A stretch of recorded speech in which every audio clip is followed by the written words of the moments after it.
All right. Uh, let's see. What are we doing?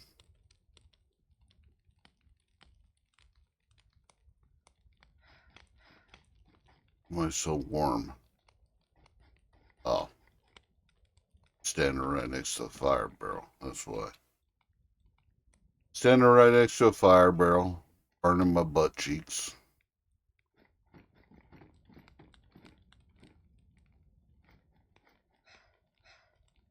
Oh, we're getting some echo. Hang on, gotta make an adjustment to my audio.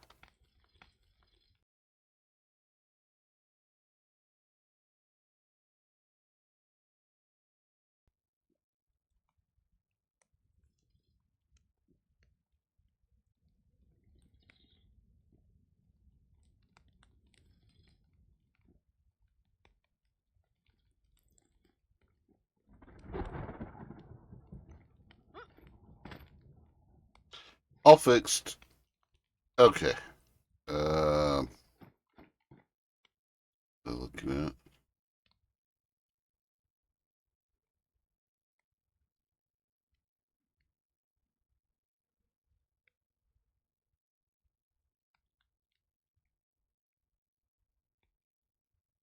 150 slots.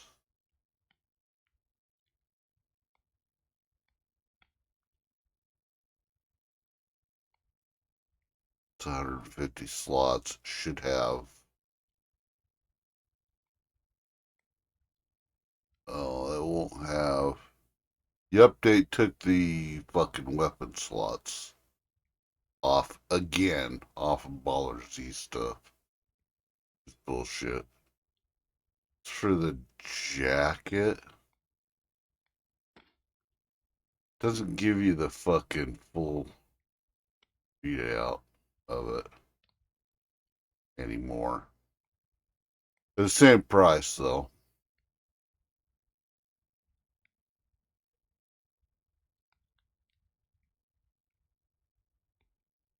Would like to have the boots.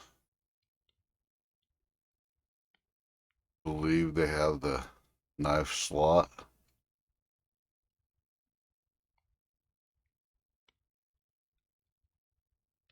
But I think they also have some other stuff added to it.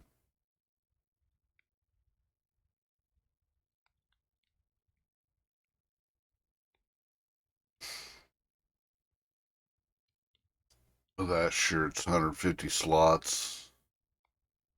Same price.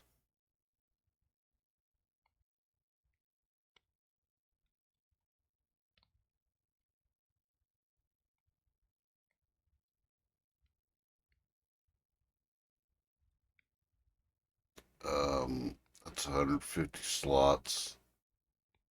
Don't think it has many slots as anything else. That's not worth it.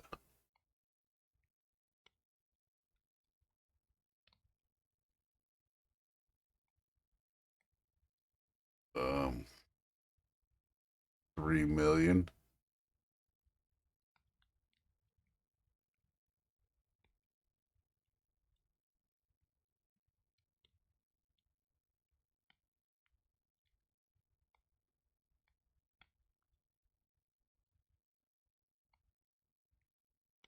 Unless he fixed that. If he fixed it so that it's attached to your inventory, if you can attach that to your inventory. Hey! Hey! We know each other. He's a friend from work. WV baby, thank you for the raid. Welcome in. How are ya? How you doing? We are looking at stuff on BoredomHub. We get you a shout out here real quick.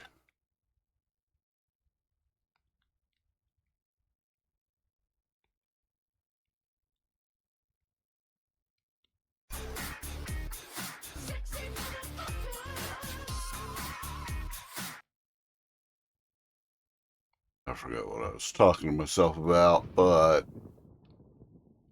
I also want to get a belt too. Both belts are 100 or 50 slots. I think this one, the Ballers, has some shit on there.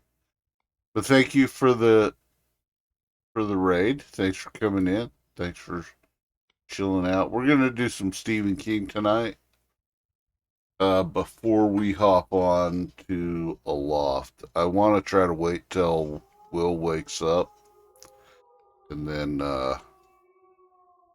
ooh, wolves. We need to find a killing spot for the wolves. Can't let them come into the. They might get deleted anyways.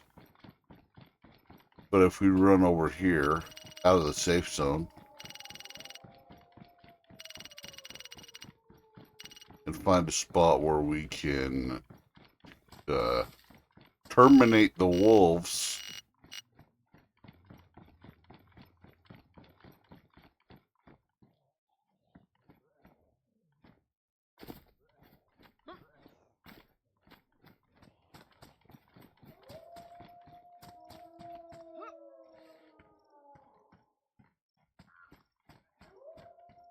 And lure them in.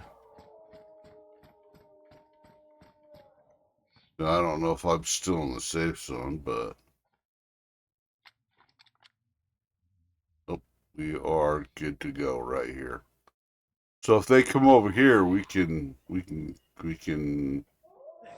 get us some more wolf pelts. Oh, there he is. There he is.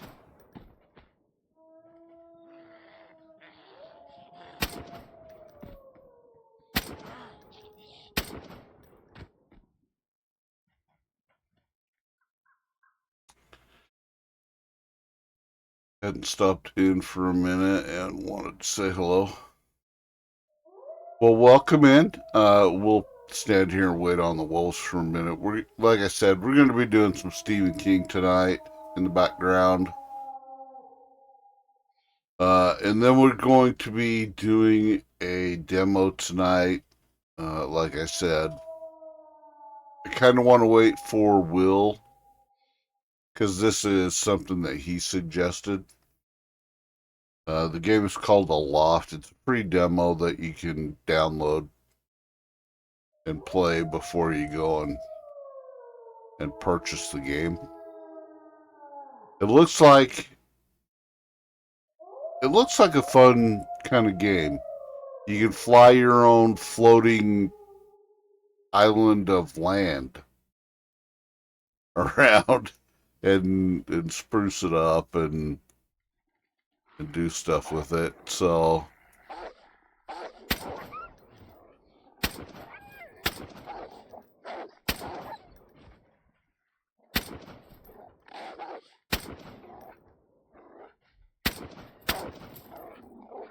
oh yeah.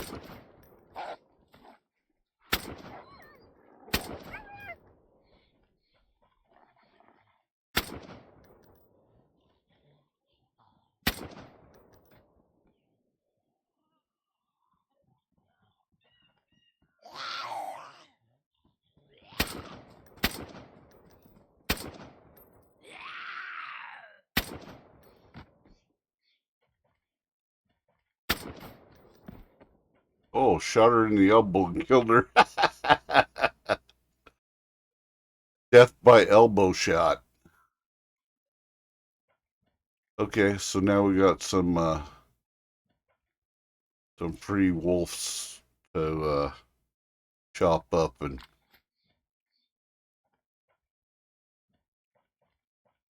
1, 2, 3, and where's that other one? Right there. Right there.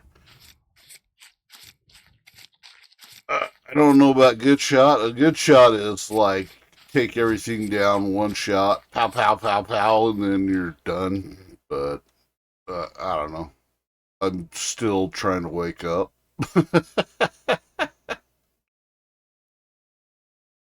So there is that part too. So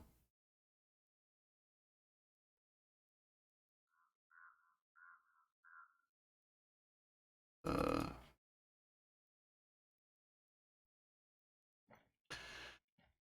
but yeah, it looks like an interesting little game. Well, I call it a little game. It's probably some kind of epic thing that takes thousands of hours to get through and play all the stuff that's on there.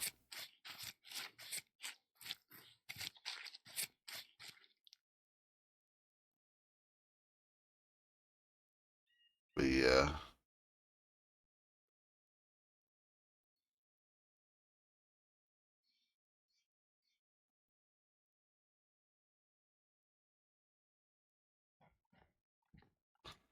we got 4 more wolf skins, which is good because we still have to go up to the hunting trader. Uh, Need to, because I shot some wolves before the end of stream last night, or actually early this morning, but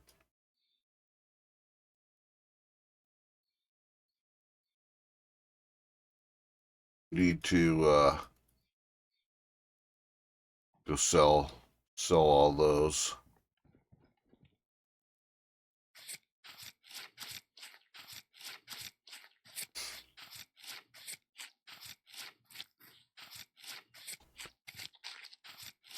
Yeah, I'm gonna try to hold off doing it. The demo till a little bit later. We'll get some Daisy in first, and then we'll jump over to that. Do some looting and scooting along the way, and ooh, some strawberry jam. Some strawberry jam, 'cause that's my jam, Holmes. Can spaghetti.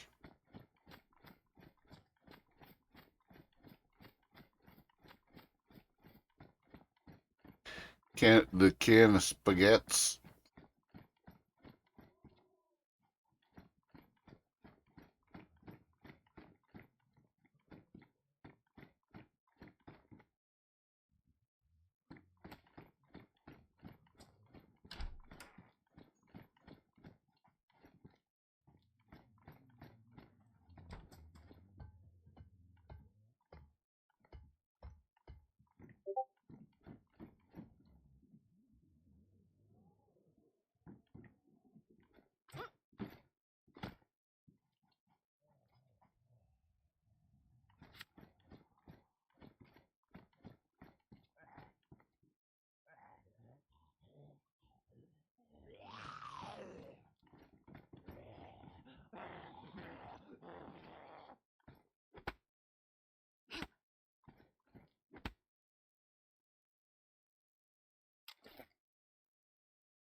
That takes care of that. Hold still at the door, sir. I can get you unstuck. No problem.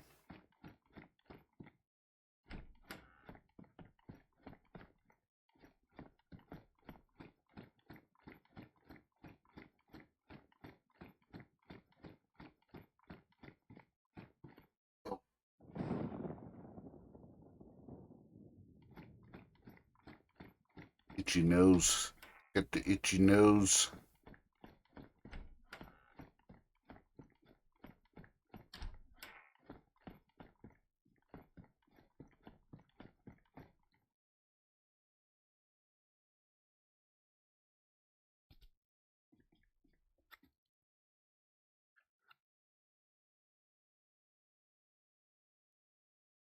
Wait, yeah, there it is.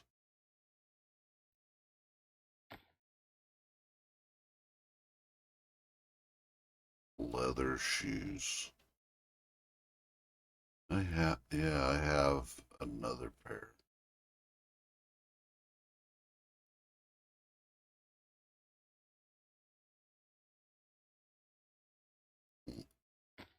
Hmm.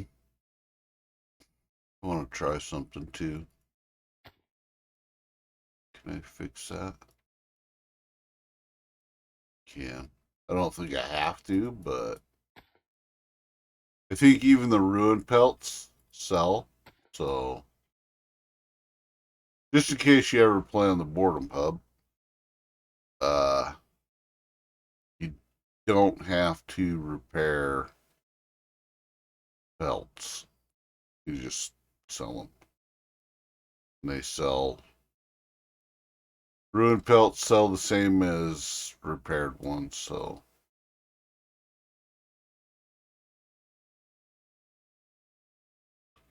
Let's move our wolf heads out of the way. Then we'll restack some of this stuff. Uh,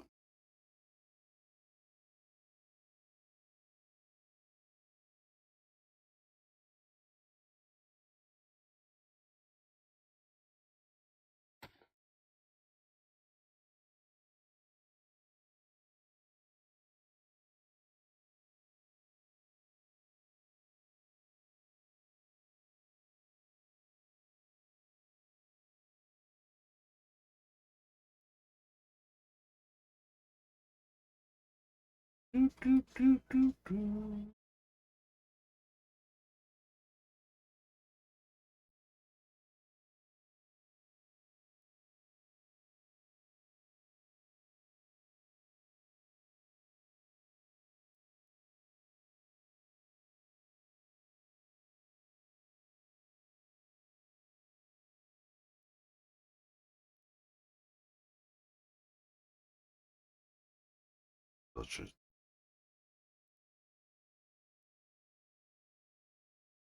Such terrible, terrible, terrible OCD type personality.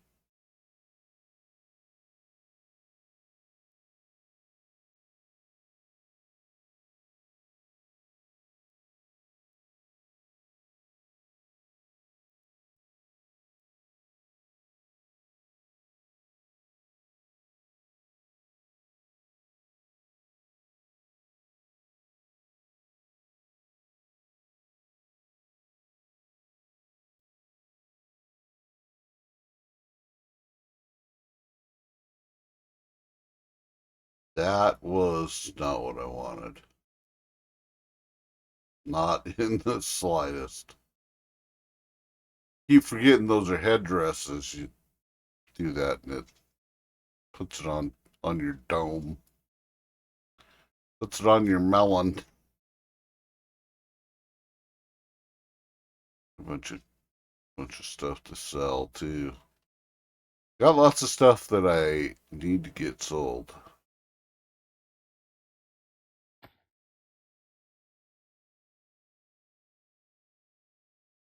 Oh, that's right. I have a honey badger now too.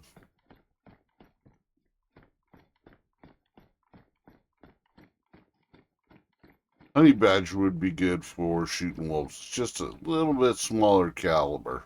A little less likely to ruin pelts. But we'll be making a trip over to the old fur trader.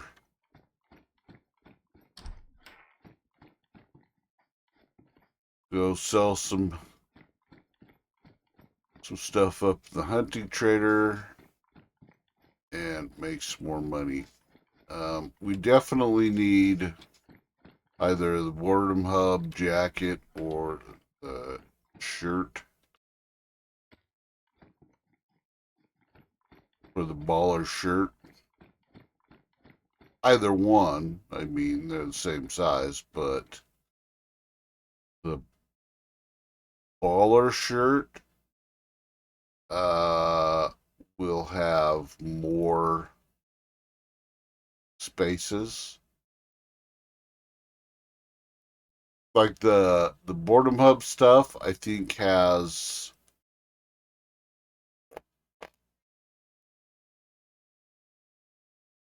set up more like this. It's got mag spots, a bandage spot.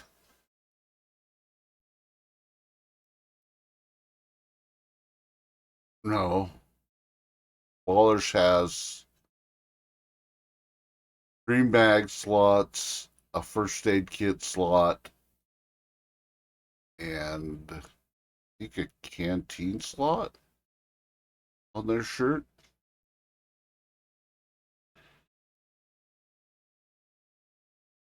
And Ballers is pretty close to that. It had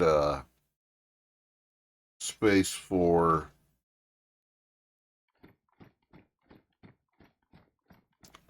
2 weapon slots, and they took that away with last Ballers update. Again, they keep flopping back and forth and back and forth and back and forth, and it's really starting to become a huge pain in the ass. They need to pick one and leave it alone.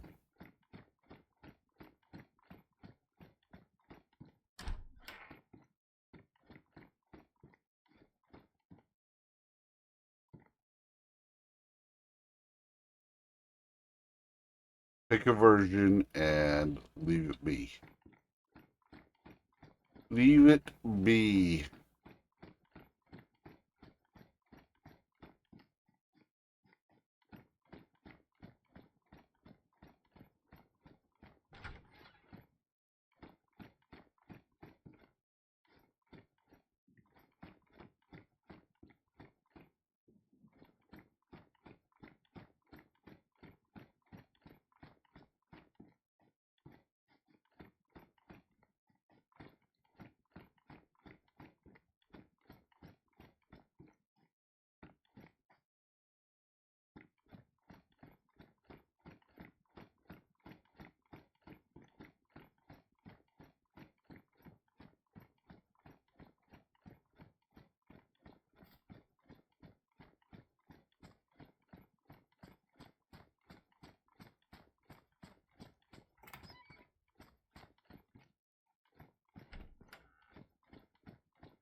Ooh, I think you know what we could do? We could go over to that scout camp and shoot some more wolves up there, maybe. Uh, Not 100% sure about that, but we can definitely give it a shot.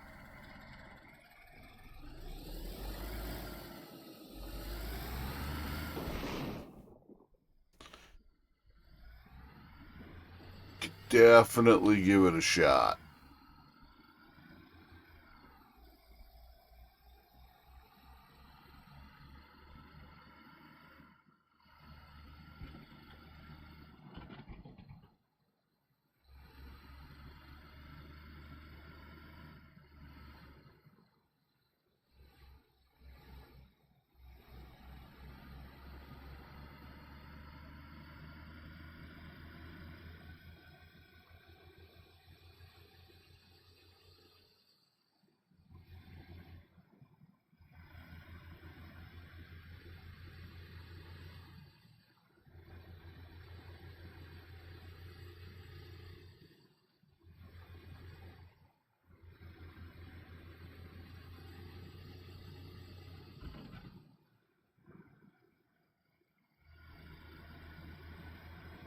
Mm-hmm.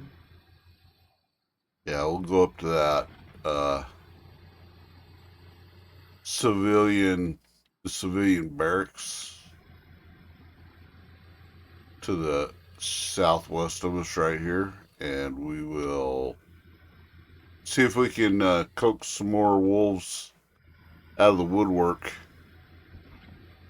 Since how we got to go to the hunting trader, and we'll get a little more cash for that. Maybe we shoot a bear or two on the way. That'd be all right. That might net us enough to get the shirt. I may swap out for the baller's vest though, because I know it has more slots on it. Less attachment points for the BoredomHub bears, but it has 2 weapon slots on it still. So, I mean, it's kind of an okay trade out.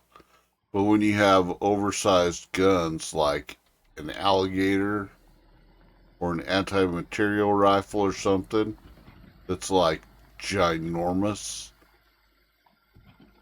trying to fit that in your inventory is kind of a pain in the ass.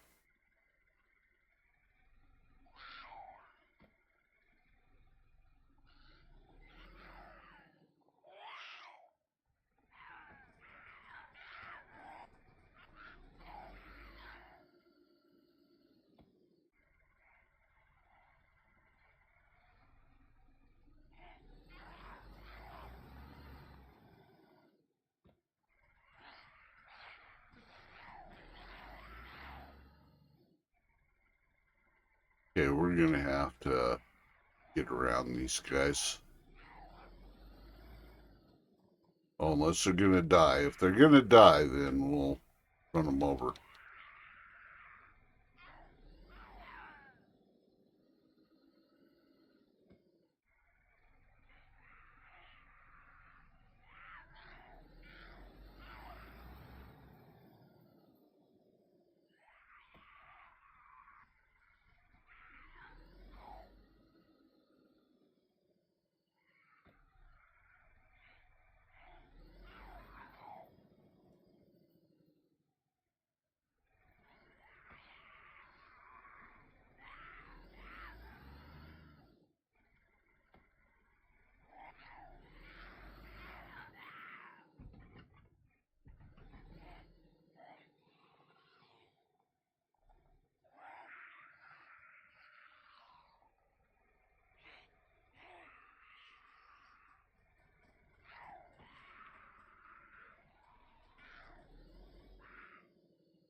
Mm.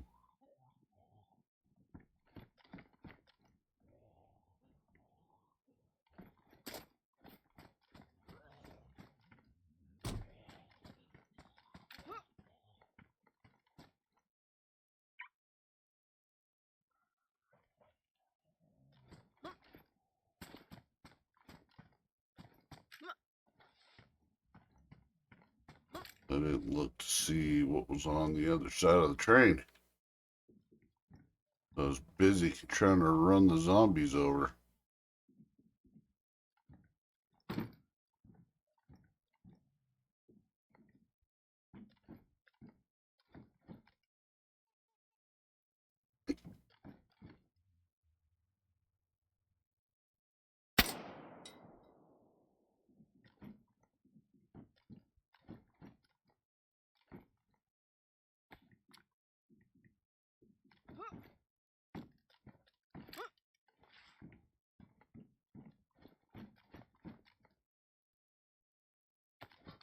Salty snacks.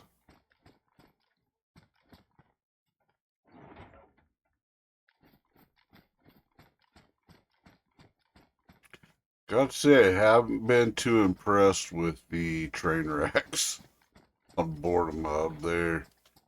They're kind of a lackluster.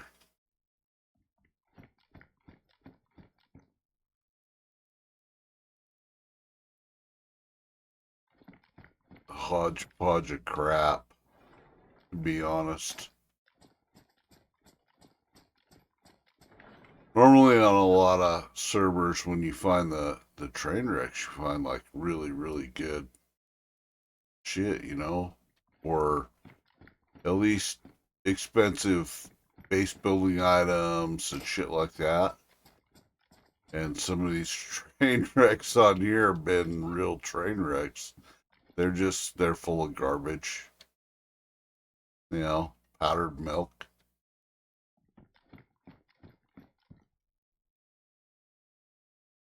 Improvised feet wrapping seat. Uh, could be this was hit already, but this just got a lot of basic shit on it. I mean, some BoredomHub boots would be cool, you know. Find a pair of those on here. Taking these boots though. Those are my boots.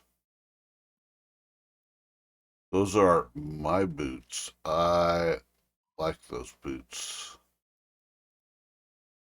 Those boots kind of match my backpack. So we're taking those with us. Taking those with us. Yeah, it's not a very great train wreck right here. Or train derailment, I should say.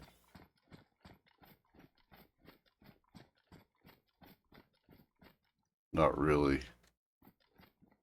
worth it. I mean, the Zeds don't even really have anything wild on them.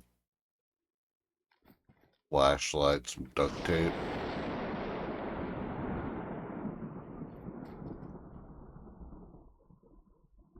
Pajika.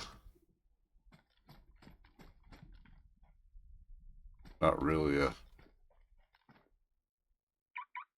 not really hugely worthwhile investment of my time, but hey, you know what? Still early on in the stream. We got 4 wolves. We're good to go. You know what I mean?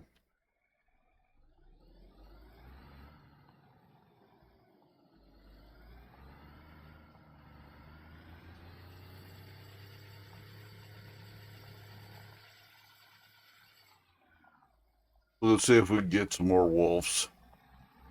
Entice some more wolves down from the hills.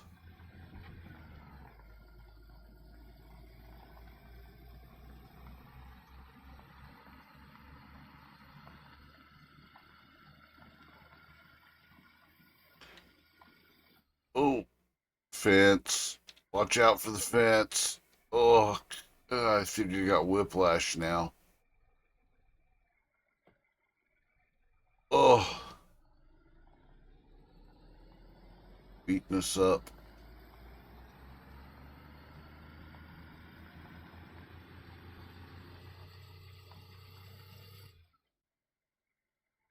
Oh, I gotta stop looking away from the game.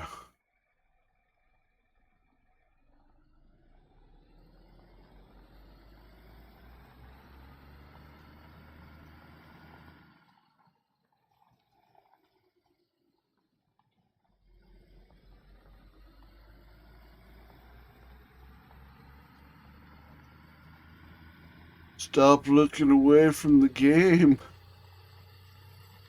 Looking at your other screens.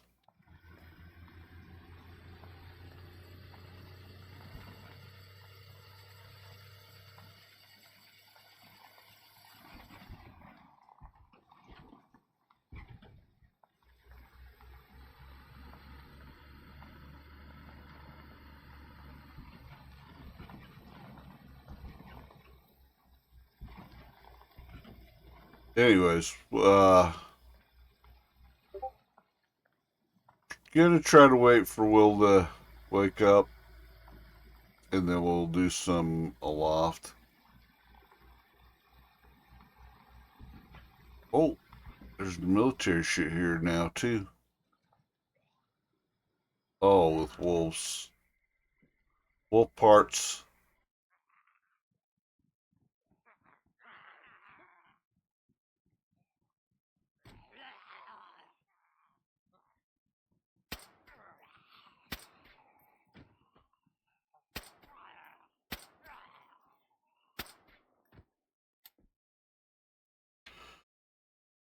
Oh, come on. Reload. Reload on your own.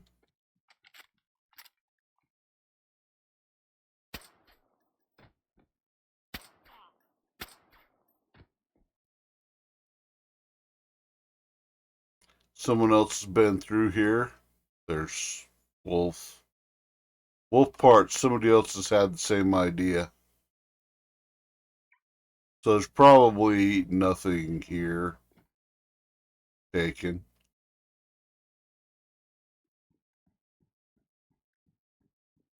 Might be a few bits and bobs here and there.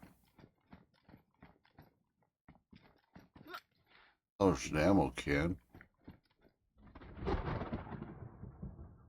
Oh, this may have shown up after they shot the wolves. Not quite sure. Oh shit! Here they come. But we'll take them extra parts too.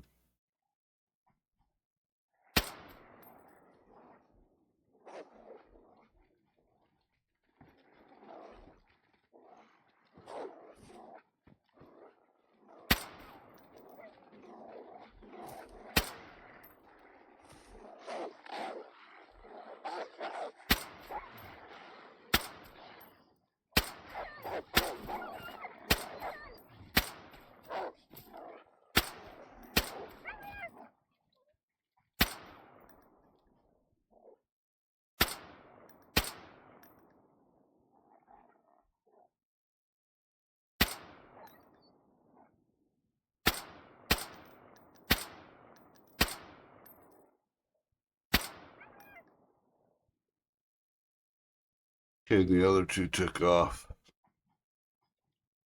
We got 5 more pelts, which is pretty good. That's not bad. It's damaged. Fix it? Yeah, we'll fix it. We'll fix it. We'll fix it real quick. We'll just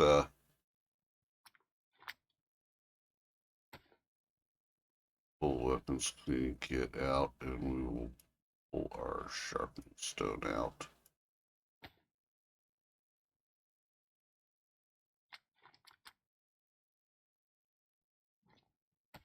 We'll repair this.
Got another LAR. Okay, so the trucks probably showed up uh, after somebody came through here and took everything. Oh man, there's all kinds of goodies on the ground, and I don't want the balaclava. Don't want the balaclava. Yeah, 'cause the doors are shut. Somebody shot the wolves and then just fucked off with the pelts and called it a day. Which is kind of weird.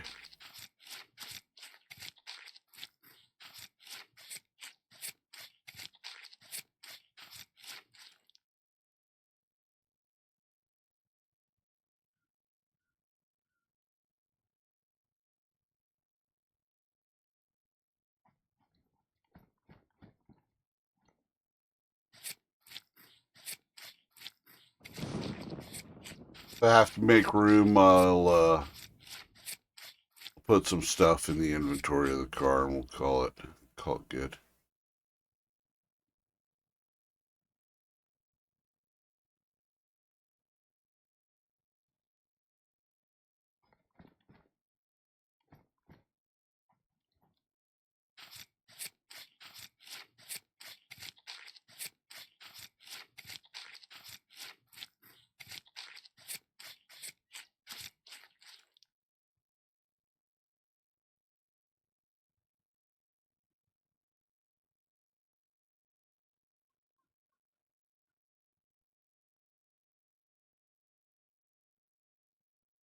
Okay, we're gonna have to put some shit in the car.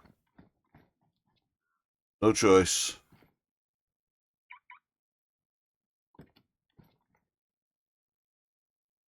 Oh, ammo cans.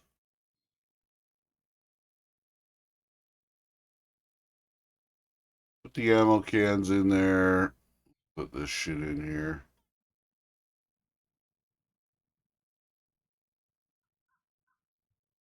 It's LAR. Mosins.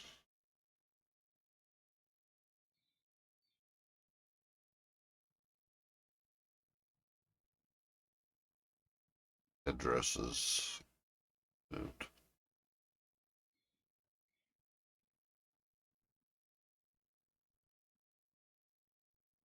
the guns and shit in here.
Oh, you son of a bitch. Okay, server's restarting, of course. I don't know how much of that I got. I don't know how much we did in the last 3 minutes. Probably Gonna lose out on that last wolf, maybe. I don't know. Hopefully the car doesn't despawn. It shouldn't. Uh, Used to be okay with you leaving your car out over restarts because, you know, wasn't always the easiest thing to put your car away if you weren't paying attention or if you were trying to run back to it. It saves on some trouble if you don't do that on a server. Don't let the server wipe vehicles that belong to people. That just causes more work for the admins. It really does.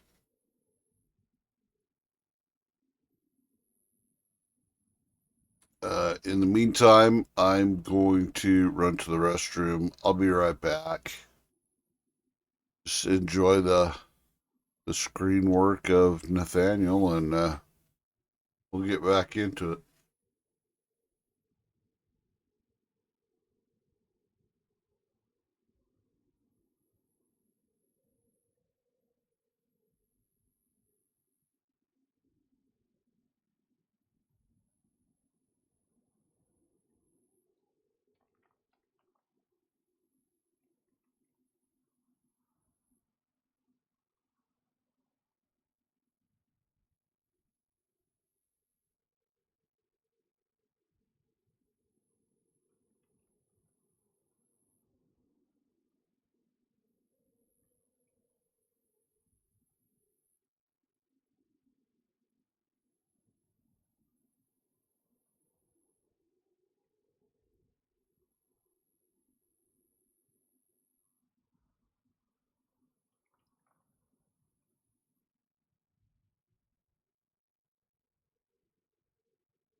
Okay, let's see if we can get back in here.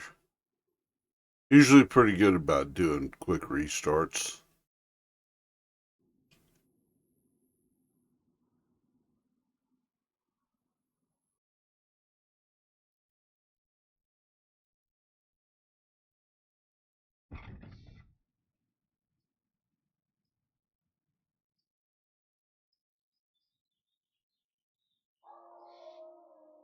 Oh, are you fucking kidding me now?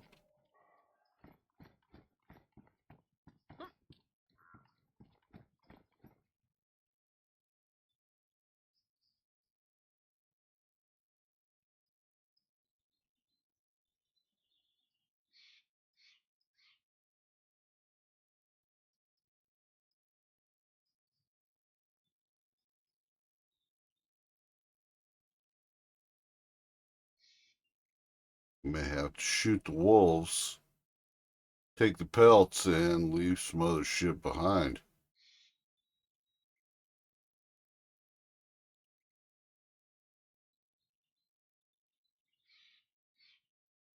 Make some room.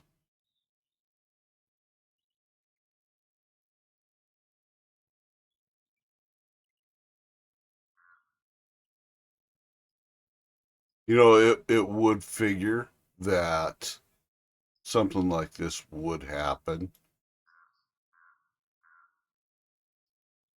Be like, oh, look what we're going to do. We're going to inundate you now with tons of wolves.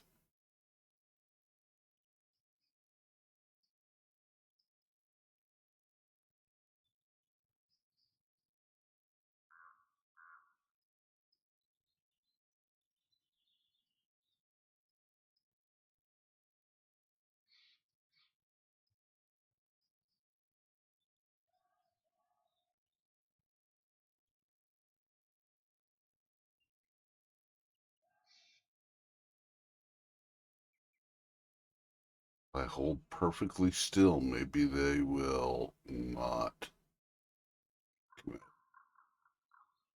be a pain in the ass.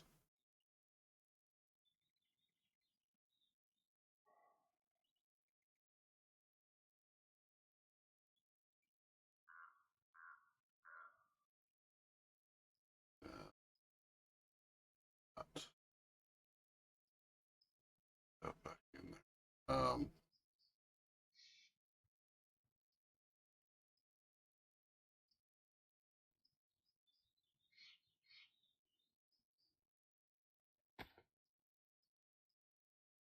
I think I just duped. I think I just duped some ammo. Normally, I would probably just destroy the box and throw it out, but it's just a little bit of ammo and the box itself, so I'm not gonna freak out over it. It's not a lot of ammo. There's not a lot of money in ammo, so just call it an okay. We'll just call it what it is. So it's fine. It's fine. It's just some ammo. Not really any big thing.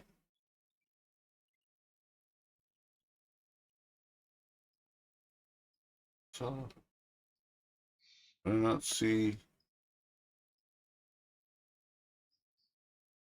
I know I saw a stack of tracer rounds on the right side of my inventory somewhere. There it is. Got back in there. And there's the wolves. Uh,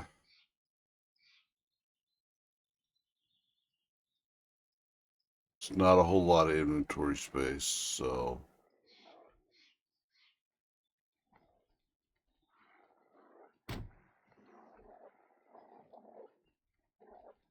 if I have to, I'll dump guts and stuff.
I may not get to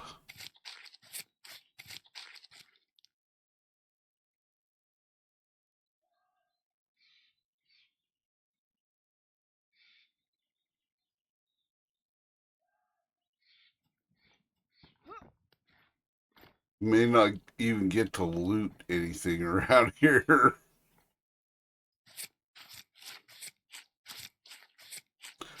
Well, that was kind of, well, it'll definitely make up for some shit, that's for sure.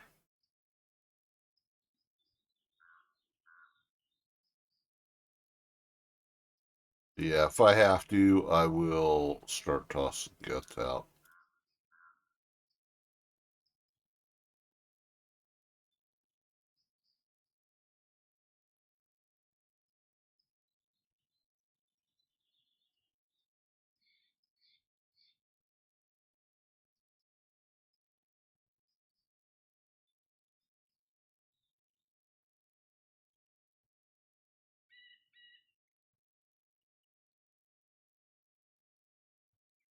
Toss out some guts.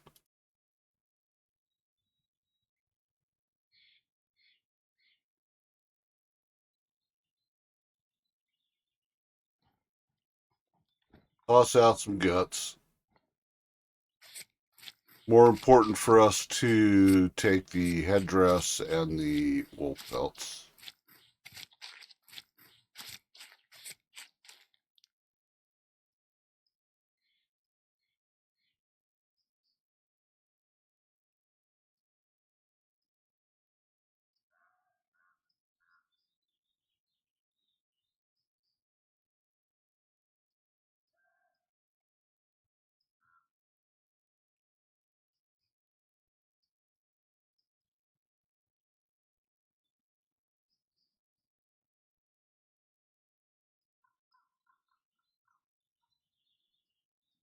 Yeah, we're gonna make a pile of guts.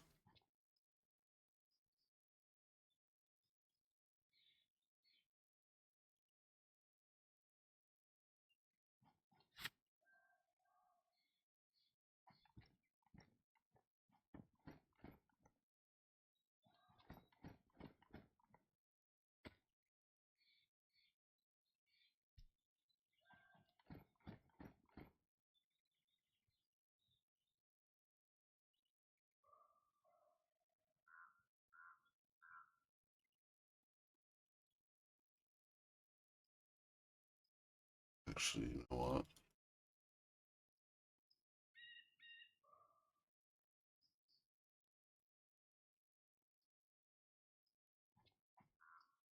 Oh,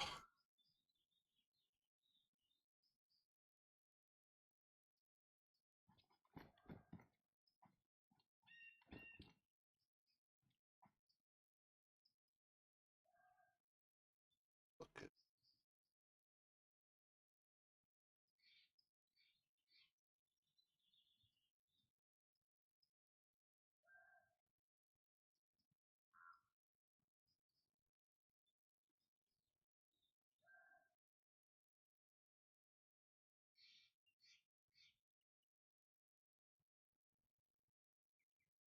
Mighty pile of guts we got going on there.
There, now our bears have guts.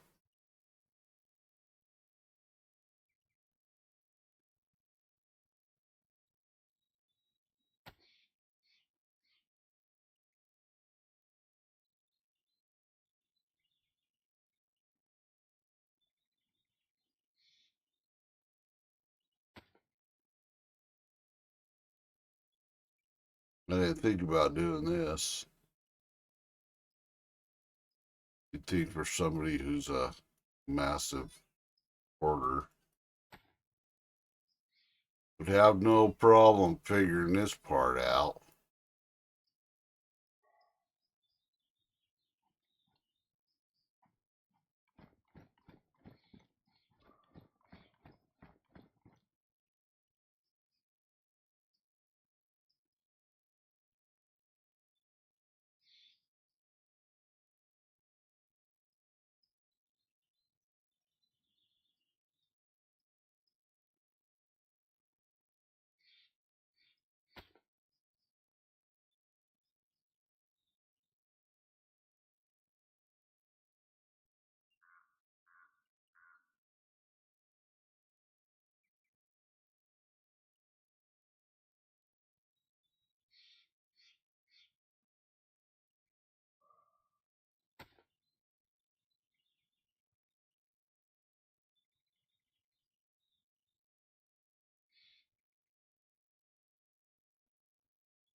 Well, that definitely made a lot more room.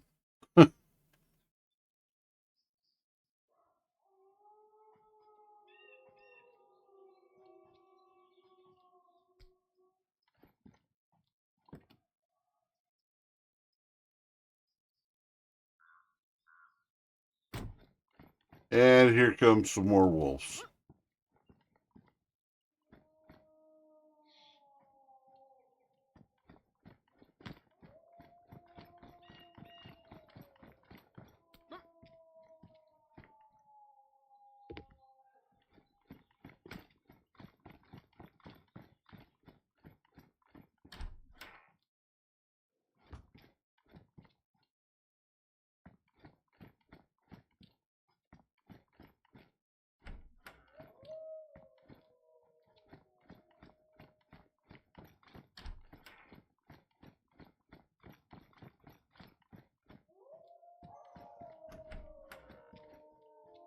Peppers. I don't like the pepper.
Gonna organize everything in my inventory, but it's all kind of a mess now, so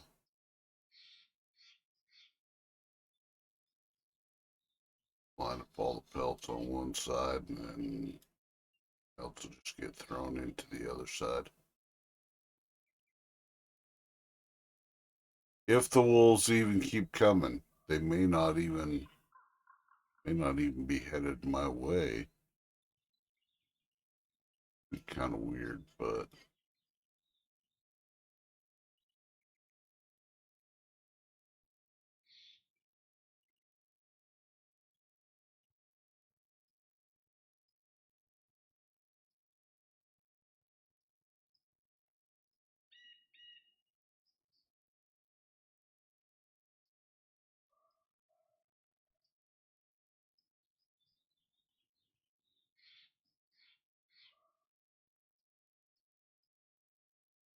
are they even gonna come over here, or are they howling for some other reason?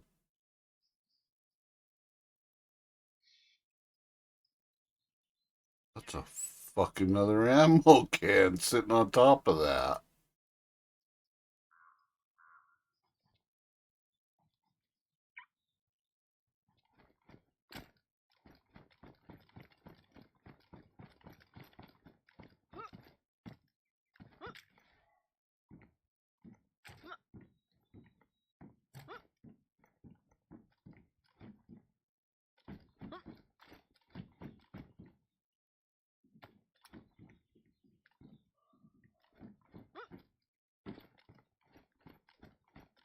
That's such a fucked up mechanic. The devs are so fucking stupid, dude. They really are.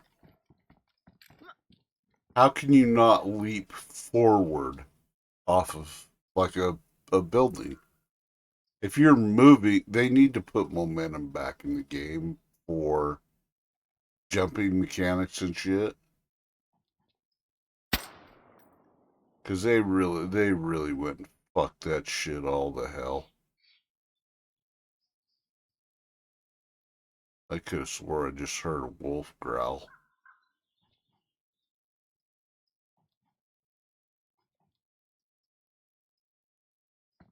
Thought I heard a wolf growl.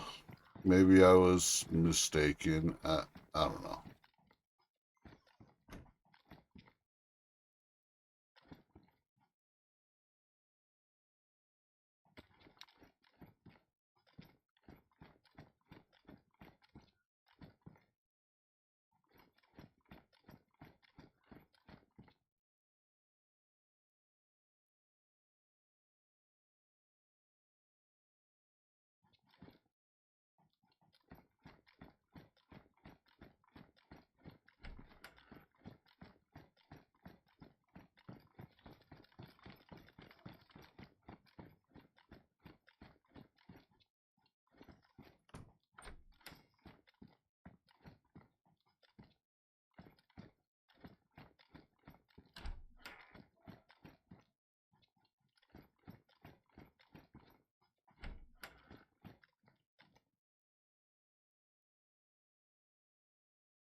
Taking those two honey badgers.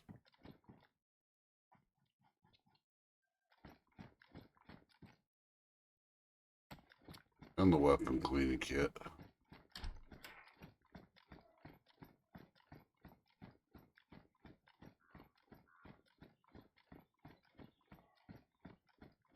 Okay, well they're not coming, so just gonna we'll hop in here and go to the hunting trader, and then we'll go back to selling more shit and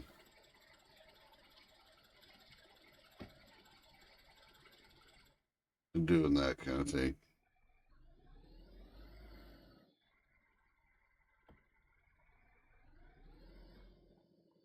Well, I was gonna throw all the guts out, but Then I figured out I can fit more shit in there.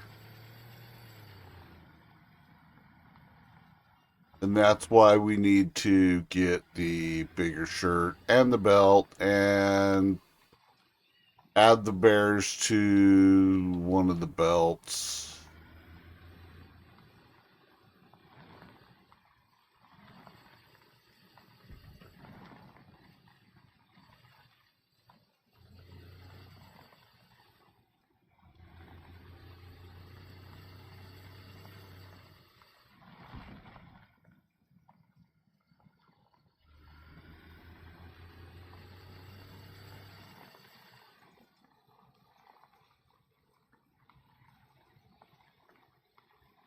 We got like 4 ammo cans out of the military area, which is pretty good. We can always use more ammo. It would just sell the ammo cans because they're about fucking useless. They're useless now. You can't carry ammo and reload your weapon out of the ammo cans anymore, which is insanely terrible. That's horrible on the dev part. That was just stupid.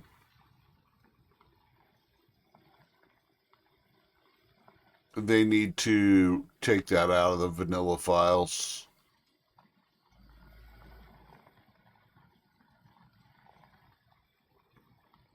We're not stopping here at this because we know it's a bullshit fucking train wreck. It's just a derailment and that's it.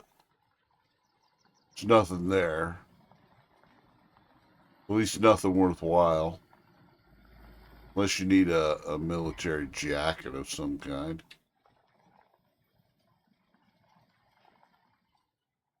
I think that was about the only thing worthwhile that I saw there, and I didn't pick it up. Took the ammo out of it and fucked off.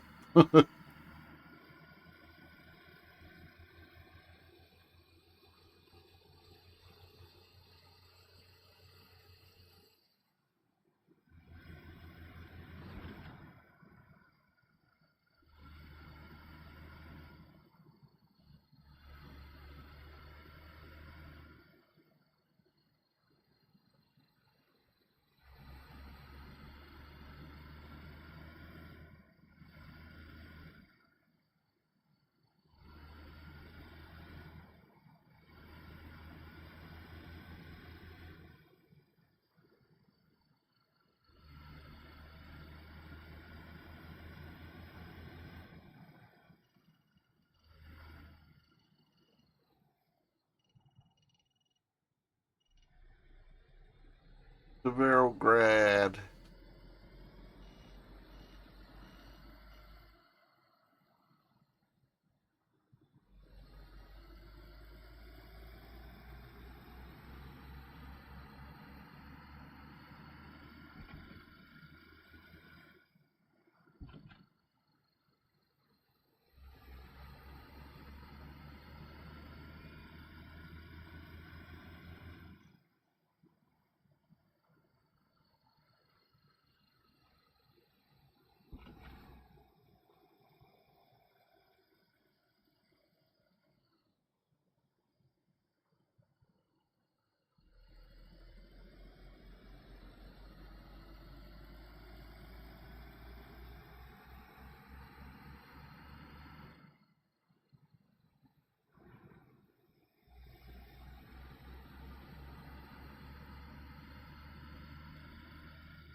We'll go back to looting.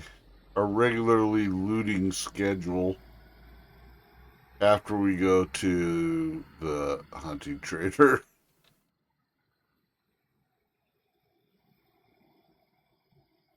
Because our inventory's in pretty sad shape. We need we need to sell all this shit off and Make some space, because we don't have enough. Just not enough room in our inventory.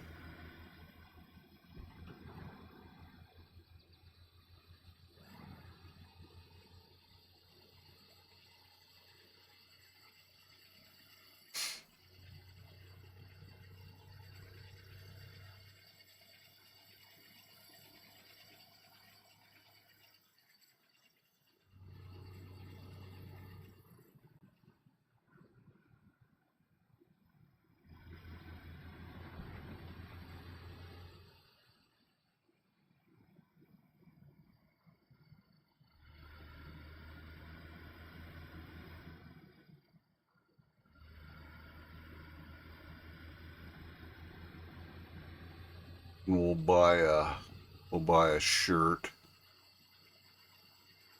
and possibly one of the belts.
Okay, well, let's do some Later by Stephen King.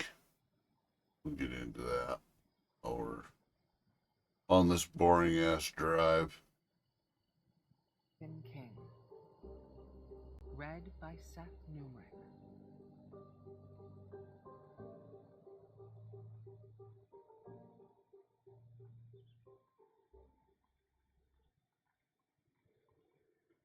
Marsden's house came into view. It was like one of those Hollywood Hills mansions you see in the movies, big and jutting out over the drop. The side facing us was all glass. The house was heroin built. Liz sounded vicious. There was one more curve before we came to the paved yard in front of the house. Liz drove around it, and I saw a man in front of the double garage where Marsden's fancy cars were. I opened my mouth to say it must be Teddy, the gatekeeper, but then I saw his mouth was gone. And given the red hole where his mouth had been, he hadn't died a natural death. Like I said, this is a horror story. Later. I don't like to start with an apology. There's probably even a rule against it, like never ending a sentence with a preposition. But after reading over the 30 pages I've written so far, I feel like I have to. It's about a certain word I keep using. I learned a lot of four-letter words from my mother and used them from an early age, as we will find out, but this is one with 5 letters. The word is later, as in later on, and later I found out, and it was only later that I realized. I know, it's repetitive, but I had no choice because my story starts when I still believed in Santa Claus and the Tooth Fairy. Although, even at 6, I had my doubts. I'm 22 now, which makes this later, right? I suppose when I'm in my 40s, always assuming I made it that far, I'll look back on what I thought I understood at 22 and realize there was a lot I didn't get at all. There's always a later. I know that now, at least until we die. Then I guess it's all before that. My name is Jamie Conklin, and once upon a time I drew a Thanksgiving turkey that Oh, I you associated with lucky some little cat's bastard. ass. Later, and not much later, I found out it was more like the stuff that comes out of the cat's ass. Sometimes the truth really sucks. I think this is a horror story. Check it out. 1. I was coming home from school with my mother. She was holding my hand. In the other hand, I clutched my turkey, the ones we made in first grade the week before Thanksgiving. I was so proud of mine, I was practically shitting nickels. What you did, see, was put your hand on a piece of construction paper and then trace around it with a crayon. That made the tail and body. When it came to the head, you were on your own. I showed mine to Mom, and she's all, yeah, right, totally great. But I don't think she ever really saw it. She was probably thinking about one of the books she was trying to sell. Flogging the product, she called it. Mom was a literary agent, see? It used to be her brother, my Uncle Harry, but Mom took over his business a year before the time I'm telling you about. It's a long story, and kind of a bummer. I said, I used forest green because it's my favorite color. You knew that, right? We were almost to our building by then. It was only 3 blocks from my school. She's all, yeah. Also, you play or watch Barney and the Magic School Bus when we get home, kiddo. I've got like a zillion calls to make. So I go, yeah, which earned me a poke and a grin. I loved it when I could make my mother grin, because even at 6, I knew that she took the world very serious. Later on, I found out part of the reason was me. She thought she might be raising a crazy kid. The day I'm telling you about was the one when she decided for sure I wasn't crazy after all. Which must have been sort of a relief, and sort of not. You don't talk to anybody about this, she said to me later that day. Except to me, and maybe not even me, kiddo, okay? I said okay. When you're little and it's your mom, you say okay to everything. Unless she says it's bedtime, of course, or to finish your broccoli. We got to our building, and the elevator was still broken. You could say things might have been different if it had been working, but I don't think so. I think that people who say life is all about the choices we make and the roads we go down are full of shit. Because, check it, stairs or elevator, we still would have come out on the 3rd floor. When the fickle finger of fate points at you, all roads lead to the same place. That's what I think. I may change my mind when I'm older, but I really don't think so.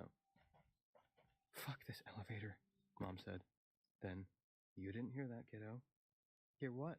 I said, which got me another grin. Last grin for her that afternoon, I can tell you. I asked her if she wanted me to carry her bag, which had a manuscript in it, like always. That day, a big one, looked like a 500-pager. Mom always sat on a bench reading while she waited for me to get out of school, if the weather was nice. She said, "Sweet offer, but what do I always tell you? You have to tote your own burden in life," I said. Correctamundo. Is it Regis Thomas? I asked. Yes, indeed.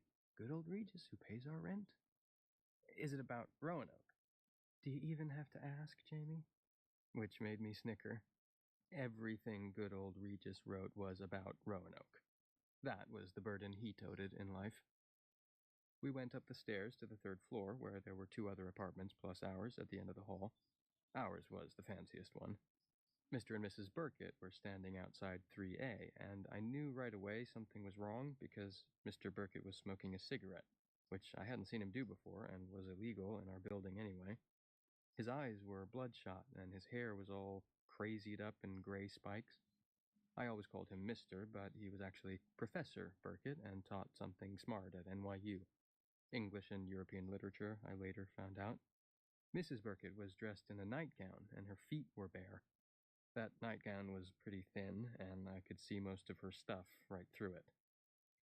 My mother said, "Marty, what's wrong?" Before he could say anything back, I showed him my turkey, because he looked sad and I wanted to cheer him up, but also because I was so proud of it. "Look, Mr. Burkett, I made a turkey. Look, Mrs. Burkett." I held it up for her in front of my face because I didn't want her to think I was looking at her stuff. Mr. Burkett paid no attention. I don't think he even heard me. "Tia, I have some awful news. Mona died this morning." My mother dropped her bag with the manuscript inside it between her feet and put her hand over her mouth. "Oh no, tell me that's not true." He began to cry. "She got up in the night and said she wanted a drink of water. I went back to sleep and she was on the couch this morning with a comforter pulled up to her chin. And so I tiptoed to the kitchen and put on the coffee because I thought the pleasant smell would wake. He really broke down then. Mom took him in her arms the way she did me when I hurt myself, even though Mr. Burkett was about 100. 74, I found out later. That was when Mrs. Burkett spoke to me. She was hard to hear, but not as hard as some of them because she was still pretty fresh. She said, "Turkeys aren't green, James." "Well, mine is," I said. My mother was still holding Mr. Burkett and kind of rocking him. They didn't hear her because they couldn't, and they didn't hear me because they were doing adult things. Comforting for Mom, blubbering for Mr. Burkett. Mr. Burkett said, "I called Dr. Allen, and he came and said she probably had a soak." At least that's what I thought he said. He was crying so much it was hard to tell. Probably more along the lines of a stroke. I don't know what I'll do without her. Mrs. Burkett said, "My husband is going to burn your mother's hair with his cigarette if he doesn't look out." And sure enough, he did. I could smell the singeing hair, a kind of beauty shop smell. Mom was too polite to say anything about it, but she made him let go of her, and then she took the cigarette from him and dropped it on the floor and stepped on it. I thought that was a grody thing to do, extreme litter bugging, but I didn't say anything.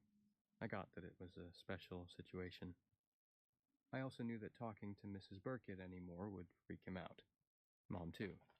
Even a little kid knows certain basic things if he's not soft in the attic. You said please, you said thank you didn't flap your weenie around in public or chew with your mouth open, and you didn't talk to dead folks when they were standing next to living folks who were just starting to miss them. I only want to say in my own defense that when I saw her, I didn't know she was dead. Later on, I got better at telling the difference, but back then I was just learning. It was her nightgown I could see through, not her. Dead people look just like living people, except they're always wearing the clothes they died in. Meanwhile, Mr. Burkett was rehashing the whole thing. He told my mother how he sat on the floor beside the couch and held his wife's hand till that doctor guy came, and again till the mortician guy came to take her away. "Conveyed her hence," was what he actually said, which I didn't understand until Mom explained it to me. And at first I thought he said beautician, maybe because of the smell when he burned Mom's hair. His crying had tapered off, but now it ramped up again. "Her rings are gone," he said through his tears. "Both her wedding ring and her engagement ring, that big diamond. I looked on the night table by her side of the bed where she puts them when she rubs that awful-smelling arthritis cream into her hands. It does smell bad," Mrs. Burkett admitted. "Lanolin is basically sheep dip, but it really helps." I nodded to show I understood, but didn't say anything. "And on the bathroom sink, because sometimes she leaves them there. I've looked everywhere." "They'll turn up," my mother soothed. And now that her hair was safe, she took Mr. Burkett in her arms again. "They'll turn up, Marty. Don't you worry about that." "I miss her so much. I miss her already." Mrs. Burkett flapped a hand in front of her face. "I give him 6 weeks before he's asking me to sit down to lunch." Mr. Burkett was blubbing, and my mother was doing her soothing thing like she did to me whenever I scraped my knee, or this one time when I tried to make her a cup of tea and slopped hot water on my hand. Lots of noise, in other words. So I took a chance, but kept my voice low. "Where are your rings, Mrs. Burkett? Do you know?" "They have to tell you the truth when they're dead." I didn't know that at the age of 6. I just assumed all grown-ups told the truth, living or dead. Of course, back then I also believed Goldilocks was a real girl. Call me stupid if you want to. At least I didn't believe the 3 bears actually talked. "Top shelf of the hall closet," she said. "Way in the back, behind the scrapbooks." "Why there?" I asked, and my mother gave me a strange look. As far as she could see, I was talking to the empty doorway. Although, by then, she knew I wasn't quite the same as other kids. After a thing that happened in Central Park, not a nice thing, I'll get to it, I overheard her telling one of her editor friends on the phone that I was Faye. That scared the shit out of me because I thought she meant she was changing my name to Faye, which is a girl's name. "I don't have the slightest idea," Mrs. Burkett said. "By then, I suppose I was having a stroke. My thoughts would have been drowning in blood." Thoughts drowning in blood. I never forgot that. Mom asked Mr. Burkett if he wanted to come down to our apartment for a cup of tea, or something stronger, but he said no, he was going to have another hunt for his wife's missing rings. She asked him if he would like us to bring him some Chinese takeout, which my mother was planning for dinner, and he said that would be good. "Thank you, Tia." My mother said "de nada," which she used almost as much as yeah, and right. Then said we'd bring it to his apartment around 6, unless he wanted to eat with us in ours, which he was welcome to do. He said no, he'd like to eat in his place, but he would like us to eat with him. Except what he actually said was our place, like Mrs. Burkett was still alive, which she wasn't, even though she was there. "By then you'll have found her rings," Mom said. She took my hand. "Come on, Jamie. We'll see Mr. Burkett later, but for now let's leave him alone." Mrs. Burkett said, "Turkeys aren't green, Jamie, and that doesn't look like a turkey anyway. It looks like a blob with fingers sticking out of it. You're no Rembrandt." Dead people have to tell the truth, which is okay when you want to know the answer to a question, but as I said, the truth can really suck. I started to be mad at her, but just then she started to cry, and I couldn't be.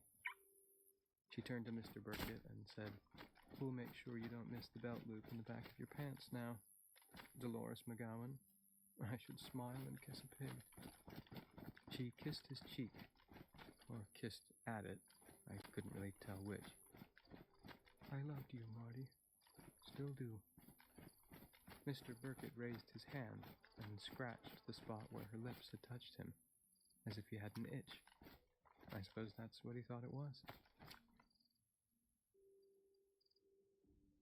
2. So, yeah, I see dead people. As far as I can remember, I always have.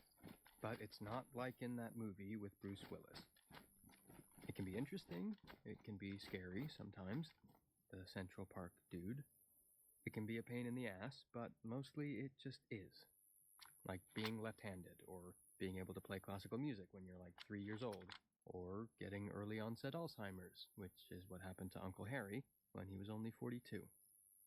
At age 6, 42 seemed old to me, but even then I understood it's young to wind up not knowing who you are, or what the names of things are. For some reason that's what always scared me the most when we went to see Uncle Harry. His thoughts didn't drown in blood from a busted brain vessel, but they drowned just the same. Mom and me trucked down to 3C, and Mom let us in, which took some time because there are 3 locks on the door. She said that's the price you pay for living in style. We had a 6-room apartment with a view of the avenue. Mom called it the Palace on Park. We had a cleaning woman who came in twice a week. Mom had a Range Rover in the parking garage on 2nd Avenue, and sometimes we went up to Uncle Harry's place in Spionk. Thanks to Regis Thomas and a few other riders, but mostly good old Regis, we were living high on the hog. It didn't last, a depressing development I will discuss all too soon. Looking back on it, I sometimes think my life was like a Dickens novel, only with swearing. Mom tossed her manuscript bag and purse on the sofa and sat down. The sofa made a farting noise that usually made us laugh, but not that day. Jesus fuck, Mom said, then raised a hand in a stop gesture. I didn't hear it. Nope, I said. Good. I need to have an electric shock collar or something that buzzes me every time I swear around you. That'd teach me. She stuck out her lower lip and blew back her bangs. I've got another 200 pages of Regis's latest to read. What's this one called? I asked, knowing the title would have Of Roanoke in it. They always did. Ghost Maiden of Roanoke, she said. It's one of his better ones. Lots of kissing and hugging. I wrinkled my nose. Sorry, kiddo, but the ladies love those pounding hearts and torrid thighs. She looked at the bag with Ghost Maiden of Roanoke inside, secured with the usual 6 or 8 rubber bands, one of which always snapped and made Mom give out some of her best swears, many of which I still use.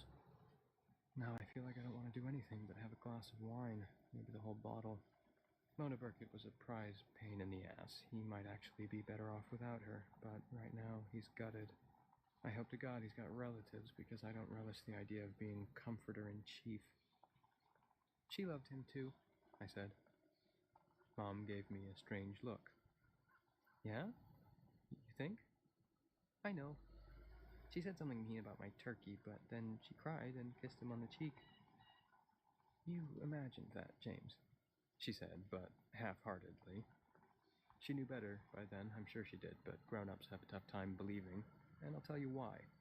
When they find out as kids that Santa Claus is a fake and Goldilocks isn't a real girl and the Easter Bunny is bullshit, just 3 examples, I could give more, it makes a complex, and they stop believing anything they can't see for themselves.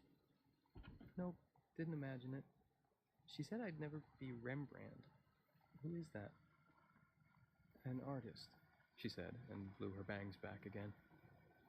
I don't know why she didn't just cut them or wear her hair a different way, which she could because she was really pretty. When we go down there to eat, don't you dare say anything to Mr. Burkett about what you think you saw. I won't, I said. But she was right. My turkey sucks. I felt bad about that. I guess it showed because she held out her arms. Come here, kiddo. I came and hugged her. Your turkey is beautiful. It's the most beautiful turkey I ever saw. I'm going to put it up on the refrigerator, and it will stay there forever. I hugged as tight as I could and put my face in the hollow of her shoulder so I could smell her perfume. I love you, Mom. I love you too, Jamie. A million bunches. Now, go play or watch TV. I need to roll some calls before ordering the Chinese. Okay. I started for my room, then stopped. She put her rings on the top shelf of the hall closet, behind some scrapbooks. My mother stared at me, with her mouth open. Why would she do that?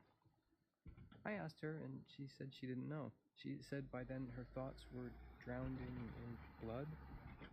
Oh my God, Mom whispered, and put her hand to her neck. You should figure out a way to tell him when we have the Chinese, then he won't worry about it. Can I have General Tso's? Yes, she said. And brown rice, not white. Right, I said, and went to play with my Legos. I was making a robot. 3. The Burkett's apartment was smaller than ours, but nice.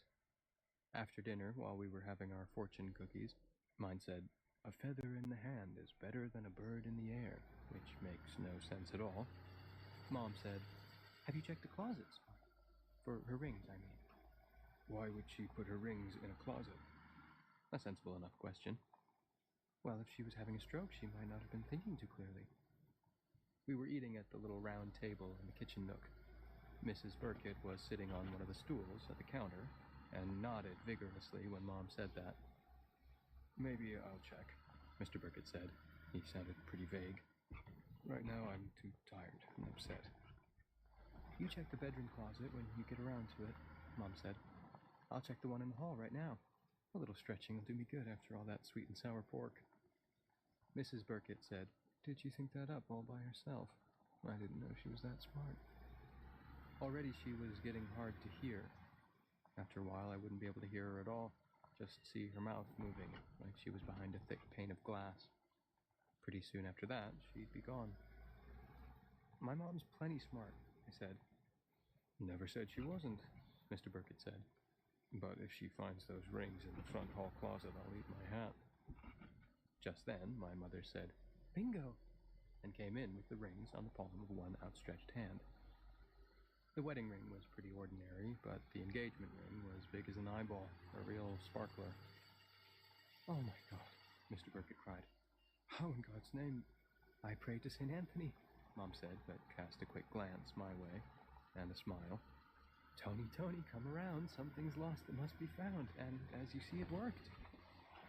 I thought about asking Mr. Burkett if he wanted salt and pepper on his hat, but didn't. It wasn't the right time to be funny, and besides, it's like my mother always says, nobody loves a smartass. 4. The funeral was 3 days later. It was my first one, and interesting, but not what you'd call fun. At least my mother didn't have to be comforter-in-chief. Mr. Burkett had a sister and a brother to take care of that. They were old, but not as old as he was. Mr. Burkett cried all the way through the service, and the sister kept handing him Kleenex. Her purse seemed to be full of them. I'm surprised she had room for anything else. That night, Mom and I had pizza from Domino's. She had wine, and I had Kool-Aid as a special treat for being good at the funeral. When we were down to the last piece of the pie, she asked me if I thought Mrs. Burkett had been there. "Yeah, she was sitting on the steps leading up to the place where the minister and her friends talked. The pulpit. Could you..." She picked up the last slice, looked at it, then put it down and looked at me. "Could you see through her? Like a movie ghost, you mean?" "Yes, I suppose that's what I mean." "Nope, she was all there, but still in her nightgown. I was surprised to see her because she died 3 days ago. They don't usually last that long. They just disappear." Like she was trying to get it straight in her mind. I could tell she didn't like talking about it, but I was glad she was. It was a relief. "Yeah. What was she doing, Jamie?" "Just sitting there. Once or twice she looked at her coffin, but she mostly looked at him." "At Mr. Burkett, Marty." "Right. She said something once, but I couldn't hear. Pretty soon after they die, their voices start to fade away, like turning down the music on the car radio. After a while, you can't hear them at all. And then they're gone." "Yes," I said. There was a lump in my throat, so I drank the rest of my Kool-Aid to make it go away. "Gone." "Help me clean up," she said. "Then we can watch an episode of Torchwood if you want." "Yeah, cool." In my opinion, Torchwood wasn't really cool, but getting to stay up an hour after my usual bedtime was way cool. "Fine, just as long as you understand we're not going to make a practice of it. But I need to tell you something first, and it's very serious, so I want you to pay attention. Close attention." "Okay." She got down on one knee so our faces were more or less level and took hold of me by the shoulders. gently but firmly. Never tell anyone about seeing dead people, James. Never. They wouldn't believe me anyway. You never used to. I believed something, she said, ever since that day in Central Park. Do you remember that? She blew back her bangs. Of course you do. How could you forget? I remember. I only wished I didn't. She was still on her knee, looking into my eyes. So here it is. People not believing is a good thing. But someday somebody might. And that might get the wrong kind of talk going, or put you in actual danger. Why? There's an old saying that dead men tell no tales, Jamie, but they can talk to you, can't they? Dead men and women. You say they have to answer questions and give truthful answers, as if dying is like a dose of sodium pentothal. I had no clue what that was, and she must have seen it on my face because she said to never mind that, but to remember what Mrs. Burkett had told me when I asked about her rings. So, I said. I liked being close to my mom, but I didn't like her looking at me in that intense way. Those rings were valuable, especially the engagement ring. People die with secrets, Jamie, and there are always people who want to know those secrets. I don't mean to scare you, but sometimes a scare is the only lesson that works. Like the man in Central Park was a lesson about being careful in traffic and always wearing your helmet when you were on your bike, I thought, but didn't say. I won't talk about it, I said. Not ever, except to me, if you need to. Okay, good. We have an understanding. She got up, and we went in the living room and watched TV. When the show was over, I brushed my teeth and peed and washed my hands. Mom tucked me in and kissed me and said what she always said. Sweet dreams, pleasant repose, all the bed and all the clothes. Most nights, that was the last time I saw her till morning. I'd hear the clink of glass as she poured herself a second glass of wine, or a third. Then Jazz turned way down low as she started reading some manuscript. Only, I guess moms must have an extra sense, because that night she came back in and sat on my bed. Or maybe she just heard me crying, although I was trying my best to keep it on the down low. Because, as she also always said, it's better to be part of the solution instead of part of the problem. What's wrong, Jamie? She asked, brushing back my hair. Are you thinking about the funeral? Or Mrs. Burkett being there? What would happen to me if you died, Mom? Would I have to go live in an orphanage home? Because it sure as shit wouldn't be with Uncle Harry. Of course not, Mom said, still brushing my hair. Right. And it's what we call a moot point, Jamie, because I'm not going to die for a long time. I'm 35 years old, and that means I still have over half my life ahead of me. What if you get what Uncle Harry's got and have to live in that place with him? The tears were streaming down my face. Having her stroke my forehead made me feel better, but it also made me cry more. Who knows why? That place smells bad. It smells like pee. The chance of that happening is so teensy that if you put it next to an ant, the ant would look like Godzilla, she said. That made me smile and feel better. Now that I'm older, I know she was either lying or misinformed, but the gene that triggers what Uncle Harry had, early onset Alzheimer's, swerved around her, thank God. I'm not going to die. You're not going to die, and I think there's a good chance that this peculiar ability of yours will fade when you get older. So, are we good? We're good. No more tears, Jamie. Just sweet dreams and pleasant repose. All the bed and all the clothes. I finished. Yeah. She kissed my forehead and left, leaving the door open a little bit, as she always did. I didn't want to tell her it wasn't the funeral that had made me cry, and it wasn't Mrs. Burkett either, because she wasn't scary. Most of them aren't. But the bicycle man in Central Park scared the shit out of me. He was gushy.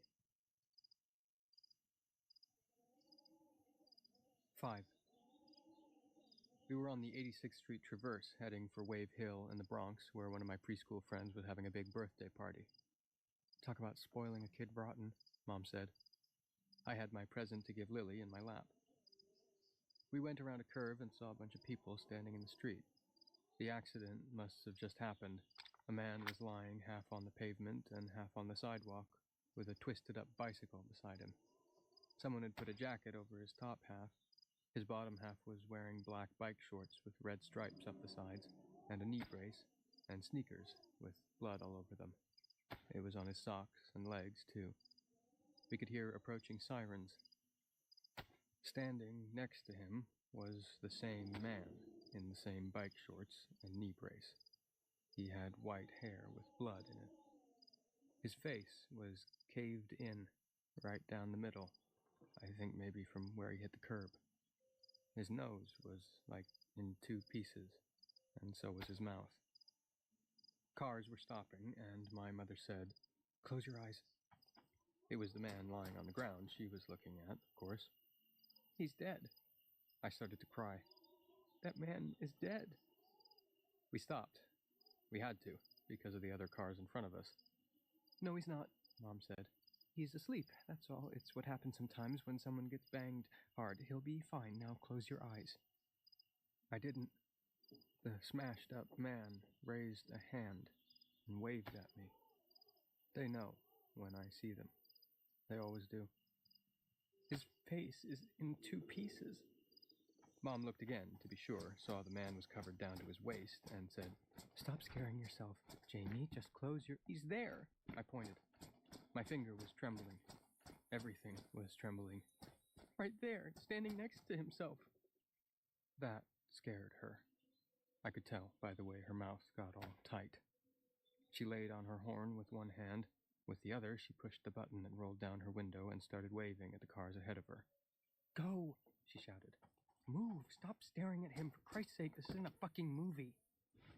They did, except for the one right in front of her. That guy was leaning over and taking a picture with his phone. Mom pulled up and bumped his fender.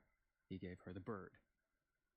My mother backed up and pulled into the other lane to go around. I wish I'd also given him the bird, but I was too freaked out.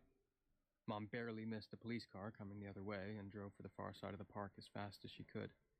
She was almost there when I unbuckled my seatbelt. Mom yelled at me not to do that, but I did it anyway and buzzed down my window and kneeled on the seat and leaned out and blew groceries all down the side of the car. I couldn't help it. When we got to the Central Park West side, Mom pulled over and wiped off my face with the sleeve of her blouse. She might have worn that blouse again, but if she did, I don't remember it. "God, Jamie, you're white as a sheet." "I couldn't help it," I said. "I never saw anyone like that before. There were bones sticking right out of his nose." Then I ralphed again, but managed to get most of that one on the street instead of on our car. Plus, there wasn't as much. She stroked my neck, ignoring someone, maybe the man who gave us the finger, who honked at us and drove around our car. "Honey, that's just your imagination. He was covered up. Not the one on the ground, the one standing beside him. He waved at me." She stared at me for a long time, seemed like she was going to say something, then just buckled my seatbelt. "I think maybe we should skip the party. How does that sound to you?" "Good," I said. "I don't like Lily anyway. She sneaky pinches me during story time." We went home. Mom asked me if I could keep down a cup of cocoa, and I said I could. We drank cocoa together in the living room. I still had Lily's present. It was a little doll in a sailor suit. When I gave it to Lily the next week, instead of sneaky pinching me, she gave me a kiss right on the mouth. I got teased about that and never minded a bit. While we were drinking our cocoa, she might have put a little something extra in hers, Mom said, "I promised myself when I was pregnant that I'd never lie to my kid. So, here goes. Yeah, that guy was probably dead." She paused. "No, he was dead. I don't think even a bike helmet would have saved him, and I didn't see one. No, he wasn't wearing a helmet, because if he'd been wearing it when he got hit, it was a taxi that did it, we found out. He would have been wearing it as he stood beside his body. They're always wearing what they had on when they died. But you only imagine you saw his face, honey. You couldn't have. Someone covered him up with a jacket, someone very kind. He was wearing a t-shirt with a lighthouse on it, I said. Then I thought of something else. It was only a little bit cheery, but after something like that, I guess you take what you can get. At least he was pretty old. Why do you say that? She was looking at me oddly. Looking back on it, I think that was when she started to believe, at least a little bit. His hair was white, except for the parts with blood in it, that is. I started to cry again. My mother hugged me and rocked me, and I went to sleep while she was doing it.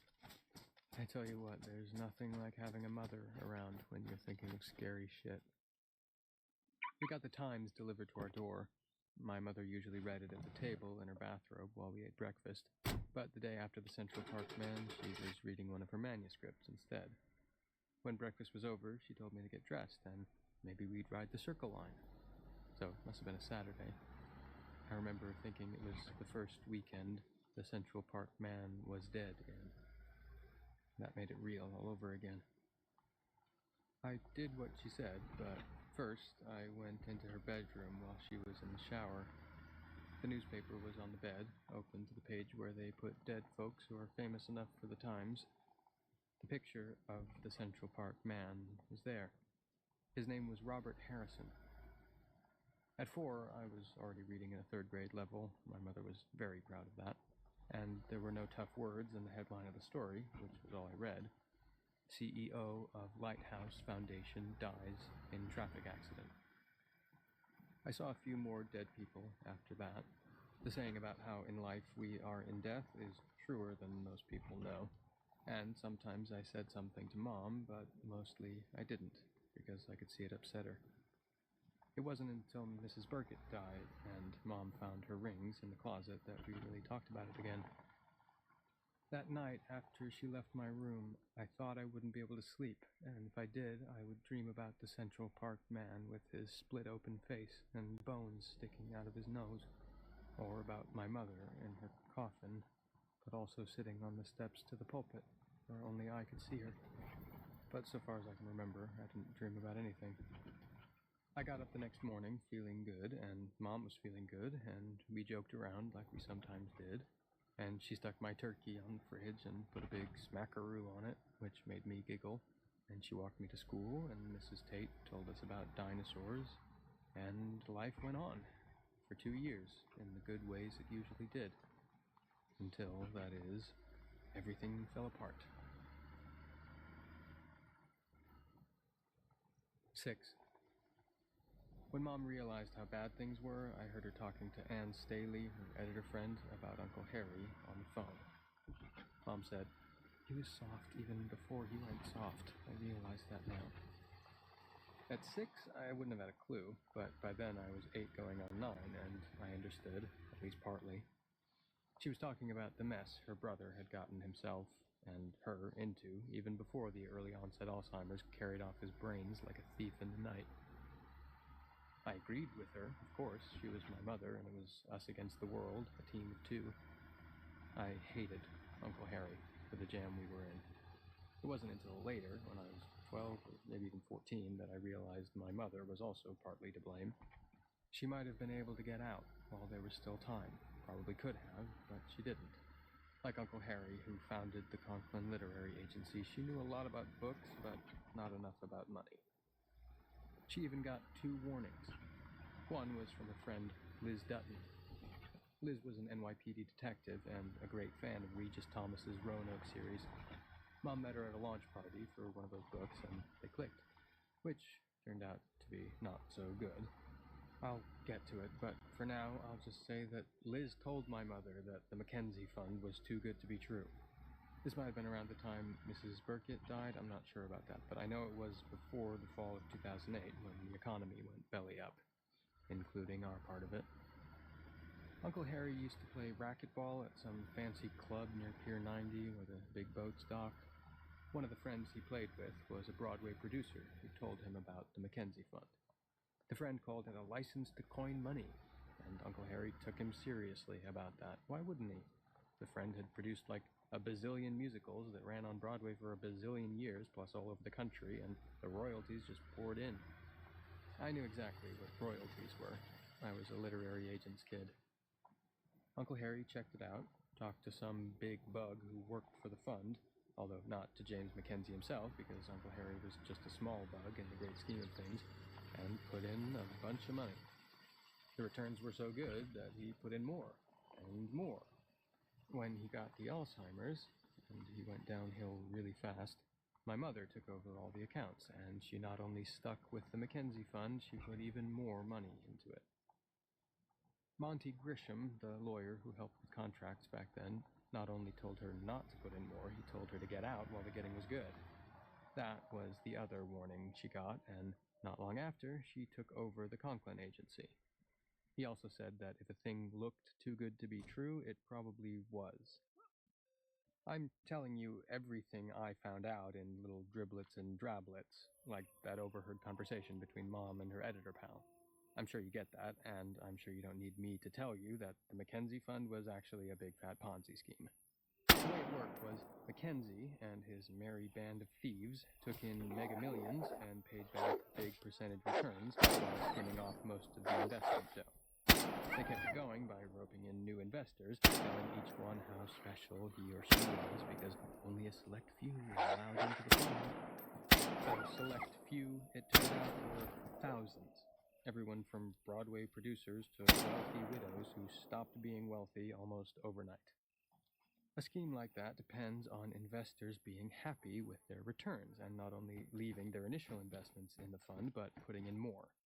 It worked okay for a while, but when the economy crashed in 2008, almost everybody in the fund asked for their money back, and the money wasn't there. Mackenzie was a piker compared to Madoff, the king of Ponzi schemes, but he gave old Byrne a run for his money. After taking in over $20 billion, all he had in the Mackenzie accounts was a measly $15 million. He went to jail, which was satisfying, but as Mom sometimes said, grits ain't groceries and revenge don't pay the bills. We're okay, she told me when Mackenzie started showing up on all the news channels and in the Times. Don't worry, Jamie. But the circles under her eyes said that she was plenty worried, and she had plenty of reasons to be. Here's more of what I found out later. Mom only had about $200 grand in assets she could put her hands on, and that included the insurance policies on her and me. What she had on the liability side of the ledger, you don't want to know. Just remember, our apartment was on Park Avenue. The agency was on Madison Avenue, and the extended care home where Uncle Harry was living, if you can call that living, I can hear my mother adding, was in Pound Ridge, which is about as expensive as it sounds. Closing the office on Madison was Mom's first move. After that, she worked out of the Palace on Park, at least for a while.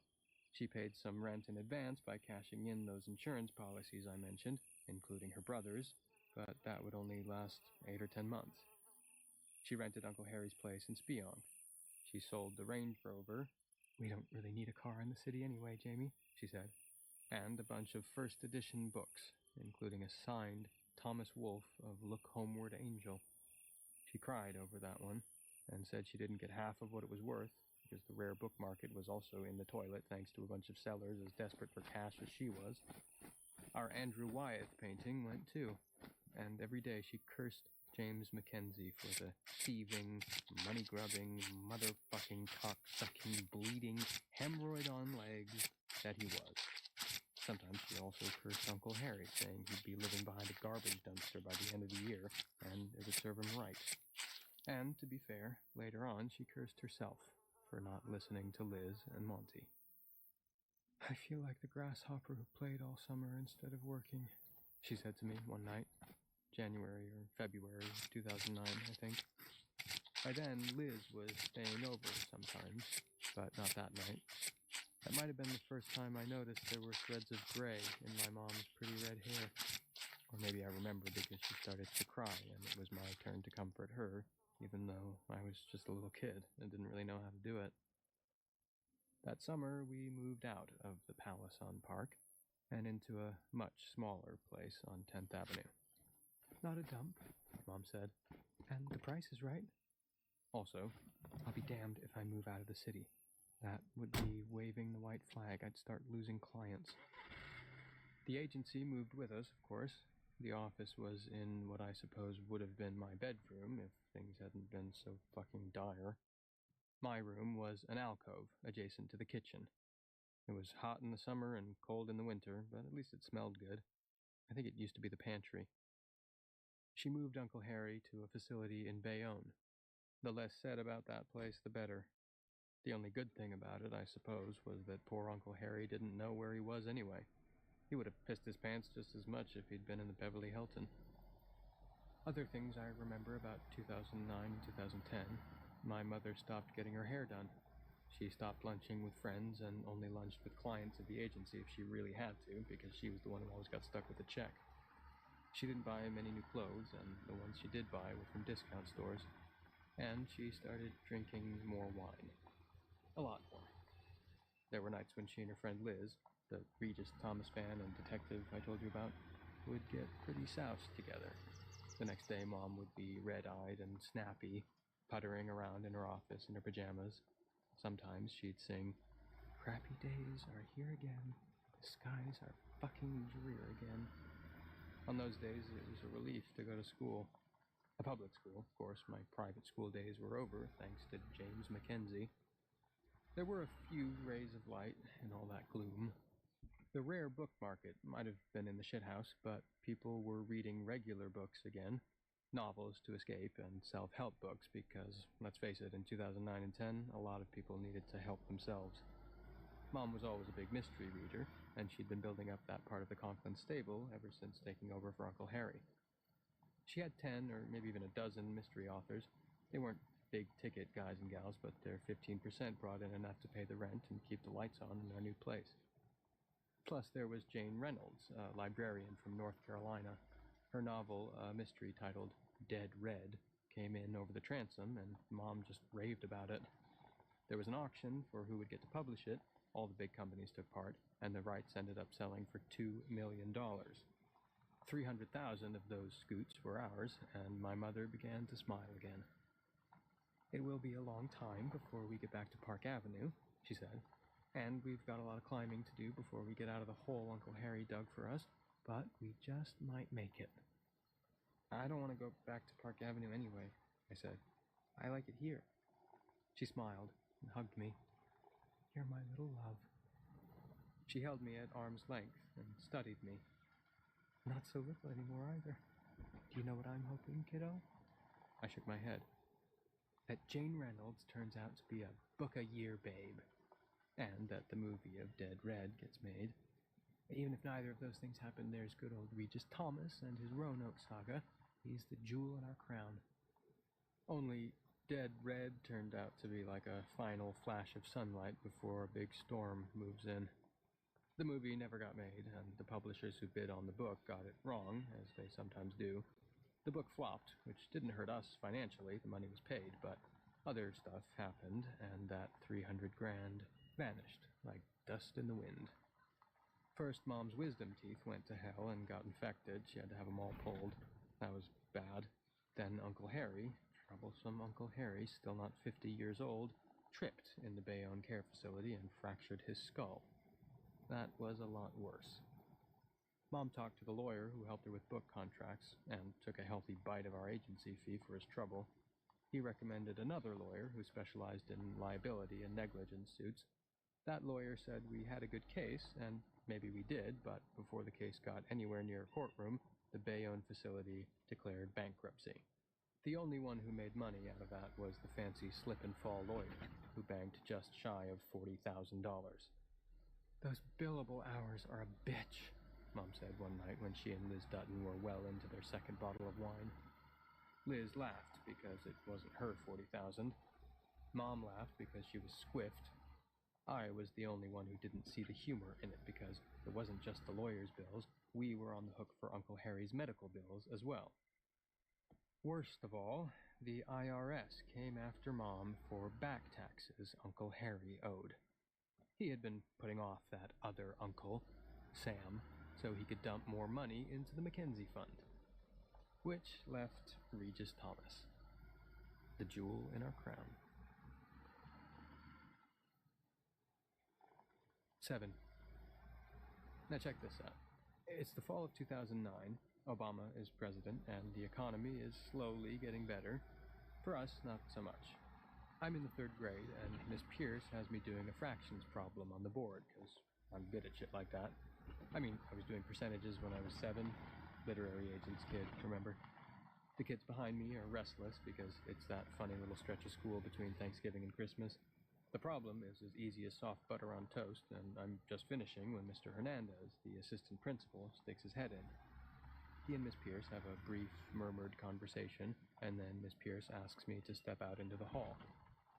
My mother is waiting out there, and she's as pale as a glass of milk. Skim milk. My first thought is that Uncle Harry, who now has a steel plate in his skull to protect his useless brain, has died. Which, in a gruesome way, would actually be good, because it would cut down on expenses. But when I ask, she says Uncle Harry, by then living in a 3rd-rate care home in Piscataway, he kept moving further west like some fucked-up brain-dead pioneer, is fine. Mom hustles me down the hall and out the door before I can ask any more questions. Parked at the yellow curb where parents drop off their kids and pick them up in the afternoon is a Ford sedan with a bubble light on the dash. Standing beside it in a blue parka with NYPD on the breast is Liz Dutton. Mom is rushing me toward the car, but I dig in my heels and make her stop. What is it? I ask. Tell me. I'm not crying, but tears are close. There's been a lot of bad news since we found out about the Mackenzie Fund, and I don't think I can stand any more. But I get some. Regis Thomas is dead. The jewel just fell out of our crown.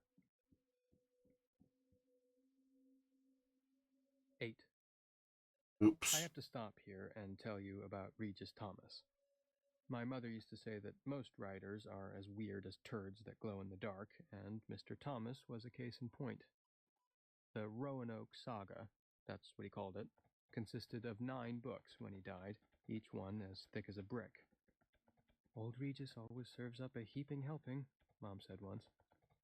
When I was 8, I snitched a copy of the first one, Death Swamp of Roanoke, off one of the office shelves and read it. No problem there. I was as good at reading as I was at math and seeing dead folks. It's not bragging if it's true. Plus, Death Swamp wasn't exactly Finnegan's Wake. I'm not saying it was badly written, don't get that idea. The man could tell a tale. There was plenty of adventure, lots of scary scenes, especially in the Death Swamp. A search for buried treasure, and a big, hot helping of good old SEX. I learned more about the true meaning of 69 in that book than a kid of 8 should probably know. I learned something else as well, although I only made a conscious connection later. It was about all those nights Mom's friend Liz stayed over. I'd say there was a sex scene every 50 pages or so in Death Swamp, including one in a tree while hungry alligators crawled around beneath. We're talking 50 shades of Roanoke. In my early teens, Regis Thomas taught me to jack off. And if that's too much information, deal with it. The books really were a saga in that they told one continuing story with a cast of continuing characters. They were strong men with fair hair and laughing eyes, untrustworthy men with shifty eyes, noble Indians, who in later books would become noble Native Americans, and gorgeous women with firm, high breasts. Everyone, the good, the bad, the firm-breasted, was Randy all the time. The heart of the series, what kept the readers coming back, other than the duels, murders, and sex, that is, was the Titanic secret that had caused all the Roanoke settlers to disappear. Had it been the fault of George Threadgill, chief villain? Were the settlers dead? Was there really an ancient city beneath Roanoke full of ancient wisdom? What did Martin Betancourt mean when he said, "Time is the key," before expiring? What did that cryptic word, Croatoan, found carved on a palisade of the abandoned community, really mean? Millions of readers slavered to know the answers to those questions. To anyone far in the future finding that hard to believe, I'd simply tell you to hunt up something by Judith Krantz or Harold Robbins. Millions of people read their stuff too. Regis Thomas's characters were classic projection. Or maybe I mean wish fulfillment. He was a little wizened dude whose author photo was routinely altered to make his face look a little less like a lady's leather purse. He didn't come to New York City because he couldn't. The guy who wrote about fearless men hacking their way through pestilent swamps, fighting duels, and having athletic sex under the stars was an agoraphobe bachelor who lived alone. He was also incredibly paranoid, so said my mother, about his work. No one saw it until it was done, and after the first 2 volumes were such rip-roaring successes, staying at the top of the bestseller lists for months, that included a copy editor. He insisted that they be published as he wrote them, word for golden word. He wasn't a book-a-year author, that literary agent's El Dorado, but he was dependable. A book with Of Roanoke in the title would appear every 2 or 3 years. The first 4 came during Uncle Harry's tenure, the next 5 in Mom's. That included Ghost Maiden of Roanoke, which Thomas announced was the penultimate volume. The last book in the series, he promised, would answer all the questions his loyal readers had been asking ever since those first expeditions into the Death Swamp. It would also be the longest book in the series, maybe 700 pages, which would allow the publisher to tack on an extra $1 or $2 onto the purchase price. And once Roanoke and all its mysteries were put to rest, he had confided to my mother on one of her visits to his upstate New York compound, he intended to begin a multi-volume series focused on the Mary Celeste. It all sounded good until he dropped dead at his desk with only 30 or so pages of his magnum opus completed. He'd been paid a cool $3 million in advance, but with no book, the advance would have to be paid back, including our share. Only our share was either gone or spoken for. This, as you may have guessed, was where I came in. Okay, back to the story. 9. As we approached the unmarked police car, I knew what it was. I'd seen it lots of times parked in front of our building with the sign reading "Police Officer on Call" on the dash. Liz held open the side of her parka to show me her empty shoulder holster. This was kind of a joke between us. No guns around my son, that was Mom's hard and fast rule. Liz always showed me the empty holster when she was wearing it, and I'd seen it plenty of times on the coffee table in our living room. Also on the night table, on the side of the bed my mother didn't use, and by the age of 9, I had a pretty good idea of what that meant. Death Swamp of Roanoke included some steamy stuff going on between Laura Goodhue and Purity Betancourt, the widow of Martin Betancourt. Pure she wasn't. "What's she doing here?" I asked Mom when we got to the car. Liz was right there, so I guess it was an impolite thing to say, if not downright rude.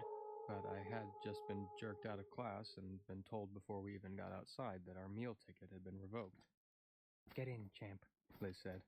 She always called me champ. "Time's a-wasting." "I don't want to. We're having fish sticks for lunch." "Nope," Liz said. "We're having Whoppers and fries." "I'm buying." "Get in," my mother said. "Please, Jamie." So I got in the back. There were a couple of Taco Bell wrappers on the floor, and a smell that might have been microwave popcorn. There was also another smell, one I associated with our visits to Uncle Harry and his various care homes, but at least there was no metal grill between the back and the front like I'd seen on some of the police shows Mom watched. She was partial to the wire. Mom got in front, and Liz pulled out, pausing at the first red light to turn on the dashboard flasher. It went whoop, and even without any siren, cars moved out of the way, and we were on the FBI lickety split. My mother turned around and looked at me from between the seats with an expression that scared me. She looked desperate. "Could he be at his house, Jamie? I'm sure they've taken his body into the morgue or the funeral parlor, but could he still be there?" The answer to that was I didn't know, but I didn't say that or anything else at first. I was too amazed. Hurt. Maybe even mad. I don't remember for sure about that, but the amazement and hurt I remember very well. She had told me never to tell anybody about seeing dead people, and I never had. But then she did. She told Liz. That was why Liz was here and would soon be using her blipping dashboard light to shift traffic out of our way on the Strainbrook Parkway.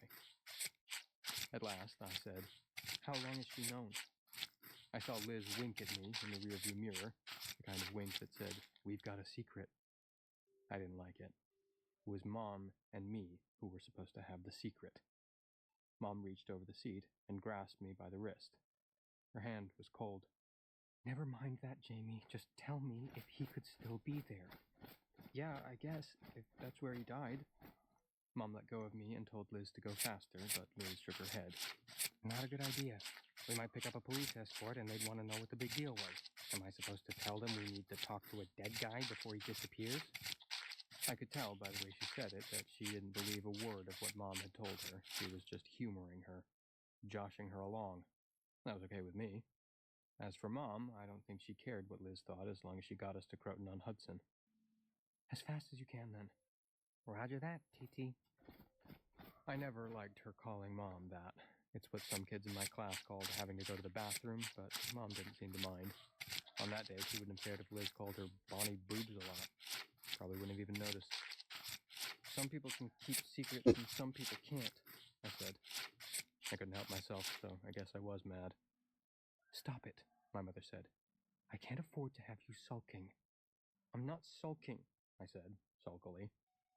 I knew she and Liz were tight, but she and I were supposed to be even tighter.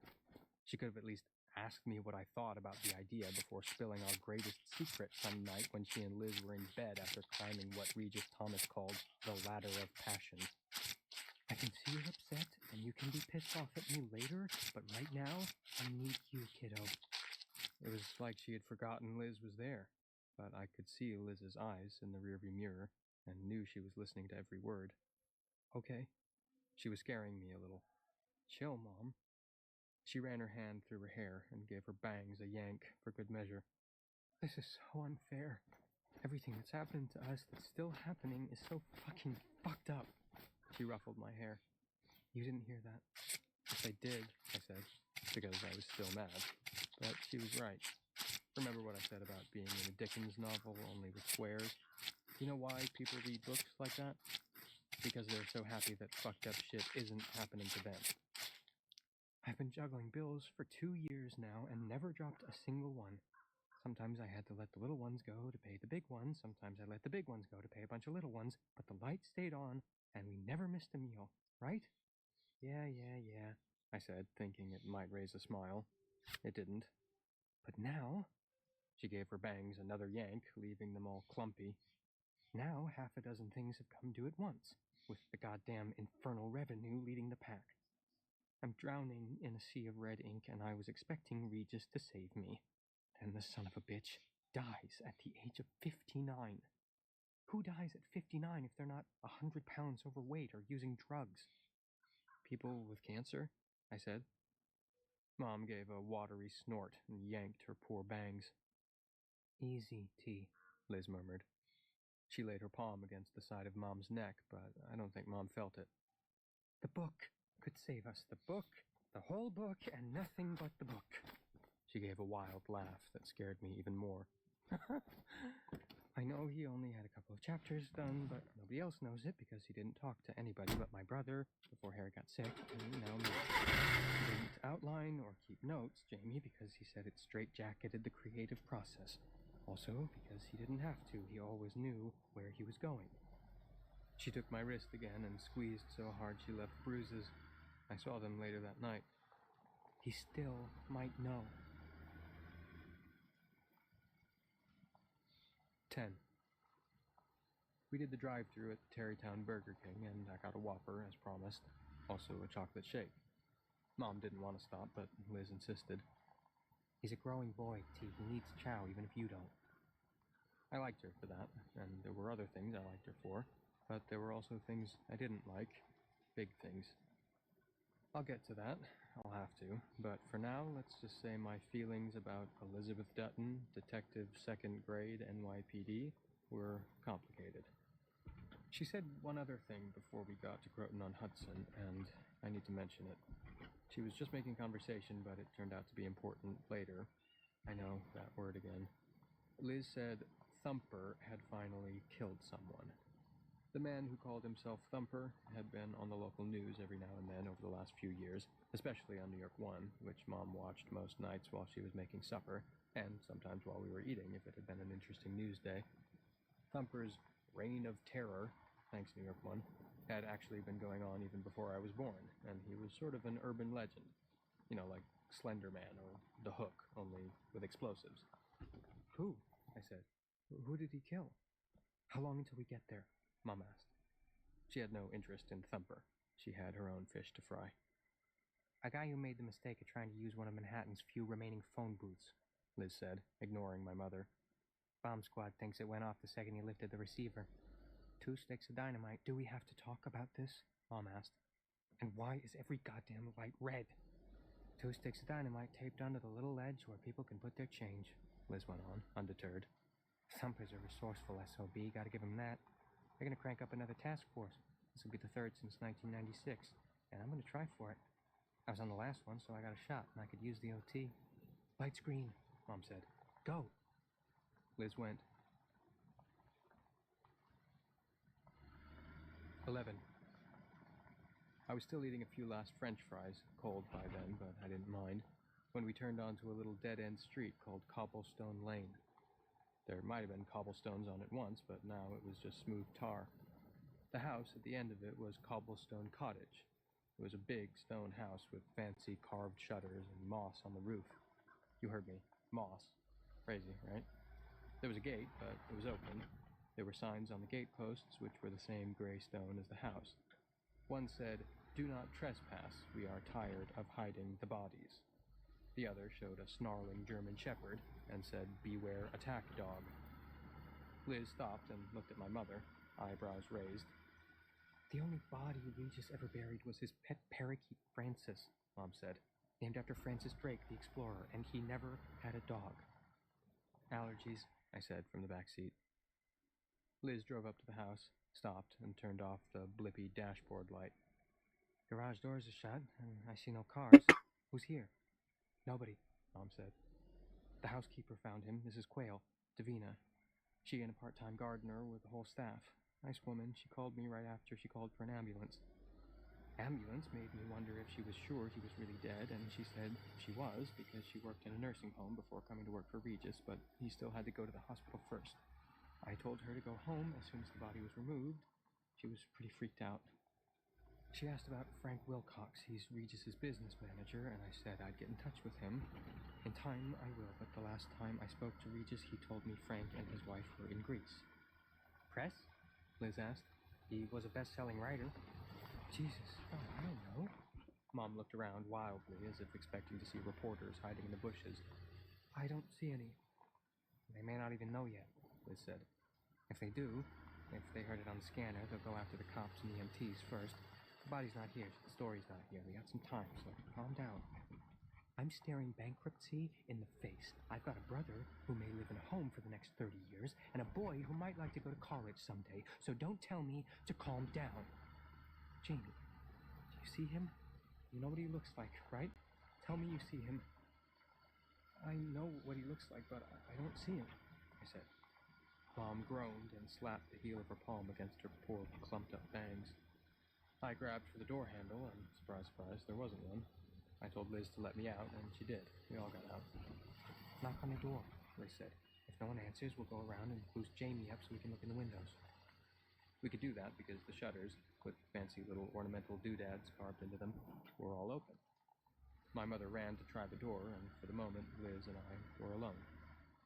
You don't really think you can see dead people like the kid in that movie, do you, champ? I didn't care if she believed me or not, but something about her tone, as if this was all a big joke, pissed me off. Mom told you about Mrs. Burkett's rings, didn't she? Liz shrugged. That might have been a lucky guess. You didn't happen to see any dead folks on the way here, did you? I said no, but it can be hard to tell unless you talk to them, or they talk to you. Once, when me and Mom were on the bus, I saw a girl with cuts in her wrists so deep they looked like red bracelets, and I was pretty sure she was dead, although she was nowhere near as gushy as the Central Park man. And just that day, as we drove out of the city, I spotted an old woman in a pink bathrobe standing on the corner of 8th Avenue. When the sign turned to walk, she just stood there, looking around, like a tourist. She had those roller things in her hair. She might have been dead, but she also might have been a live person just wandering around, the way Mom said Uncle Harry used to do sometimes before she had to put him in that first care home. Mom told me that when Uncle Harry started doing that, sometimes in his PJs, she gave up thinking he might get better. Fortune tellers guess lucky all the time, Liz said. And there's an old saying about how even a stopped clock is right twice a day. So you think my mother's crazy and I'm helping her be crazy? She laughed. That's called enabling, champ, and no, I don't think that. What I think is she's upset and grasping at straws. Do you know what that means? Yeah, that she's crazy. Liz shook her head again, more emphatically this time. She's under a lot of stress, I totally get it. But making things up won't help her. I hope you get that. Mom came back. No answer. And the door's locked. I tried it. Okay, Liz said. Well, let's go window peeking. We walked around the house. I could look in the dining room windows because they went all the way to the ground, but I was too short for most of the other ones. Liz made a hand step so I could look into those. I saw a big living room with a widescreen TV and lots of fancy furniture. I saw a dining room with a table long enough to seat the starting team of the Mets, plus maybe their bullpen pitchers, which was crazy for a guy who hated company. I saw a room that Mom called the small parlor, and around back was the kitchen. Mr. Thomas wasn't in any of the rooms. Maybe he's upstairs? I've never been up there, but if he died in bed or in the bathroom, he might still be... I doubt if he died on the throne like Elvis, but I suppose it's possible. That made me laugh. Calling the toilet the throne always made me laugh, but I stopped when I saw Mom's face. This was serious business, and she was losing hope. There was a kitchen door, and she tried the knob, but it was locked, just like the front door. She turned to Liz. Maybe we could... Don't even think about it, Liz said. No way are we breaking in, T. I've got enough problems at the department without setting off a recently deceased best-selling author's security system and trying to explain what we're doing here when the guys from Brinks or ADT show up. Or the local cops. And speaking of the cops, he died alone, right? The housekeeper found him? Yes, Mrs. Quayle, she called me. I told you that. The cops will want to ask her some questions, probably doing it right now. Or maybe the medical examiner. I don't know how they do things in Westchester County. Because he's famous? Because they think someone might have murdered him? Because it's routine, and yeah, because he's famous, I suppose. The point is, I'd like for us to be gone when they show up. Mom's shoulders slumped. Nothing, Jamie? No sign of him? I shook my head. Mom sighed and looked at Liz. Maybe we should check the garage? Liz gave her a shrug that said, it's your party. Jamie, what do you think? I couldn't imagine why Mr. Thomas would be hanging out in his garage, but I guessed it was possible. Maybe he had a favorite car. I guess we should, as long as we're here. We started for the garage, but then we stopped. There was a gravel path beyond Mr. Thomas's swimming pool, which had been drained. The path was lined with trees, but because it was late in the season and most of the leaves were gone, I could see a little green building. I pointed to it. What's that? Mom gave her forehead another slap. I was starting to worry she might give herself a brain tumor or something. Oh my God. La petite maison dans le bois. Why didn't I think of it first? What's that? I asked. His study, where he writes. If he's anywhere, it would be there. Come on. She grabbed my hand and ran me around the shallow end of the pool, but when we got to where the gravel path started, I set my feet and stopped. Mom kept going, and if Liz hadn't grabbed me by the shoulder, I probably would have face-planted. Mom? Mom? She turned around, looking impatient, except that's not the right word. She looked halfway to crazy. Come on, I'm telling you, if he's anywhere here, it will be there. You need to calm down, T, Liz said. We'll check out his writing cabin, and then I think we should go. Mom! My mother ignored me. She was starting to cry, which she hardly ever did. She didn't do it even when she found out how much the IRS wanted. That day she just pounded her fists on the desk and called them a bunch of blood-sucking bastards. But she was crying now. You go if you want, But we're staying here until Jamie's sure it's a bust. This might just be a pleasure jaunt for you, humoring the crazy lady. That's unfair. But this is my life we are talking about. I know that. And Jamie's life, and Mom. One of the worst things about being a kid, maybe the very worst, is how grown-ups ignore you when they get going on their shit. Mom, Liz, both of you, stop. They stopped. They looked at me. There we stood. 2 women and a little boy in a New York Mets hoodie beside a drained pool on an overcast November day. I pointed to the gravel path leading to the little house in the woods where Mr. Thomas wrote his Roanoke books. He's right there, I said. 12. He came walking toward us, which didn't surprise me. Most of them, not all, but most, are attracted to living people for a while, like bugs to a bug light. That's kind of a horrible way to put it, but it's all I can think of. I would have known he was dead, even if I didn't know he was dead, because of what he was wearing. It was a chilly day, but he was dressed in a plain white tee, baggy shorts, and those strappy sandals Mom calls Jesus shoes. Plus, there was something else, something weird. A yellow sash with a blue ribbon into it. Liz was saying something to my mother about how there was no one there and I was just pretending, but I paid no attention. I pulled free of Mom's hand and walked toward Mr. Thomas. He stopped. Hello, Mr. Thomas, I said. I'm Jamie Conklin, Tia's son. I've never met you. Oh, come on, Liz said from behind me. Be quiet, Mom said, but some of Liz's skepticism must have gotten through because she asked me if I was sure Mr. Thomas was really there. I ignored this too. I was curious about the sash he was wearing, had been wearing when he died. I was at my desk, he said. I always wear my sash when I'm writing. It's my good luck charm. What's the blue ribbon for? The regional spelling bee I won when I was in 6th grade. Spelled down kids from 20 other schools. I lost in the state competition, but I got this blue ribbon for the regional. My mother made the sash and pinned the ribbon on it. In my opinion, I thought that was sort of a weird thing to still be wearing, since 6th grade must have been a zillion years ago for Mr. Thomas, but he said it without any embarrassment or self-consciousness. Some dead people can feel love. Remember me telling you about Mrs. Burkett kissing Mr. Burkett's cheek? And they can feel hate, something I found out in due time. But most of the other emotions seem to leave when they die. Even the love never seemed all that strong to me. I don't like to tell you this, but hate stays stronger and lasts longer. I think when people see ghosts, as opposed to dead people, it's because they are hateful. People think ghosts are scary because they are. I turned back to Mom and Liz.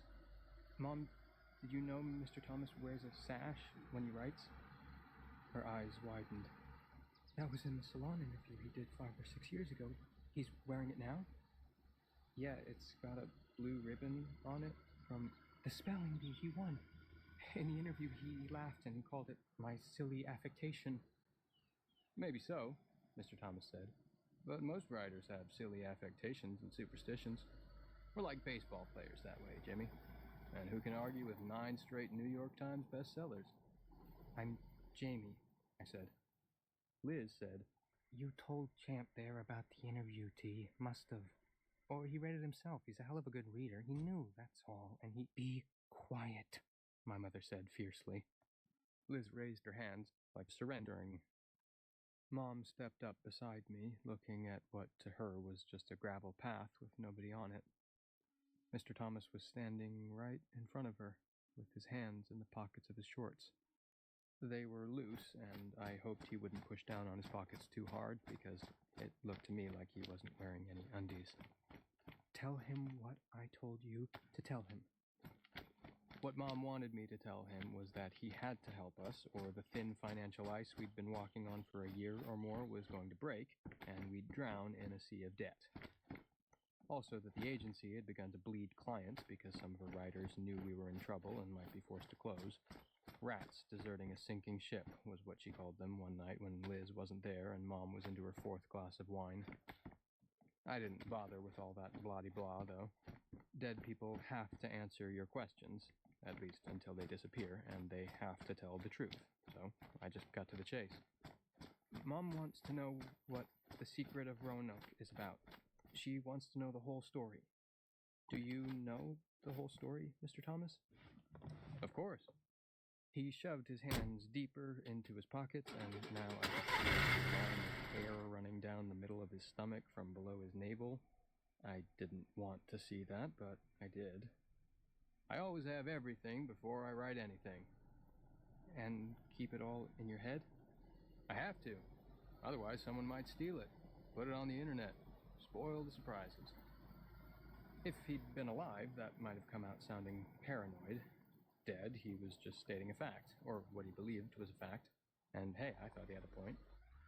Computer trolls were always spilling stuff on the net, everything from boring shit like political secrets to the really important things like what was going to happen in the season finale of Fringe. Liz walked away from me and Mom, sat on one of the benches beside the pool, crossed her legs, and lit a cigarette. She had apparently decided to let the lunatics run the asylum. That was okay with me. Liz had her good points, but that morning she was basically in the way. Mom wants you to tell me everything, I said to Mr. Thomas. I'll tell her, and she'll write the last Roanoke book.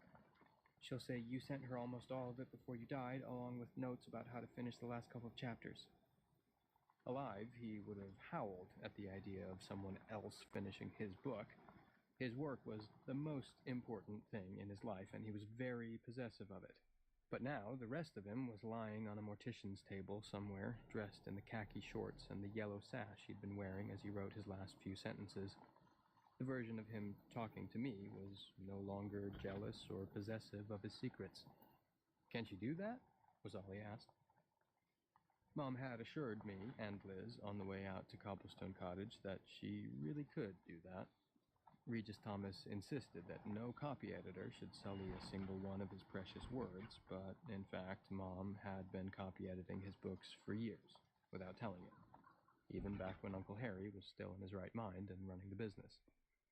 Some of the changes were pretty big, but he never knew, or at least never said anything. If anyone in the world could copy Mr. Thomas's style, it was my mother. But style wasn't the problem. The problem was story. She can, I said, because it was simpler than telling him all that. Who's that other woman? Mr. Thomas asked, pointing at Liz. That's my mother's friend. Her name is Liz Dutton. Liz looked up briefly, then lit another cigarette. Are she and your mother fucking? Mr. Thomas asked. Pretty sure, yeah. I thought so. It's how they look at each other. What did he say? Mom asked anxiously. He asked if you and Liz were close friends, I said. Kind of lame, but all I could think of on the spur of the moment. So, will you tell us the secret of Roanoke? I asked Mr. Thomas. I mean, the whole book, not just the secret part. Yes. He says yes, I told Mom, and she took both her phone and a little tape recorder out of her bag. She didn't want to miss a single word. Tell him to be as detailed as he can. Mom says to be... I heard her, Mr. Thomas said. I'm dead, not deaf. His shorts were lower than ever. Cool, I said. Listen, maybe you better pull up your shorts, Mr. Thomas, or your willy's gonna get chilly. He pulled up his shorts so they hung off his bony hips. Is it chilly? It doesn't feel that way to me. Then, with no change in tone, Tia is starting to look old, Jimmy. I didn't bother to tell him again that my name was Jamie. Instead, I looked at my mother, and holy God, she did look old. Was starting to, anyway. When had that happened? Tell us the story, I said. Begin at the beginning. Where else? Mr. Thomas said. 13. It took an hour and a half, and by the time we were done, I was exhausted, and I think Mom was too. Mr. Thomas looked just the same at the end as when we started, standing there with that somehow sorry yellow sash falling down over his poochy belly and low-slung shorts. Liz parked the car between the gateposts with the dashboard light flipping, which was probably a good idea because the news of Mr. Thomas's death had begun to spread, and people were showing up out front to snap pictures of Cobblestone Cottage. Once she came back to ask how much longer we'd be, and Mom just waved her off, told her to inspect the grounds or something, but mostly Liz hung in. It was stressful as well as exhausting because our future depended on Mr. Thomas's book. It wasn't fair for me to have to bear the weight of that responsibility, not at 9, but there was no choice. I had to repeat everything Mr. Thomas said to Mom, or rather to Mom's recording devices, and Mr. Thomas had plenty to say. When he told me he was able to keep everything in his head, he wasn't just blowing smoke. And Mom kept asking questions, mostly for clarification. Mr. Thomas didn't seem to mind, didn't seem to care one way or the other, actually, but the way Mom was dragging things out started bugging the shit out of me. Also, my mouth got wickedly dry. When Liz brought me her leftover Coke from Burger King, I gulped down the few swallows that were left and gave her a hug. "Thank you," I said, handing back the paper cup. "I needed that." "Very welcome." Liz had stopped looking bored. Now she looked thoughtful. She couldn't see Mr. Thomas, and I don't think she still totally believed he was there, but she knew something was going on, because she'd heard a 9-year-old boy spieling out a complicated plot featuring half a dozen major characters and at least 24 minor ones. Oh, and a threesome, under the influence of bulbous canary grass supplied by a helpful Native American of the Nottoway people, consisting of George Threadgill, Purity Betancourt, and Laura Goodhue, who ended up getting pregnant. Poor Laura almost got the shitty end of the stick. At the end of Mr. Thomas's summary, the big secret came out, and it was a dilly. I'm not going to tell you what it was. Read the book and find out for yourself. If you haven't read it already, that is. Now I'll tell you the last sentence, Mr. Thomas said. He seemed as fresh as ever, although fresh is probably the wrong word to use with a dead person. His voice had started to fade, though, just a little. "Because I always write that first. Oh. And I wrote to." "Last sentence coming up," I told Mom. "Thank God," she said. Mr. Thomas raised one finger like an old-time actor getting ready to give his big speech. "On that day, a red sun went down over the deserted settlement, and the carved word that would puzzle generations glowed as if limned in blood. Croatoan. Tell her Croatoan in capital letters, Jimmy." I told her, although I didn't know exactly what limned in blood meant, then asked Mr. Thomas if we were done. Just as he said we were, I heard a brief siren from out front, 2 whoops and a blat. "Oh, God," Liz said, but not in a panicky way, more like she'd been expecting it. "Here we go." She had her badge clipped to her belt and unzipped her parka so it would show. Then she went out front and came back with 2 cops. They were also wearing parkas with Westchester County police patches on them. "Cheese it, the cops," Mr. Thomas said, which I didn't understand at all. Later, when I asked Mom, she told me it was slang from the olden days of the 1950s. "This is Miss Conklin," Liz said. "She's my friend and was Mr. Thomas's agent. She asked me to run her up here because she was concerned someone might take the opportunity to steal souvenirs. Or manuscripts," my mother added. The little tape recorder was safe in her bag, and her phone was in the back pocket of her jeans. "One in particular, the last book in a cycle of novels Mr. Thomas was writing." Liz gave her a look that said, "Enough already," but my mother continued. "He just finished it, and millions of people will want to read it. I felt it my duty to make sure they get the chance." The cops didn't seem all that interested. They were here to look at the room where Mr. Thomas had died. Also to make sure the people who had been observed on the grounds had a good reason to be there. "I believe he died in his study," Mom said, and pointed toward La Petite Maison. "Uh-huh," one of the cops said. "That's what we heard. We'll check it out." He had to bend down with his hands on his knees to get FaceTime with me. I was pretty shrimpy in those days. "What's your name, son?" "James Conklin." I gave Mr. Thomas a pointed look. "Jamie, this is my mother." I took her hand. "Are you playing hooky today, Jamie?" Before I could answer, Mom cut in smooth as silk. "I usually pick him up when he gets out of school, but I thought I might not get back in time today, so we swung by to get him, didn't we, Liz?" "Roger that," Liz said. Officers, we didn't check the study, so I can't tell you if it's locked or not. Housekeeper left it open with the body inside, the one who'd talked to me said. But she gave me your keys, and we'll lock up after we have a quick look around.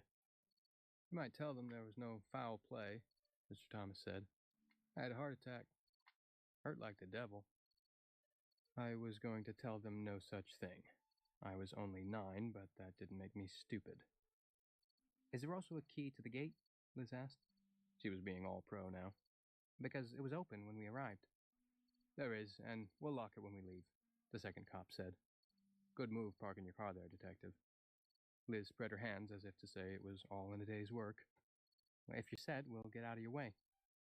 The cop who had spoken to me said, we should know what that valuable manuscript looks like so we can make sure it's safe. This was a ball my mother could carry. He sent the original to me just last week on a thumb drive. I don't think there's another copy. He was pretty paranoid. I was, Mr. Thomas admitted. His shorts were sinking again. Glad you were here to keep an eye out, the second cop said. He and the other one shook hands with Mom and Liz, also with me. Then they started down the gravel path to the little green building where Mr. Thomas had died. Later on, I found out a whole lot of writers died at their desks. Must be a type A occupation. Let's go, champ, Liz said. She tried to take my hand, but I wouldn't let her. Go stand over by the swimming pool for a minute, I said. Both of you. Why? Mom asked. I looked at my mother in a way I don't think I ever had before, as if she was stupid. And right then, I thought she was being stupid. Both of them were, not to mention rude as fuck. Because you got what you wanted, and I need to say thank you. Oh my God, Mom said and slapped her brow again. What was I thinking? Thank you, Regis. So much. Mom was directing her thank you to a flower bed, so I took her arm and turned her. He's over here, Mom. She said another thank you, to which Mr. Thomas didn't respond. He didn't seem to care. Then she walked over to where Liz was standing by the empty pool, lighting another cigarette. I didn't really need to say thank you. By then I knew that dead people don't give much of a shit about things like that. But I said thanks anyway. It was only polite, and besides, I wanted something else. My mom's friend, I said.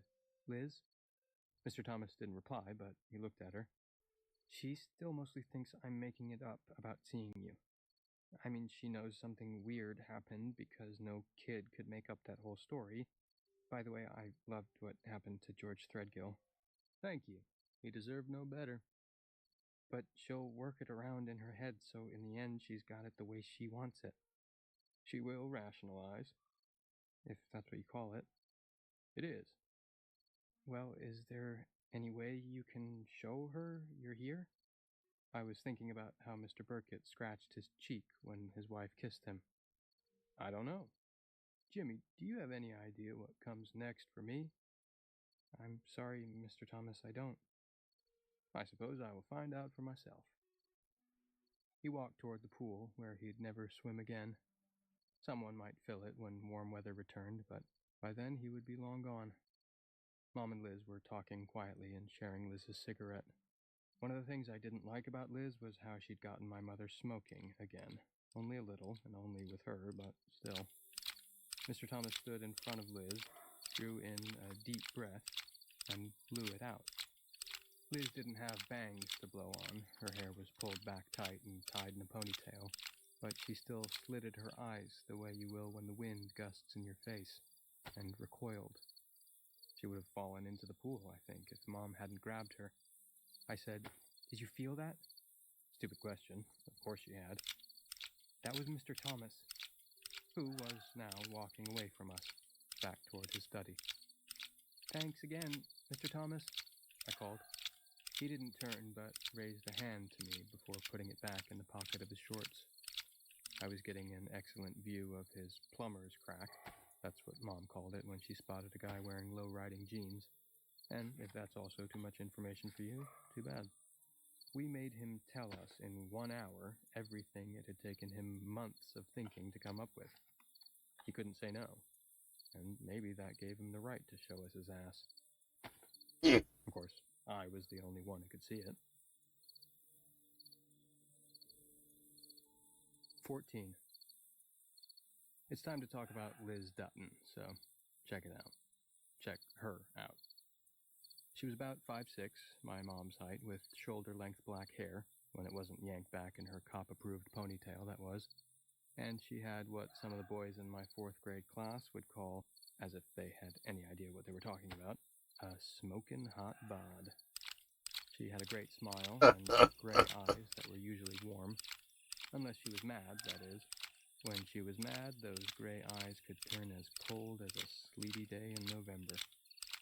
I liked her because she could be kind, like when my mouth and throat were so dry and she gave me what was left in that Burger King Coke without me having to ask her.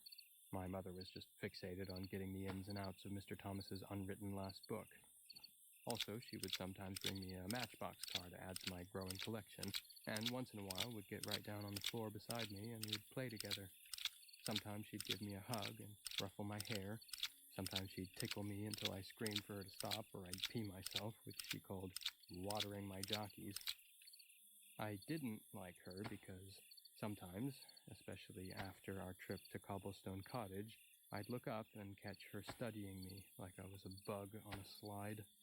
There was no warmth in her gray eyes then. Or she'd tell me my room was a mess, which, in fairness, it usually was, although my mom didn't seem to mind. "It hurts my eyes," Liz would say. Or, "Are you going to live that way all your life, Jamie?" She also thought I was too old for a nightlight, but my mother put an end to that discussion, just saying, "Leave him alone, Liz. He'll give it up when he's ready." The biggest thing? She stole a lot of my mother's attention and affection that I used to get.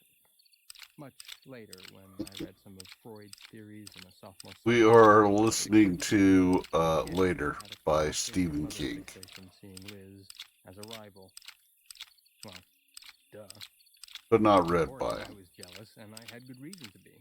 I had no father, didn't even know who the fuck he was because my mother wouldn't talk about him. Later, I found out she had good reason for that, but at the time, all I knew was that it was you and me against the world, Jamie. Until Liz came along, that was.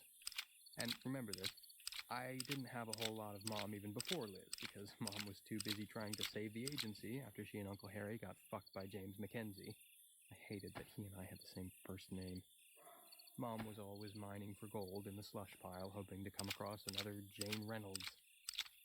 I would have to say that liking and disliking were pretty evenly balanced on the day we went to Cobblestone Cottage, with liking slightly ahead for at least 4 reasons.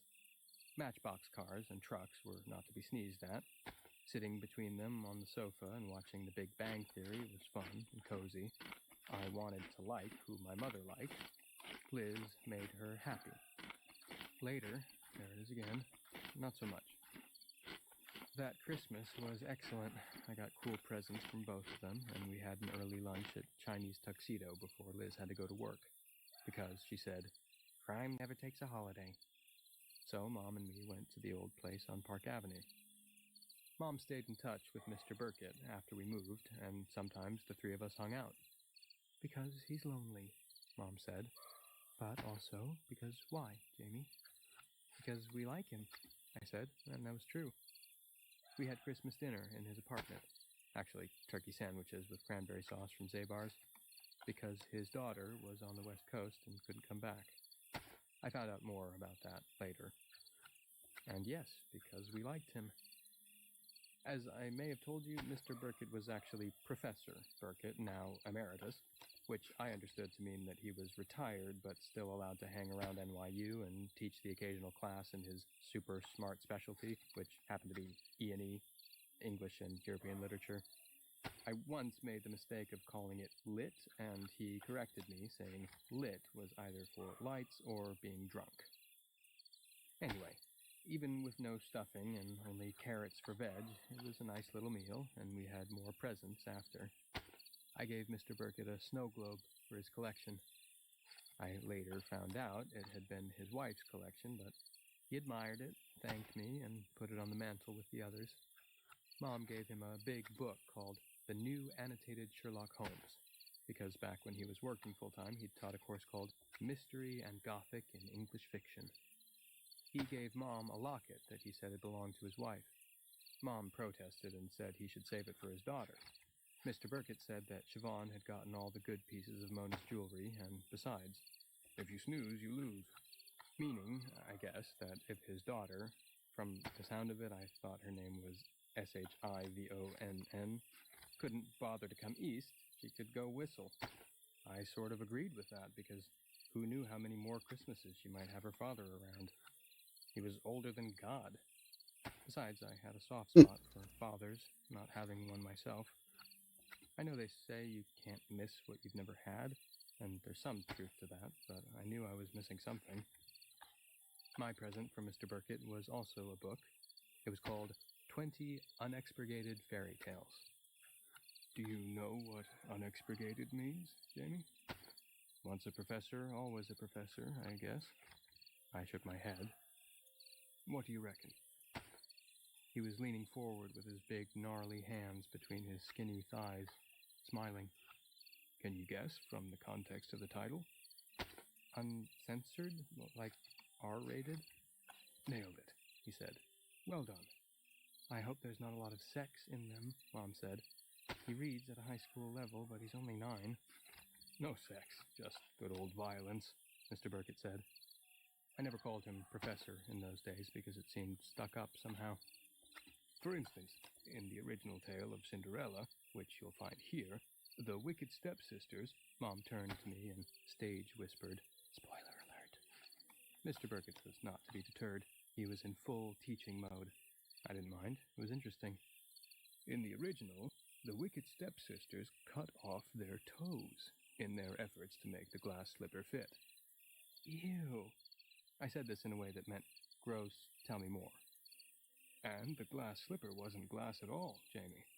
That seems to have been a translation error, which has been immortalized by Walt Disney, that homogenizer of fairy tales. The slipper was actually made of squirrel fur. Wow, I said. Not as interesting as the stepsisters cutting off their toes, but I wanted them to keep rolling. In the original story of the Frog King, the princess doesn't kiss the frog. Instead, she... No more, Mom said. Let him read the stories and find out for himself. Always best, Mr. Burkett agreed. And perhaps we'll discuss them, Jamie. You mean you'll discuss them while I listen, I thought, but that would be okay. Should we have hot chocolate? Mom asked. It's also from Zabar's, and they make the best. I can reheat it in a jiff. Lay on, Macduff, Mr. Burkett said, and damned be him that first cries hold enough. Which meant yes, and we had it with whipped cream. In my memory, that's the best Christmas I had as a kid. From the Santa pancakes Liz made in the morning to the hot chocolate in Mr. Burkett's apartment, just down the hall from where Mom and I used to live. New Year's Eve was also fine, although I fell asleep on the couch between Mom and Liz before the ball dropped. All good. But in 2010, the argument started. Before that, Liz and my mother used to have what Mom called spirited discussions, mostly about books. They liked many of the same writers. They bonded over Regis Thomas, remember, and the same movies. But Liz thought my mother was too focused on things like sales and advances and various writers' track records instead of the stories. And she actually laughed at the works of a couple of Mom's clients, calling them subliterate. To which my mother responded that those subliterate writers paid the rent and kept the lights on. Kept them lit. Not to mention paying for the care home where Uncle Harry was marinating in his own pee.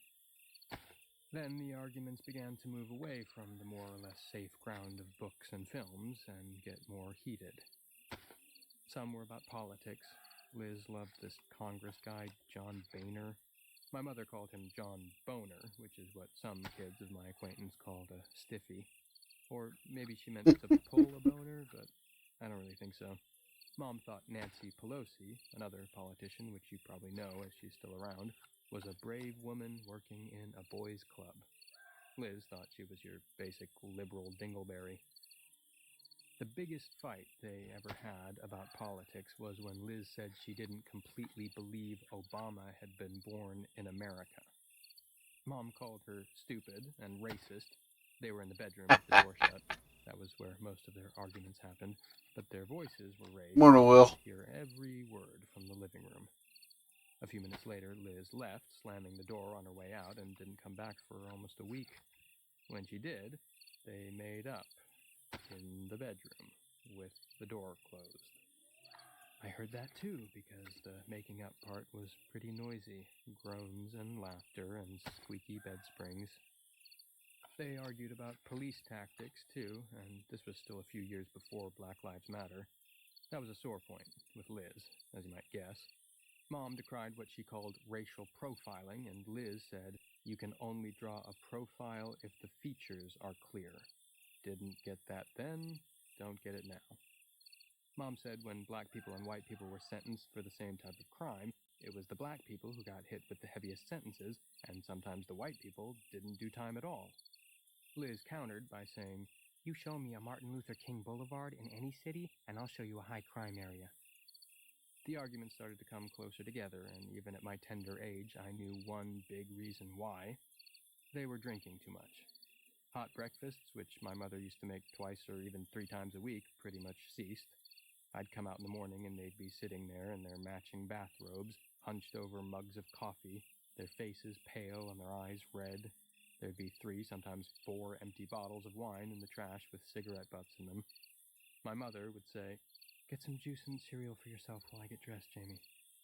And Liz would tell me not to make a lot of noise because the aspirin hadn't kicked in yet, her head was splitting, and she either had roll call or was on stakeout for some case or other. Not the Thumper task force, though. She didn't get on that. I'd drink my juice and eat my cereal quiet as a mouse on those mornings. By the time Mom was dressed and ready to walk me to school, ignoring Liz's comment that I was now big enough to make that walk by myself, she was starting to come around. All of this seemed normal to me. I don't think the world starts to come into focus until you're 15 or 16. Up until then, you just take what you've got and roll with it. Those 2 hungover women hunched over their coffee was just how I started my day on some mornings that eventually became lots of mornings.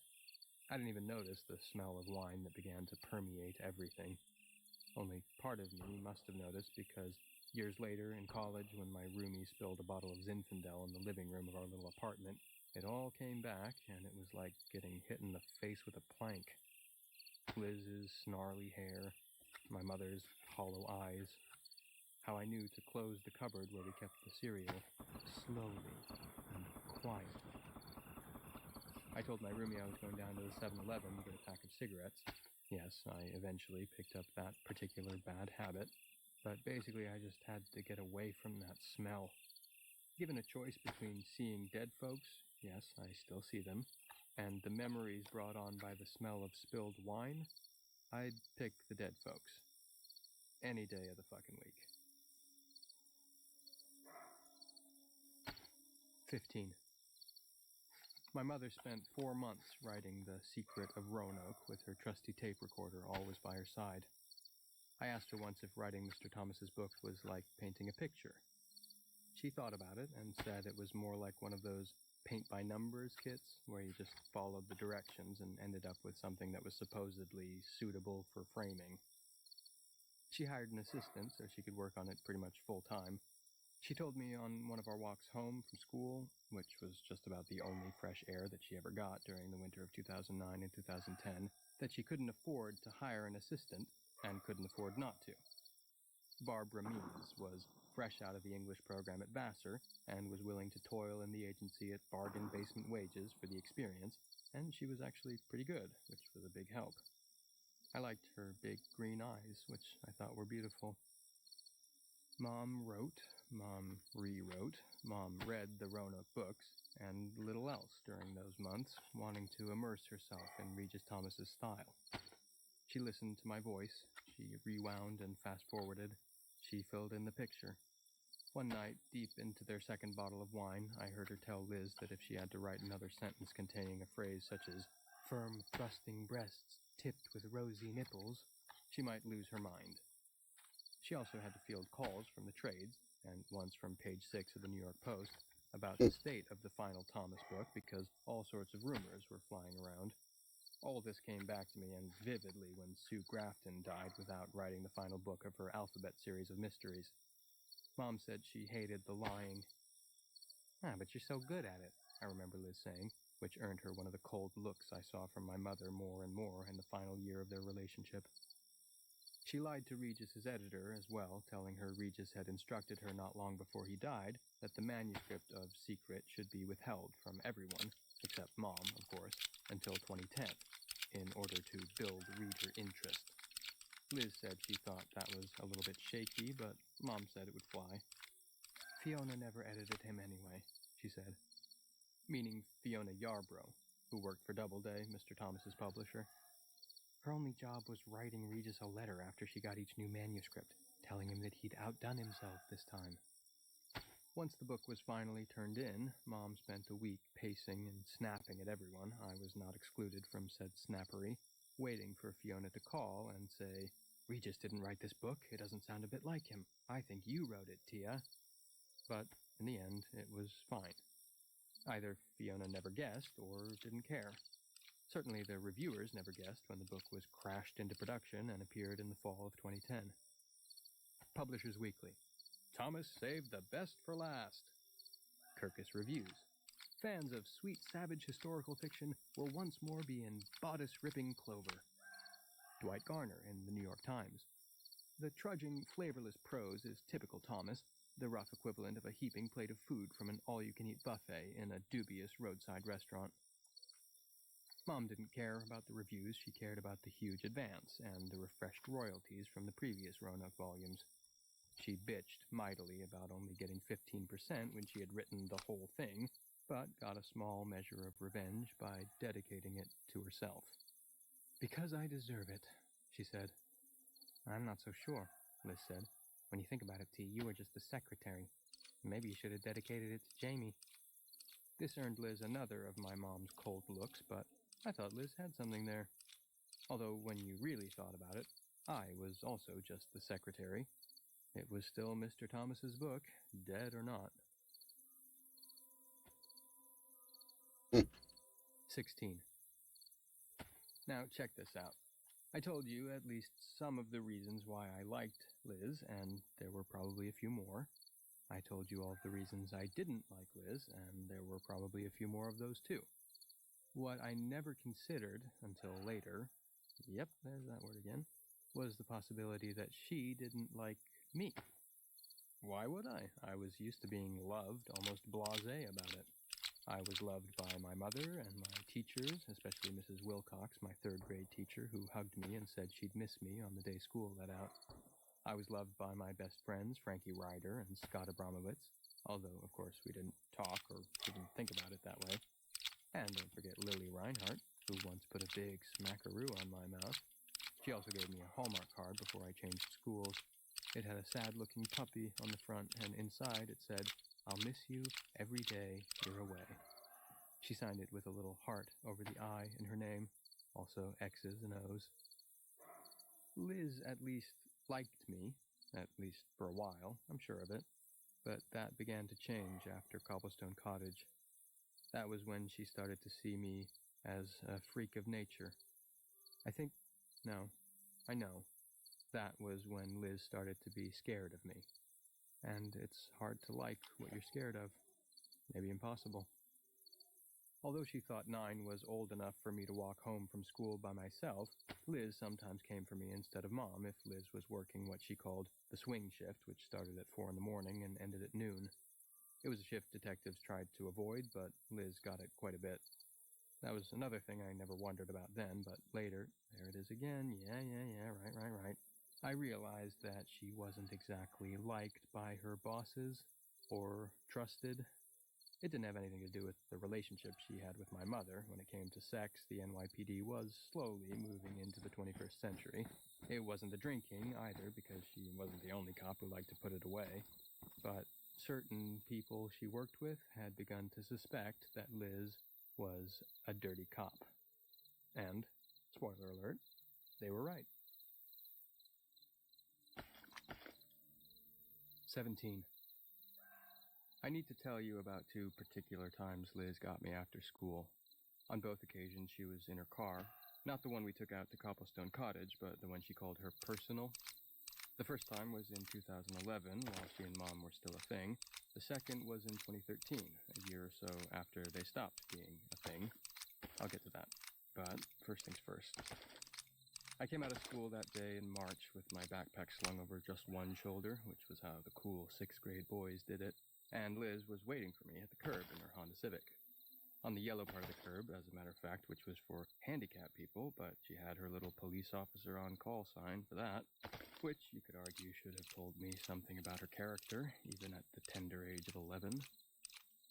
I got in, trying not to wrinkle my nose at the smell of stale cigarette smoke that not even the little pine tree air freshener hanging from the rearview mirror could hide. By then, thanks to the secret of Roanoke, we had our own apartment and didn't have to live in the agency anymore, so I was expecting a ride home, but Liz turned toward downtown instead. "Where are we going?" I asked. "Little field trip, champ," she said. "You'll see." The field trip was to Woodlawn Cemetery in the Bronx, final resting place of Duke Ellington, Herman Melville, and Bartholomew Bat Masterson, among others. I know about them because I looked it up and later wrote a report about Woodlawn for school. Liz drove in from Webster Avenue and then just started cruising up and down the lanes. It was nice, but it was also a little scary. "Do you know how many people are planted here?" she asked. And I shook my head. 300,000. Less than the population of Tampa, but not by much. I checked it out on Wikipedia. "Why are we here?" "Because it's interesting, but I've got homework." This wasn't a lie, but I only had like a half hour's worth. It was a bright, sunshiny day, and she seemed normal enough. Just Liz, my mom's friend. But still, this was sort of a freaky field trip. She totally ignored the homework gambit. "People are being buried here all the time. Look to your left." She pointed and slowed from 25 or so to a bare creep. Where she was pointing, people were standing around a coffin placed over an open grave. Some kind of minister was standing at the head of the grave with an open book in his hand. I knew he wasn't a rabbi because he wasn't wearing a beanie. Liz stopped the car. A No beanie? service paid any attention. They were absorbed in whatever the minister was saying. "You see dead people," she said. "I accept that now. Hard not to after what happened at Thomas's place. Do you see any here?" "No," I said, more uneasy than ever.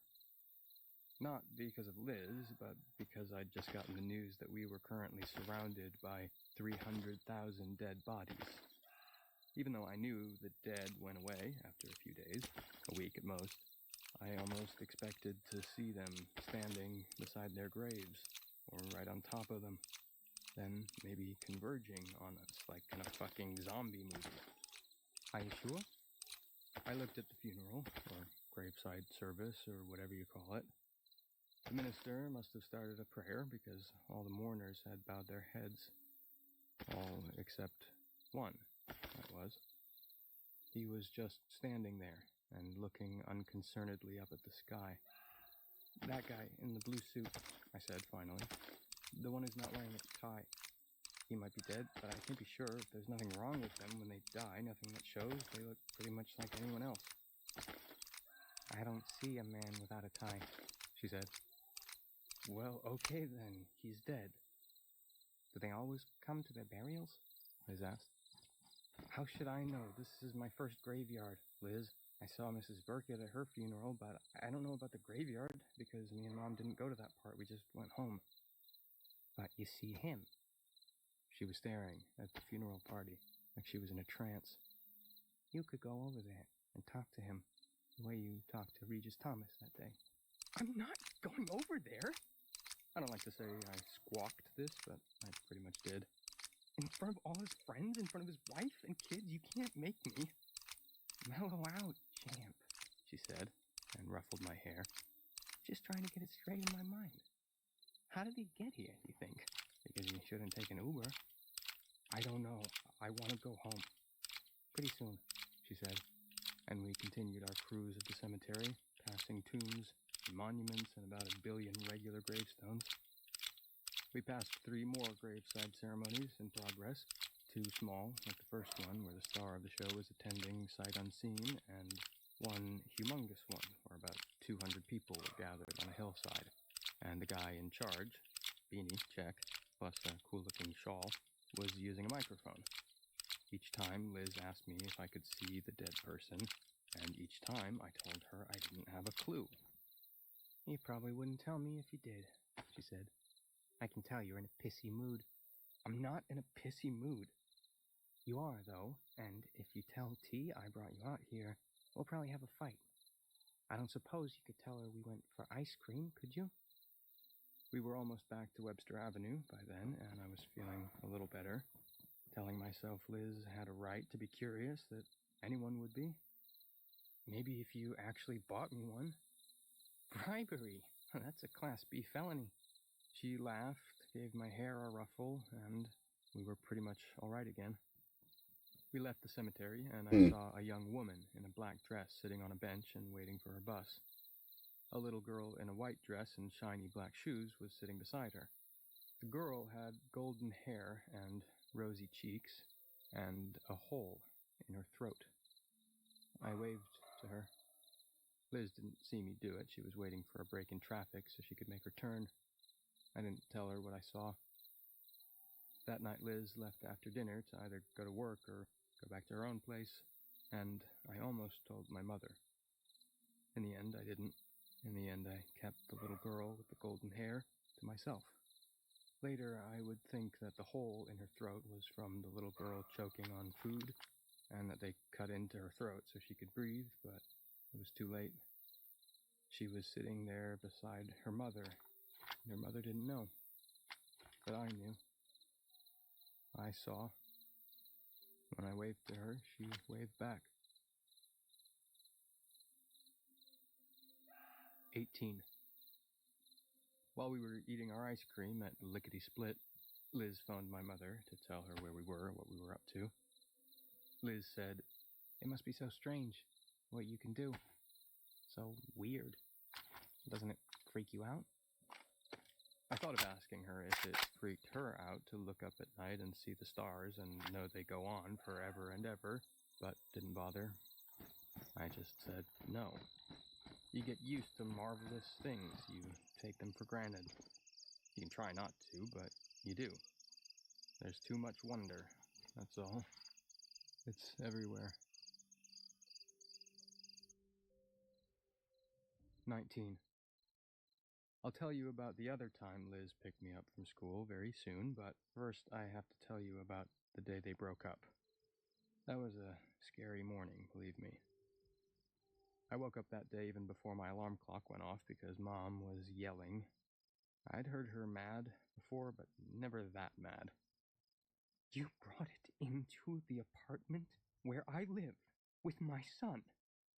Liz answered something, but it was little more than a mumble, and I couldn't hear.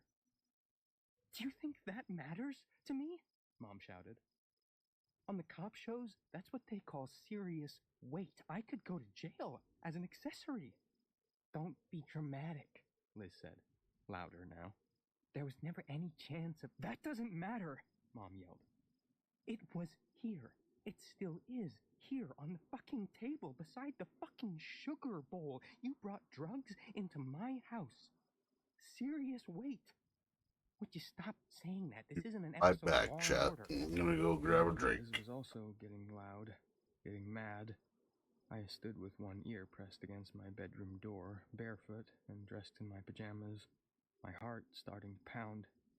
This wasn't a discussion or even an argument. This was more. Worse. "If you hadn't been going through my pockets, searching your stuff, is that what you think? I was trying to do you a favor. I was going to take your extra uniform coat to the cleaners along with my wool skirt. How long has it been there?" "Only a little while. The guy it belongs to is out of town. He's going to be back tomorrow." "How long?" Liz's reply was again too low for me to hear. "Then why bring it here? I don't understand that. Why not put it in the gun safe at your place?" "I don't..." She stopped. "Don't what?" "Don't actually have a gun safe, and there have been break-ins in my building. Besides, I was going to be here. We were going to spend the week together. I thought it would save me a trip." "Save you a trip?" To this, Liz made no reply. "No gun safe in your apartment. How many other things have you been lying to me about?" Mom didn't sound mad anymore. At least not right then. She sounded hurt, like she wanted to cry. I felt like going out and telling Liz to leave my mother alone, even if my mother had started it by finding whatever she'd found, the serious weight. But I just stood there, listening, trembling too. Liz mumbled some more. Is this why you're in trouble at the department? Are you using as well as, I don't know, couriering the stuff, distributing the stuff? I'm not using and I'm not distributing. Well, you're passing it on. Mom's voice was rising again. That sounds like distributing to me. Then she went back to what was really troubling her. Well, not the only thing, but the one that was troubling her the most. You brought it into my apartment where my son is. You locked your gun in your car. I always insisted on that. But now I find 2 pounds of cocaine in your spare jacket. She actually laughed, but not the way people do when something is funny. Your spare police jacket. It's not 2 pounds, sounding sulky. I grew up weighing meat in my father's market, Mom said. I know 2 pounds when I've got it in my hand. I'll get it out, she said, right now. You do that, Liz, post haste, and you can come back to get your things by appointment when I'm here and Jamie's not. Otherwise, never. You don't mean that, Liz said, but even through the door I could tell she didn't believe what she was saying. I absolutely do. I'm going to do you a favor and not report what I found to your watch captain, but if you ever show your face here again, except for that one time to pick up your shit, I will. That's a promise. You're throwing me out. Really? Really? Take your dope and fuck off. Liz started to cry. That was horrible. Then, after she was gone, Mom started to cry, and that was even worse. I went out into the kitchen and hugged her. How much of that did you hear? Mom asked, and before I could answer, all of it, I imagine. I'm not going to lie to you, Jamie, or gloss it over. She had dope, a lot of dope, and I never want you to say a word about it, okay? Was it really cocaine? I had also been crying, but didn't realize it until I heard my voice come out all husky. It was, and since you already know so much, I might as well tell you, I tried it in college just a couple of times. I tasted what was in the baggie I found, and my tongue went numb. It was coke, all right? But it's gone. She took it. Moms know what kids are scared of, if they're good moms. A critic might call that a romantic notion, but I think it's just a practical fact. She did, and we're fine. It was a nasty way to start the day, but it's over. We'll draw a line under it and move on. Okay, but is Liz really not your friend anymore? Mom used a dish towel to wipe her face. I don't think she's been my friend for quite a while now. I just didn't know it. Now, get ready for school. That night, while I was doing my homework, I heard a glug, glug, glug coming from the kitchen and smelled wine. The smell was a lot stronger than usual, even on nights when Mom and Liz put away a lot of vino. I came out of my room to see if she'd spilled a bottle, although there had been no crash of glass, and saw Mom standing over the sink with a jug of red wine in one hand and a jug of white in the other. She was pouring it down the drain. Why are you throwing it away? Did it go bad? In a manner of speaking, she said. I think it started to go bad about 8 months ago. It's time to stop. I found out later that my mother went to AA for a while after she broke up with Liz, then decided she didn't need it. Old men pissing and moaning about a drink they took 30 years ago, she said. And I don't think she quit completely, because once or twice I thought I smelled wine on her breath when she kissed me goodnight. Maybe from dinner with a client. If she kept a bottle in the apartment, I never knew where she stashed it, not that I looked very hard. What I do know is that in the years that followed, I never saw her drunk, and I never saw her hungover. That was good enough for me. 20. I didn't see Liz Dutton for a long time after that. A year, maybe a little more. I missed her at first, but that didn't last long. When the feeling came, I just reminded myself she screwed my mom over, and big time. I kept waiting for Mom to have another sleepover friend, but she didn't. Like, ever. I asked her once, and she said, "Once burned, twice shy. We're okay, that's the important thing." And we were. Thanks to Regis Thomas, 27 weeks on the New York Times bestseller list, and a couple new clients, one of them discovered by Barbara Means, who was by then full-time and actually ended up getting her name on the door in 2017, the agency was back on a firm footing. Uncle Harry returned to the care home in Bayonne, same facility, new management, which wasn't great, but better than it had been. Mom was no longer cross in the morning, and she got some new clothes. "Have to," she told me once that year. "I've lost 15 pounds of wine weight." I was in middle school by then, which sucked in Wine some weight. respects, was okay in others, and came with one excellent perk. Student athletes with no class during the last period of the day could go to the gym, the art room, the music room, or sign out. I only played JV basketball and the season was over, but I still qualified. Some days I checked out the art room because this foxy chick named Marie O'Malley occasionally hung out there. If she wasn't working on one of her watercolors, I just went home. Walked if it was nice. On my own, it should go without saying. Took the bus if it was nasty.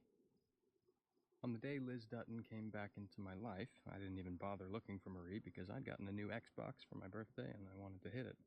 I was all the way down the walk and shouldering my backpack, no more one-armed tote for me, 6th grade was in the prehistoric past, when she called to me. "Hey, champ, what's the haps, Bambino?"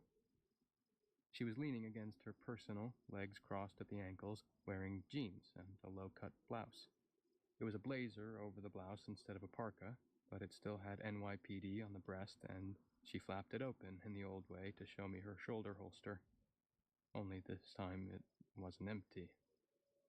"Hi, Liz," I mumbled. I looked down at my shoes and made a right turn onto the street. "Hold on, I need to talk to you." I stopped, but I didn't turn back to her. Like she was Medusa, and one look at her snaky head would turn me to stone. "I don't think I should. Mom would be mad." "She doesn't need to know. Turn around, Jamie, please. Looking at nothing but your back is just about killing me." She sounded like she really felt bad, and that made me feel bad. I turned around. The blazer was closed again, but I could see the bulge of her gun just the same. "I want you to take a ride with me." "Not a good idea," I said. I was thinking of this girl named Ramona Scheinberg.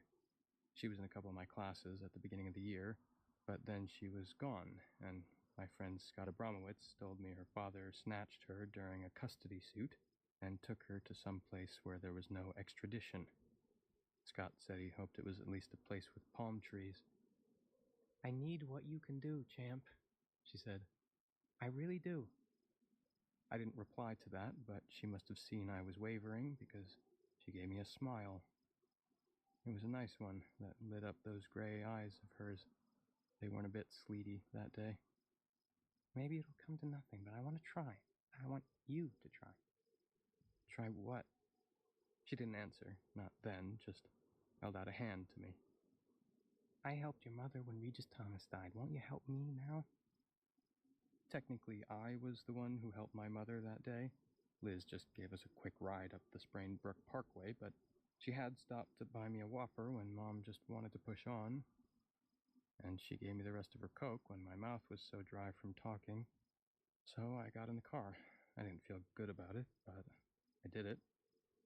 Adults have power, especially when they beg, and that's what Liz was doing. I asked Liz where we were going, and she said Central Park to start with, maybe a couple of other places after that. I said if I didn't get home by 5, Mom would be worried. Liz told me she'd try to get me back before then, but this was very important. That's when she told me what it was about. 21. The guy who called himself Thumper set his first bomb in Eastport, a Long Island town not all that far from Spionk, one-time home of Uncle Harry's cabin. Literary joke. This was in 1996. Thumper dropped a stick of dynamite hooked up to a timer in a trash can outside the restrooms of the King Cullen supermarket. The timer was nothing but a cheap alarm clock, but it worked. The dynamite went off at 9 p.m. just as the supermarket was closing. 3 people were hurt, all store employees. 2 of them suffered only superficial injuries, but the third guy was coming out of the men's when the bomb blew. He lost an eye and his right arm up to the elbow. 2 days later, a note came into the Suffolk County Police Department. It was typed on an IBM Selectric. It said, "How do you like my work so far? More to come. Thumper." Thumper set 19 bombs before he actually killed anybody. 19, Liz exclaimed. And it wasn't as if he wasn't trying. He set them all over the 5 boroughs and a couple in New Jersey, Jersey City, and Fort Lee for good measure. All dynamite, Canadian manufacture. But the score of the maimed and wounded was high. It had been closing in on 50 when he finally killed the man who picked the wrong Lexington Avenue payphone. Every kaboom was followed by a note to the police responsible for the area where said kaboom occurred, and the notes were always the same. How do you like my work so far? More to come. Thumper. Before Richard Scalise, that was the payphone man's name, a long period of time went by before each new explosion. The 2 closest were 6 weeks apart. The longest delay was close to a year, but after Scalise, Thumper sped up. The bombs became bigger and the timers more sophisticated. 19 explosions between 1996 and 2009, 20 counting the payphone bomb. Between 2010 and the pretty May day in 2013, when Liz came back into my life, he set 10 more, wounding 20 and killing 3. By then, Thumper wasn't just an urban legend or a New York One staple. By then, he was nationwide. He was good at avoiding security cameras, and those he couldn't avoid just showed a guy in a coat, sunglasses, and a Yankees cap pulled down low. He kept his head low, too. Some white hair showed around the sides and back of the cap, but that could have been a wig. Over 17 years of his reign of terror, 3 different task forces were organized to catch him. The first one disbanded during a long break in his reign when the police assumed he was finished. The second disbanded after a big shakeup in the department. The third started in 2011 when it became clear Thumper had gone into overdrive. Liz didn't tell me all this on our way to Central Park. I found it out later, as I did so many other things. Finally, 2 days ago, they got the break in the case they'd been waiting and hoping for. Son of Sam was caught by a parking ticket. Ted Bundy got caught because he forgot to put his headlights on. Thumper, real name Kenneth Allen Terrio, was nailed because a building super had a minor accident on trash day. He was wheeling a dolly loaded with garbage cans down an alley to the pickup point out front. He hit a pothole and one of the cans spilled. When he went to clean up the mess, he found a bundle of wires and a yellow scrap of paper with Kaneko printed on it. He might not have called the police if that had been all, but it wasn't. Attached to one of the wires was a Dino Nobel blasting cap. We got to Central Park and parked with a bunch of regular cop cars. Another thing I found out later is that Central Park has its own precinct, the 22nd. Liz put her little cop sign on the dashboard, and we walked down 86th Street for a little while before turning onto a path that led to the Alexander Hamilton Monument.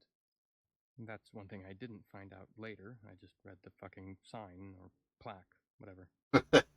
The super took a picture of the wires, the scrap of paper, and the blasting cap with his phone, but the task force didn't get it until the next day.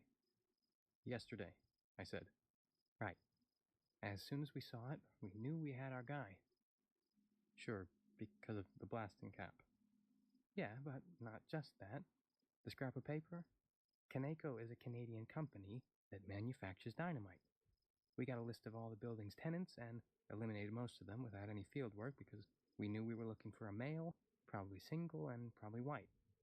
There were only 6 tenants who checked all those boxes and only one guy who'd ever worked in Canada. Googled him, right? I was getting interested. Right you are. Among other things, we found Kenneth Terrio has dual citizenship, U.S. and Canada. He worked all sorts of construction jobs up there in the Great White North, plus fracking and oil shale sites. He was Thumper. Pretty much had to be. I only got a quick look at Alexander Hamilton, just enough to read the sign and note his fancy pants. Liz had me by the hand and was leading me toward a path a little way beyond the statue, pulling me, actually. We went in with a SWAT team, but his crib was empty. Well, not empty, all his stuff was there, but he was gone. The super didn't keep his big discovery to himself, unfortunately, although he was told to. He blabbed to some of the residents, and the word spread. One of the things we found in the apartment was an IBM Selectric. That's a typewriter? She nodded. Those babies used to come with different type elements for different fonts. The one in the machine matched Thumper's notes. Before we get to the path and the bench that wasn't there, I need to tell you some other stuff I found out later. She was telling the truth about how Terrio finally tripped over his dick, but she kept talking about we. We this and we that, but Liz wasn't a part of the Thumper task force. She had been part of the second task force, the one that ended in a big departmental shakeup when everybody was running around like chickens with their heads cut off. But by 2013, all Liz Dutton had left in the NYPD was a toehold, and only that much because cops have a kick-ass union. The rest of her was already out the door. Internal Affairs was circling like buzzards around fresh roadkill, and on the day she picked me up from school, she wouldn't have been put on a task force dedicated to catching serial litter bugs. She needed a miracle, and I was supposed to be it. By today, she went on, every cop in the boroughs had Kenneth Terrio's name and description. Every way out of the city was being monitored by human eyeballs as well as cameras, and I'm sure you know there's plenty of cameras. Nailing this guy, dead or alive, became our number one priority because we were afraid he might decide to go out in a blaze of glory. Maybe setting off a bomb in front of Saks Fifth Avenue or in Grand Central. Only he did us a favor. She stopped and pointed at a spot beside the path. I noticed the grass was beaten down as if a lot of people had been standing there. He came into the park, he sat down on a bench, and he blew his brains out with a Ruger 45 ACP. I looked at the spot, awestruck. The bench is at the NYPD Forensics Lab in Jamaica, but this is where he did it. So, here's the big question.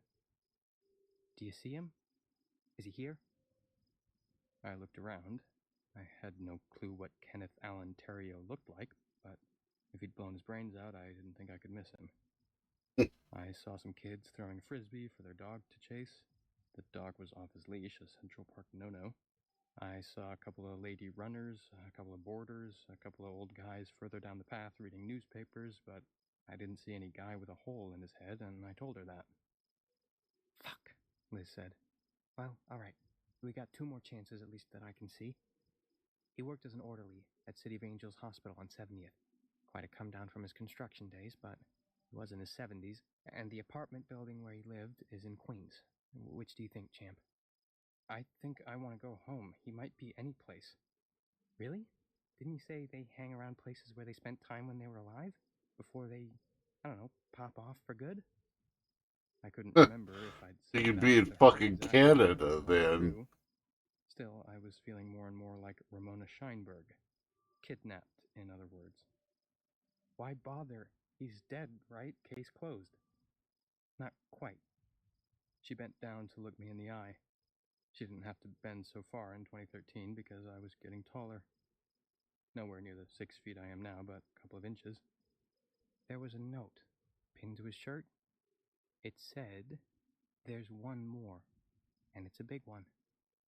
Fuck you, and see you in hell." It was signed Thumper.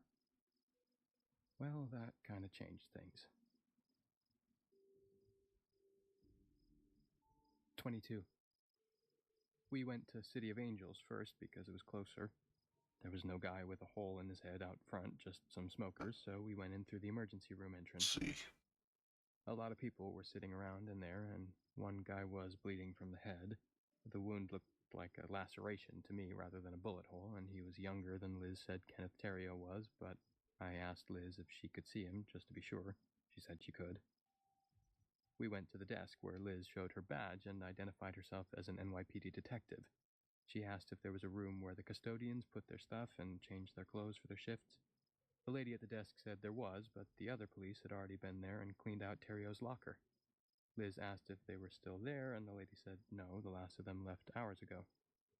I'd like to grab a quick peek anyway, Liz said. Tell me how to get there? The lady said to take the elevator down to B level and turn right. Then she smiled at me and said, Are you helping your mom in her investigations today, young man? I thought of saying, well, she's not my mom, but I guess I am helping because she hopes that if Mr. Terrio is still hanging around, I'll see him. Of course, that wouldn't fly, so I was stuck. Liz wasn't. She explained that the school nurse thought I might have mono, so this seemed like a chance to get me checked out and visit Terrio's place of work at the same time. 2 birds with 1 stone type of deal. You'd probably do better with your own doctor, the desk lady said. This place is a madhouse today. You'll wait for hours.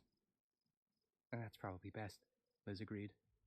I thought how natural she sounded, and what a smooth liar she was. I couldn't decide if I was grossed out or admiring. I guess a little of both. The desk lady leaned forward. I was fascinated by how her extremely large bazams shoved her papers forward. It made me think of an icebreaker boat I'd seen in a movie. She lowered her voice. Everyone was shocked, let me tell you. Ken was the oldest of all the orderlies and the nicest, hard-working and willing to please. If someone asked him to do something, he was always happy to do it, and with a smile. To think we were working with a killer. Do you know what it proves? Liz shook her head, clearly impatient for us to be on our way. That you never know, the desk lady said.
Well, I don't think we're going to be able to get back onto BoredomHub.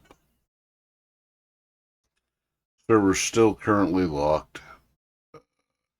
So, Will came in. So, what we're going to do is he suggested a game. We're going to play the demo. And we'll do that probably for the rest of the night. Maybe, maybe not. Either way,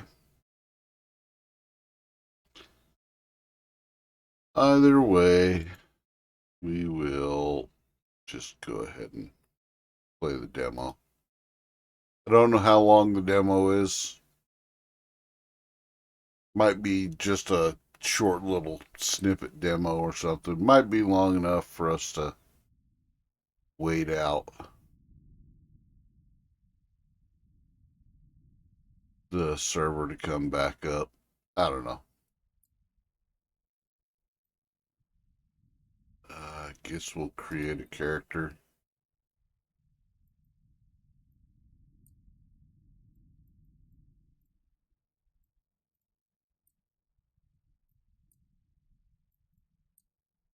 Oh, that's a weird body shape.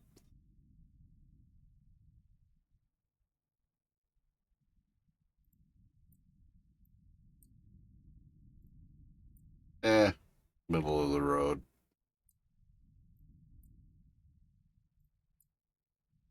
Oh, some weird colorations going on there. Oh, almost albino looking. Living in a cave. Eh, middle of the road. We'll keep it that way.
Oh, that's trippy looking.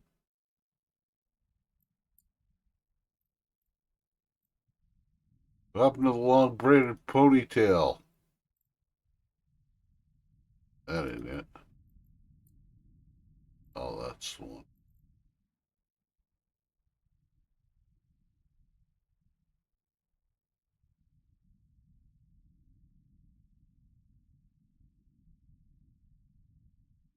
That's kind of cool looking. Very alien like.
Eh, too bad you.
Hmm. The head hair and the beard hair colors don't match.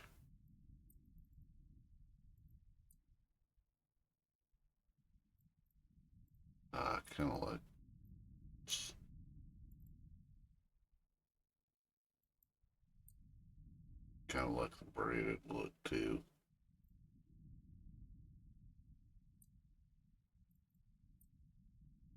Oh, mutton chops.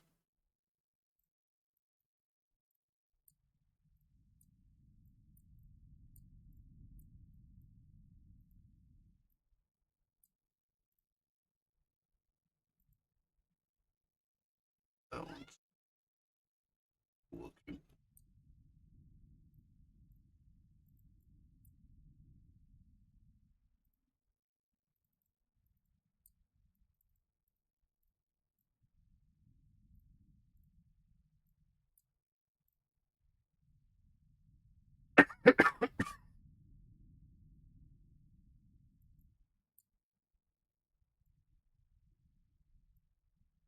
I'm guessing those are scratches or scars or something.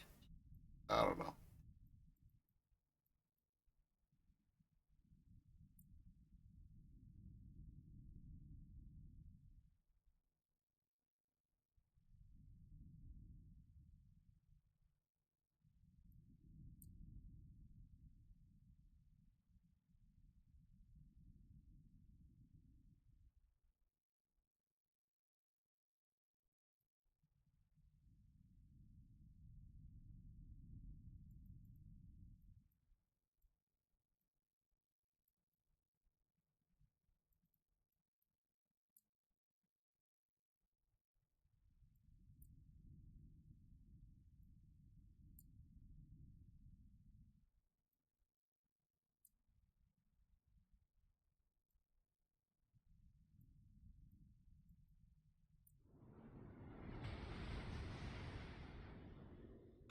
Okay. Uh,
well, we found wood, but um,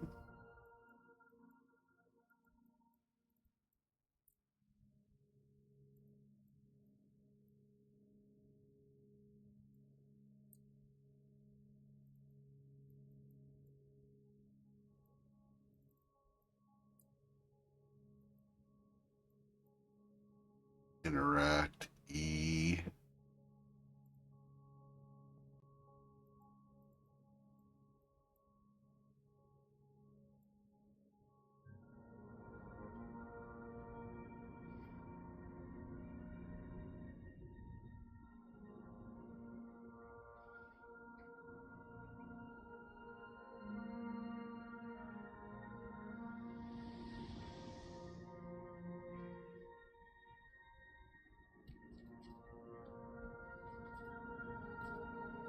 The whole place is filled with wood. I mean,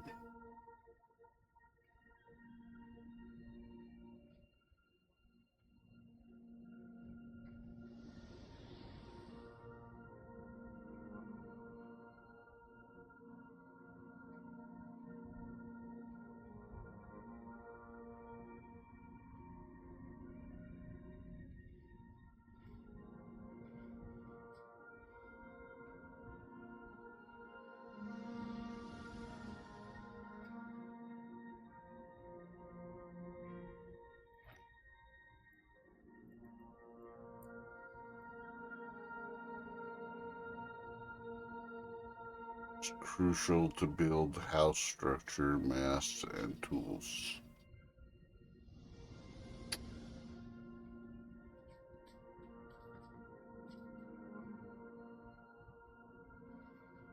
Pretty sure it'll tell me when I have enough wood to, I'm guessing, make a pick.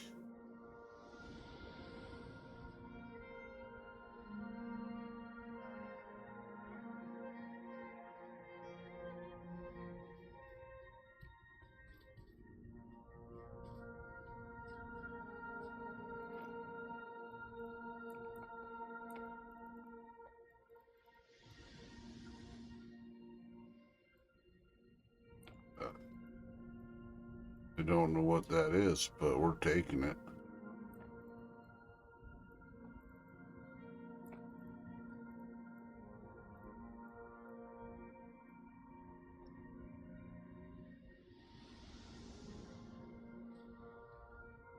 Oh, what's that? That's cool looking.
Oh, that's much better.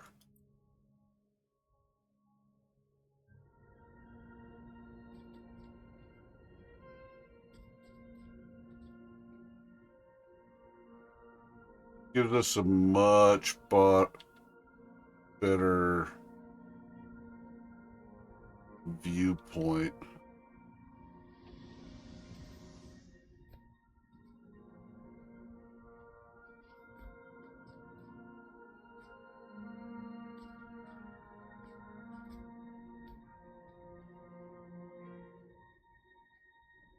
Kind of a stranger viewpoint, but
knowledge stone.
No random sticks laying around? Okay, small trees. Are gatherable.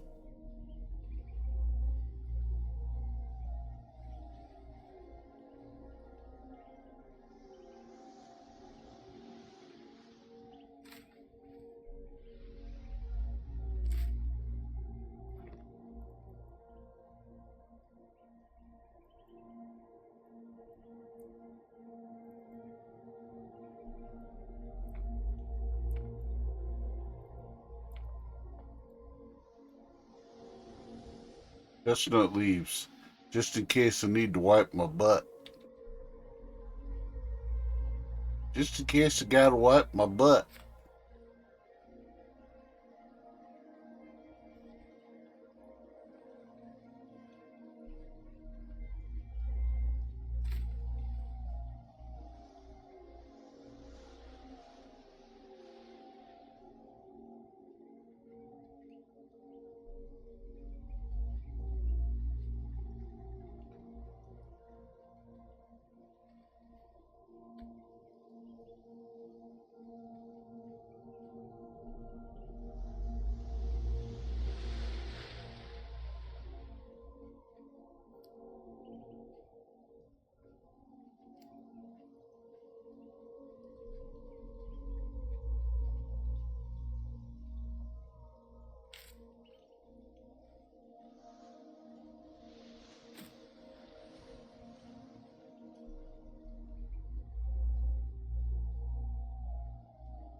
Kind of like this background music.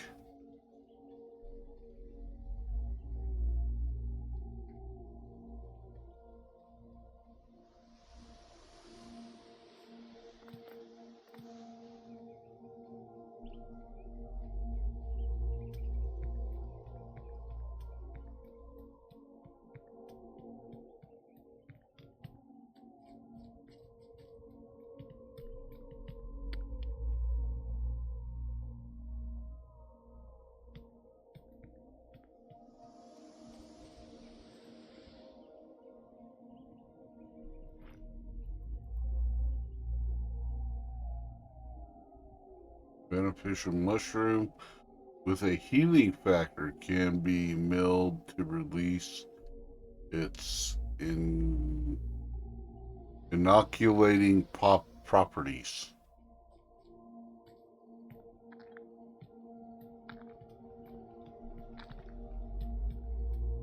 Guessing we need stone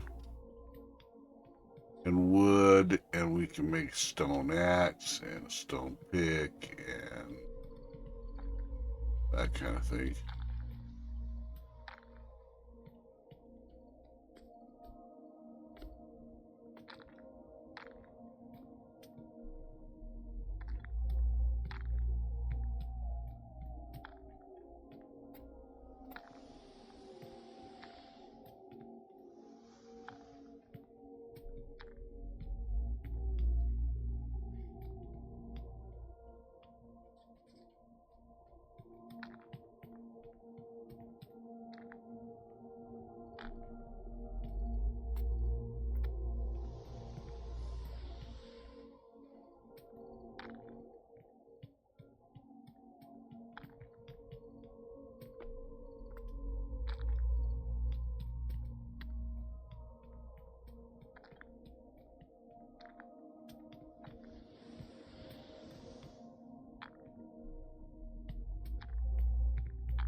Oh, don't fall down. Don't walk through the hole.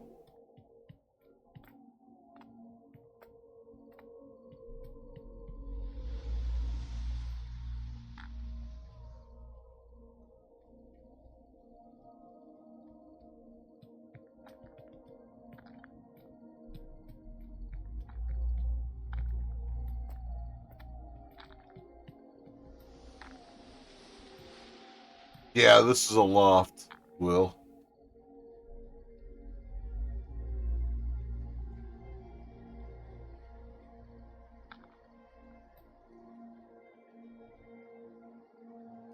It's a beautiful game. Um,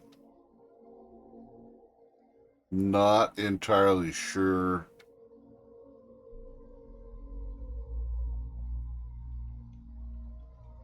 how the crafting works in here, but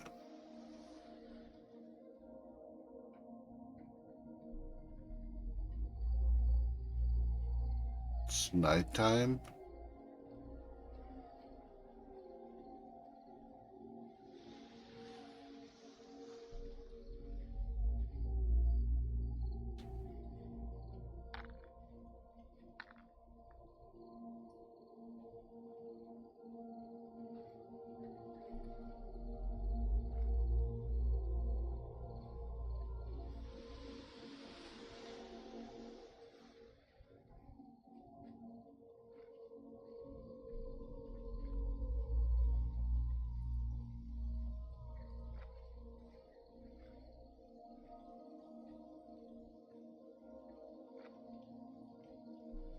Blueberries.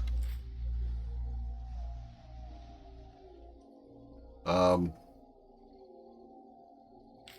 I'm gathering materials, I guess, to make my first tools.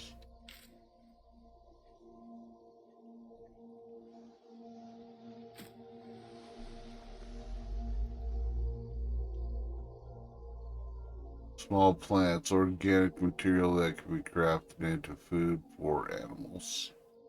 And stone is an important building material, can be used to craft tools, and can be shaped, sharpened on a workbench.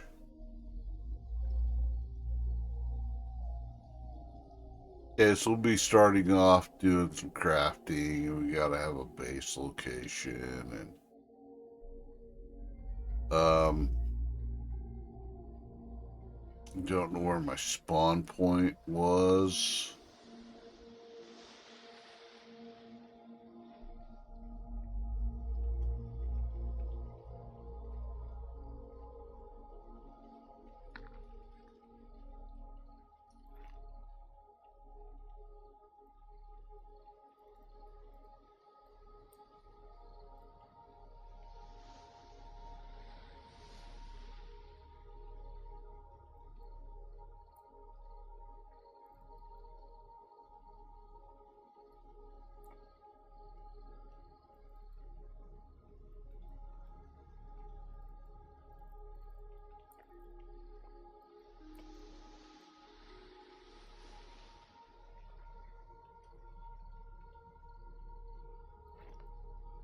Ah, okay, so those are baskets that I can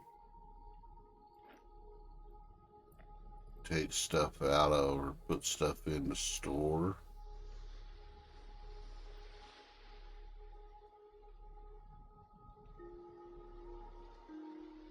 Okay, I guess we found our base location.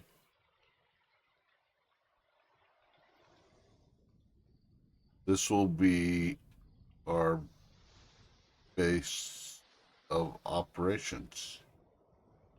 I don't have any kind of map, so I don't really interact with your first knowledge stone. Um, any other hints you can tell me there? Little hint box. Where do I find said knowledge stone? What does a knowledge stone look like, and why am I knee deep in dirt?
learn our most valuable resource. Creativity was truly limitless.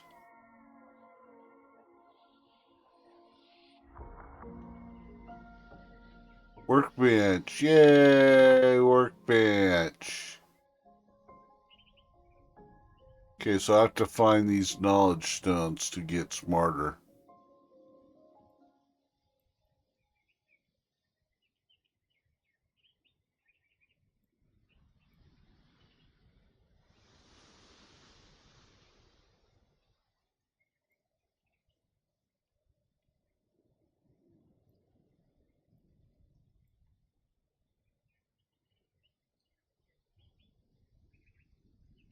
Okay, so B opens crafting menu. Okay, so we're going to go back up here to our little boat area with our bed. And we're going to call this our work area.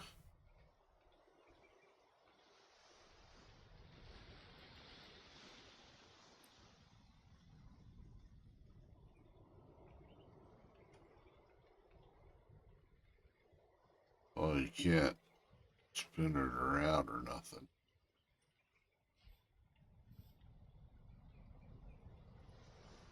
Rotate Q. Oh, it's an auto rotate. Okay.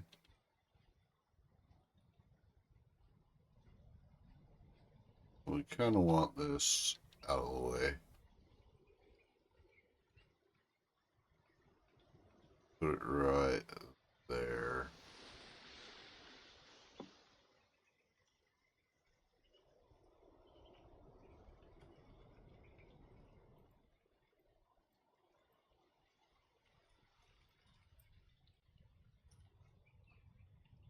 I don't want to keep building them.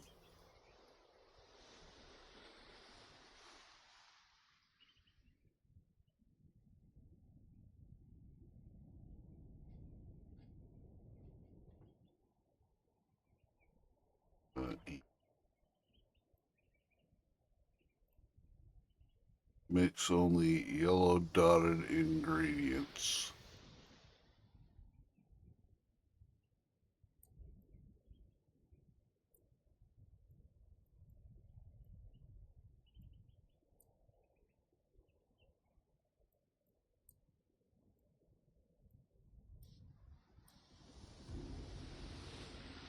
Stone hammer.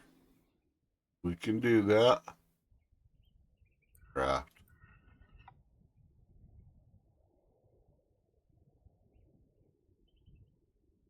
Okay.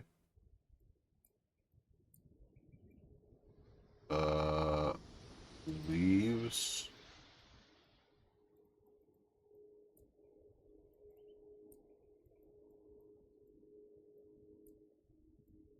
Grass.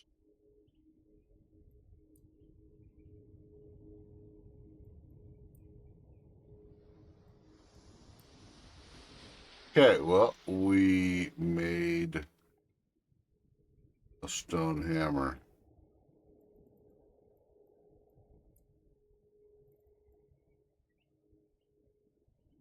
Wind oak seeds.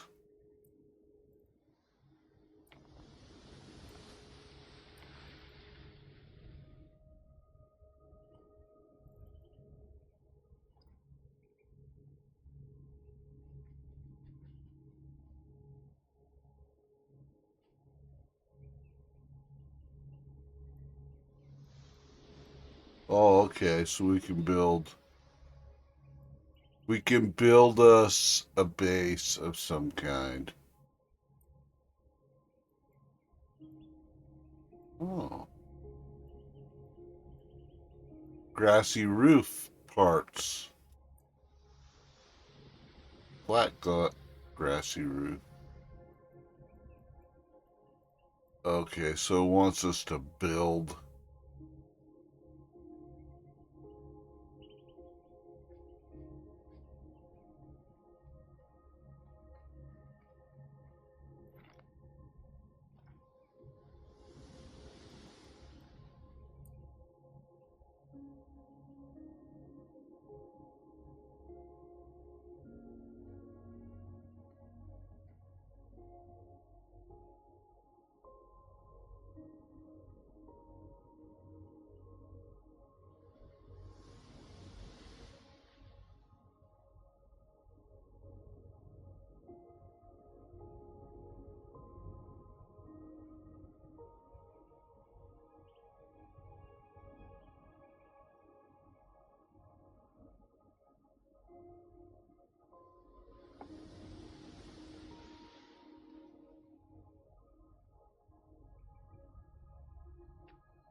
do I equip my hammer?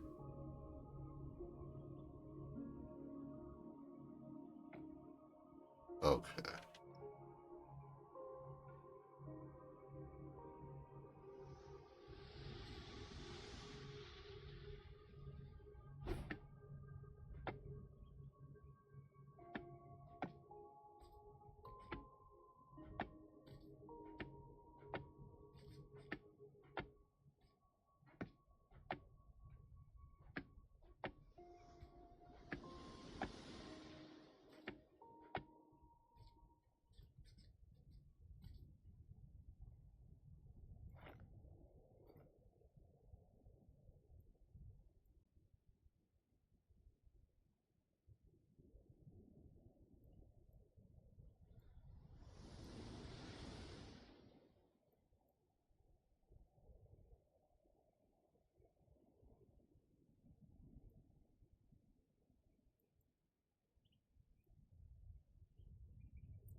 Okay. Okay. Okay. Okay.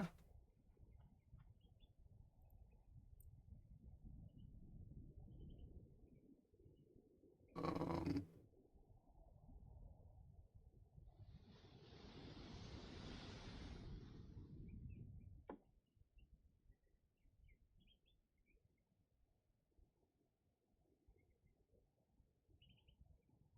um,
okay, so we need to find more wood. Oh, yeah. I probably have to find.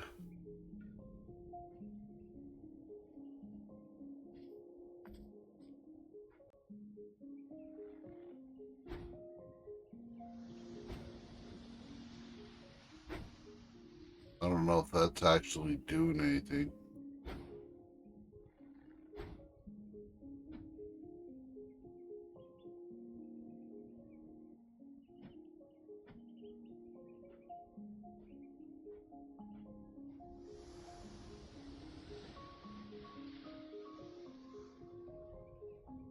This might take us a while to figure out, but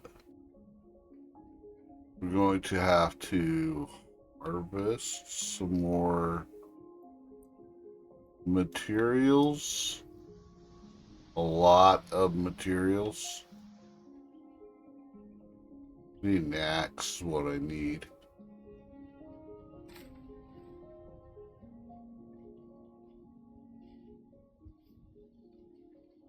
But I could probably might be able to move the bed into, uh, up onto my platform. So basically, it's resource gathering and crafting, which is cool. I like it.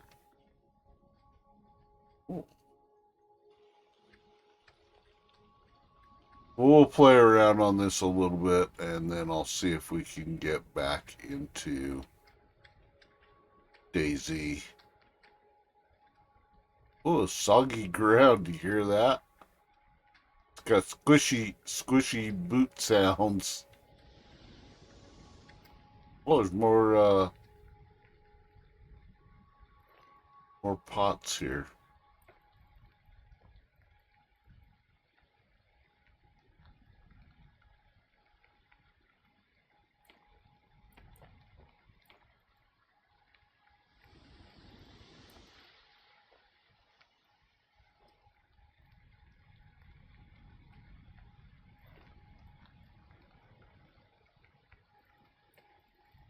Sweet.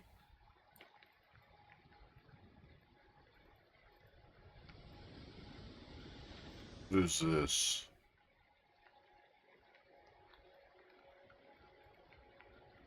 that a hat? I don't know what that is.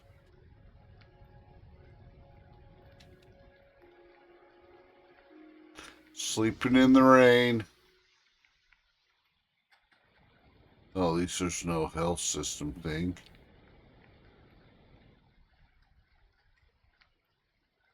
Oh, there's a fire ring over here. Okay.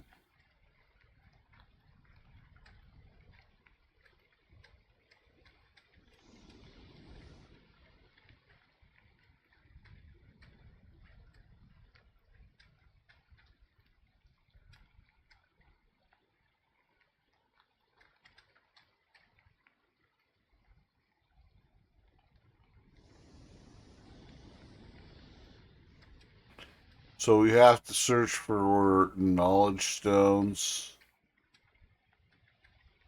and resources and that kind of thing.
Plenty of butt wiping leaves. Leaves for wiping our butts.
Oh, there's one right there.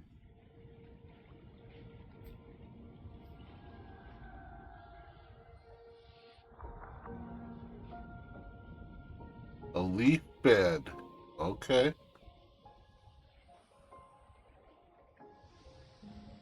Not really what I was hoping for. I was kind of hoping for like a pick and an axe.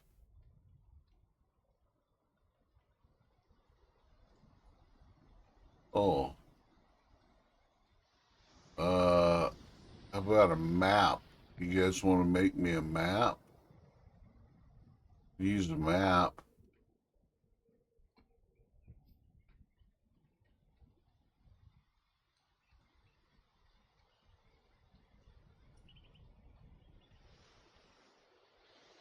It's up this way? Yep, there it is.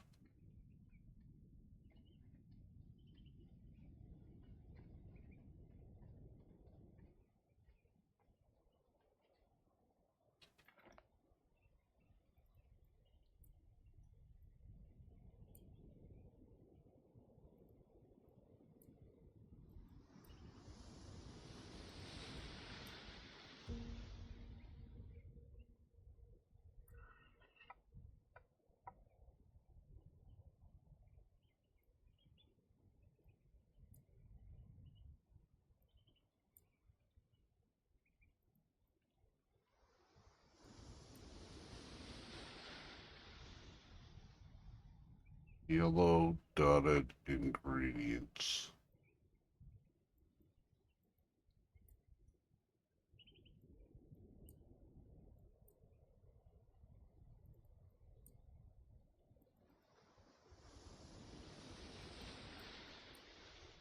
Is that what I'm supposed to make?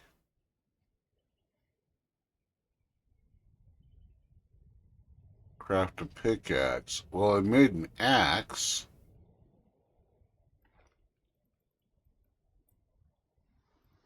Well, I made 3 axes.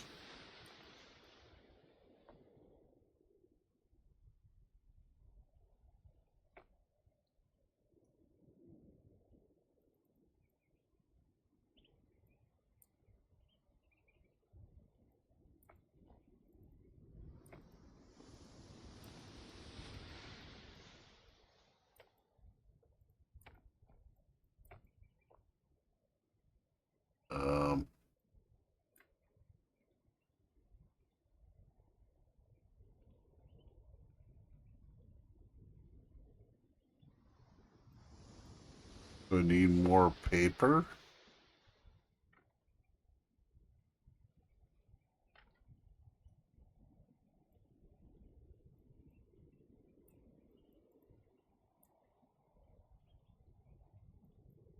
Don't want that.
Hey, Stumps give you one.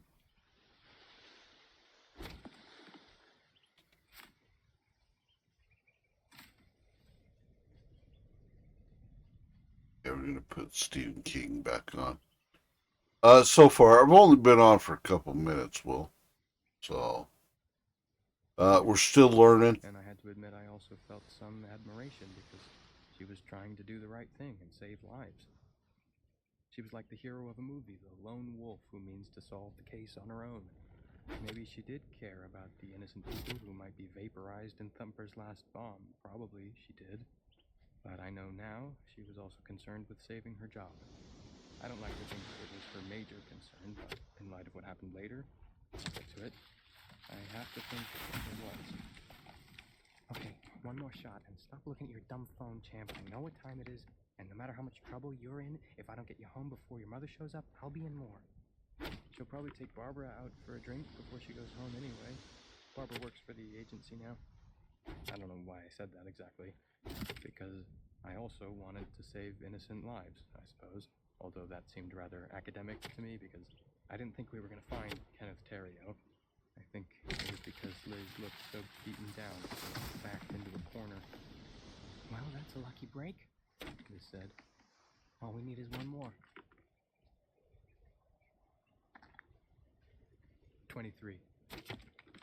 The Frederick Arms was 12 or 14 stories high, gray brick with bars on the windows of first and second floor apartments. To a kid who grew up in Palace on Park, it looked more like that Shawshank Redemption prison than an apartment building. And Liz knew right away that we were never going to get inside, let alone to Kenneth Terrio's apartment. The place was swarming with cops. Looky-loos were standing in the middle of the street, as close to the police sawhorse barricades as they could get, snapping photos. TV news vans were parked on both sides of the block with their antennas up and cables snaking everywhere. There was even a Channel 4 helicopter hovering overhead. Look, I said. Tells me we gotta Ann Conway. craft She's a in New York Times. pickaxe. Ask me if I give a shit, Liz said. I didn't. We'd been lucky not to run into reporters at Central Park or City of Angels, and I realized the only reason we hadn't was because they were all here. I looked at Liz and saw a tear trickling down one of her cheeks. Maybe we can go to his funeral, I said. Maybe he'll be there?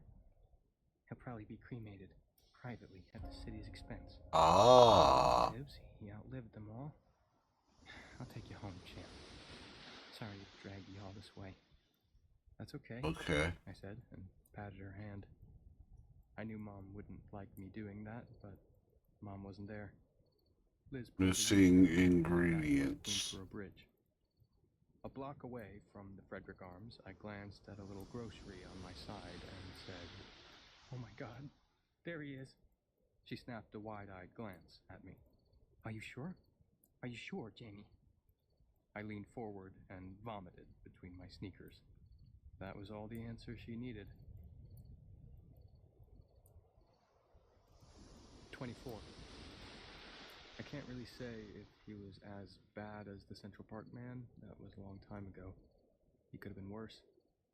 Once you've seen what can happen to a human body that's suffered an act of violence, accident, suicide, murder, maybe it doesn't even matter. Kenneth Terrio, alias Thumper, was bad, okay? Really bad. There were benches on either side of the grocery store, so people could eat the snacks they bought, I suppose. Terrio was sitting on one of them with his hands on the thighs of his khaki pants. People were passing by, headed for whatever they were headed for. A black kid with a skateboard under his arm went into the store. A lady came out with a steaming paper cup of coffee. Neither of them glanced at the bench where Terrio was sitting. He must have been right-handed because that side of his head didn't look too bad. There was a hole in his temple, maybe the size of a dime, maybe a little smaller, surrounded by a dark corona that was either bruising or gunpowder. Probably gunpowder. I doubt if his body had time to muster enough blood to make a bruise. The real damage was on the left, where the bullet exited. The hole on that side was almost as big as a dessert plate, surrounded by irregular fangs of bone. The flesh on his head was swelled like from a gigantic infection. His left eye had been yanked sideways and bulged from its socket. Worst of all, gray stuff had dripped down his cheek. That was his brain. Don't stop, I said. Just keep going. The smell of puke was strong in my nose, and the taste of it was in my mouth, all slimy.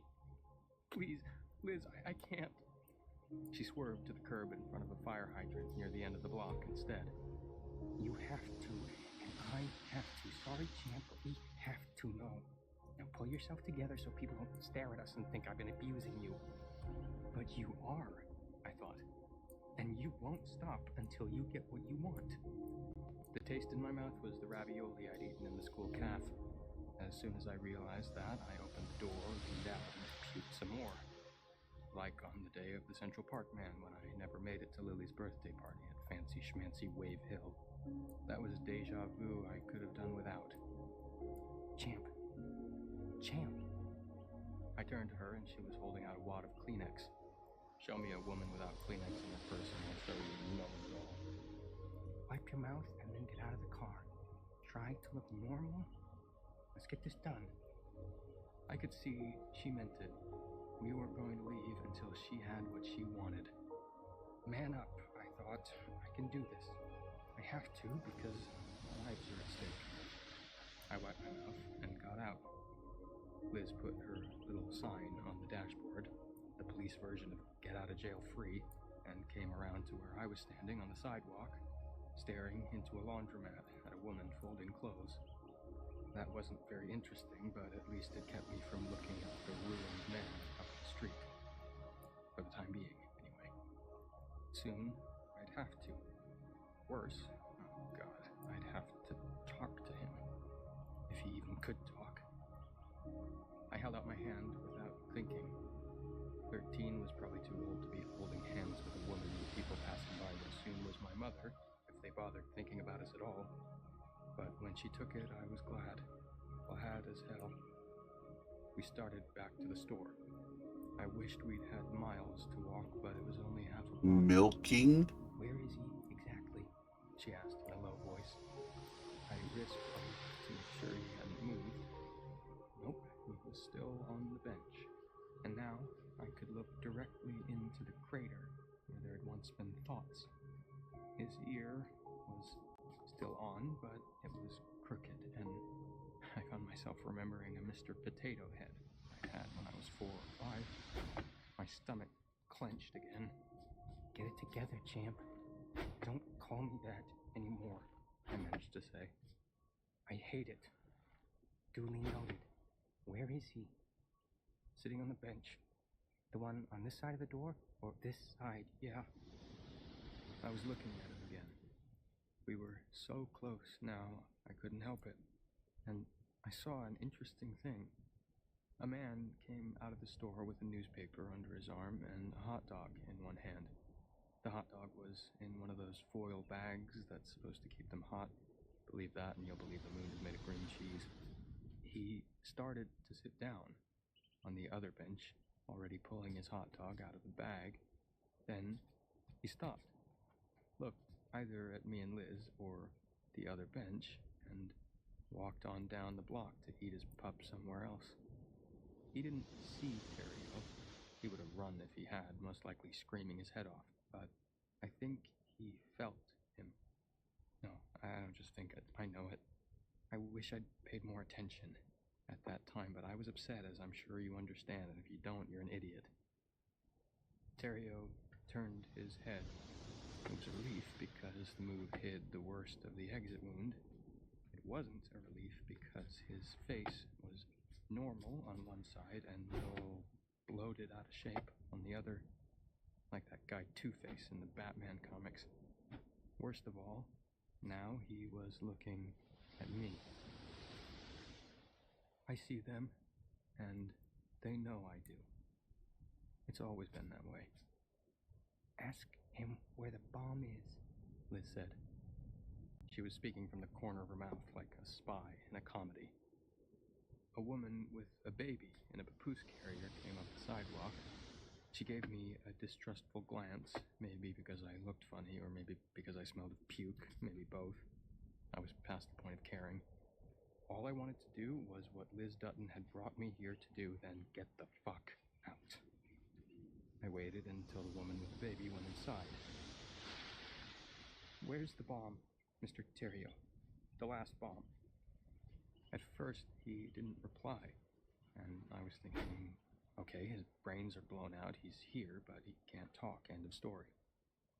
Then, he spoke up. The words didn't exactly match the movement of his mouth, and it came to me that he was talking from somewhere else. Like on a time delay from hell. That scared the shit out of me. If I'd known that was when something awful came into him and took him over, it would have been even worse. But do I know that?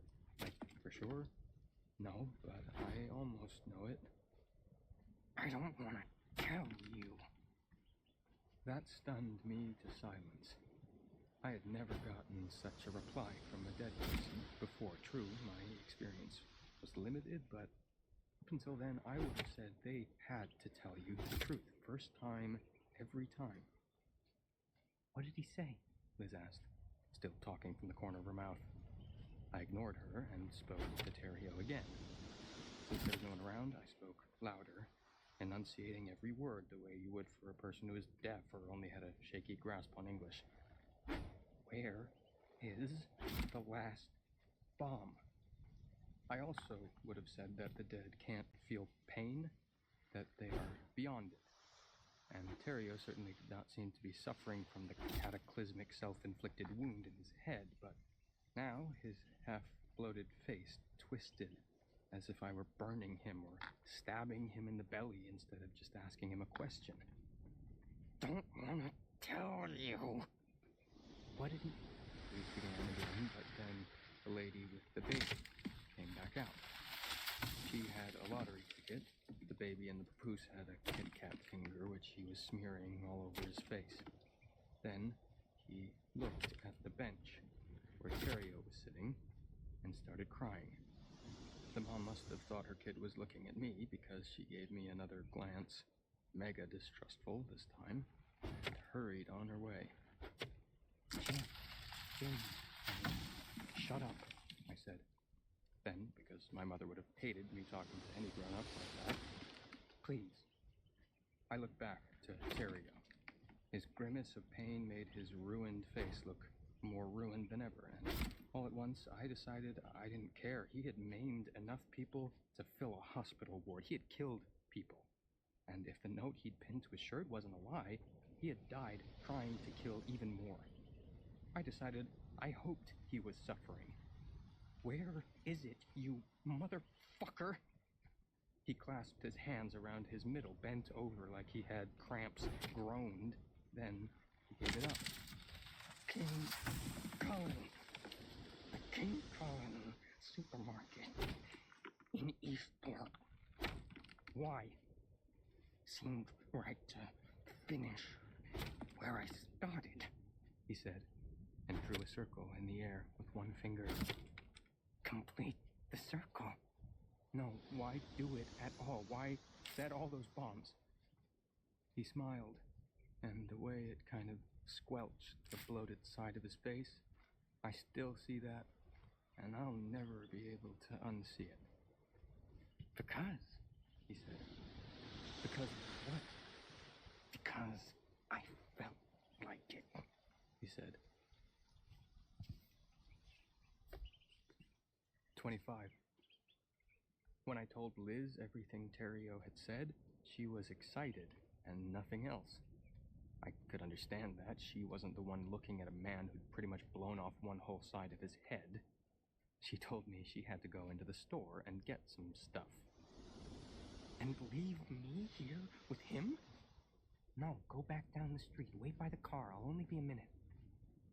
Terrio was sitting there, looking at me with the eye that was more or less regular and the one that was all stretched out.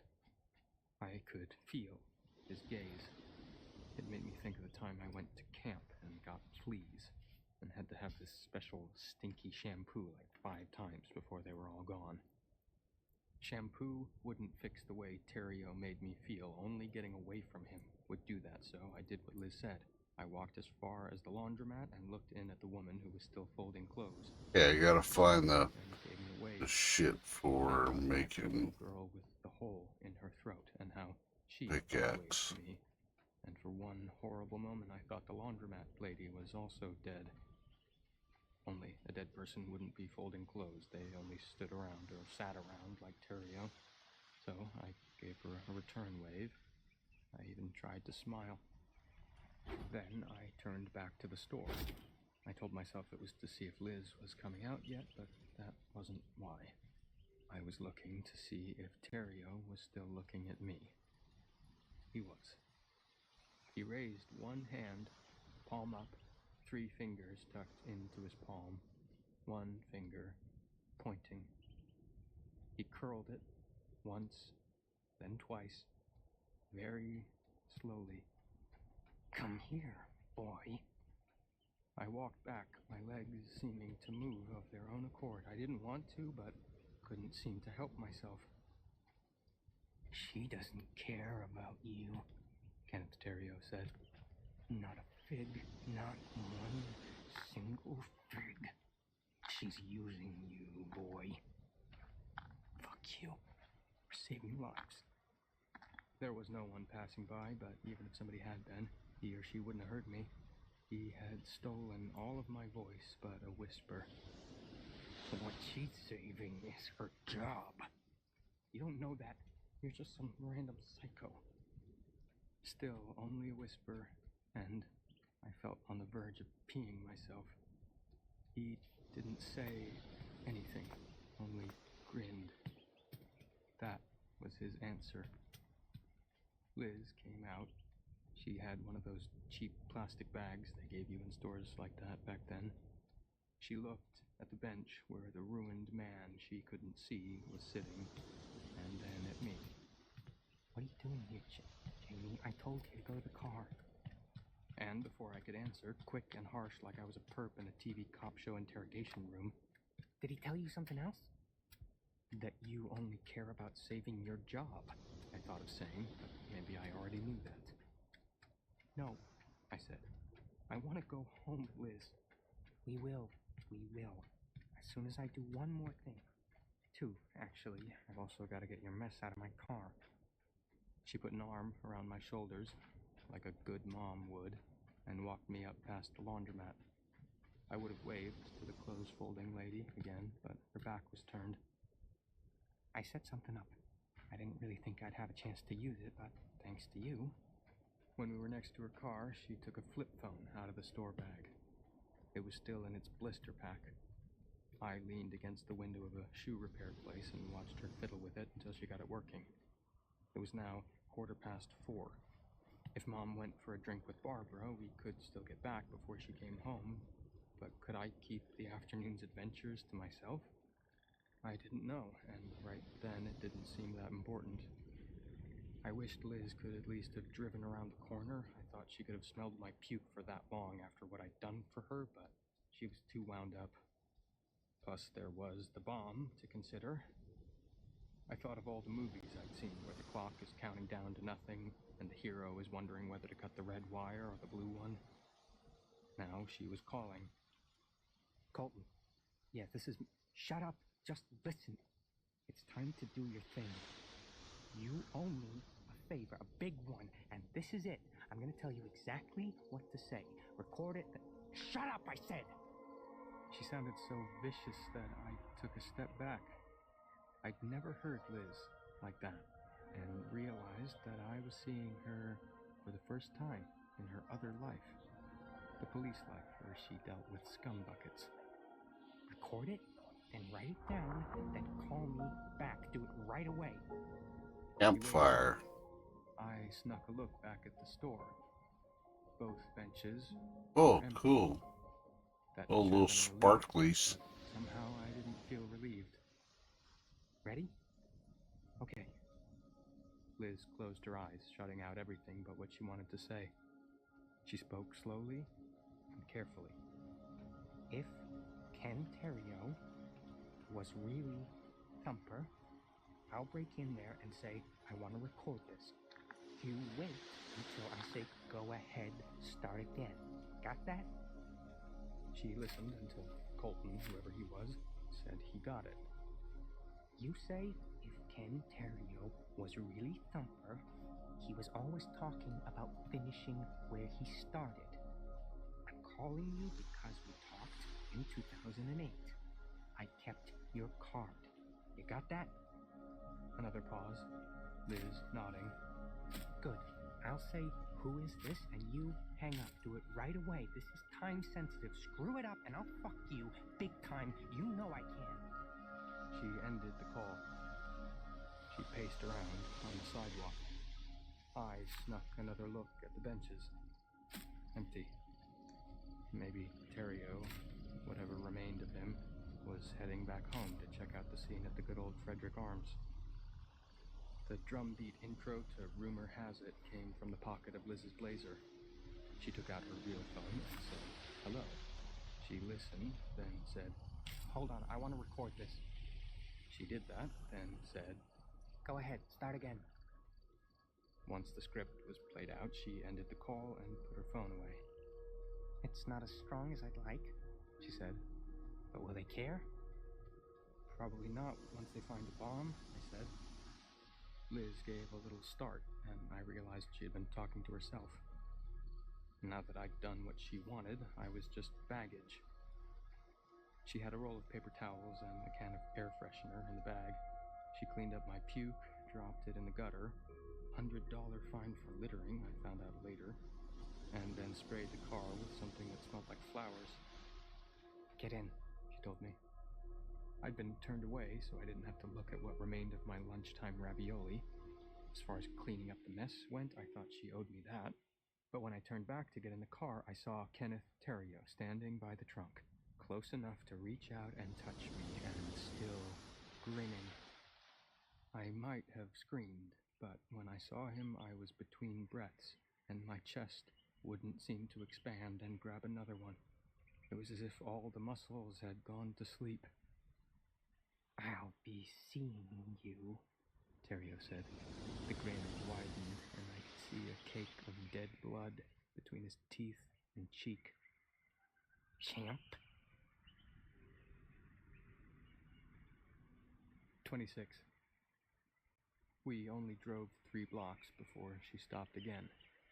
She took out her phone, a real one, not the burner, then looked at me and saw I was shaking.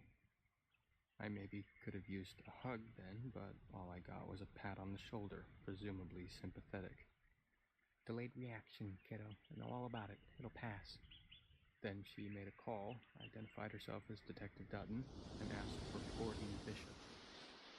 She must have been told he was on the job because Liz said, I don't care if he's on Mars. Patch me through. This is priority 1. She waited, tapping the fingers of her free hand on the steering wheel. Then she straightened up. It's Dutton. Gordo. No, I know, I'm not, but you need to hear this. I just got a tip about Terrio from someone I interviewed when I was on it. No, I don't know who. You need to check out the King Cullen in Eastport. Where he started, right. It makes a degree of sense if you think about it. Listening, then, are you kidding? How many people did we interview back then? 100? 200? Listen, I'll play you the message. I recorded it, assuming my phone worked. She knew it had. She had checked it on our short 3-block drive. She played it for him, and when it was done, she said, Gordo, did you... Shit. She ended the call. He hung up. Liz gave me a grim smile. He hates my guts, but he'll check. He knows it'll be on him if he doesn't. Detective Bishop did check because by then they'd had time to start digging into Kenneth Terrio's past, and they'd found a nugget that stood out in light of Liz's anonymous tip. Long before his career in construction and his post-retirement career as an orderly at City of Angels, Terrio had grown up in the town of Westport, which is, Natch, next door to Eastport.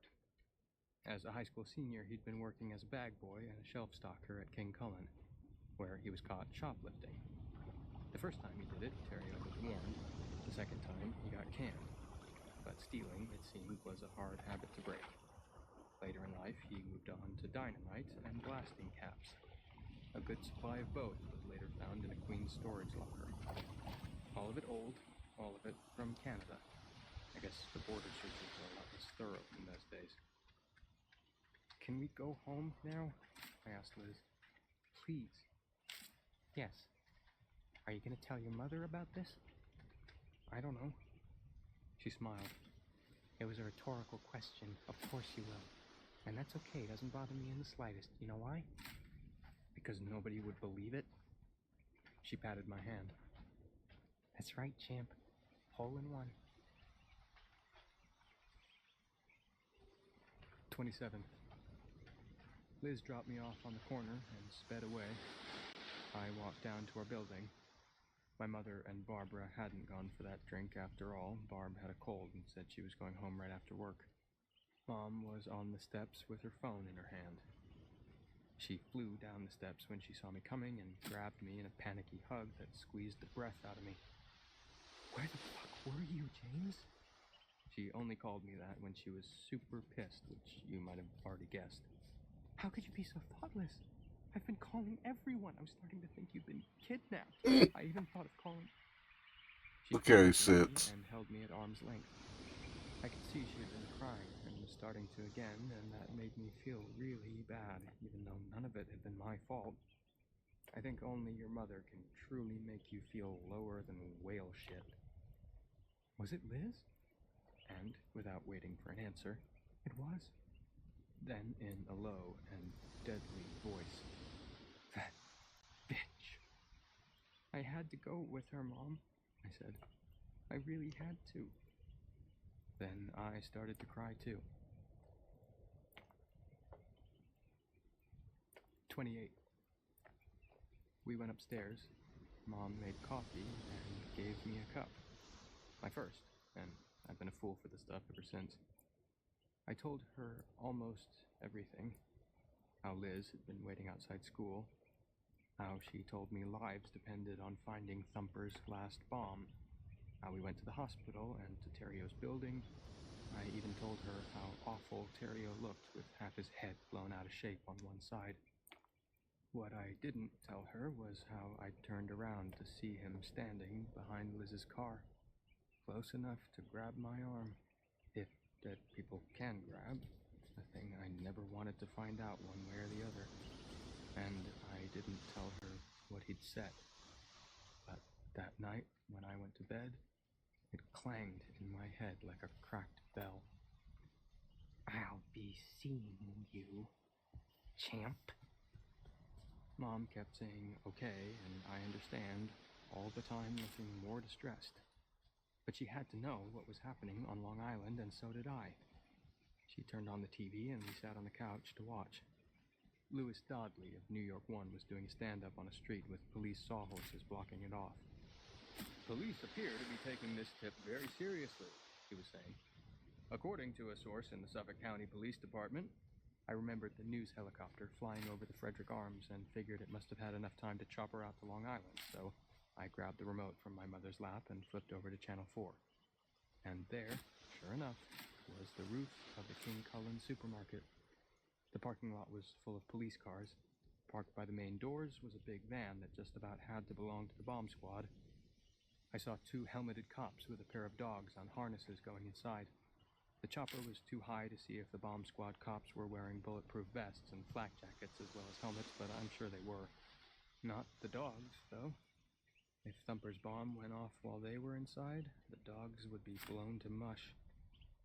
The reporter in the chopper was saying, "We've been told that all customers and store personnel have been safely evacuated, although it's possible this is just another false alarm.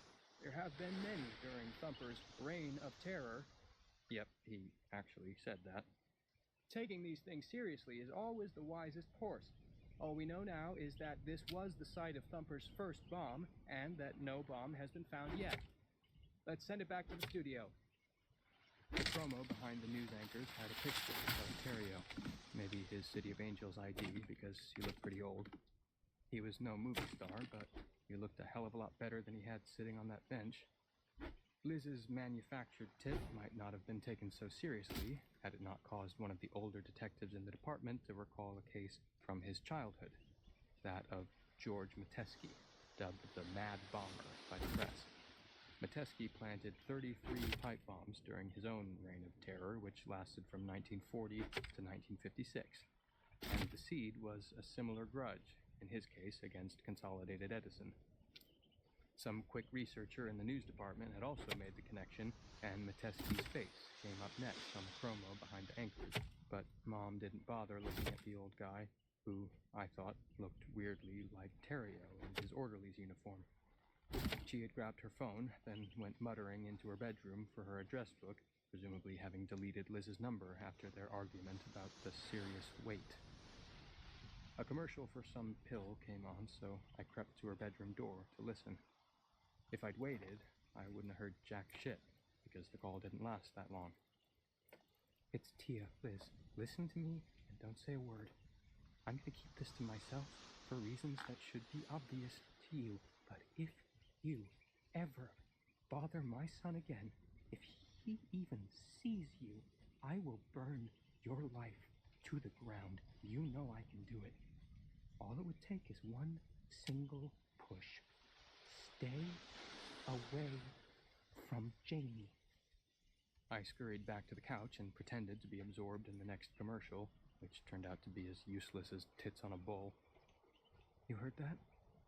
Her eyes were burning, telling me not to lie. I nodded. "Good. If you see her again, you run like hell home and tell me. Do you understand?" I nodded again. "Okay. Right. I'm ordering takeout. Do you want pizza or Chinese?" 29. The cops found and defused Thumper's last bomb that Wednesday night around 8 o'clock. Mom and me were watching Person of Interest on TV when the station broke in with a special bulletin. The sniffer dogs had made lots of passes without finding anything, and their bomb squad handlers were about to take them out when one of them alerted in the housewares aisle. They'd been in that one several times before, and there was no place on the shelves to hide a bomb, but one of the cops happened to look up and saw a ceiling panel just slightly out of place. That's where the bomb was, between the ceiling and the roof. It was tied to a girder with a stretchy orange cord, like the kind bungee jumpers use. Terry really blew his wad on that one. 16 sticks of dynamite and a dozen blasting caps. He'd moved far beyond alarm clocks. The bomb was hooked up to a digital timer, very much like the ones in those movies I'd been thinking about. One of the cops took a picture after it was disarmed, and it was in the next day's New York Times. It was set to go off at 5 p.m. on Friday, when the store was always busiest. The next day on New York 1, back to Mom's fave, one of the bomb squad guys said it would have brought the whole roof down. When asked how many people might have been killed in such a blast, he only shook his head.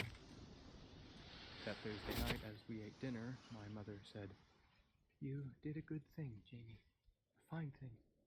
Liz did too, for reasons might have been. It makes me think of something Marty said once." She meant Mr. Burkett. Actually, Professor Burkett, still emeritus and still hanging in. What did he say? "Sometimes God uses a broken tool." It was from one of the old English writers he used to teach. "He always asks me what I'm learning in school," I said, "and he always shakes his head like he's thinking I'm getting a bad education."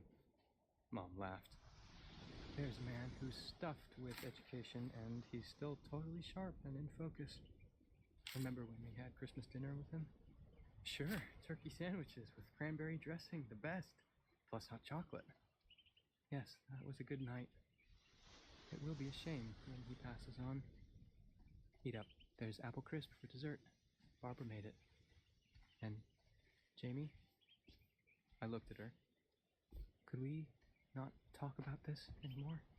Just kind of put it behind us?" I thought she wasn't just talking about Liz or even Terrio. She was also talking about how I could see dead folks. It was what our computer teacher might have called a global request, and it was all right with me. More than all right, actually. Sure.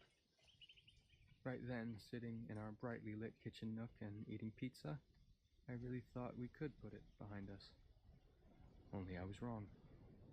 I didn't see Liz Dutton for another 2 years and hardly ever thought about her. But I saw Ken Terrio again that very night. As I said at the beginning, this is a horror story. 30. I was almost asleep when 2 cats started yowling their heads off and jerked fully awake.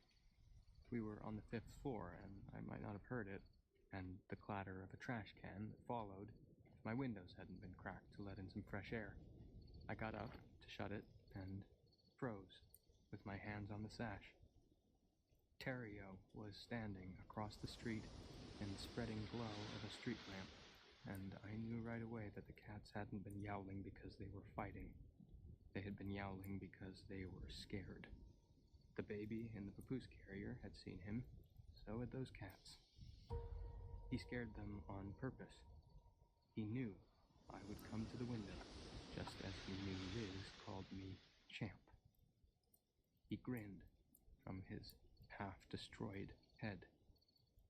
He beckoned. I closed the window and thought about going into my mother's room to get in bed with her, only I was too big for that and there would be questions, so I pulled the shade instead. I went back to my own bed and lay there, looking up into the dark.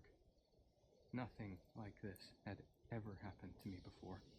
No dead person had ever followed me home like a fucking stray dog. Never mind, I thought. In 3 or 4 days, he'll be gone, like all of them are gone. A week, at most. And it's not like he can hurt you. But could I be sure of that?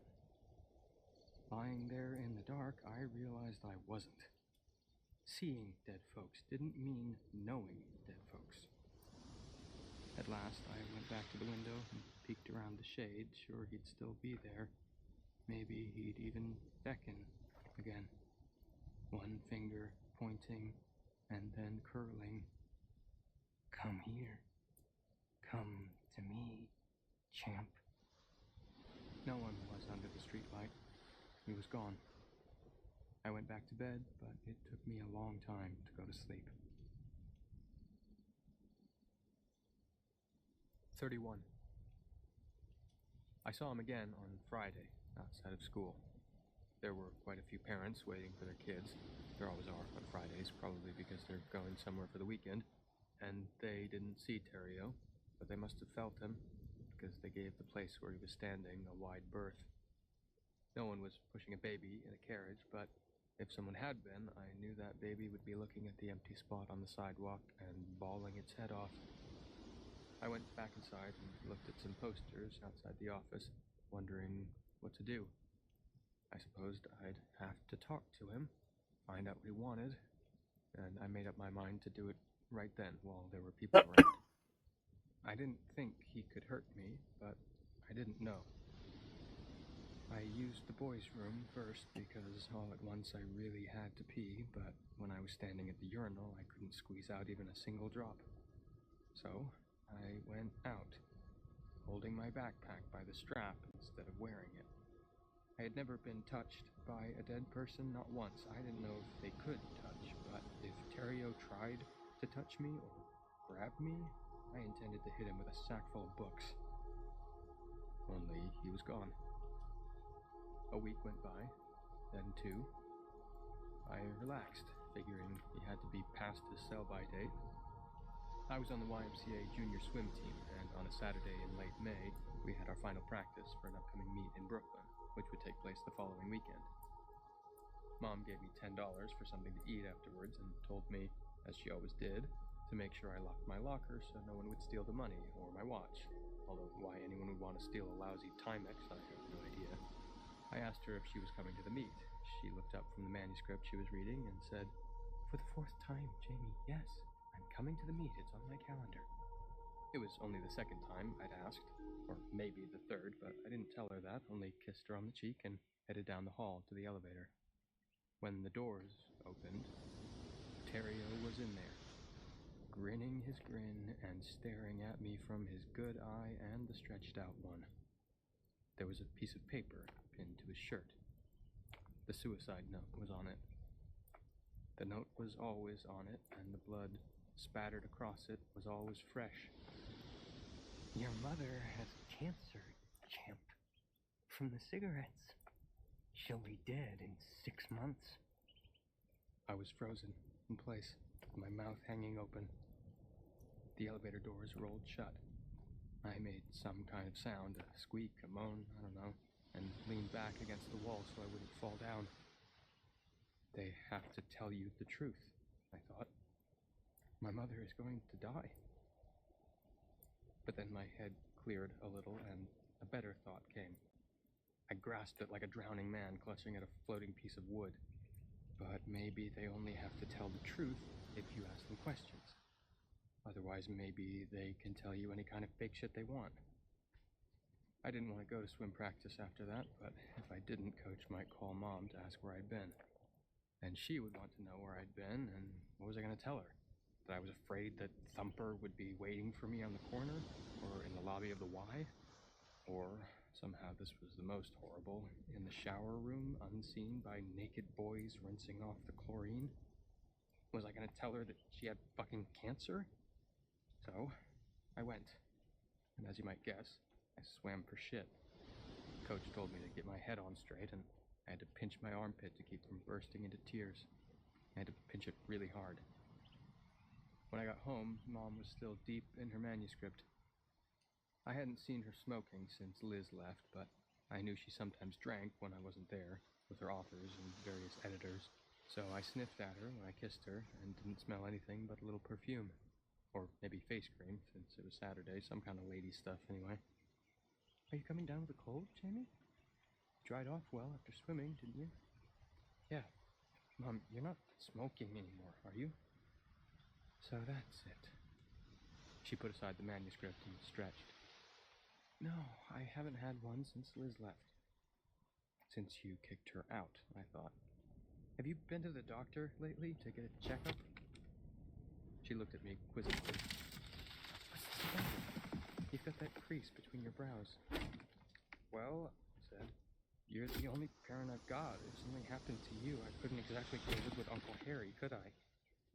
She made a funny face at that, then laughed and hugged me. I'm fine, kiddo.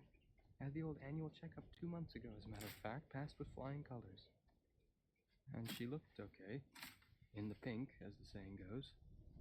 Hadn't lost any more weight that I could see and wasn't not smoking anymore, are you? So that's it. She put aside the manuscript and stretched. No, I haven't had one since Liz left. Since you kicked her out, I thought. Have you been to the doctor lately to get a checkup? She looked at me quizzically. What's this about? You've got that crease between your brows. Well, I said, you're the only parent I've got. If something happened to you, I couldn't exactly go live with Uncle Harry, could I? She made a funny face at that, then laughed and hugged me. I'm fine, kiddo. I had the old annual checkup 2 months ago, as a matter of fact, passed with flying colors. And she looked okay. In the pink, as the saying goes. Hadn't lost any more weight that I could see and wasn't coughing her brains out. Although cancer didn't just have to be in a person's throat or lungs. I knew that. Well, that's good. I'm glad. That makes 2 of us. Now, make your mom a cup of coffee and let me finish this manuscript. Is it a good one? As a matter of fact, it is. Better than Mr. Thomas's Roanoke books? Much better, but not a commercial, alas. Can I have a cup of coffee? She sighed. Half a cup. Now let me read. 32. During my last test in math that year, I looked out the window and saw Kenneth Terrio standing on the basketball court. He did his grinning and beckoning thing. I looked back at my paper, then looked up again. Did somebody say waffles? And No. closer. I have brain He turned damage. his head. So far, Good look at the so front far, of the I'm liking it. plus the bone fangs Hi, Vitzy. sticking up all around it. I looked down at my paper again, and when I looked up the 3rd time, he was gone. But I knew he'd be back. He wasn't like the others. He was nothing like the others. By the time Mr. Ligari told us to turn in our papers, I still hadn't solved the last 5 problems. I got a D- on the test, and there was a note at the top.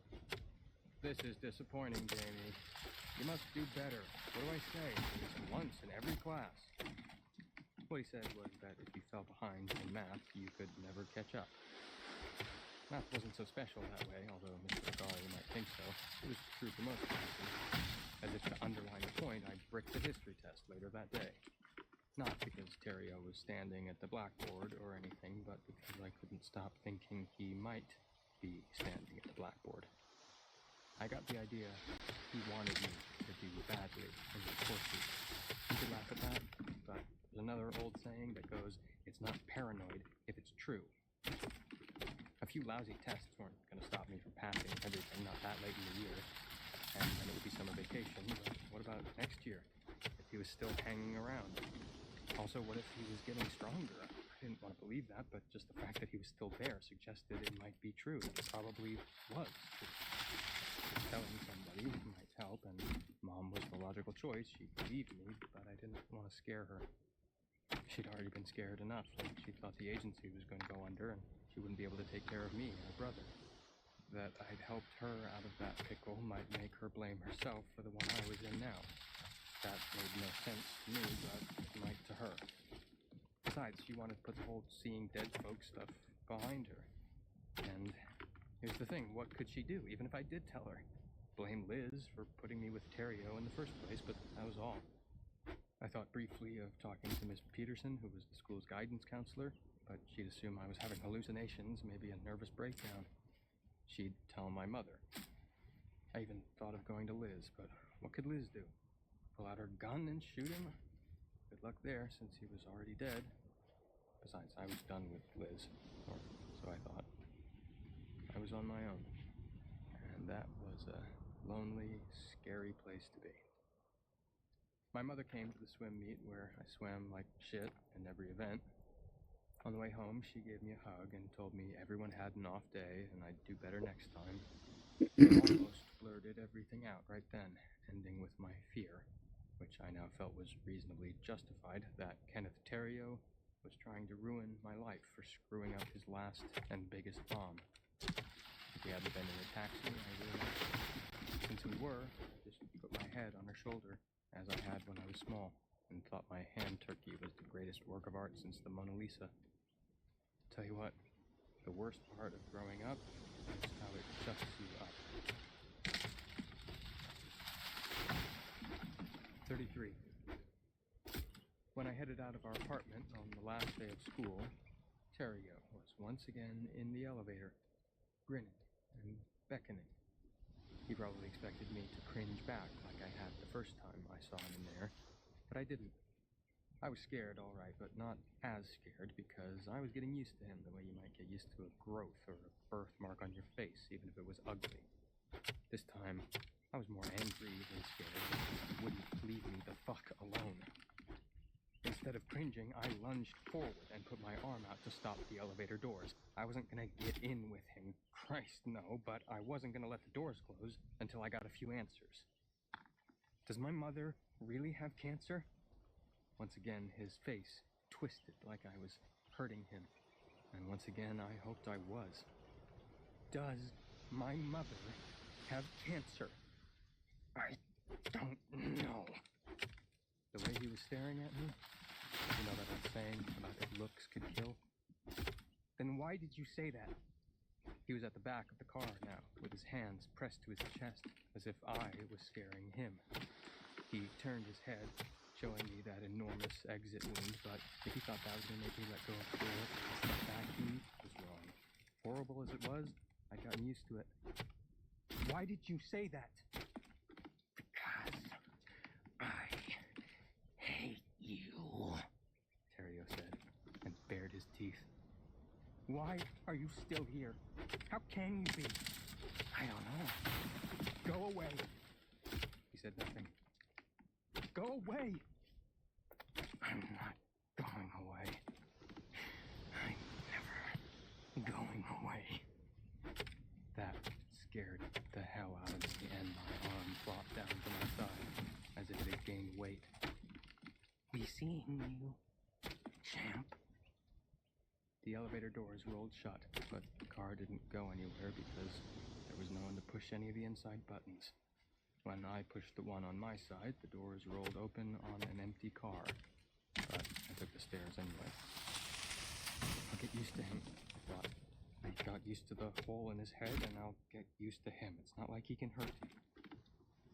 But in some ways, he hurt me already. The D- on my math test and screwing the pooch at the swim meet were just two examples. I was sleeping badly. Mom had already commented on the pouches under my eyes. And little noises, even a dropped book in study hall, made me jump. I kept thinking I'd open my closet to get a shirt and he'd be in there, my own personal boogeyman, or under the bed, and what if he grabbed my wrist or my dangling foot while I was sleeping? I didn't think he could grab, but I wasn't sure of that either, especially if he was getting stronger.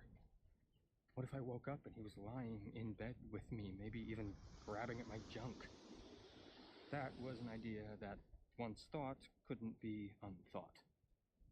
And something else. Something even worse. What if he was still haunting me? Because that's what this was, all right. When I was 20 or 40, what if he was there when I died at 89, waiting to welcome me into the afterlife, where he would go on haunting me after I was dead? If this is what a good deed gets you, I thought one night, looking out my window and watching Thumper across the street under his streetlight, I never want to do another one. 34. In late June, Mom and I made our monthly visit to see Uncle Harry. He didn't talk much anymore, and hardly ever went into the common room. Although he still wasn't 50, his hair had gone snow white. Mom said, "Jamie brought you some rubella from Zabar's, Harry. Would you like some?" I held the bag up from my place in the doorway. I didn't really want to go all the way in, smiling and feeling a little like one of the models on The Price is Right. Uncle Harry said, "Does that mean yes?" Mom asked. Uncle Harry said, and waved both hands at me, which he didn't have to be a mind reader to know meant no fucking cookies. "Would you like to go out? It's beautiful." I wasn't sure Uncle Harry even knew what out was these days. "I'll help you up," Mom said, and took his arm. "No," Uncle Harry said. Not not not no. As clear as a bell. His eyes had gotten big and were starting to water. Then, also clear as a bell. "Who's that?" "It's Jamie. You know Jamie, Harry."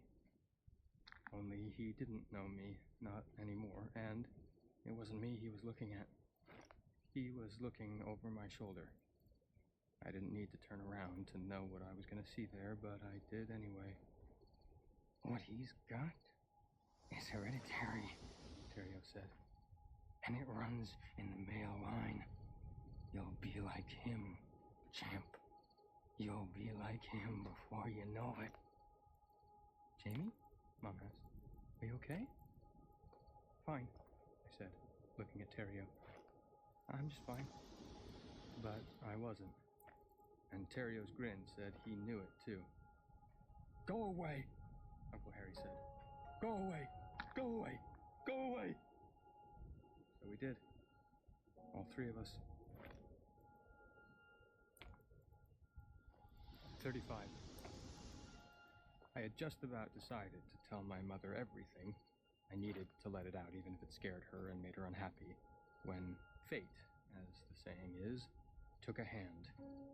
This was in July of 2013, about 3 weeks after our trip to see Uncle Harry.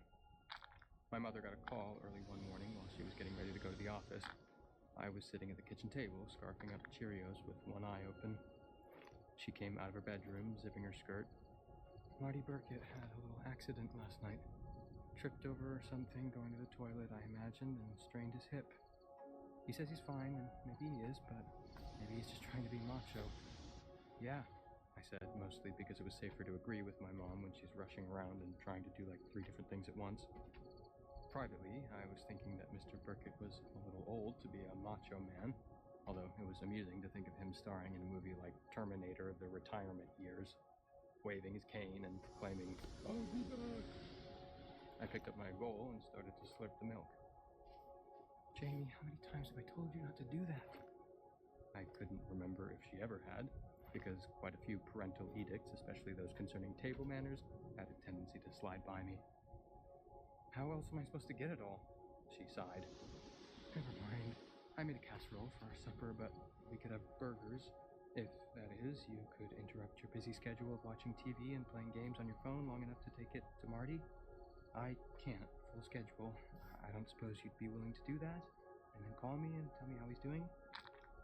At first I didn't answer. I felt like I'd just been hit on the head with a hammer. Some ideas are like that. Also, I felt like a total dumbo. Why had I never thought of Mr. Burkett before? "Jamie? Earth to Jamie?" "Sure," I said. "Happy to do it." "Really? Really? Are you sick? Do you have a fever?" "Aha," I said. "Funny as a rubber crutch." She grabbed her purse. "I'll give you cab fare." "Nah, just put the casserole thing in a carry bag. I'll walk." "Really?" she said again, looking surprised. "All the way to park?" "Sure, you can use the exercise." Not strictly true. What I needed was time to be sure my idea was a good idea, and how to tell my story if it was. 36. At this point, I'm going to start calling Mr. Burkett Professor Burkett, because he taught me that day, taught me a lot. But before the teaching, he listened. I've already said that I knew I had to talk to somebody, but I I didn't know what a relief it would be to unburden myself until I actually did it. He came to the door, hovering on not just one cane, which I'd seen him use before, but two. His face lit up when he saw me, so I guess he was glad to get company. Kids are pretty self-involved, as I'm sure you know if you've ever been one yourself. And I only realized later that he must have been a lonely, lonely man in the years after Mona died. He had that daughter on the West Coast, but she came to visit him at the see statement above about kids and self-involvement. Jamie, you come down here. Just the casserole, sir. I think it's a few time. You hear me, Shepherd, but I'm sure it's delicious. This is one of the icebox for me. I can't use. He looked at the cane after full, and the one scary moment I thought he was on space right in front of me, but he got embraced again in time. Sure, I said, and went into the kitchen. I got a kick out of how he called the fridge the icebox, and cars, autos. He was totally old school. Oh, and he also called the telephone the telefungus. I like that one so much I started using it myself. So I putting Mom's casserole into the icebox, which was a problem because we had almost nothing in there. He stumped in after me and thought I was doing it. I set the icebox full, turned to him, and said, "Not so well." He raised his saggy eyebrows. No? What's the problem? It's a pretty long story, I think. And you'll probably think I'm crazy, but I have to tell somebody, and I guess you're elected. You think about it, you're not good. I'm not joking. Professor Burkett smiled. I never felt really something like that was happening to all of them from the closet. You Sophia, far from Sophia. It crossed my mind to think she put them there herself, but I think human action is predicated on motive and opportunity. And your mother had neither. Also, I was too upset to really think about it last evening, because you just lost your life. Indeed. He raised one hand enough to touch the heel of his palm to his chest, where his heart was. That made me feel bad for him. So what happened, Granny? I suppose it's all water under the bridge at this point, but as a lifetime reader of detective stories, I'd like to know the answers to such questions. Your wife told me, I said. He stared at me across the kitchen. I see the dead, I said. He didn't reply for so long, I got scared. Then he said, I think I need something with caffeine. I think we both do. Then you can tell me everything that's on your mind. I long to hear it. 37. Professor Burkett was so old school that he didn't have tea bags, just loose tea in a canister. While I waited for his hot pot to boil, he showed me where to find what he called a tea ball and instructed me on how much of the loose tea to put in. Brewing tea was an interesting process. I will always prefer coffee, but sometimes a pot of tea is just a thing. Making it feels formal, somehow. Professor Burkett told me the tea had to steep for 5 minutes in freshly boiled water, no more and no less. He set the timer, showed me where the cups were, and then stumped into the living room. I heard his sigh of relief when he sat down in his favorite chair. Also, a fart. Not a trumpet blast, more of an oboe. I made 2 cups of tea and put them on a tray along with the sugar bowl and the half and half from the icebox, which neither of us used, probably a good thing since it was a month past its sell-by date. Professor Burkett took his black and smacked his lips over the first sip. Kudos, Jamie. Perfect on your first try. Thanks. I sugared mine up liberally. My mom would have screamed at that third heaping spoonful, but Professor Burkett never said boo. Now, tell me your tale. I have nothing but time. Do you believe me? About the rings? Well, he said, I believe that you believe. And I know that the rings were found in my bank safety deposit box. Tell me, Jamie, if I asked your mother, would she corroborate your story? Yes, but please don't do that. I decided to talk to you because I don't want to talk to her. It would upset her. He sipped his tea with a hand that shook slightly, then put it down and looked at me. Or maybe even into me. I can still see those bright blue eyes peering out from beneath his shaggy, every-which-way brows. Then, talk to me. Convince me. Having rehearsed my story on my crosstown walk, I was able to keep it in a pretty straight line. I started with Robert Harrison, the Central Park man, and moved on to seeing Mrs. Burkett. Then all the rest. It took quite a while. When I finished, my tea was down to just lukewarm, maybe even a little less, but I drank a bunch of it anyway because my throat was dry. Professor Burkett considered, then said, "Will you go into my bedroom, Jamie, and bring me my iPad? It's on the night table." His bedroom smelled sort of like Uncle Harry's room in the care home, plus some sharp aroma that I guessed was liniment for his strained hip. I got his iPad and brought it back. He didn't have an iPhone, just a landline telefungus that hung on the kitchen wall like something in an old movie, but he loved his pad. He opened it when I gave it to him. The startup screen was a picture of a young couple in wedding outfits that I assumed was him and Mrs. Burkett, and started poking away at once. "Are you looking up Terrio?" He shook his head without looking up. "You're Central Park man. You say you were in preschool when you saw him?" "Yes." "So this would have been 2003, possibly 2004. Ah, here it is." He read, bent over the pad and occasionally brushing his hair out of his eyes. He had a lot of it. At last, he looked up and said, "You saw him lying there dead and also standing beside himself. Your mother would also confirm that?" She knew I wasn't lying because I knew what the guy was wearing on top, even though that part of him was covered up. But I really don't want... Understood, totally understood. Now, concerning Regis Thomas's last book, it was unwritten. Yeah, except for the first couple of chapters, I think. But your mother was able to glean enough details to write the rest of it herself, using you as her medium. I hadn't thought of myself as a medium, but in a way he was right. I guess, like in The Conjuring. And off his puzzled expression, it's a movie. Mr. Burkett, Professor, do you think I'm crazy? I almost didn't care because the relief of getting it all out there was so great. "No," he said, but something, probably my expression of relief, caused him to raise a warning finger. "This is not to say I believe your story, at least not without corroboration from your mother, which I have agreed not to ask for, but I will go this far. I don't necessarily disbelieve.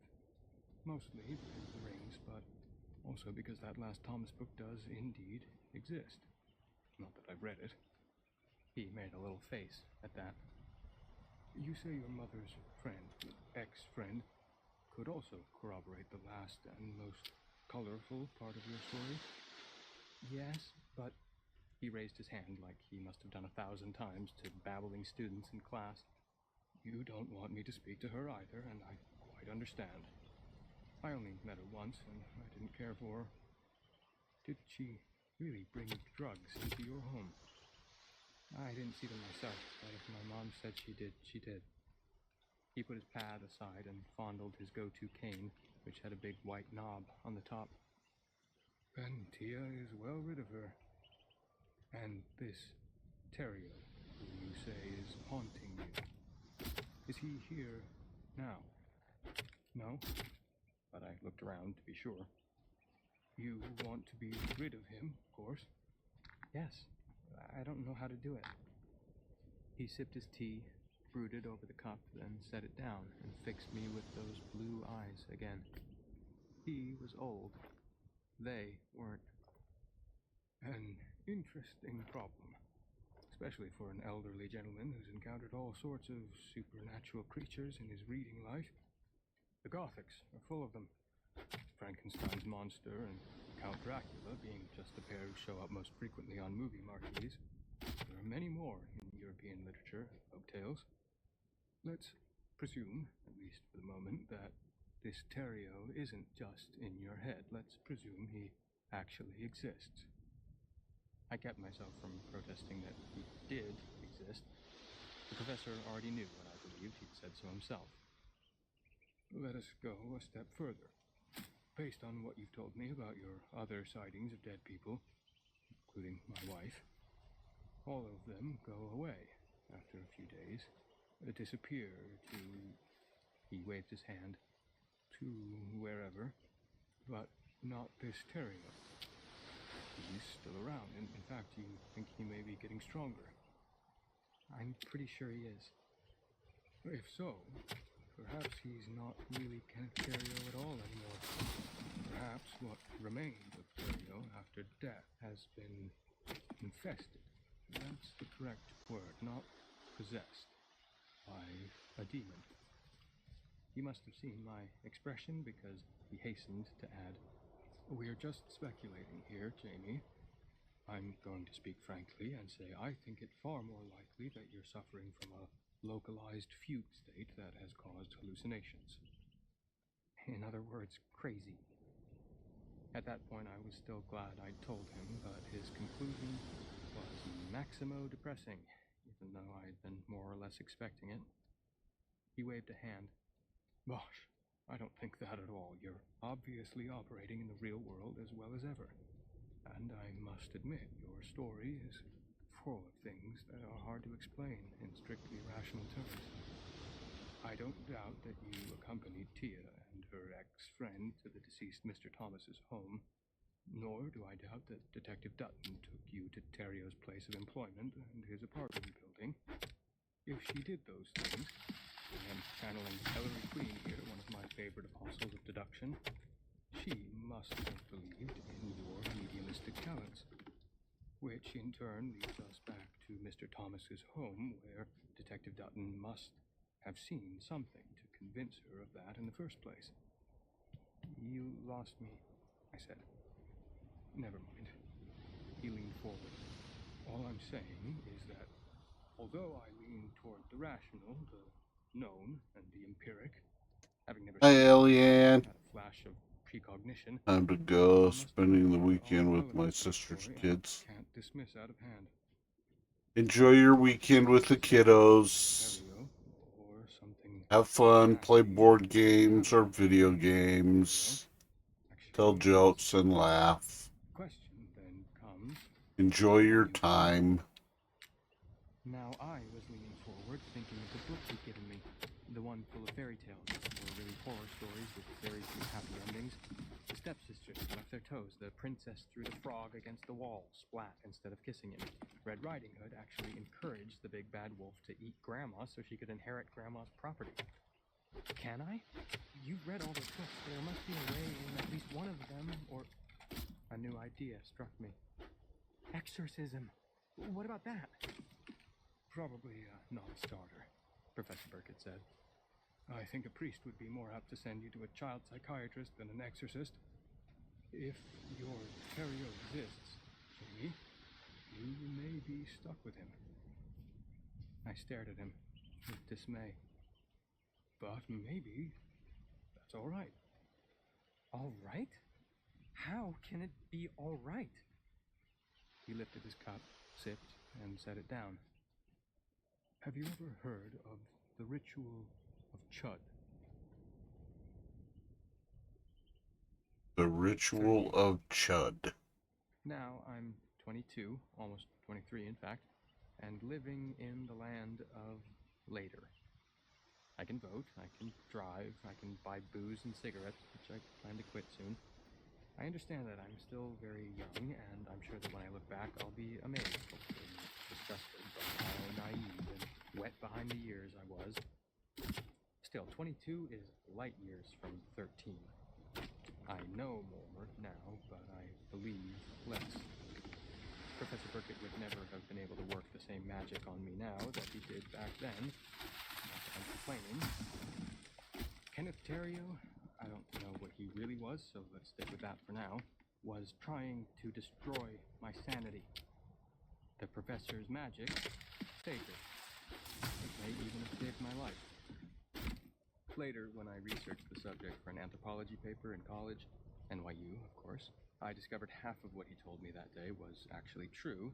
The other half was bullshit. I have to give him credit for invention, though. Full marks, Mom's British romance writer Philippa Stevens would have said. Check this out, and dig the irony. My Uncle Harry wasn't even 50 and totally gaga, while Martin Burkett, although in his 80s, could still be creative on the fly. And all in service of a troubled boy who turned up uninvited bearing a casserole and a weird story. The ritual of Chud, the professor said, was practiced by a sect of Tibetan and Nepalese Buddhists. True. They did it to achieve a sense of perfect nothingness and a resulting state of serenity and spiritual clarity. True. It was also considered useful in combating demons, both those in the mind and the supernatural ones who invaded from the outside. A gray area. Which makes it perfect for you, Jamie, because it covers all the bases. You mean it can work even if Terrio's really not there and I'm just crazy pants? He gave me a look combining reproach and impatience that he probably perfected in his teaching career. Stop talking and try listening if you don't mind. Sorry. I was on my second cup of tea and feeling wired. With the groundwork laid, Professor Burkett now moved into the land of make-believe. Not that I knew the difference. He said that Chud was especially useful when one of these high-country Buddhists encountered a Yeti, also known as the Abominable Snowman. Are those things real? I asked. As with your Mr. Terrio, I can't say with any surety. But, also, as with you and your Mr. Terrio, I can say that the Tibetans believe they are. The professor went on to say that a person unfortunate enough to meet a Yeti would be haunted by it for the rest of his life. Unless, that is, it could be engaged and bested in the ritual of Chud.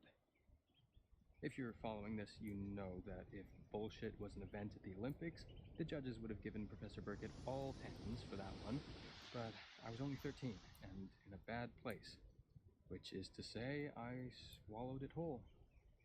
If part of me had an idea of what Professor Burkett was up to, I can't really remember. I shut it down. You have to remember how desperate I was. The idea of being followed around by Kenneth Terrio, aka Thumper, for the rest of my life, haunted by him, to use the professor's word, was the most horrible thing I could imagine. How does it work? I asked. Ah, you'll like this. It's like one of the uncensored fairy tales in the book I gave you. According to the stories, you and the demon bind yourselves together by biting into each other's tongues. He said this with a certain relish, and I thought, like it? Why would I like it? Once this union has been accomplished, you and the demon have a battle of wills. This would occur telepathically, I assume, since it would be hard to talk while engaged in a mutual tongue bite. The first to withdraw loses all power over the winner. I stared at him, my mouth open. I had been raised to be polite, especially around my mother's clients and acquaintances, but I was too grossed out to consider the social niceties. If you think I'm gonna, French kiss that guy, you're out of your mind. For one thing, he's dead. Did you not get that? Yes, Jamie, I believe I did. Besides, how would I even get him to do it? What would I say? Come on over here, Ken, honey, and slip me some tongue? Are you finished? Professor Burkett asked mildly, once again making me feel like the most clueless student in class. I think the tongue-biting aspect is meant to be symbolic. The way chunks of Wonder Bread and little thimbles of wine are meant to be symbolic of Jesus' Last Supper with his disciples. I didn't get that, not being much of a churchgoer, so I kept my mouth shut. Listen to me, Jamie. Listen very carefully. I listened as if my life depended on it, because I thought it did. 39. As I was preparing to leave, politeness had resurfaced and I didn't neglect to tell him thank you. The professor asked me if his wife had said anything else, besides about where the rings were, that was. By the time you're 13, I think you've forgotten most of the things that have happened to you when you're 6. I mean, that's more than half your life ago, but I didn't have any trouble remembering that day. I could have told him how Mrs. Burkett threw shade about my green turkey, but I figured that wouldn't interest him. He wanted to know if she'd said anything about him, not what she'd said to me. You were hugging my mom, and she said you were going to burn her hair with your cigarette. And you did. Guess you quit smoking, huh? I allow myself 3 a day. I suppose I could have more. I'm not going to be cut down in my youth, but 3 is all I seem to want.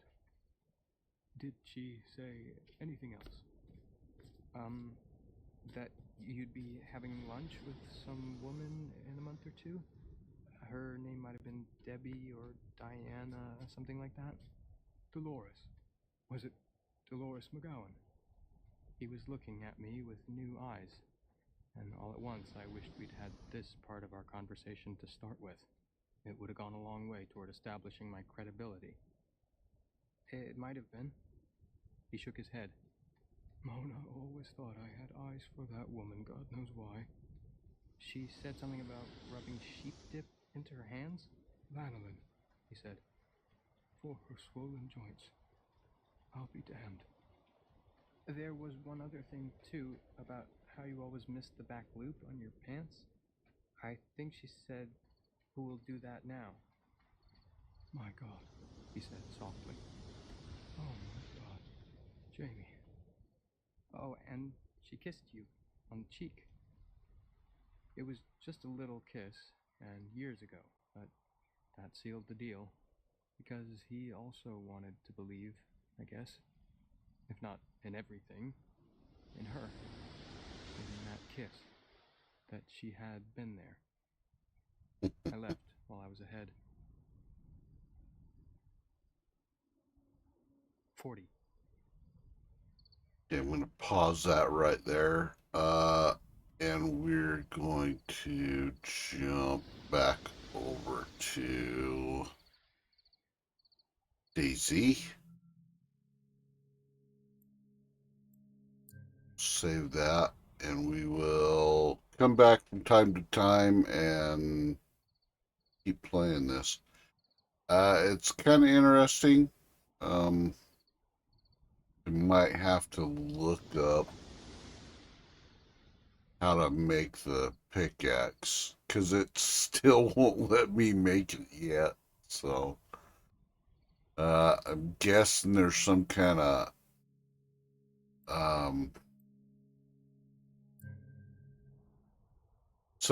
progression type thing. Maybe there's something else I have to make first. It'll let me make a hammer and then let me make an axe, and then it said pickaxe, and it's still stuck on that. So we will exit out of this.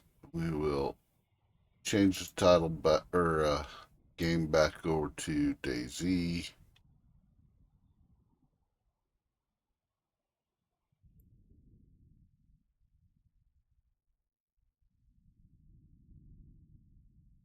And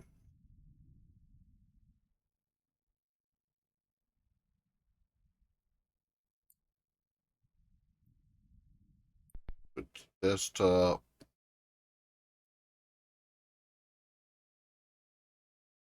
Well, the DZSA. Hopefully the server's back up. It's going down for something.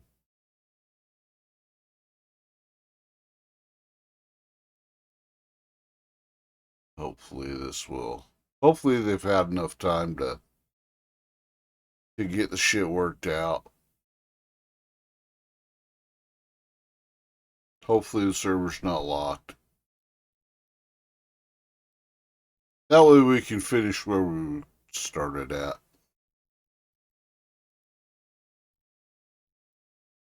If nothing else.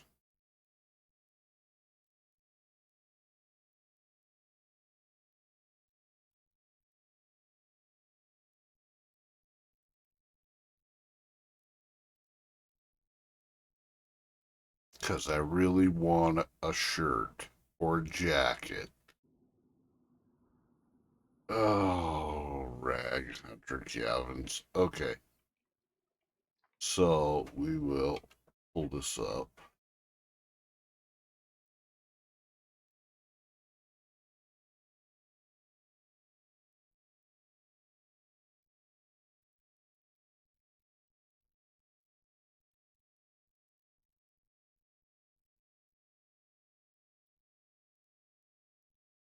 Hunting cabin 4 hours ago. Update pending. Downloading now.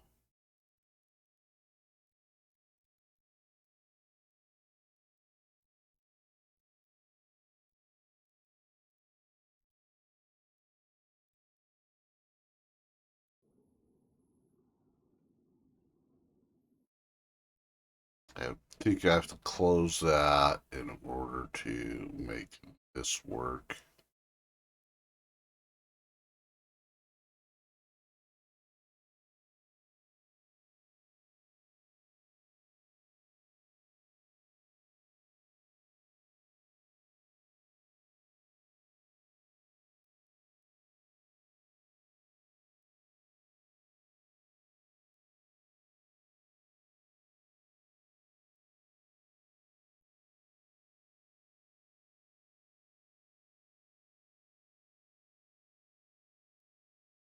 Okay, done. Back to servers. Hopefully this will let us in now.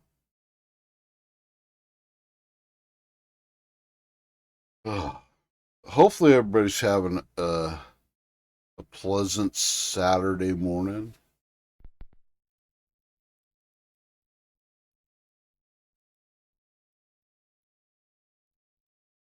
Seem to have slipped a day somewhere.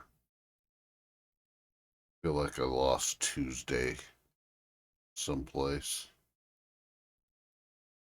I lost it. Now it's gone.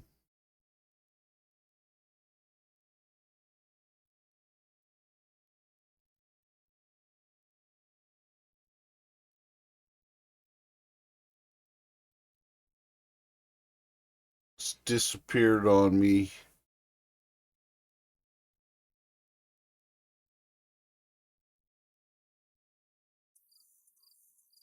Hey, look at that. We got back in. Uh,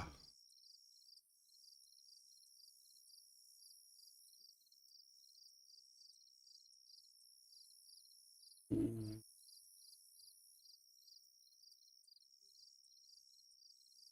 see if I have any other stuff to sell.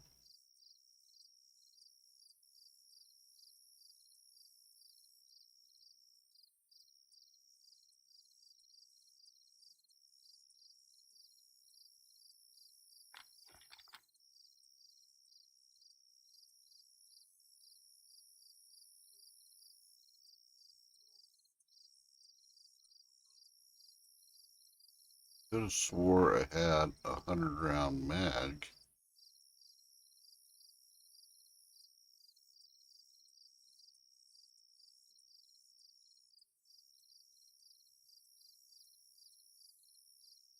Somewhere. Okay. Because that gun doesn't work with that mag. But do like that mag, a 60 round mag, and a couple of 60 round mags. Works way better than 40 round mags.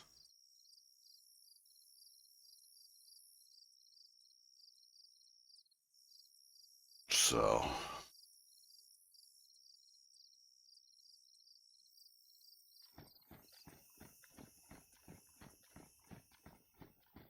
we'll dress this out. Uh, I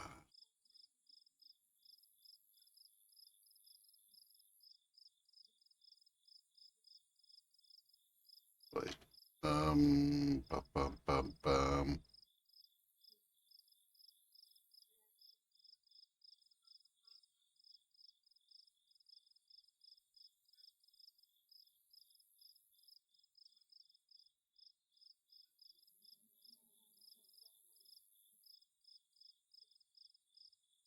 So much that shit off.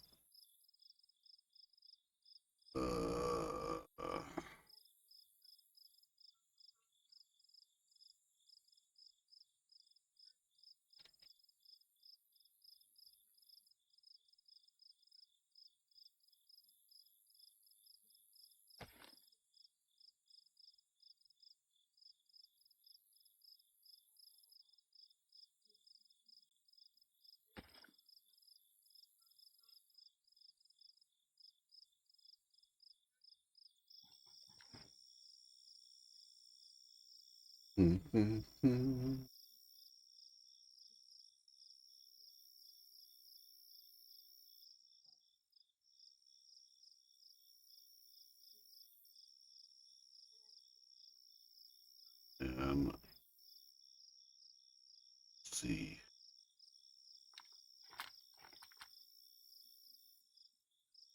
Out off. Out off. Out. Out. Out off.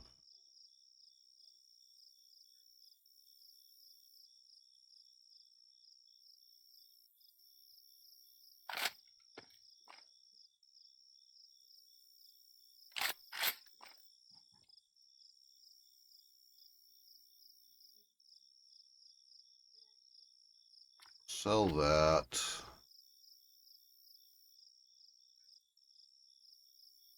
And we will swap it out.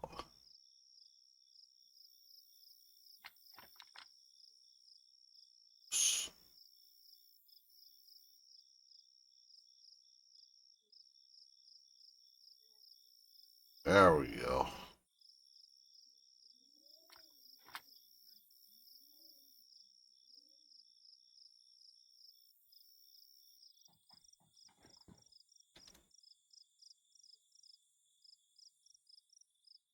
That. There. Sales stuff. Vanilla. Assault rifles. Sell that.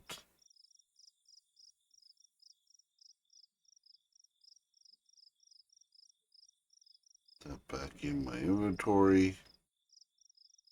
Now we got CQB, mid-range, and long-range. Much better.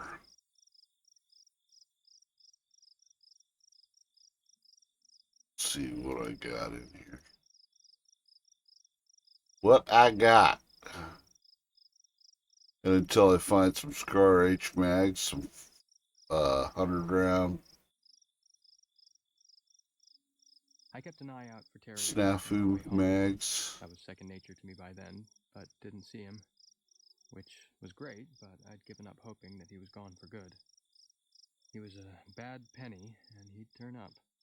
I only hoped I would be ready for him when he did. That night, I got an email from Professor Burkett. I did a little research with interesting results, it said. I thought you also might be interested. There were 3 attachments, all 3 reviews of Regis Thomas's last book. The professor had highlighted the lines he had found interesting, leaving me to draw my own conclusions, which I did. From the Sunday Times book review, Regis Thomas's swan song is the usual farrago of sex and swamp-tromping adventure, but the prose is sharper than usual. Here and there one finds glimmers of actual writing. From The Guardian, although the long-bruited mystery of Roanoke won't be much of a surprise to readers of the series, who surely saw it coming, Thomas's narrative voice is livelier than one might expect from the previous volumes, where turgid exposition alternated with fervid and sometimes comical sexual encounters. From the Miami Herald, the dialogue snaps, the pacing is crisp, And for once, the lesbian liaison between Laura Goodhue and Purity Betancourt feels real and touching, rather than like a prurient joke or a stroke fantasy. It's a great wind-up. I couldn't show those reviews to my mother. They would have raised too many questions. But I was pretty sure she must have seen them herself, and I guessed they had made her as happy as they made me. Not only had she gotten away with it, she had put a shine on Regis Thomas's sadly tarnished reputation. There were many nights in the weeks and months following my first encounter with Kenneth Terrio when I went to bed feeling unhappy and afraid. That night wasn't one of them.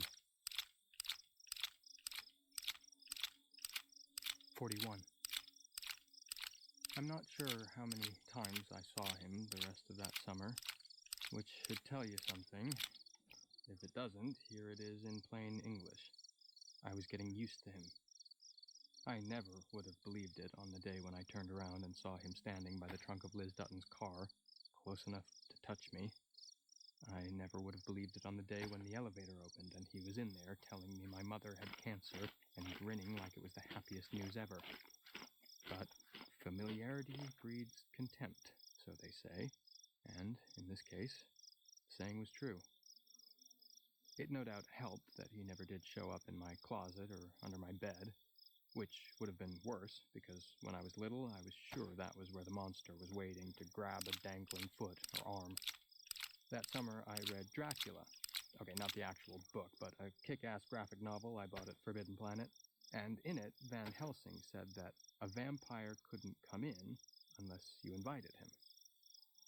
If it was true of vampires, it stood to reason, at least to 13-year-old me it did, that it was true of other supernatural beings, like the one inside of Terrio, keeping him from disappearing after a few days like all the other dead people. I checked Wikipedia to see if Mr. Stoker just made that up, but he didn't. It was in lots of the vampire legends. Now, later, I can see it makes symbolic sense. If we have free will, then you have to invite evil in. Here's something else. He had mostly stopped crooking that finger at me.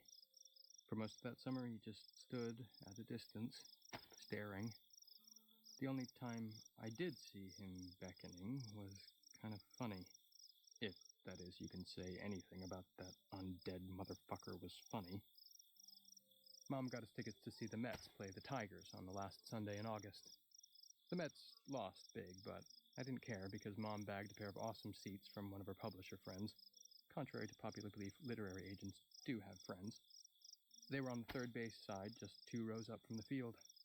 It was during the 7th inning stretch, while the Mets were still keeping it close, that I saw Terrio.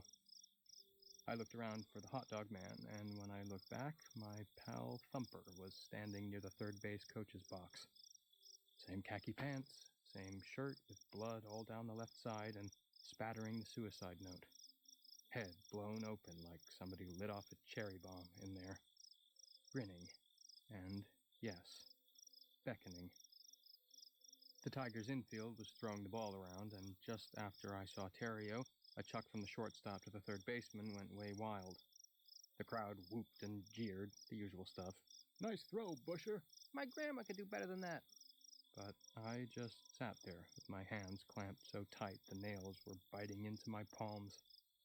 The shortstop hadn't seen Terrio. He would have run into the outfield screaming if he had, but he felt him. I know he did.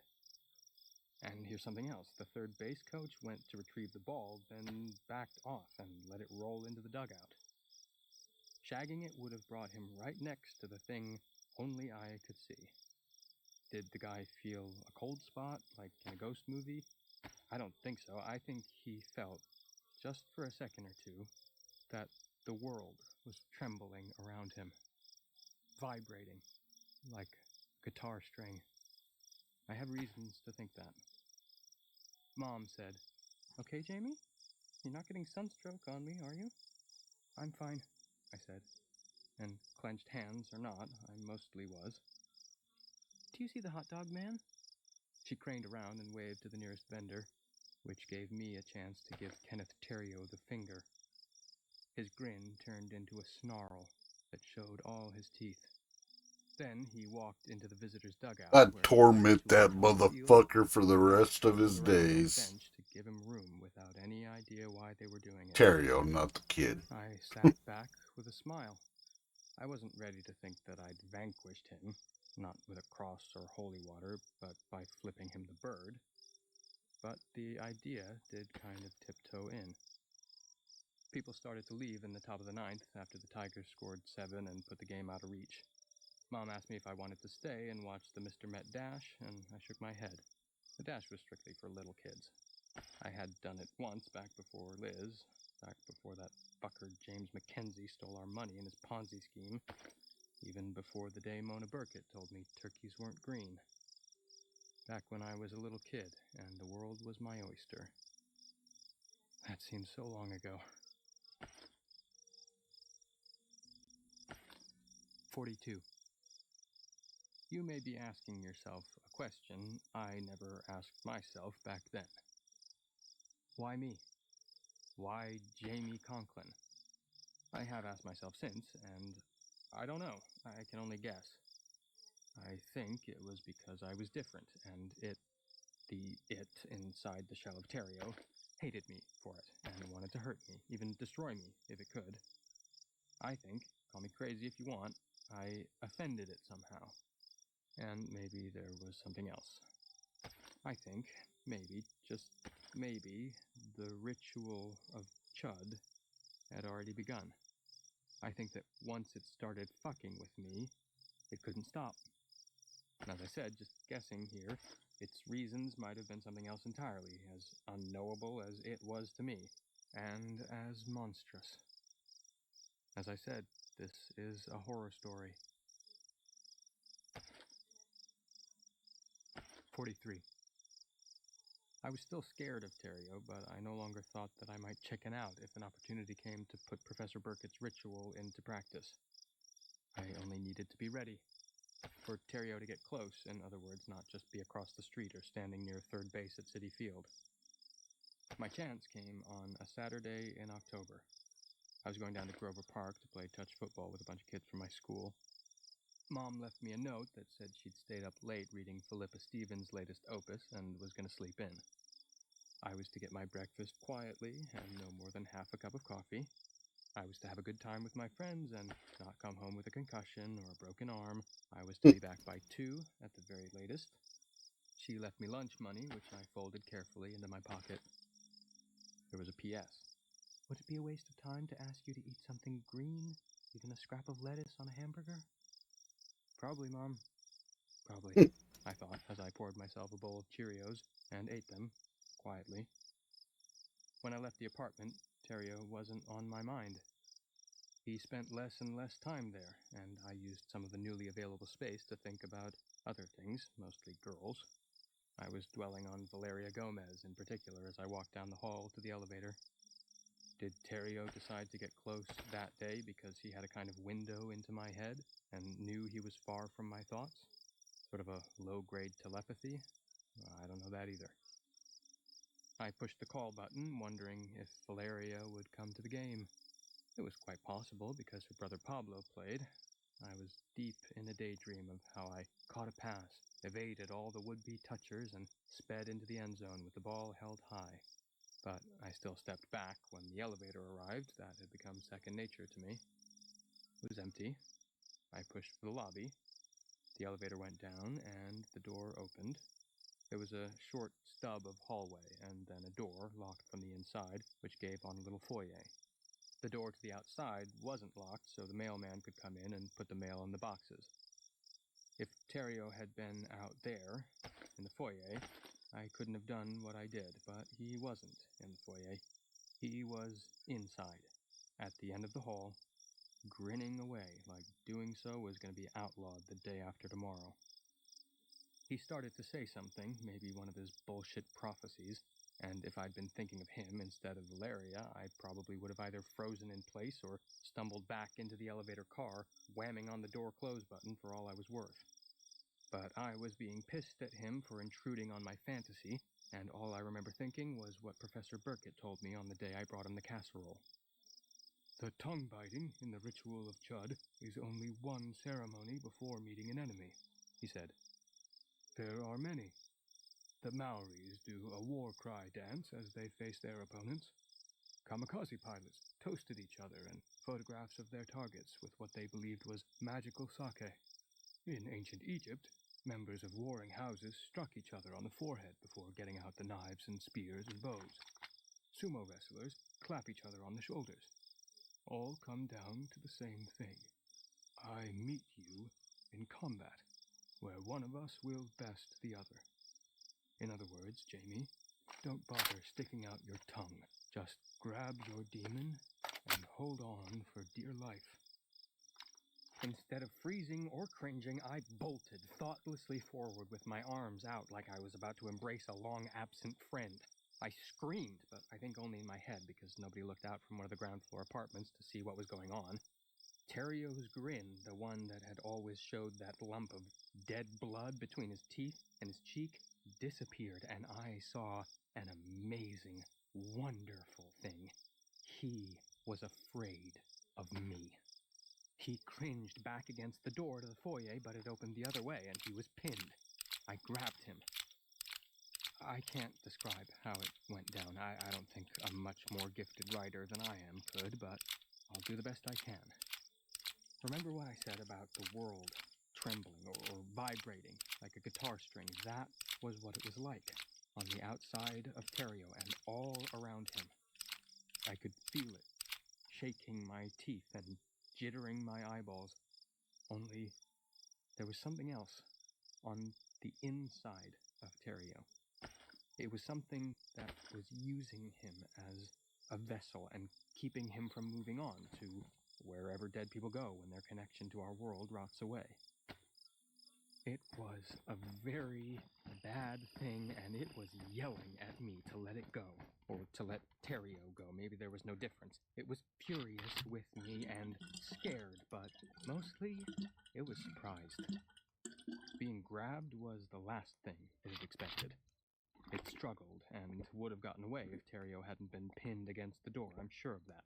I was a skinny kid. Terrio was easily 5 inches taller and would have outweighed me by at least 100 pounds if he'd been alive, but he wasn't. The thing inside him was alive, and I was pretty sure it had come in when I was forcing Terrio to answer my questions outside that little store. The vibration got worse. It was coming up through the floor. It was coming down from the ceiling. The overhead light was shaking and throwing liquid shadows. The walls seemed to be crawling, first one way, then the other. Let me go, Terrio said, and even his voice was vibrating.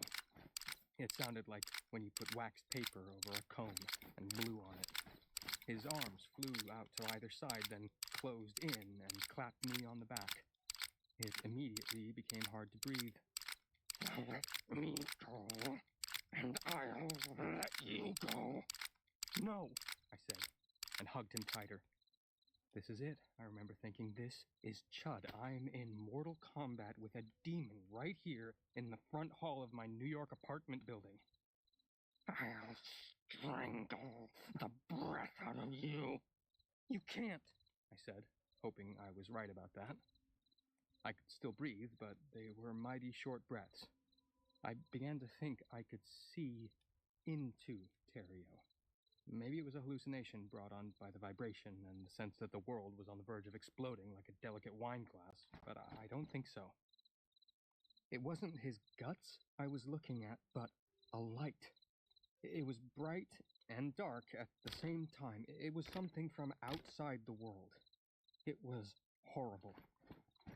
How long did we stand there, hugging each other? It could have been 5 hours or only 90 seconds. You could say 5 hours was impossible, someone would have come, but I think I almost know that we were outside of time. One thing I can say for sure is that the elevator doors didn't close as they were supposed to 5 seconds or so after the passengers got out. I could see the elevator's reflection over Terrio's shoulder, and the doors stayed open the whole time. At last, it said, "Let me go, and I'll never come back." That was an extremely tasty idea, as I'm sure you'll understand, and I might have done it. if the professor hadn't prepared me for this as well. "It will try to bargain," he said. "Don't let it." And then he told me what to do, probably thinking that the only thing I had to confront was some neurosis or complex or whatever psychological thing you want to call it. "Not good enough," I said, and went on hugging. I could see more and more into Terrio and realized he really was a ghost. Probably all dead people are, and I just saw them as solid. The more insubstantial he became, the brighter that dark light, that dead light, shone. I don't have any idea what it was. I only knew I had caught it, and there's an old saying that goes, "He who takes a tiger by the tail dare not let go." The thing inside Terrio was worse than any tiger. What do you want? Gasping it. There was no breath in him. I surely would have felt it on my cheek and neck if it had been there, but he was gasping just the same. In worse shape than I was, maybe. "It's not enough for you to stop haunting me." I took a deep breath and said what Professor Burkett had told me to say if I was able to engage my nemesis in the ritual of Chud. And even though the world was shivering around me, even though this thing had me in a death grip, it gave me pleasure to say it, great pleasure, warrior's pleasure. "Now I'll haunt you." "No!" Its grip tightened. I was squeezed against Terrio, even though Terrio was now nothing but a supernatural hologram. "Yes!" Professor Burkett told me to say something else if I got the chance. I later found out it was the amended title of a famous ghost story, which made it very fitting. "Oh, I'll whistle, and you'll come to me, my lad." "No!" It struggled. That vile, pulsing light made me feel like puking, but I held on. "Yes, I'll haunt you as much as I want, whenever I want. And if you don't agree, I'll hold on to you until you die." "I can't die, but you can." That was undoubtedly true, but at that moment, I had never felt stronger.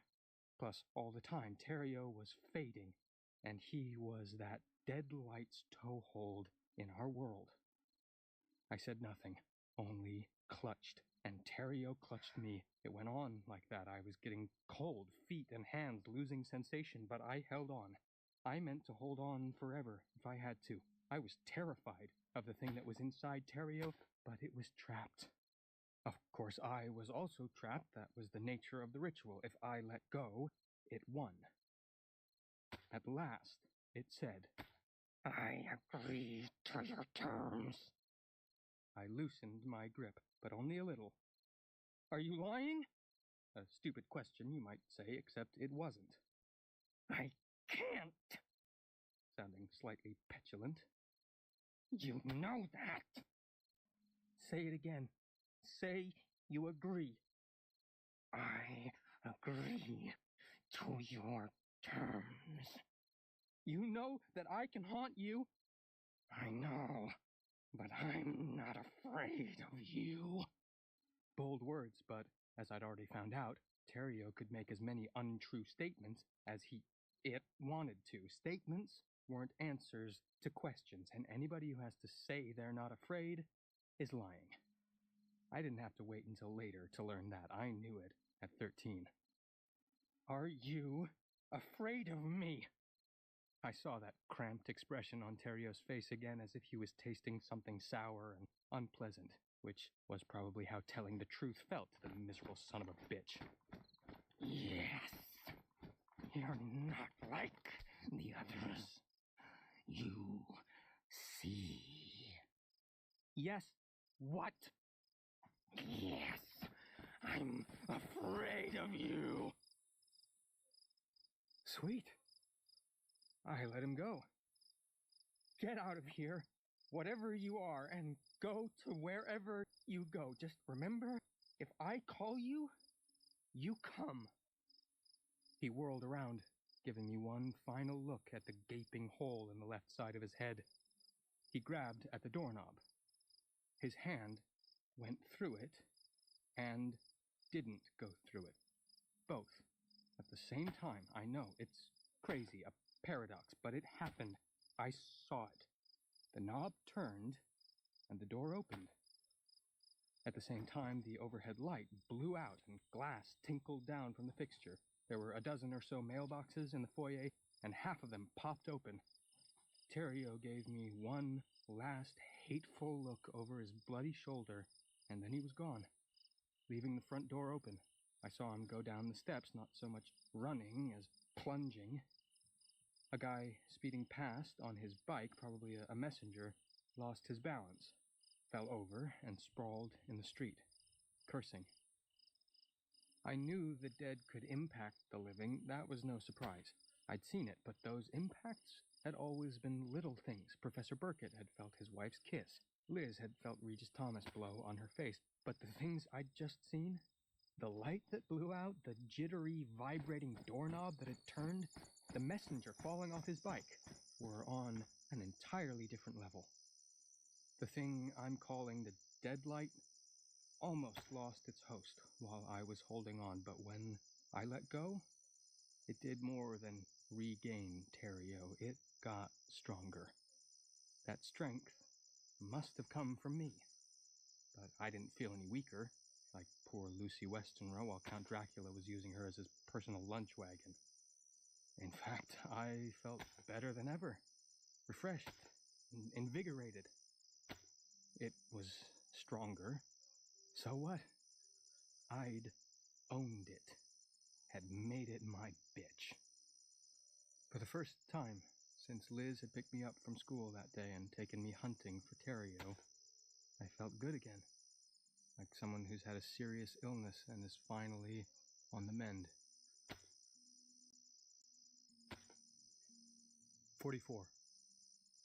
I got back home around 2:15, a little late, but not where have you been. I was so worried late. I had a long scrape on one arm, and the knee of my pants got torn when one of the high school boys bumped me and I went down hard, but I felt pretty damn fine, just the same. Valeria wasn't there, but two of her girlfriends were. One of them said Valeria liked me, and the other one said I should talk to her, maybe sit with her at lunch. God, the possibilities. I let myself in and saw that someone, probably Mr. Provenza, the building super, had closed the mailboxes that had popped open when Terrio left. Or, to put it more accurately, when he fled the scene. Mr. Provenza had also cleaned up the broken glass and put a sign in the front of the elevator that said, "Temporarily out of order." That made me remember the day Mom and I came home from school, me clutching my green turkey, and found the elevator at the Palisson Park out of order. "Fuck this elevator," Mom had said. Then, "You didn't hear that, kiddo." Old days. I took the stairs and let myself in to find Mom had dragged her home office chair up to the living room window where she was reading and drinking coffee. "I was just about to call you," she said, and then, looking down, "Oh my God, that's a new pair of jeans." "Sorry," I said. "Maybe you can patch them up." "I have many skills, but sewing isn't one of them. I'll take them to Mrs. Abelson at Dandy Cleaners." "What did you have for lunch?" "Burger with lettuce and tomato." "Is that true?" "I cannot tell a lie," I said. Of course, that made me think of Terrio, and I gave a little shiver. "Let me see your arm. Come over here where I can get a good look." I came over and displayed my battle scar. "You needed a Band-Aid, I guess, but you need to put on some Neosporin. Okay if I watch ESPN after I do that?" "It would be, if we had electricity." "Why do you think I'm reading at the window instead of at my desk?" "Oh, that must be why the elevator isn't working." "Your powers of deduction stun me, Holmes." This was one of my mom's literary jokes. She has dozens of them, maybe hundreds. "It's just our building. Mr. Provenza says something blew out all the breakers, some kind of power surge. He said he'd never seen anything like it. He's going to try to get it fixed by tonight, but I thought maybe it would be running on candles and flashlights once it gets dark." Terrio, I thought, but of course it wasn't. It was the deadlight thing that was now inhabiting Terrio. It blew the light fixture. It opened some of the mailboxes, and it fried the circuit breakers, for good measure, when it left. I went into the bathroom to get the Neosporin. It was pretty dark in there, so I flipped the light switch. It was a bitch. I sat on the sofa to spread antibiotic goo on my scrape, looking at the blank TV and wondering how many circuit breakers there were in an apartment building the size of ours, and how much power it would take to cook them all. I could whistle for that thing, and if I did, would it come to the lad named Jamie Conklin? That was a lot of power for a kid who wouldn't even be able to get a driver's license for another 3 years. Mom? What? Do you think I'm old enough to have a girlfriend? No, dear. Without looking up from her manuscript. When will I be old enough? How does 25 sound? She started laughing, and I laughed with her. Maybe, I thought, when I was 25 or so, I'd summon Terrio and ask him to bring me a glass of water. But on second thought, anything it brought might be poison. Maybe just for shits and giggles, I'd ask it to stand on its Terrio head, do a split, maybe walk on the ceiling. Or I could let it go, tell it to get buzzing, cousin. Of course, I didn't have to wait until I was 25. I could do that any time. Only, I didn't want to. Let it be my prisoner for a while. That nasty, horrible light, reduced to little more than a firefly in a jar. See how it liked that. The electricity came back on at 10 o'clock, and all was right with the world. 45. On Sunday, Mom proposed a visit to Professor Burkett to see how he was doing and to retrieve the casserole dish. Also, we could bring him some croissants from Haber's. I said that sounded good. She gave him a call, and he said he'd love to see us, so we walked to the bakery and then hailed a cab. My mother refused to use Uber. She said they weren't New York. Taxis were New York. I guess the miracle of healing goes on even when you're old, because Professor Burkett was down to only one cane and moving pretty well. Not apt to be running in the New York City Marathon again, if he ever had, but he gave Mom a hug at the door, and I wasn't afraid he was going to faceplant when he shook my hand. He gave me a keen look, I gave him a slight nod, and he smiled. We understood each other. Mom bustled around, setting out the croissants and pats of butter and the tiny pots of jam that came with them. We ate in the kitchen with the mid-morning sun slanting in. It was a nice little meal. When we were done, Mom transferred the remains of the casserole, which was most of it, because old folks don't eat much, to a Tupperware and washed her dish. She set it to dry and excused herself to use the bathroom. As soon as she was gone, Professor Burkett leaned across the table. What happened? He was in the foyer when I came out of the elevator yesterday. I didn't think about it, just rushed forward and grabbed him. He was there. This Terrio, you saw him, felt him. Still half convinced it was all in my mind, you know. I could see it on his face, and really, who could blame him? Yeah, but it's not Terrio, not anymore. The thing inside, it's a light. Tried to get away, but I held on. It was scary, but I knew it would be bad for me if I let go. Finally, when it saw that Terrio was fading out, it... Fading out? What do you mean? The toilet flushed. Mom wouldn't come back until she'd washed her hands, but that wouldn't take long. I told it what you told me to say, Professor, that if I whistled, it had to come to me, that it was my turn to haunt it. It agreed. I made it say it out loud, and it did. My mother came back before he could ask any more questions, but I could see he looked troubled and was still thinking the whole confrontation had been in my mind. I got that, but I was a little pissed just the same. I mean, he knew stuff about the rings and Mr. Thomas's book. But looking back on it, I understand. Belief is a high hurdle to get over, and I think it's even higher for smart people. Smart people know a lot, and maybe that makes them think they know everything. We ought to go, Jamie, Mom said. I've got a manuscript to finish. You always have a manuscript to finish, I said, which made her laugh because it was true. There were to-read stacks in both the agency office and her home office, and both of them were always piled high. Before we go, tell the professor what happened in our building yesterday. She turned to Professor Burkett. That was so strange, Marty. Every circuit breaker in the building blew out, all at once. Mr. Provenza, he's the super, said there must have been some kind of power surge. He said he'd never seen anything like it. The professor looked startled. Only your building. Just ours, she agreed. Come on, Jamie. Let's get out of here and let Marty rest. Going out was an almost exact replay of going in. Professor Burkett gave me a keen look, and I gave him a slight nod. We understood each other. 46. That night, I got an email from him sent from his iPad. He was the only person of my acquaintance who ever used a salutation when he sent one, and wrote actual letters instead of stuff like, "How are you?" and ROFL and IMHO.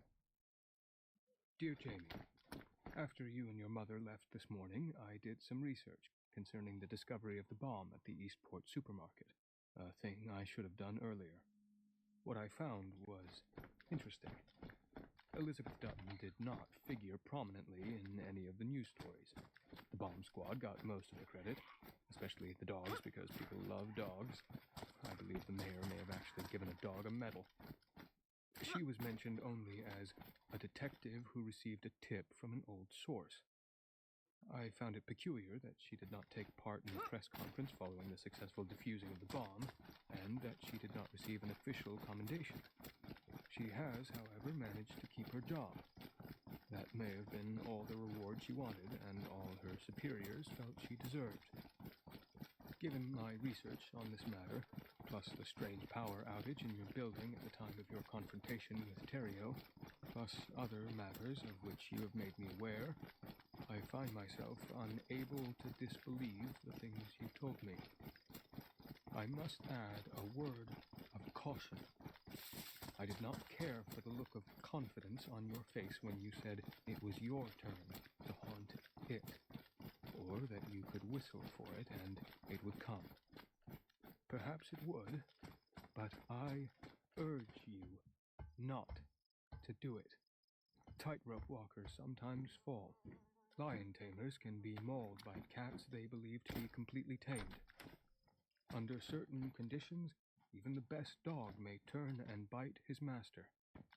My advice to you, Jamie, is to leave this thing alone. With every good wish from your friend, Professor Martin Burkett. Marty.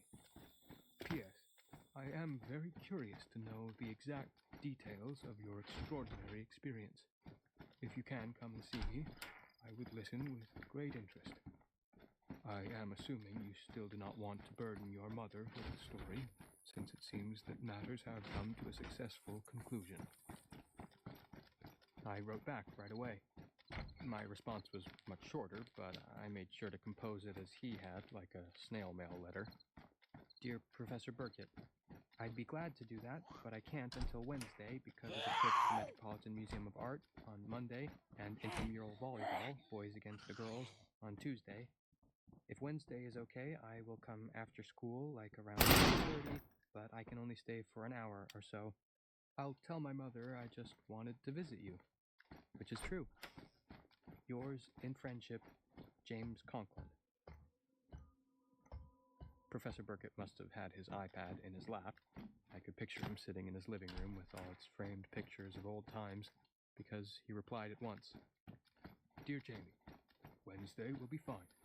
I will look for you at 3:30 and will supply raisin cookies. Would you prefer tea or a soft drink to go with them? Yours, Marty Burkett. I didn't bother making my reply look like a snail mail letter, just typed, I wouldn't mind a cup of coffee. After thinking about that, I added, it's okay with my mom, which wasn't a total lie, and he actually sent me an emoji in return. A thumbs up. I thought that was pretty hip. I did speak with Professor Burkett again, but there were no drinks or snacks. He no longer used those things because he was dead. 47. On Tuesday morning, I got another email from him. My mother got the same one, and so did several other people. Dear friends and associates, I have received some bad news. David Robertson, old friend, colleague, and former department head, suffered a stroke at his retirement home on Siesta Key in Florida last evening and is now in Sarasota Memorial Hospital. He is not expected to live or even to regain consciousness, but I have known Dave and his lovely wife Marie for over 40 years and must make the trip little as I want to, if only to offer comfort to his wife and attend the funeral, should it come to that. I will reschedule such appointments as I have on my return. I will be in residence at Bentley's Boutique Hotel, such a name, in Osprey for the length of my stay, and you can reach me there, but the best way to get in touch with me is still email. As most of you know, I do not carry a personal phone. I apologize for any inconvenience. Sincerely yours, Professor Martin F. Burkett, Emeritus. He's old school, I said to Mom as we ate our breakfast. Grapefruit and yogurt for her, Cheerios for me. She nodded. He is, and there aren't many of his kind left. To rush to the bedside of a dying friend at his age? She shook her head. Remarkable. Admirable. And that email. Professor Burkett doesn't write emails, I said. He writes letters. True, but not what I was thinking of. Really, how many appointments and scheduled visitors do you think he has at his age? Well, there was one, I thought, but didn't say. 48. I don't know if the professor's old friend died or not. I only know that the professor did. He had a heart attack on the flight and was dead in his seat when the plane landed. He had another old friend who was his lawyer. He was one of the recipients of the professor's final email, and he was the one who got the call. He took charge of getting the body shipped back, but it was my mom who stepped up after that. She closed the office and made the funeral arrangements. I was proud of her for that. She cried and was sad because she had lost a friend. I was just as sad because I'd made her friend my own. With Liz gone, he'd been my only grown-up friend. The funeral was at the Presbyterian Church on Park Avenue, same as Mona Burkett's had been 7 years before. My mother was outraged that the daughter, the one on the West Coast, didn't attend. Later, just out of curiosity, I called up that last email from Professor Burkett and saw she hadn't been one of the recipients. The only 3 women who had gotten it were my mother, Mrs. Richards, an old lady he was friendly with on the 4th floor of the Palace on Park, and Dolores McGowan, the woman Mrs. Burkett had mistakenly predicted her widower husband would soon be asking out to lunch. I looked for the professor at the church service, thinking that if his wife had attended hers, he might attend his.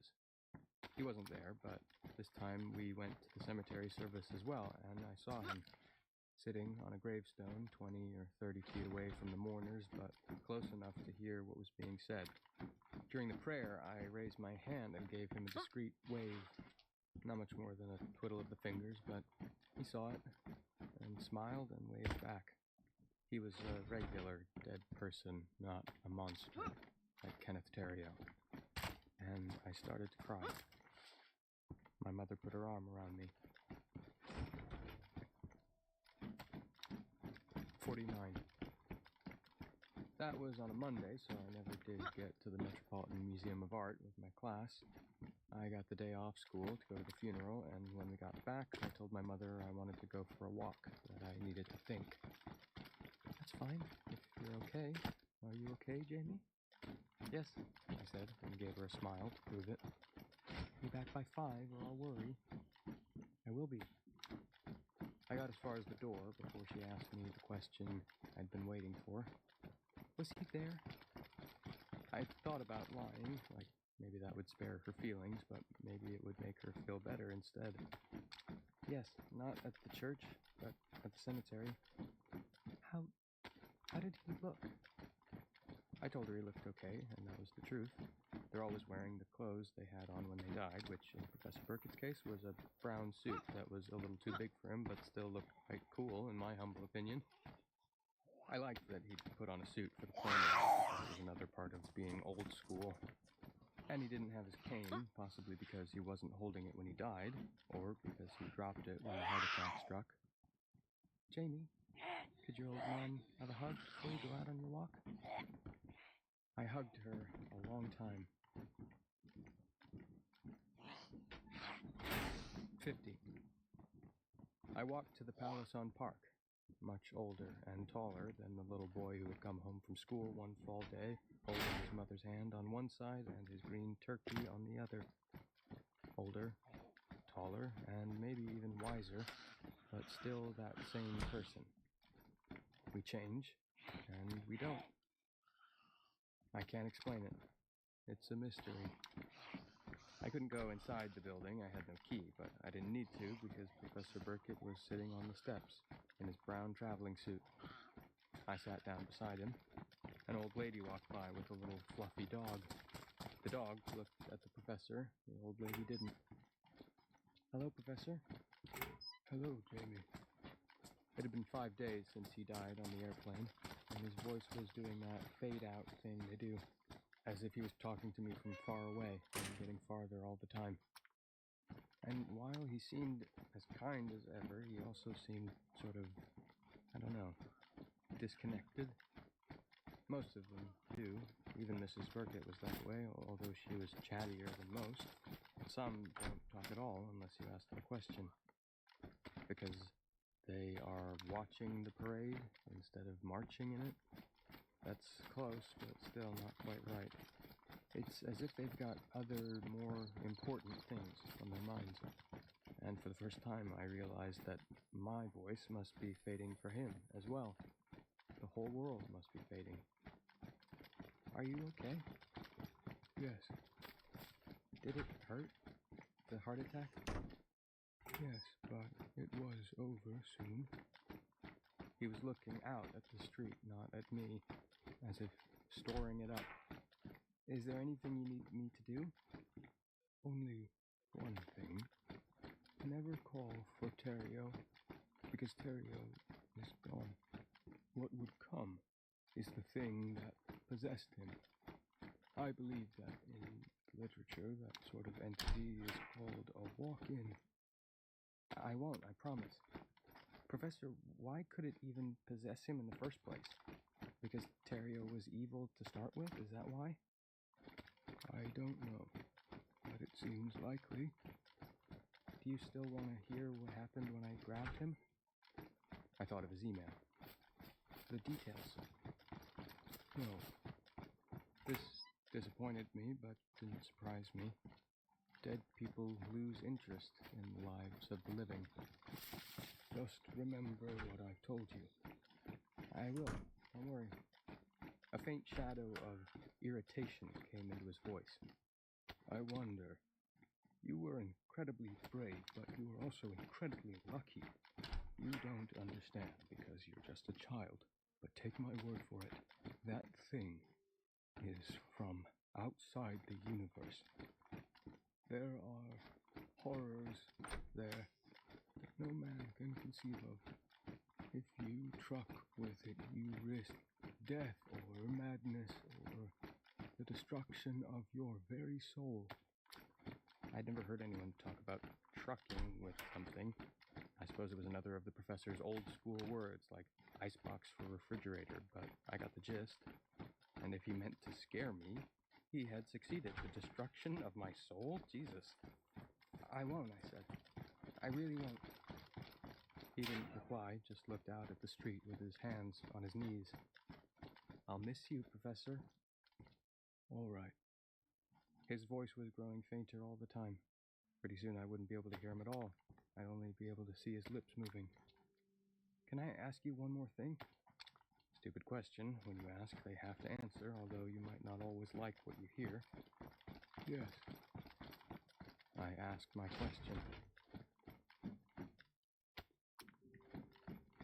51. When I got home, my mother was making salmon the way we like it, wrapped in wet paper towels and steamed in the microwave. You wouldn't think anything so easy could taste good, but it does. Right on time, she said. There's a bag salad Caesar. Will you put it together for me? Okay. I got it out of the fridge, the icebox, and opened the bag. Don't forget to wash it. The bag says it's already been washed, but I never trust that. Use the colander? I got the colander, dumped in the lettuce, and used the sprayer. I went to our old building, I said. I wasn't looking at her. I was concentrating on my job. I kind of thought you might. Was he there? Yes. I asked him why his daughter never came to visit him and didn't even come to the funeral. I turned off the water. She's in a mental institution, Mom. He says she'll be there for the rest of her life. She killed her baby and then tried to kill herself. My mother was getting ready to put the salmon in the microwave, but she set it on the counter instead and plopped down on one of the stools. Oh my God. Mona told me she was an assistant in the biology lab at Caltech. She seems so proud. Professor Burton said she's catatonic. Yeah, that. My mother was looking down at our dinner-to-be, the salmon's pink flesh kind of glimmering through its shroud of paper towels. Breathing very deeply, between her eyebrows smoothed out. So now we know something. It's done, and exchange yourself in time.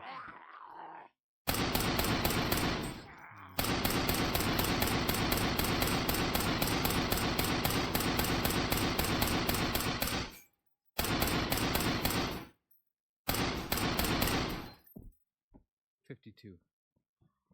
Kenneth Terrio disappeared from the news, replaced by other monsters. As he had been haunting me, he also disappeared from the forefront of my mind. As that fall chilled into winter, I had to step back from the elevator doors when they opened, but by the time I turned 14, that little tick had disappeared. I saw other dead people from time to time, and there were probably some I missed since they looked like normal people unless they died of injuries or you got right up close. I'll tell you about one, although it's not my main story. He was a little boy, no older than I had been the day I saw Mrs. Burkett. He was standing on the divider that runs down the middle of Park Avenue, dressed in red shorts and a Star Wars t-shirt. He was paper pale. His lips were blue. And I think he was trying to cry, although there were no tears. Because he looked vaguely familiar, I crossed the downtown side of the park and asked him what was wrong. Besides being dead. I can't find my way home. Do you know your address? I live at 492nd Avenue, apartment 16B. He ran it off like a recording. Okay, I said, that's pretty close. Come on, kid, I'll take you there. It was a building called Kips Bay Court. When we got there, he just sat down on the curb. He wasn't crying anymore, and he was starting to get that drifting away look they all get. I didn't like to leave him there, but I didn't know what else to do. Before I left, I asked him his name, and he said it was Richard Scarlatti, and I knew where I'd seen him. His picture was on New York 1. Some big boys drowned him in Swan Lake, which is in Central Park. Those boys all cried like blue fuck and said they'd only been goofing around. Maybe that was true. Maybe I'll understand all that stuff later, but actually I don't think so. 53. By then we were doing well enough that I could have gone to a private school. My mother showed me brochures from the Dalton School and Friends Seminary, but I chose to stay public and go to Roosevelt, home of the Mustangs. It was okay. Those were good years for Mom and me. She landed a super big client who wrote stories about trolls and wood elves and noble guys who went on quests. I landed a girlfriend, sort of. Mary Lou Stein was kind of a goth intellectual in spite of her girl next door name, and a huge cinephile. We went to the Angelica just about once every week and sat in the back row reading subtitles. One day shortly after my birthday, I'd reached the grand old age of 15, Mom texted me and asked if I could drop by the agency office after school instead of going straight home. Not a huge deal, she said, just some news she wanted to pass on in person. When I got there, she poured me a cup of coffee, unusual but not unheard of by then, and asked if I remembered Jesus Hernandez. I told her I did. He had been Liz's partner for a couple of years, and a couple of times Mom brought me along when she and Liz had meals with Detective Hernandez and his wife. That was quite a while ago, but it's hard to forget a 6'6" detective named Jesus, even if it is pronounced Jesus. I loved his dreads, I said. They were cool. He called to tell me Liz lost her job. Mom and Liz had been quits a long time by then, but Mom still looked sad. She finally got caught transporting drugs. Quite a lot of heroin, Jesus says. It hit me hard. Liz hadn't been good for my mother after a while, and she sure as shit hadn't been good for me, but it was still a bummer. I remembered her tickling me until I almost wet my pants and sitting between her and Mom on the couch, all of us making stupid cracks about the shows, and the time she took me to the Bronx Zoo and bought me a cone of cotton candy bigger than my head. Also, don't forget that she saved 50 or maybe even 100 lives that would have been lost if Thumper's last bomb had gone off. Her motivation might have been good or bad, but those lives were saved either way. That overheard phrase from their last argument came to me. Serious weight, Mom had said. She isn't going to jail, is she? Mom said. Well, she's out on bail now, Jesus said. But in the end, I think there's a good chance she will, honey. Oh, fuck. I thought of Liz in an orange jumpsuit like the women in that Netflix show my mother sometimes watched. She took my hand. Right. 54. It was 2 or 3 weeks later when Liz kidnapped me. You could say she did that the first time with Terrio, but you could call that a soft snatch. This time was the real deal. She didn't force me into her car, kicking and screaming, but she still forced me, which makes it kidnapping as far as I'm concerned. I was on the tennis team and on my way home from a bunch of practice matches, which our coach called heats for some dumb reason. I had my pack on my back and my tennis duffel in one hand. I was headed for the bus stop and saw a woman leaning against a beat-up Toyota and looking at her phone. I walked past without a second glance. It never occurred to me that this scrawny chick, straw blonde hair blowing around the collar of an unzipped duffel coat, oversized gray sweatshirt, beat-up cowboy boots disappearing into baggy jeans, was my mom's old friend. My mom's old friend had favored tapered slacks in dark colors and low-cut silk blouses. My mom's old friend wore her hair slicked back and pulled into a short stumpy ponytail. My mom's old friend had looked healthy. Hey, champ, not even a how you doing for an old friend? I stopped and turned back. For a moment, I still didn't recognize her. Her face was bony and pale. There were blemishes, untouched by makeup, dotting her forehead. All the curves I had admired in a little boy way, granted, were gone. The baggy sweatshirt beneath the coat showed only a hint of what had been generous breasts. At a guess, I'd say she was 40 or even 50 pounds lighter and looked 20 years older. Liz? None other. She gave me a smile, then obscured it. Look like shit. The heel of her hand. Strung out, I thought. She's strung out. How are you? Maybe not the wisest question, but the only one I could think of under the circumstances. And I was careful to keep what I considered to be a safe distance from her so I could outrun her if she tried anything weird, which seemed like a possibility because she looked weird. Not like actors pretending to be drug addicts on TV, but like the real ones you saw from time to time, nodding out on park benches or in the doorways of abandoned buildings. I guess New York is a lot better than it used to be, but dopers are still an occasional part of the scenery. How do I look? Then she laughed, but not in a happy way. Don't answer that. But, hey, we did a mitzvah once upon a time, didn't we? I deserve more credit for that than I got, but what the hell, we saved a bunch of lives. I thought of all I'd been through because of her. And it wasn't just because of Terrio, either. She had fucked up my mom's life, too. Liz Dutton had put us both through a bad time, and here she was again. A bad penny turning up when you least expected it. I got mad. You didn't deserve any of the credit. I was the one who made him talk, and I paid a price for it. You don't want to know. She cocked her head. Sure I do. Tell me about the price you paid, champ. A few bad dreams about the hole in his head? You want bad dreams? Take a look at 3 crispy critters in a burned-out SUV sometime. One of them just a kid in a car seat. So, what price did you pay? Forget it, I said, and started walking again. She reached out and grabbed the strap of my tennis duffel. Not so fast.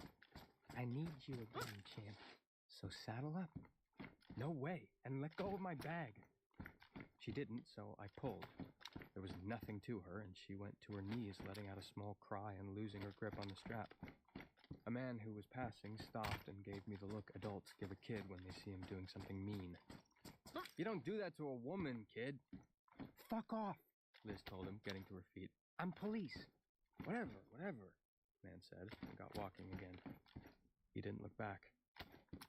You're not police anymore, I said, and I'm not going anywhere with you. I don't even want to talk to you, so leave me alone. Still, I felt a little bad about pulling her so hard she went to her knees. I remembered her on her knees in our apartment, too, because she was playing Matchbox cars with me. I tried to tell myself that was in another life, but it didn't work because it wasn't another life, it was my life. Oh, but you are coming. If you don't want the whole world to know who really wrote Regis Thomas's last book, that is. The big bestseller that pulled T away from bankruptcy just in time, the posthumous bestseller. You wouldn't do that. Then, as the shock of what she'd said cleared away a little, you can't do that. It would be your word against Mom's, the word of a drug trafficker, plus a junkie from the look of you, so who'd believe you? No one. She had put her phone in her back pocket. Now she took it out. Tia wasn't the only one recording that day. Listen to this. What I heard made my stomach drop. It was my voice, much younger, but mine, telling Mom that Purity would find the key she'd been looking for under a rotted stump on the path to Roanoke Lake. Mom, how does she know which stump? Pause. Me. Martin Betancourt chalked a cross on it. Mom, what does she do with it? Pause. Me. Takes it to Hannah Royd and they go into the swamp together and find a cave. Mom. Hannah makes the seeking fire, the stuff that almost got her hung as a witch. Pause. Me. That's right. And he says George Threadgill sneaks after them, and he says that looking at Hannah makes George tumescent. What's that, Mom? Mom. Never mind. Liz stopped the recording there. I got a lot more. Not all of it, but an hour at least. No doubt about it, champ. That's you telling your mother the plot of the book she wrote. And you will be a bigger part of the story. James Conklin, boy medium. I stared at her, my shoulders sagging. Why didn't you play that for me before, when you went looking for Terrio? She looked at me as if I was stupid, probably because I was. I didn't need to. Back then, you were basically a sweet kid who wanted to do the right thing. Now you're 15, old enough to be a pain in the ass. Which could be your right as a teenager, I guess, but that's a discussion for another day. Right now, the question is this. Do you get in the car and take a ride with me, or do I go to this reporter I know on the Post and give him a juicy scoop about the literary agent who faked her dead client's last book with the help of her ESP son? Take a ride where?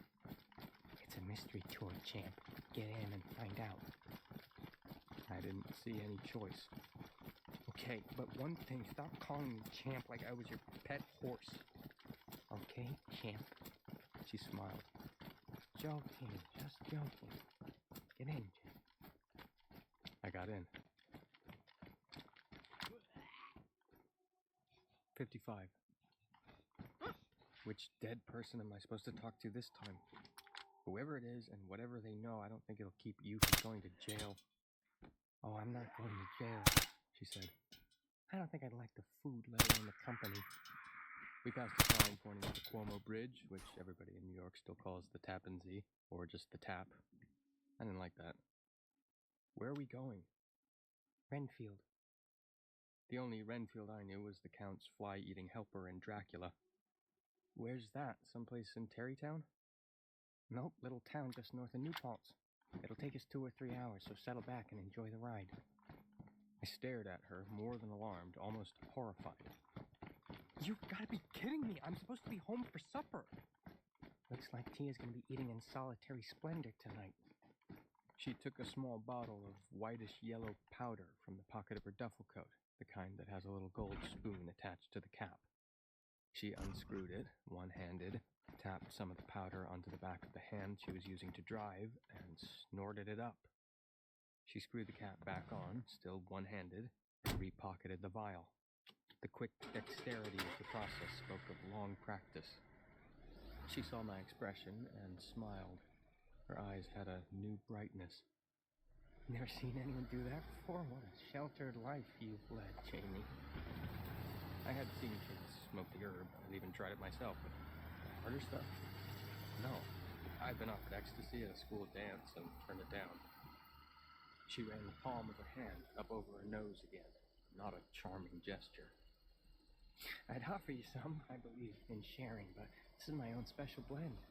Coke and heroin, 2 to 1. Just a dash of fentanyl. I built up tolerance. It would blow your head off. Maybe she did have a tolerance, but I could tell when it hit her. She sat up straighter and talked faster, but at least she was still driving straight and keeping to the speed limit. This is your mother's fault, you know. For years, all I did was carry dope from point A, which was usually some United Street Boat Basin or Stewart Airport, to point B, which could have been anywhere in 5 miles. At first, it was mostly cocaine, but times changed because of OxyContin. That shit hooks people fast. I mean, bang. When the doctors stopped supplying it, the dopers bought it on the street. Then the price went up, and they realized they could get about the same high from the big white nurse, and cheaper. So they went to that. It's what the man we're going to see supplied. The man was dead. She frowned. Don't interrupt me, kid. You wanted to know, I'm telling you. The only thing I could remember wanting to know was where we were going. I didn't say that. I was trying not to be scared. It was working a little because this was still Liz, but not very much because this didn't seem like the Liz I'd known at all. Don't get high on your own supply, that's what they say. That's the mantra. After Tia kicked me out, I started chipping a little, just to keep from being too depressed. Then I started chipping a lot. After a while, you couldn't really call it chipping at all. I was using. My mom kicked you out because you brought junk into the house, I said. It was your own fault. Probably would have been smarter to keep quiet, but I couldn't help it. Her trying to blame Mom for what she'd become made me mad all over again. In any case, she paid no attention. I'll tell you one thing, though, Jamie. I have never used a spike. She said this with a kind of defiant pride. Never once. Because when you snort, you got a shot at getting clean. Shoot that stuff and you're never coming back. Your nose is bleeding. Just a trickle down that little gutter between her nose and upper lip. Yeah? Thanks. She wiped with the heel of her palm again, then turned to me for a second. Did I get it all? Uh-huh. Now look at the road. Yes, sir, Mr. Backseat Driver, sir, she said, and just for a moment she sounded like the old Liz. It didn't break my heart, but it squeezed it a little. We drove. The traffic wasn't too bad for a weekday afternoon. I thought about my mother. She'd still be at the agency now, but she'd be home soon. At first she wouldn't worry, then she would worry a little, then she'd worry a lot. Can I call Mom? I won't tell her where I am, just that I'm okay. Sure, go ahead. I took my phone out of my pocket, and then it was gone. She grabbed it with the speed of a lizard snaring a bug. Before I'd even quite realized what was happening, she had opened her window and dropped it onto the highway. "Why did you do that?" I shouted. "That was mine!" I'm glad you reminded me about your phone. Now we were following signs to I-87, the thruway. I totally forgot. I don't call it dope for nothing, you know? And she laughed. I punched her on the shoulder. The car swerved, then straightened. Someone gave us a honk. Liz whipped another glance at me, and she wasn't smiling now. She had the look she probably got on her face when she was reading people their rights, perps. Hit me again, Jamie, and I'll hit you back in the balls hard enough to make you puke. God knows it wouldn't be the first time someone puked in this fucking beater. You want to try fighting me while you're driving? Now the smile came back, her lips parting just enough to show the tops of her teeth. Try me. I didn't try anything, including, if you're wondering, yelling for the creature inhabiting Terrio. although it was now theoretically at my command. Whistle and you'll come to me, my lad, remember that? The truth is, it never crossed my mind. I forgot, just like Liz forgot to take my phone at first, and I didn't even have a snout full of dope to blame. I might not have done it, anyway. Who knew if it would actually come? And if it did, well, I was scared of Liz, but more scared of the deadlight thing. Death, madness, the destruction of your very soul, the professor had said. Think about it, kiddo. If you called and said you were fine but taking a little drive with your old friend Lizzie Dutton, do you think she'd just say, "Okay, Jamie, that's fine, make her buy you dinner"? I said nothing. She'd call the cops. But that isn't the biggest thing. I should have gotten rid of your cell right away because she can track it. My eyes widened. Bullshit, she can. Liz nodded, smiling again, eyes on the road again, as we pulled past a double-box semi. She put a locator app on the first phone she gave you when you were 10. I was the one who told her how to hide it so you wouldn't find it and get all pissy about it. I got a new phone 2 years ago, I muttered. There were tears prickling the corners of my eyes. I don't know why. I don't know the word. Wait a minute, maybe I do. Whipsawed. That's how I felt. Whipsawed. You think she didn't put that app on the new one? Liz gave a harsh laugh. Are you kidding? You're her one and only, kiddo, her little princeling. She'll still be tracking you 10 years from now when you're married and changing your first kid's diapers. Fucking liar, I said, but I was talking to my own lap. She snorted some more of her special blend once we were clear of the city.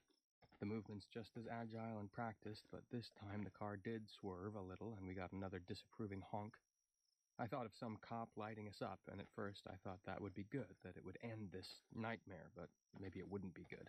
In her current wired-up state, Liz might try to outrun a cop and manage to kill us both. I thought of the Central Park man. His face and upper body had been covered with somebody's jacket so the bystanders couldn't see the worst of it. But I had seen. Liz brightened up again. You'd make a hell of a detective, Jamie. With your particular skill, you'd be a star. No murderer would escape you because you could talk to the Vicks. This idea had actually occurred to me once or twice. James Conklin, detective of the dead. Or maybe to the dead. I'd never figured out which sounded better. Not the NYPD, though, she continued. Fuck those assholes. Go private. I could see your name on the door. She briefly raised both hands from the wheel as if framing it. Another honk. Drive the fucking car, I said, trying not to sound alarmed. It probably didn't work because I was alarmed. Don't worry about me, champ. I've forgotten more about driving than you'll ever learn. Your nose is bleeding again, I said. She wiped it with the heel of her hand, then wiped it on her sweatshirt. Not for the first time by the look of it. Septum's gone, she said. I'm gonna fix it once I'm clean. After that, we were quiet for a while. 56. After we got on the thruway, Liz helped herself to another bump of her special blend. I'd say she was starting to scare me, but we were well past that point. Do you want to know how we got here? Me and you, Holmes and Watson, off on another adventure? Adventure wasn't the word I would have picked, but I didn't say so. I can see by your face that you don't. That's okay. Long story, not very interesting, but I'll tell you this much. No kid ever said they wanted to grow up to be a bum, a college dean, or a dirty cop. Or to pick up garbage in Westchester County, which is what my brother-in-law does these days. She laughed, although I didn't know then what was funny about being a garbage man. Here's something that might interest you. I've moved a lot of dope from point A to point B and got paid for it, but the blow your mother found in my coat pocket that time was a freebie for a friend. Ironic when you think about it. By then, IED already had their eye on me. They weren't sure, but they were getting there. I was scared to death that T would spill the beans. That would have been the time to get out, but by then I couldn't. She paused, considering this. Or wouldn't. Looking back, it's hard to tell which. And it makes me think of something Chet Atkins said once. You ever heard of Chet Atkins? I shook my head. Soon the great are forgotten. Google him when you get back. Excellent guitarist, up there with Clapton and Knopfler. He was talking about how shitty he was at tuning his instrument. By the time I realized I was no good at this part of the job, I was too rich to quit. Same with me in my career as a transporter. Tell you one other thing, since we're just passing time on the good old New York Thruway. You think your mother was the only one who got hurt when the economy went tits up in '08? Not true. I had a stock portfolio, teeny weeny, but it was mine. And that went poof. She passed another double box, being careful to use her blinker before swinging out and then tucking back in. Considering how much dope she'd ingested, I was amazed, also grateful. I didn't want to be with her, but even more than that, I didn't want to die with her. But the main thing was my sister Bess. She married this guy who worked for one of the big investment companies. Probably haven't heard of Bear Stearns any more than you heard of Chet Atkins, right? I didn't know whether to nod my head or shake it, so I just sat there. Danny, my brother-in-law, now majoring in waste management, was just entry-level at Bear when Bess married him, but he had a clear path forward. Future was so bright he had to wear shades, if I may borrow from an old song. They bought a house in Tuckahoe Village. Hefty mortgage, but everyone assured them, me included, damn my eyes, that property values out that way had nowhere to go but up, like the stock market. They got an au pair for their kid. They got a junior membership in the country club. Were they overextended? Fuck yes. Was Bessie able to look down on my paltry 70 grand a year? 10-4. But you know what my father used to say? How would I thought. He used to say that if you try to outrun your own shadow, you're bound to fall on your face. Danny and Bess were talking about putting in a swimming pool when the bottom fell out. Bear Stearns specialized in mortgage securities, and all at once, the paper they were holding was just paper. She brooded on this as we passed a sign that said New Paltz 59, Poughkeepsie 70, and Renfield 78. We were a little over an hour away from our final destination, and just thinking that gave me the creeps. Final Destination being a particularly gory horror movie me and my friends had watched. Not up there with the Saw flicks, but still pretty fucking grim. Bear Stearns, what a joke. One week, their shares were selling for over $170 a pop. Next, they were going for $10. JP Morgan Chase picked up the pieces. Other companies took the same long walk off the same short dock. Guys at the top made it through okay. They always do. The little guys and gals, not so much.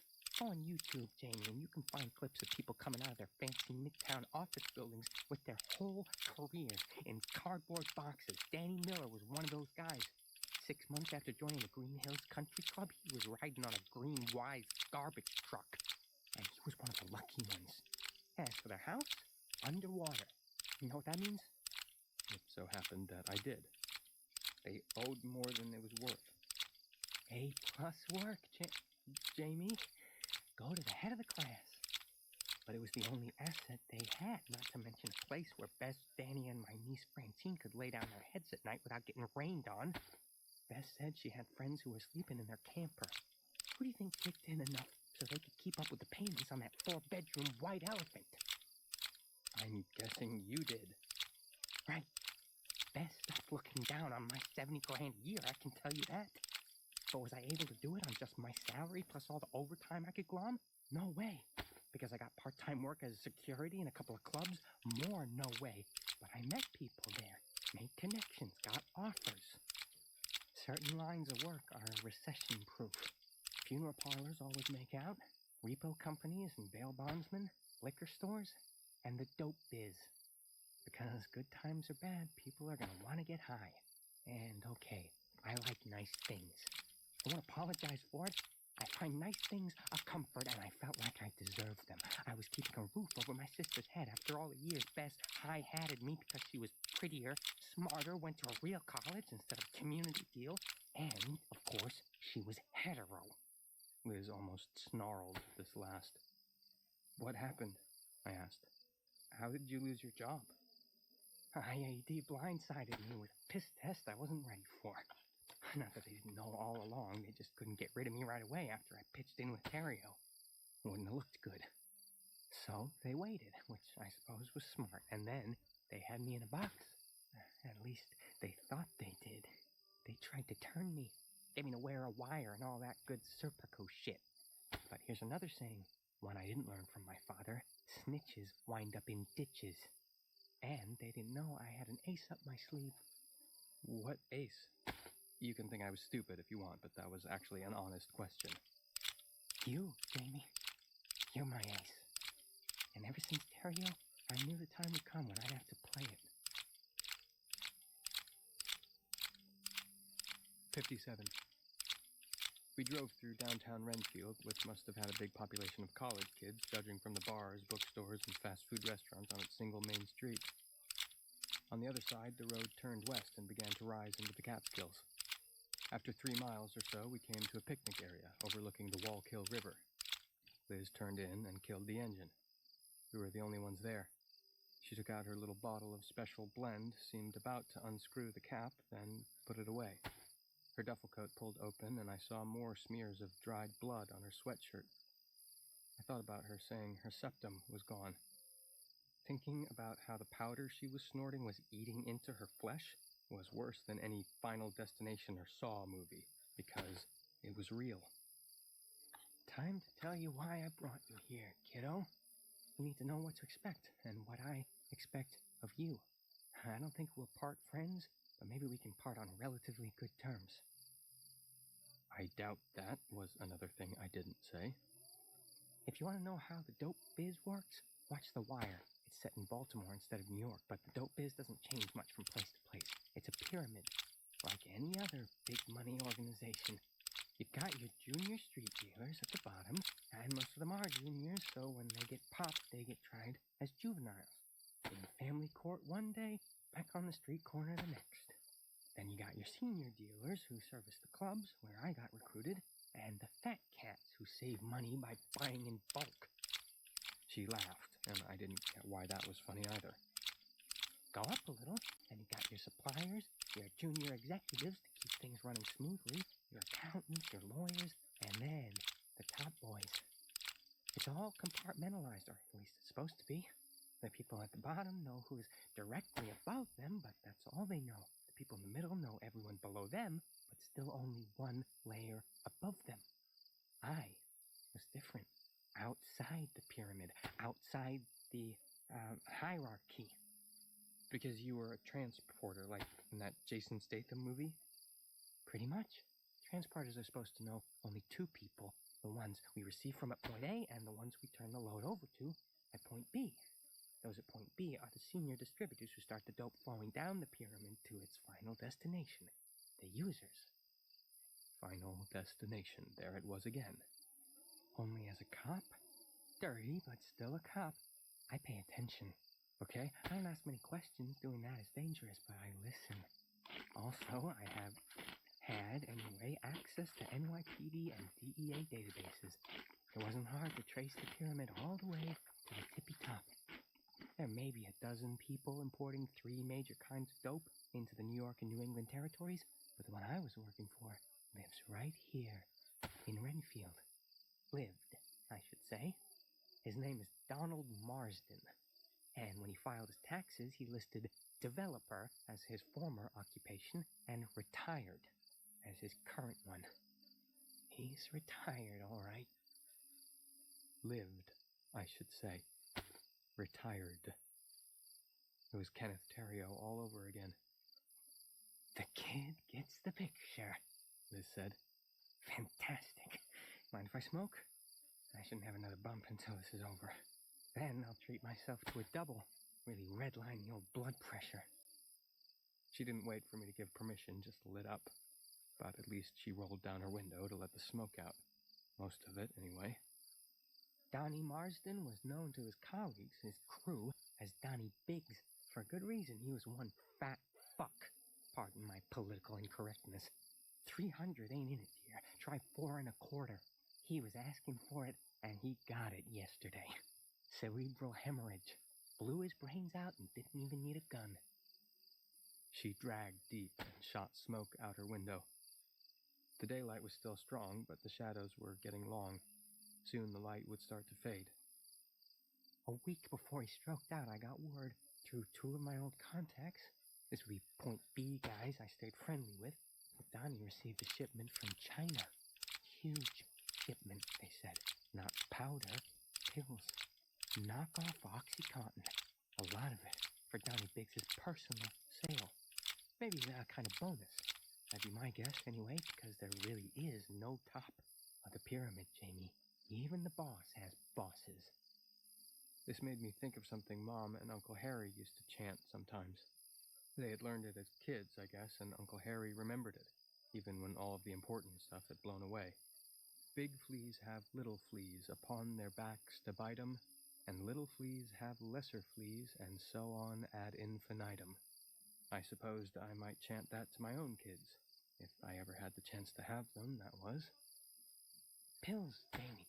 Pills! She sounded enraptured, which was mondo creepy. Easy to transport and easier to sell. Huge could mean 2,000 or 3,000, maybe 10,000. And Rico, one of my Point B guys, says they're 40s. You know what 40s go for on the street? Never mind, I know you don't. 80 a pill. And never mind sweating out a run with heroin in plastic garbage bags. I could carry these in a fucking suitcase. Smoke slithered out between her lips, and she watched it drift away toward the guardrails with their sign reading "Stay back from the edge." We're gonna get those pills, Jamie. You're gonna find out where he put them. My guys asked me to cut them in if I got a line on the stuff, and of course I said yes, but this is my deal.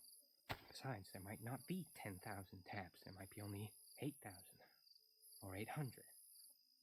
She cocked her head, then shook it, as if arguing with herself. There'll be a couple thousand. A couple thousand at least, gotta be. Probably more. Donnie's executive bonus for doing a good job of supplying his New York clientele. But if you start splitting that up, pretty soon you're stuck with chump change, and I'm no chump. Got a little bit of a drug problem. That doesn't make me a chump. You know what I'll do, Jamie? I shook my head. Make it out to the West Coast. Disappear from this part of the world forever. New clothes, new hair color, new me. I'll find someone out there who can broker a deal for the Oxy. I may not get 80 a pill, but I'll get a lot, because Oxy is still the gold standard, and the Chinese shit is as good as the real stuff. Then I'm gonna get myself a nice new identity to go with my new hair and clothes. I'll check into rehab and get clean. Find a job, maybe the kind where I can start making up for the past. Atonement, what the Catholics call it. How's that sound to you? Like a pipe dream, I thought. It must have showed on my face because the happy smile she'd been wearing froze. You don't think so? Fine. Just watch me. I don't want to watch you, I said. I want to get the hell away from you. She raised a hand, and I cringed back in my seat, thinking she meant to give me a swat, but she only sighed and wiped her nose with it again. How can I blame you for that? So, let's make it happen. We're gonna drive up to his house, last one on Renfield Road, all by its lonesome, and you're gonna ask him where those pills are currently residing. My guess would be in his personal safe. If so, you ask him for the combination. He'll have to tell you, because dead people can't lie. I can't be sure of that, I said. Alive, which proved I was still alive. It's not like I've questioned hundreds of them. Mostly I don't talk to them at all. Why would I? They're dead. But Terrio told you where the bomb was, even though he didn't want to. I couldn't argue with that, but there was another possibility. What if the guy's not there? What if he's wherever his body went? Or, I don't know, maybe he's visiting his mom and dad in Florida. Maybe once they're dead, they can teleport anywhere.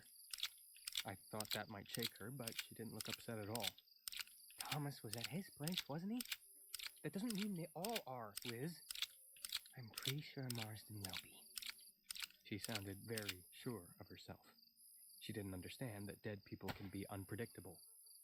Let's do this. Then I'll grant you your fondest wish. You'll never have to see me again. She said this in a sad way, like I was supposed to feel sorry for her, but I didn't. The only thing I felt about her was scared. 58. The road ran upward in a series of lazy S-turns. At first there were some houses with mailboxes beside the road, but they were farther and farther apart. The trees began to crowd in, their shadows meeting and making it seem later than it was. How many do you think there are? Liz asked. Huh? People like you, ones who can see the dead. How should I know? Do you ever run into another one? No, but it isn't exactly the kind of thing you talk about, like starting a conversation with, "Hey, do you see dead people?" I suppose not. But you sure didn't get it from your mother? Like she was talking about the color of my eyes or my curly hair.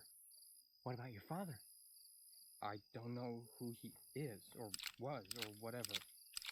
Talking about my father made me uneasy, probably because my mother refused to. You never asked? Sure, I asked. She doesn't answer. I turned in my seat to look at her. She never said anything about him to you. I asked and got what you got. Brick wall. Not like tea at all. More curves, tighter now. The Wallkill was far below us, glittering in the late afternoon sunshine. Or maybe it was early evening. I'd left my watch at home on my nightstand, and the dashboard clock said 8:15, which was totally fucked up. Meanwhile, the quality of the road was deteriorating. Liz's car rumbled over crumbling patches and thudded into potholes. Maybe she was so drunk she doesn't remember. Or maybe she got raped. Neither idea had ever crossed my mind, and I recoiled. Don't look so shocked. I'm only guessing. And you're old enough to at least consider what your mom might have gone through. I didn't contradict her out loud, but in my mind I did. In fact, I thought she was full of shit. Are you ever old enough to wonder if your life is the result of blackout sex in the backseat of some stranger's car?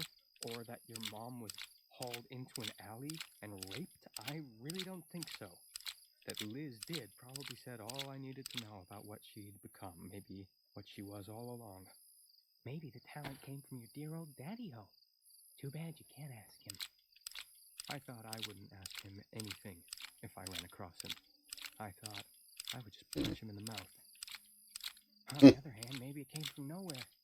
I grew up in this little New Jersey town, and there was a family down the street from us, the Joneses. Husband, wife, and 5 kids in this little shacky trailer. The parents were dumb as stone boats, and so were 4 of the kids. The 5th was a fucking genius. Taught himself the guitar at 6. Skipped 2 grades. Went to high school at 12. Where did that come from? You tell me. Maybe Mrs. Jones had sex with the mailman, I said. This was a line I'd heard at school. It made Liz laugh. You're a hot sketch, Jamie. I wish we could still be friends. Then maybe you should have acted like one, I said. 59. The tar ended abruptly, but the dirt beyond was actually better. Hard-packed, oiled down, smooth. There was a big orange sign that said private road, no trespassing. What if there are guys there? I asked. You know, like bodyguards. If there were, they really would be guarding a body. But the body's gone. And the guy he had minding the gate will also be gone. There was no one else except the gardener and the housekeeper. If you're imagining some action movie scenario with men in black suits and sunglasses and semi-autos guarding the kingpin, forget about it. The guy at the gate was the only one who was armed, and even if Teddy still happens to be there, he knows me. What about Mr. Marsden's wife? No wife, she left 5 years ago. Liz snapped her fingers. Gone with the wind. We swung around another turn. A mountain, all shaggy with fir trees, loomed ahead, blotting out the western half of the sky. The sun shone through a valley notch, but would soon be gone. In front of us was a gate made out of iron stakes. Closed. There was an intercom and a keypad on one side of it. On the other, inside the gate, was a little house, presumably where the gatekeeper spent his time. Liz stopped, turned off the car, and pocketed the keys. Sit still, Jamie. This will be over before you know it. Her cheeks were flushed and her eyes were bright. A trickle of blood ran from one of her nostrils and she wiped it away. She got out and went to the intercom, but the car windows were closed and I couldn't tell what she was saying. Then she went to the gatehouse side, and this time I could hear her because she raised her voice. Teddy, are you in there? It's your buddy Liz. Hoping to pay my respects. But I need to know where. There was no answer and no one came out. Liz walked back to the other side of the gate. She took a piece of paper from her back pocket, consulted it, then punched some numbers into the keypad. The gate trundled slowly open. She came back to the car, smiling. Looks like we got the place to ourselves, Jamie. She drove through. The driveway was tar, smooth as glass. There was another S-curve, and as Liz piloted through it, electric torches lit up on either side of the driveway. Later on, I found out you call those kinds of lights flambeaux. Or maybe that's only for torches like the mob waves when they're storming the castle in the old Frankenstein movies. Pretty, I said. Yeah, but look at that fucking thing, Jamie. On the other side of the S, Marsden's house came into view. It was like one of those Hollywood Hills mansions you see in the movies, big and jutting out over the drop. The side facing us was all glass. I imagined Marsden drinking his morning coffee and watching the sunrise. I bet he could see all the way to Poughkeepsie, maybe even beyond. On the other hand, a view of Poughkeepsie, maybe not one to kill for. The house that heroin built. Liz sounded vicious. All the bells and whistles, plus a Mercedes and a Boxster in the garage. The stuff I lost my job for. I thought of saying, you had a choice, which is what my mom always said to me when I screwed up, but kept my mouth shut.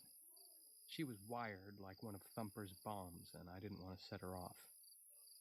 There was one more curve before we came to the paved yard in front of the house.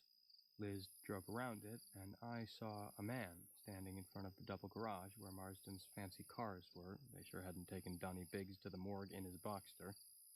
I opened my mouth to say it must be Teddy, the gatekeeper. The guy was thin, so it sure wasn't Marsden. But then I saw his mouth was gone. The Boxster's in there? I asked, hoping my voice was more or less normal. I pointed at the garage and the man standing in front of it. She took a look. Yep, but if you were hoping for a ride or even a look, you're going to be disappointed. We must be about our business. She didn't see him. Only I saw him. And given the red hole where his mouth had been, he hadn't died a natural death. Like I said, this is a horror story. 60. Liz killed the engine and got out. She saw me still sitting in the passenger seat, my feet planted amid a bunch of snack wrappers, and she gave me a shake. Come on, Jamie, time to do your job. Then you're free. I got out and followed her to the front door. On the way, I snuck another glance at the man in front of the double garage. He must have known I was seeing him because he raised a hand. I checked to make sure Liz wasn't looking at me and lifted my own in return. Slate steps led to a tall wooden door with a lion's head knocker. Liz didn't bother with that, just took the piece of paper out of her pocket and punched more numbers into a keypad. The red light on it turned green, and there was a thud as the door unlocked. Had Marsden given those numbers to a lowly transporter? I didn't think so, and I didn't think whoever she'd heard about the pills from would have known them. I didn't like that she had them, and for the first time, I thought of Terrio, or the thing that now lived in what remained of him. I had bested that thing in the ritual of Chud, and maybe it would come if I called, always supposing it had to honor the deal we'd made, but that was yet to be proven. I would only do it as a last resort in any case because I was terrified of it. Go on in. Liz had put the piece of paper in her back pocket, and the hand that had been holding it went into the pocket of her duffel coat. I took one more glance at the man, Teddy, I assumed, standing by the garage. I looked at the bloody hole where his mouth had been, and thought of the smears on Liz's sweatshirt. Maybe those had come from wiping her nose, or not. I said, go in. Not an invitation. I opened the door. There was no foyer or entrance hall, just a huge main room. In the middle was a sunken area furnished with couches and chairs. I later found out that sort of thing is called a conversation pit.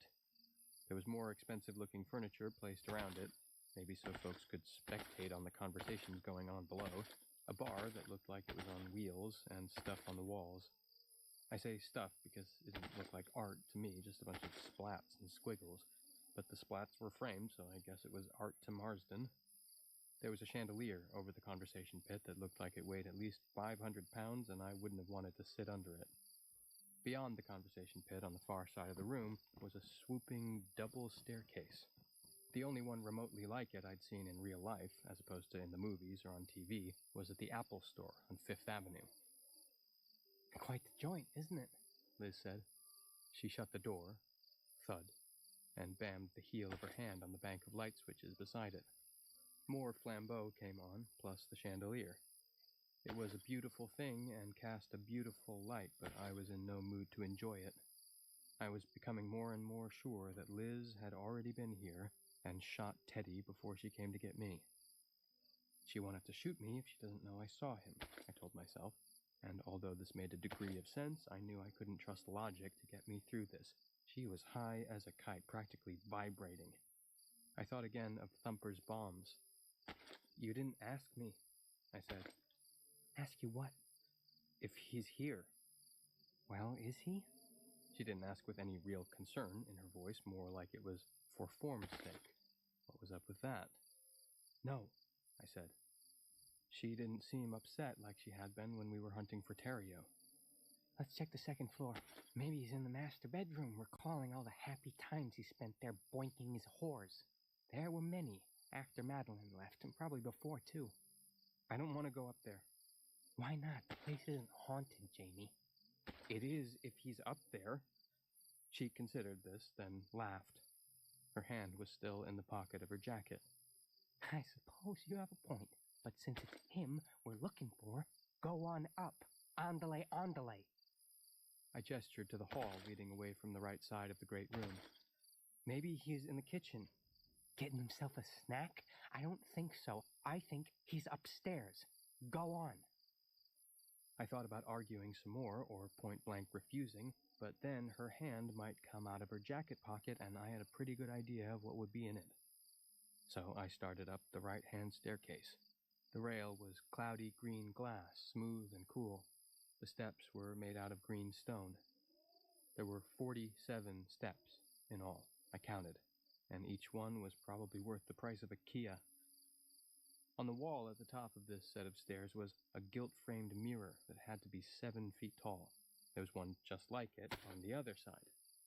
I watched myself rise into the mirror with Liz behind me, looking over my shoulder. Your nose, I said. I see it. Both of her nostrils were bleeding now. She wiped her nose, then wiped her hand on her sweatshirt. It's stress. Stress makes it happen because all the capillaries in there are fragile. Once we find Marsden and he tells us where the pills are, the stress will be relieved. Did it bleed when you shot Teddy? I wondered. How stressful was that, Liz? The hall at the top was actually a circular balcony, almost a catwalk, with a waist-high rail. Looking over it made my stomach feel funny. If you fell or got pushed, you'd take a short ride straight down to the middle of the conversation pit, where the colorful rug wouldn't do much to cushion you from the stone floor beneath. Left turn, Jamie. Which meant away from the balcony, and that was good. We went down a long hall with all the doors on the left, so whoever was in those rooms could dig the view. The only door that was open was halfway down. It was a circular library, every shelf crammed with books. My mother would have swooned with delight. There were chairs and a sofa in front of the only wall without books. That wall was a window, of course, curved glass looking out on a landscape that was now turning purple with dusk. I could see the nest of lights that must have been the town of Renfield, and I would have given almost anything to be there. Liz didn't ask if Marsden was in the library either, didn't even give it a glance. We came to the end of the hall, and she used the hand knot in her jacket pocket to point at the last door. I'm pretty sure he's in there. Open it. I did. And, sure enough, Donald Marsden was there, sprawled on a bed so big it looked like a triple, maybe even a quadruple instead of a double. He was a quadruple himself. Liz had been right about that. To my child's eyes, the bulk of him was almost hallucinatory. A good suit might have disguised at least some of his flab, but he wasn't wearing a suit. He was wearing a pair of gigantic boxer shorts and nothing else. His That sucks. jumbo man breasts and flabby arms were crisscrossed with shallow cuts. His full moon of a face was bruised and one eye was swollen shut. There was a weird thing stuck in his mouth that I later learned on one of those websites you don't want your mom to know about was a ball gag. His wrists had been handcuffed to the top bedposts. Liz must have only brought 2 pairs of cuffs because his ankles had been duct taped to the bottom posts. She must have used a roll for each one. Behold the man of the house, Liz said. His good eye blinked. You would say I should have known from the cuffs and the duct tape. I should have known because some of the cuts were still oozing. But I didn't. I was in shock, and I didn't. Not until that single blink. He's alive! I can fix that, Liz said. She took the gun out of her coat pocket and shot him in the head. 61. Blood and brains spattered the wall behind him. I screamed and ran out of the room, down the stairs, out the door, past Teddy, and down the hill. I ran all the way to Renfield. All of this in 1 second. Then Liz wrapped her arms around me. Steady, kiddo, steady. I punched her in the stomach and heard her woof out a surprised breath. Then I was whirled and my arm was twisted up behind me. It hurt like blue fuck and I screamed some more. All of a sudden my feet were no longer holding me up. She'd swept them right out from under me and I went on my knees, yelling my head off with my arm twisted up so high that my wrist was touching my shoulder blade. Shut up! Her voice, little more than a growl, was in my ear. This was the woman who had once played matchbox cars with me, both of us down on our knees while my mother stirred spaghetti sauce in the kitchen, listening to oldies on Pandora. Quit that squalling and I'll let you go. I did, and she did. Now I was on my hands and knees, staring down at the rug, shaking all over. On your feet, Jamie. I managed to do it, but I kept looking at the rug. I didn't want to look at the fat man with the top of his head gone. Is he here? I stared at the rug and said nothing. My hair was in my eyes, my shoulder throbbed. Is he here? Look around. I raised my head, hearing my neck creak as I did it.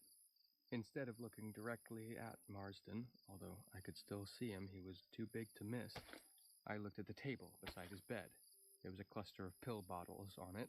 There was also a fat sandwich and a bottle of spring water. Is he here? She slapped me on the back of my head. I scoped the room. There was nobody but us and the fat man's corpse. Now I'd seen 2 men shot in the head. Terrio had been bad, but at least I hadn't had to watch him die. No one, I said. Why not? Why isn't he here? She sounded frantic. I couldn't think much then. I was too fucking terrified. It was only later, replaying that endless 5 minutes in Marsden's room, that I realized she was doubting the whole thing. In spite of Regis Thomas and his book, in spite of the bomb in the supermarket, she was afraid I couldn't see dead people at all, and she'd killed the only person who knew where that stash of pills was hidden. I don't know. I was never where someone actually died. Maybe it takes a while. I don't know, Liz.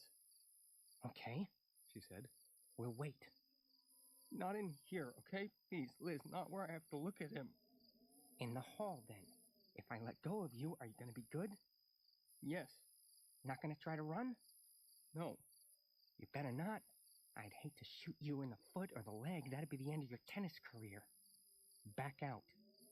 I backed out, and she backed out with me so she could block me off if I tried to make a break for it. When we were in the hall, she told me to look around again. I did. Marsden wasn't there, and I told her that.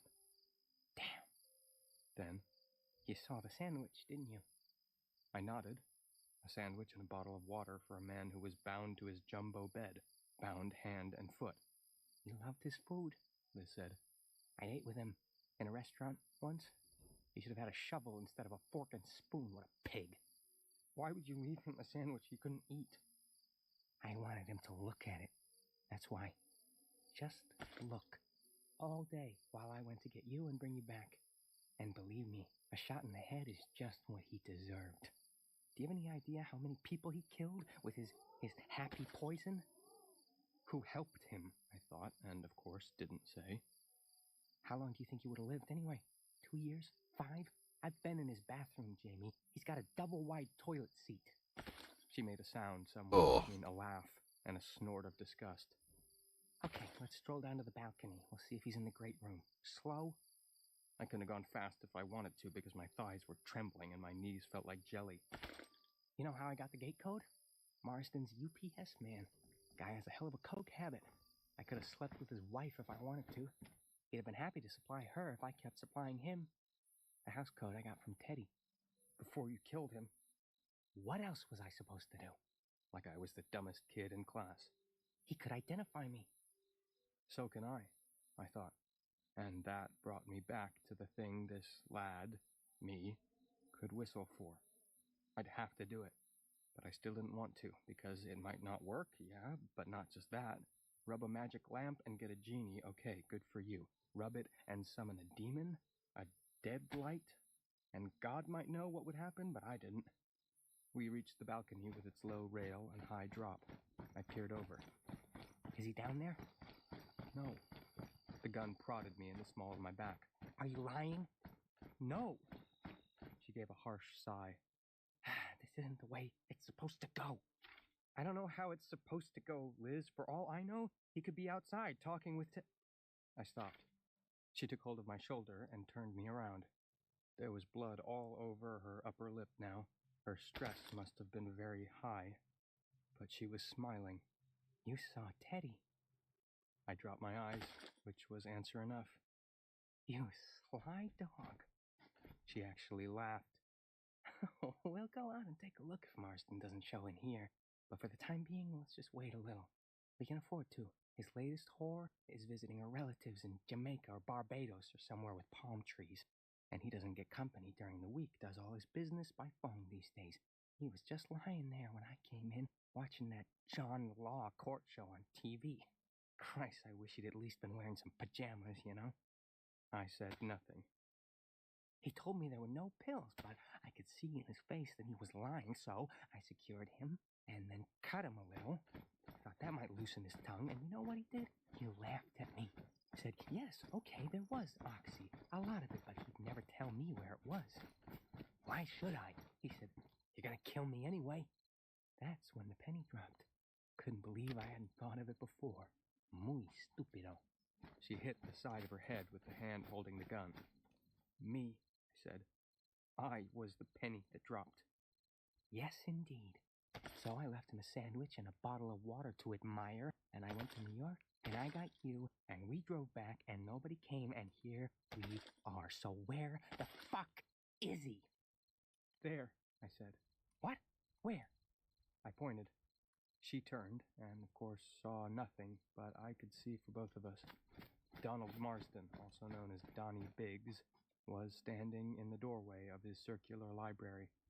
He was wearing nothing but his boxer shorts, and the top of his head was pretty much gone, and his shoulders were drenched with blood, but he was staring at me, with the eye Liz hadn't punched shut in her fury and frustration. I raised a tentative hand to him. He raised one of his in return. 62. Ask him. She was digging into my shoulder and breathing in my face. Neither was pleasant, but her breath was worse. Let go of me, and I will. I walked slowly toward Marsden. Liz followed close behind. I could feel her, looming. I stopped about 5 feet away. Where are the pills? He replied without hesitation, talking as all of them did, with the exception of Terrio, that was, as if it didn't really matter. And why would it? He didn't need pills anymore, not where he was and not where he was going, assuming he was going anywhere. Some are on the table beside my bed, but most are in the medicine cabinet. Topamax, Marinox, Inderol, Pepsid, Flomax, plus half a dozen more, droning them off like a shopping list. What did he? Be quiet, I said. For the moment, I was in charge, although I knew that wouldn't last long. Would I be in charge if I called the thing inhabiting Terrio? That I didn't know. I asked the wrong question. I turned to look at her. I can ask the right one, but first, you have to promise you're going to let me go once you get what you came for. Of course I am, Jamie, she said, and I knew she was lying. I'm not sure exactly how I knew. There was nothing logical about it, but it wasn't pure intuition. I think it had to do with the way her eyes shifted away from mine when she used my name. I knew then I'd have to whistle. Donald Marsden was standing by the door of his library. I wondered briefly if he actually read the books in there, or if they were just for show. She doesn't want your prescription stuff. She wants the oxy. Where is it? What happened next had happened just once before, when I asked Terrio where he'd planted his last bomb.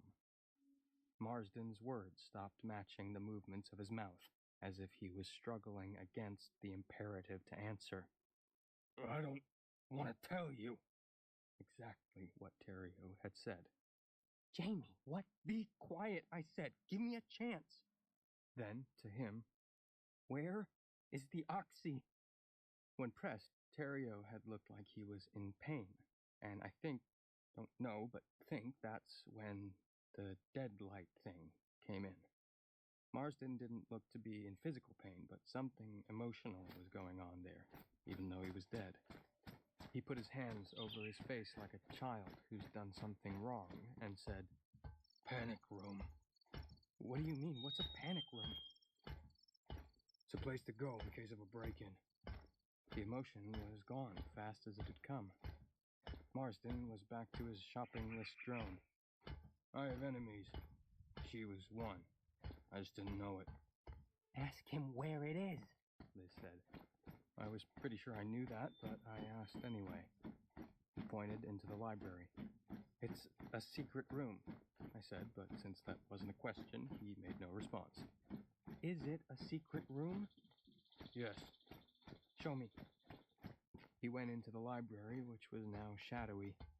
Dead people aren't ghosts exactly, but as he went into that dimness, he sure looked like one. Liz had to feel around for the switch that turned on the overhead and more flambeau, suggesting to me that she'd never spent any time in there, even though she was a reader. How many times had she actually been in this house? Maybe once or twice, maybe never. Maybe she only knew it from pictures and very careful questions to the people who had been there.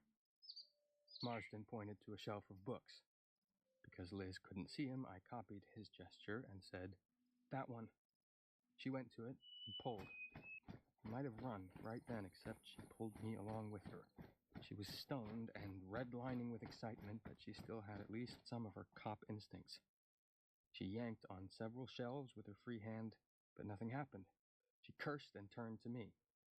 To forestall another shaking or arm twisting, I asked Marsden the obvious question, Is there a catch that opens it?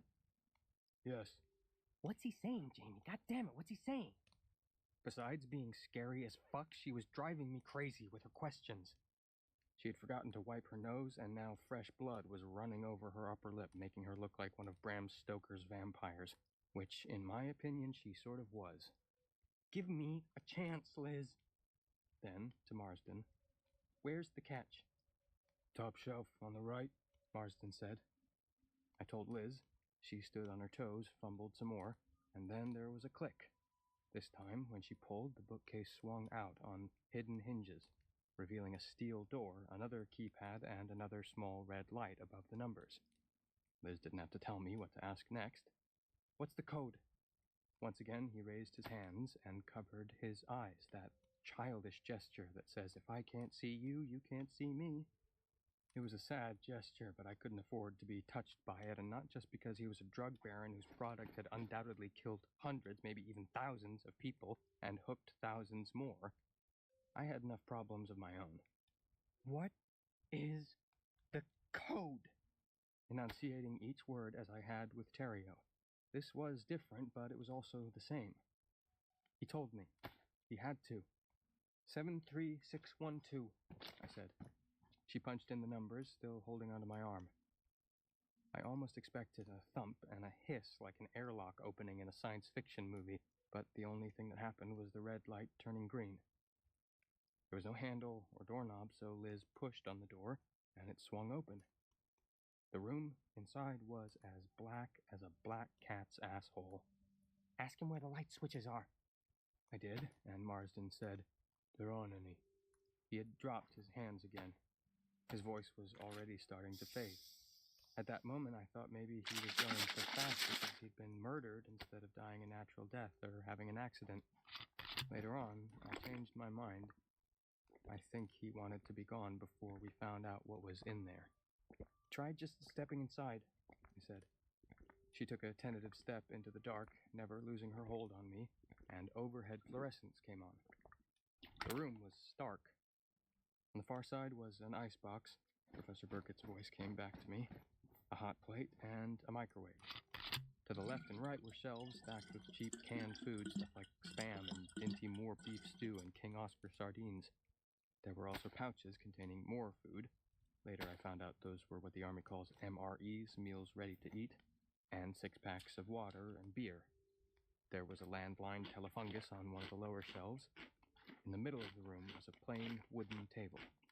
There was a desktop computer on it, a printer, a thick folder, and a zippered shaving bag. Where's the oxy? I asked. He says they're in the DOP kit, whatever that is. She seized the shaving bag, unzipped it, and turned it over. A bunch of pill bottles fell out, along with 2 or 3 small packets done up in saran wrap. Not exactly a treasure trove. She yelled, What the fuck is this? I barely heard her. I had flipped open the folder beside the computer for no other reason than it was there, and I was in shock. At first, it was like I didn't even know what I was seeing, but of course I did. And I knew why Marsden hadn't wanted us to come in here, and why he could feel shame, even though he was dead. It had nothing to do with drugs. I wondered if the woman I was looking at had the same ball gag in her mouth. Poetic justice if she did. Liz, I said. My lips felt numb, like I'd gotten a shot of Novocaine at the dentist. Is this all? She was shouting. Don't you fucking dare tell me this is all! She twisted open one of the prescription bottles and dumped out the contents. There were maybe 24 pills. This isn't even Oxy. These are fucking Darvons. She had let go of me, and I could have run right then, but I never even thought of it. Even the thought of whistling for Terrio had left my mind. Liz, I said again. She paid no attention. She was opening the bottles, one after another, different kinds of pills, but not a lot of them in any of the bottles. She was staring at some of the blue ones. Roxy's, okay, but this isn't even a dozen. Ask him where the rest are. Liz, look at this. It was my voice, but seeming to come from far away. I said, ask him. She swung back and stopped, looking at what I was looking at. It was a glossy photograph, topping a thin stack of other glossy photographs. There were 3 people in it, 2 men and a woman. One of the men was Marsden. He wasn't even wearing his boxers.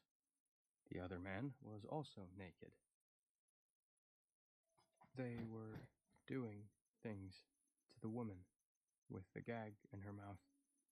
I don't want to say, only that Marsden had a little blowtorch, and the other man had one of those double-pronged meat forks. Shit, she whispered. Oh, shit. She flipped through some more. They were unspeakable. She closed the folder. It's her. Who? Maddie, his wife. Guess she didn't run off after all. Marsden was still outside in the library, but looking away from us. The back of his head was a ruin like the left side of Terrio's had been, but I barely noticed. There are worse things than bullet wounds. A little something I found out that evening. They tortured her to death, I said. Yes, and had fun while they were doing it. Look at those big smiles. You still sorry I killed him? You didn't kill him because of what he did to his wife, I said. You didn't know about that. You killed him because of the dope. She shrugged, as if it didn't matter, and to her it probably didn't. She looked out of the panic room where he came to look at his awful pictures and across the library to the upstairs hall.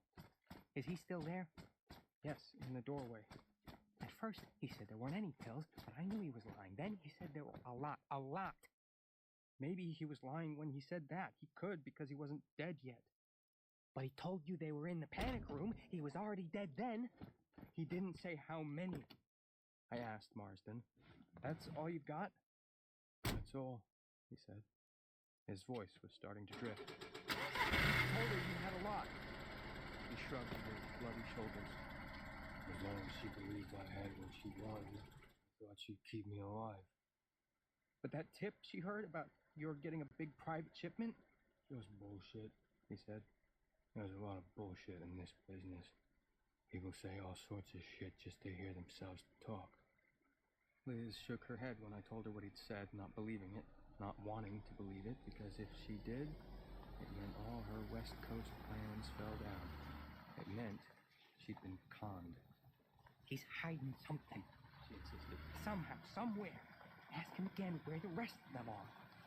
I opened my mouth to say if there were more, he would have told me already.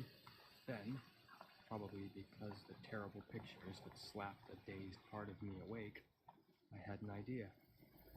Maybe I could do some conning of my own, because she was certainly ready to be conned. If it worked, I might be able to get away from her without whistling up a demon. She grabbed my shoulders and gave me a shake. Ask him, I said. So I did. Where's the rest of the dope, Mr. Marsden? I told you. That's all there is. His voice was fading. I keep a few on hand for Maria, but she's in the Bahamas. Bimini. Oh, okay. That's more like it. I pointed to the shelves of canned goods. See the cans of spaghetti on the top shelf? There was no way she could miss them. There had to be at least 30. Donnie Biggs must have really loved his Franco-American. He said he hid some in those, not Oxy, there's something else. She could have dragged me with her, but I was thinking there was a good chance she'd be too eager, and I was right. She ran to the shelves of canned goods. I waited until she was standing on her tiptoes and reaching up. Then I bolted, out of the panic room and across the library. I wish I'd remembered to shut the door, but I didn't. Marsden was standing there. He looked solid, but I ran right through him. There was a moment of freezing cold, and my mouth filled with an oily taste I think was pepperoni. Then I was sprinting for the stairs. There was a clatter of falling cans from behind me. Get back here, Jamie. Get back! She came after me. I could hear her. I made it to where those stairs swooped down and looked over my shoulder. That was a mistake. I tripped. Out of other options, I pursed my lips to whistle, but I couldn't do anything but huff air. My mouth and lips were too dry, so I screamed instead. Terrio! I started to crawl down the stairs head first with my hair in my eyes, but she grabbed my ankle. Terrio! Help me! Get her off me! Suddenly, everything, not just the balcony, not just the stairs, but all of the space above the great room and the conversation pit filled with white light. I was looking back at Liz when it happened, and I squinted against the glare, all but blinded. It was coming from that tall mirror, and more was pouring out of the mirror on the other side of the balcony. Liz's grip loosened. I grabbed one of the slate stairs and yanked on it as hard as I could, and down I went on my belly like a kid on the world's bumpiest toboggan ride. I came to a stop about a quarter of the way down. Behind me, Liz was shrieking. I looked between my arm and my side because of my position, seeing her upside down. She was standing in front of the mirror. I don't know exactly what she saw, and that's good because I might never have slept again. The light was enough, that brilliant, no-color light that came glaring out of the mirror like a solar flare. The dead light. Then I think I saw a hand come out of the mirror and seize Liz by the neck. It yanked her against the glass, and I heard it crack. She continued to shriek. All the lights went out. It was still the tag end of dusk, so it wasn't pitch dark in the house yet, but it was getting close. The room below me was a well of shadows. Behind me, at the top of the curving staircase, Liz was shrieking and shrieking. I used the smooth glass railing to pull myself up to my feet and managed to stumble my way down to the living room without falling. Behind me, Liz stopped shrieking and began to laugh. I turned and saw her running down the stairs, just a dark shape laughing like the Joker in a Batman cartoon. She was going way too fast and not looking where she was going. She weaved from side to side, bouncing off the railings, looking back over her shoulder at the mirror where the light was now fading away like the filament in an old-fashioned light bulb when you turn it off. "Liz, look out!" I yelled at, even though the only thing in the world I wanted was to get away from her. The warning was pure instinct, and it did no good. She overbalanced, fell forward, hit the stairs, tumbled, hit the stairs again, did another somersault, then slid all the way to the bottom. She went on laughing the first time she hit, but stopped the second time, like she was a radio, and someone had turned her off. She lay face up at the foot of the stairs, with her head cocked, her nose bent sideways, one arm all the way up behind her to her neck, and her eyes staring off into the gloom. "Liz?" Nothing. "Liz, are you okay?" What a stupid question. And why did I care? That one I can answer. I wanted her to be alive because something was behind me. I didn't hear it, but I knew it was there. I knelt next to her and held a hand to her bloody mouth. There was no breath in my palm. Her eyes did not blink. She was dead. I got up, turned, and saw exactly what I expected.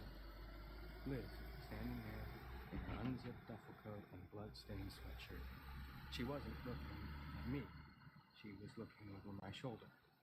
She raised one of her hands and pointed, reminding me, even in that terrible moment, of the ghost of Christmas yet to come pointing at Scrooge's tombstone.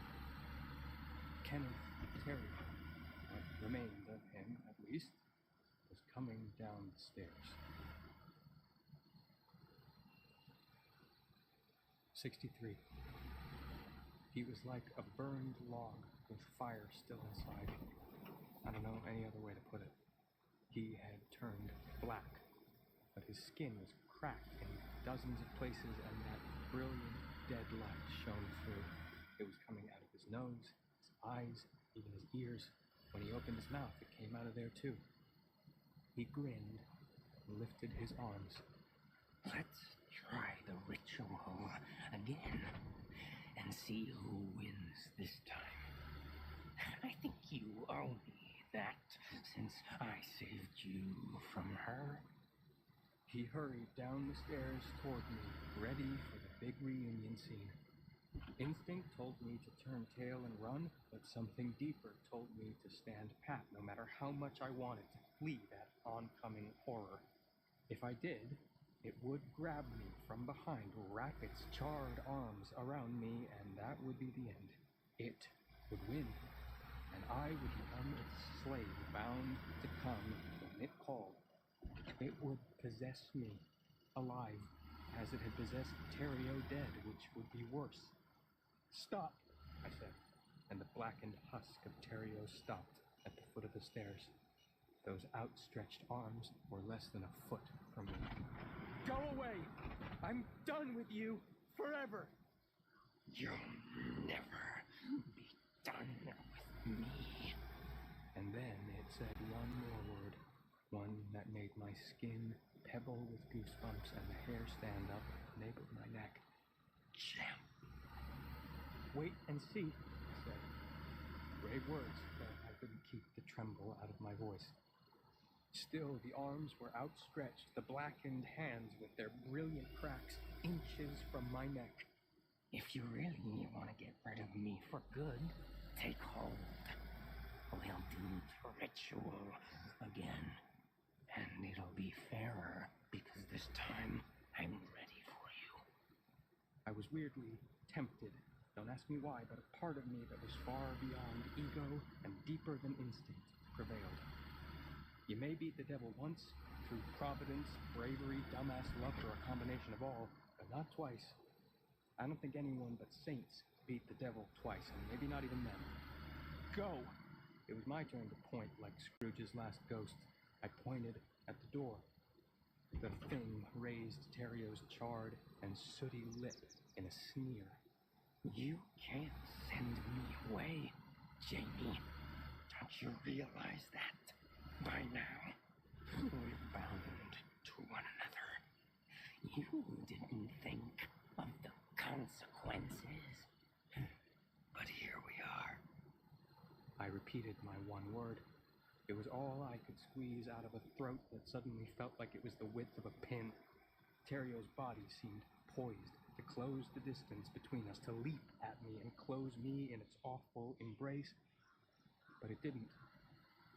Maybe it couldn't. Liz shrank away as it passed by her. I expected it to go right through the door, as I had passed through Marsden, but whatever that thing was, it was no ghost. Its hand grasped the knob and turned it. More skin splitting and more light shining through. The door swung open. It turned back to me. Oh, whistle, and I'll come to you, my lad. Then it left. 64. My legs were going to give out, and the stairs were close, but I wasn't going to sit on them with Liz Dutton's broken body sprawled at their foot. I staggered to the conversation pit and collapsed in one of the chairs near it. I lowered my head and sobbed. Those were tears of horror and hysteria, but I think they were also, well, I can't remember for sure, tears of joy. I was alive. I was in a dark house at the end of a private road with 2 corpses and 2 leftovers. Marsden was looking down at me from the balcony, but I was alive. 3, I said. 3 corpses and 3 leftovers. Don't forget Teddy. I started laughing, but then I thought of Liz, laughing pretty much the same way just before she died, and made myself stop. I tried to think what I should do. I decided the first thing was to shut that fucking front door. Having those 2 revenants, a word I learned, you guessed it, later, staring at me wasn't pleasant, but I was used to dead people seeing me seeing them. What I really didn't like was the thought of Terrio out there somewhere, with the dead light shining through his decaying skin. I told him to go, and he went, but what if he came back? I walked past Liz and shut the door. When I came back, I asked her what I should do. I didn't expect an answer, but I got one. Call your mother. I thought of the landline in the panic room, but I wasn't going back up those stairs and into that room, not for $1,000,000. Do you have your phone, Liz? Yes. Sounding disinterested like most of them do. Not all, though. Mrs. Burkett had had enough life left in her to offer criticism about the artistic merits of my turkey, and Donnie Biggs had tried to hide his stash of torture porn. Where is it? In my jacket pocket. I went to a body and reached into the right-hand pocket of the duffel coat. I touched the butt of the gun she'd used to end Donald Marsden's life, and drew my hand back as if I'd touched something hot. I tried the other one and got her phone. I turned it on. What's the passcode? 2665. I punched it in, touched the New York City area code and the first 3 digits of my mom's number, then changed my mind and made a different call. 911, what's your emergency? I'm in a house with 2 dead people, I said. One was murdered, and the other one fell down the stairs. Is this a joke, son? I wish it was. The woman who fell down the stairs kidnapped me and brought me here. What is your location? Now the woman on the other end sounded engaged.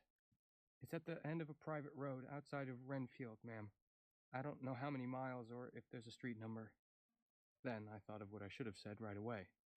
It's Donald Marsden's house. He's the man the woman murdered. She's the one who fell down the stairs. Her name is Liz Dutton, Elizabeth. She asked me if I was okay, then told me to sit tight. Officers were on the way. I sat tight and called my mother. That was a much longer conversation and not always too clear because both of us were blubbering. I told her everything except about the deadlight thing. She would have believed me, but one of us having nightmares was enough. I just said Liz tripped chasing me and fell and broke her neck. During our conversation, Donald Marsden came down the stairs and stood by the wall. One dead with the top of his head gone, the other dead with her head on sideways. Quite the pair they made. I told you this was a horror story. You were warned about that. But I was able to look at them without too much distress because the worst horror was gone. Unless I wanted it back, that was. If I did, it would come. All I had to do was whistle. After 15 very long minutes, I began to hear whooping sirens in the distance. After After 25, red and blue lights filled the windows. There were at least half a dozen cops, a regular posse. At first, they were only dark shapes filling the door, blotting out any last traces of daylight, assuming there were any left. One of them asked where the goddamn light switches were. Another one said, "Got 'em," then swore when nothing happened. Who's here? Another called. Any persons here, identify yourselves. I stood up and raised my hands, although I doubted if they could see anything but a dark shape moving around. "I'm here. My hands are up. The lights went out. I'm the kid who called." Flashlights came on, conflicting beams that strobed around and then centered on me. One of the cops came forward, a woman. She swerved around Liz, surely without knowing why she was doing it.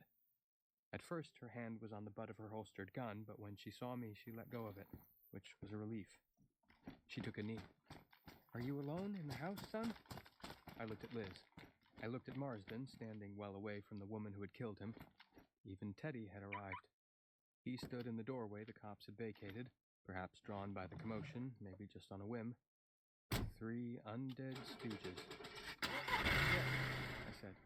"I'm the only one here." 65. The lady cop put an arm around my shoulders and led me outside.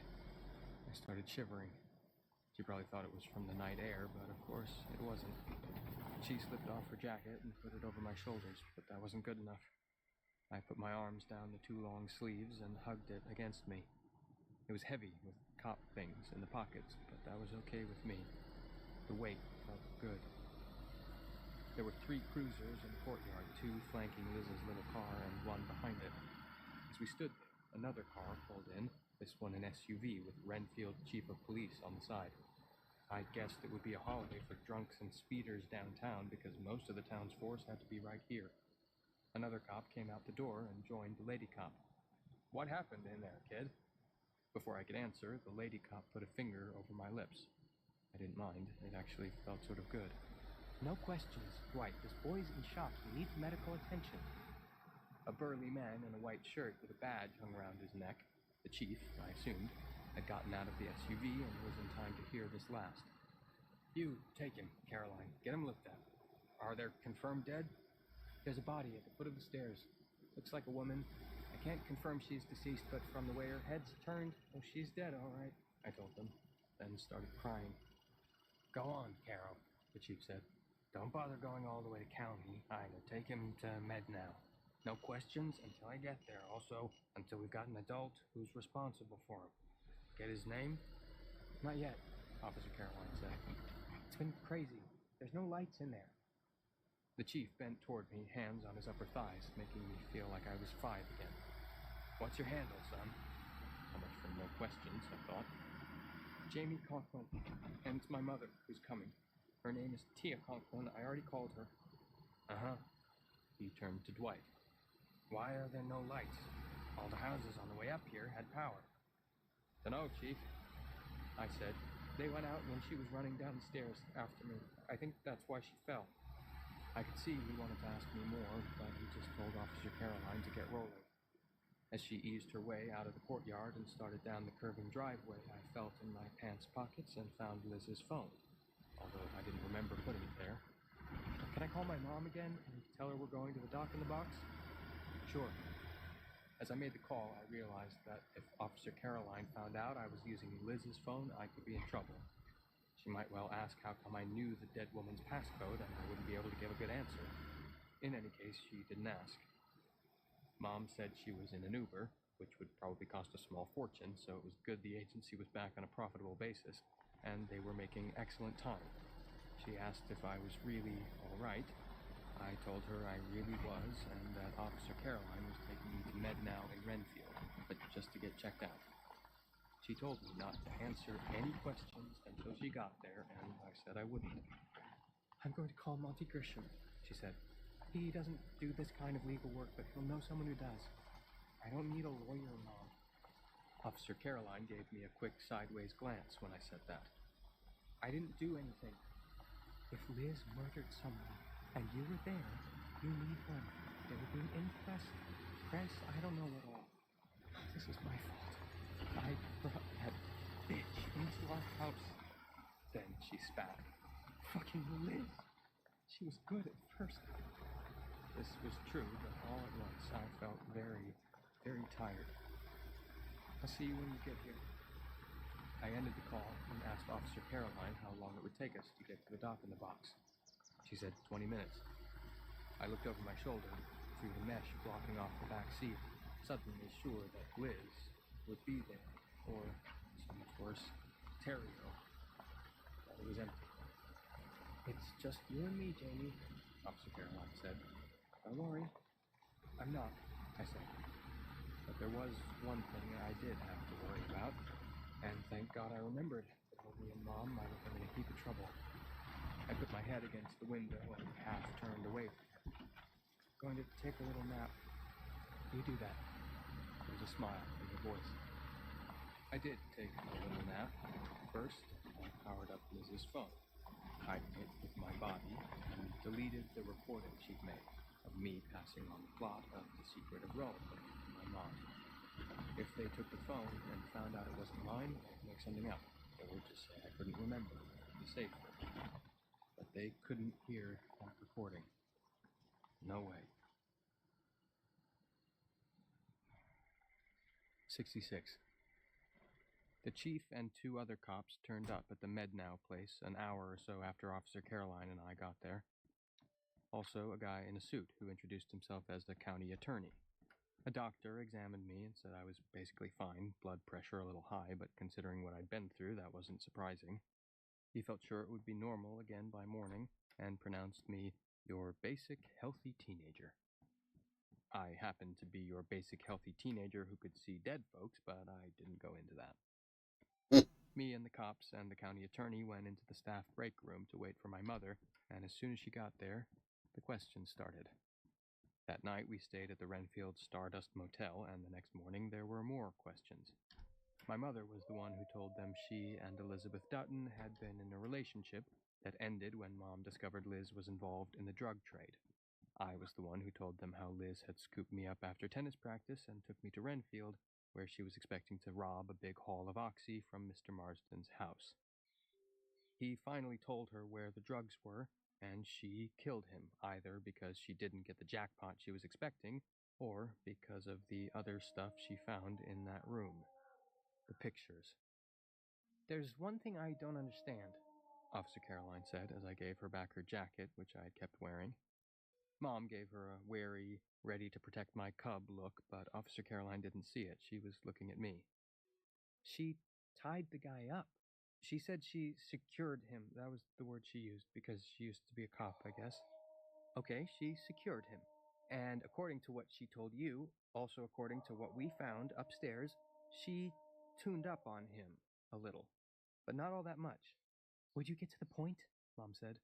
My son has been through a terrible experience, and he's exhausted. Officer Caroline ignored her. She was looking at me, and her eyes were very bright. She could have done a lot more.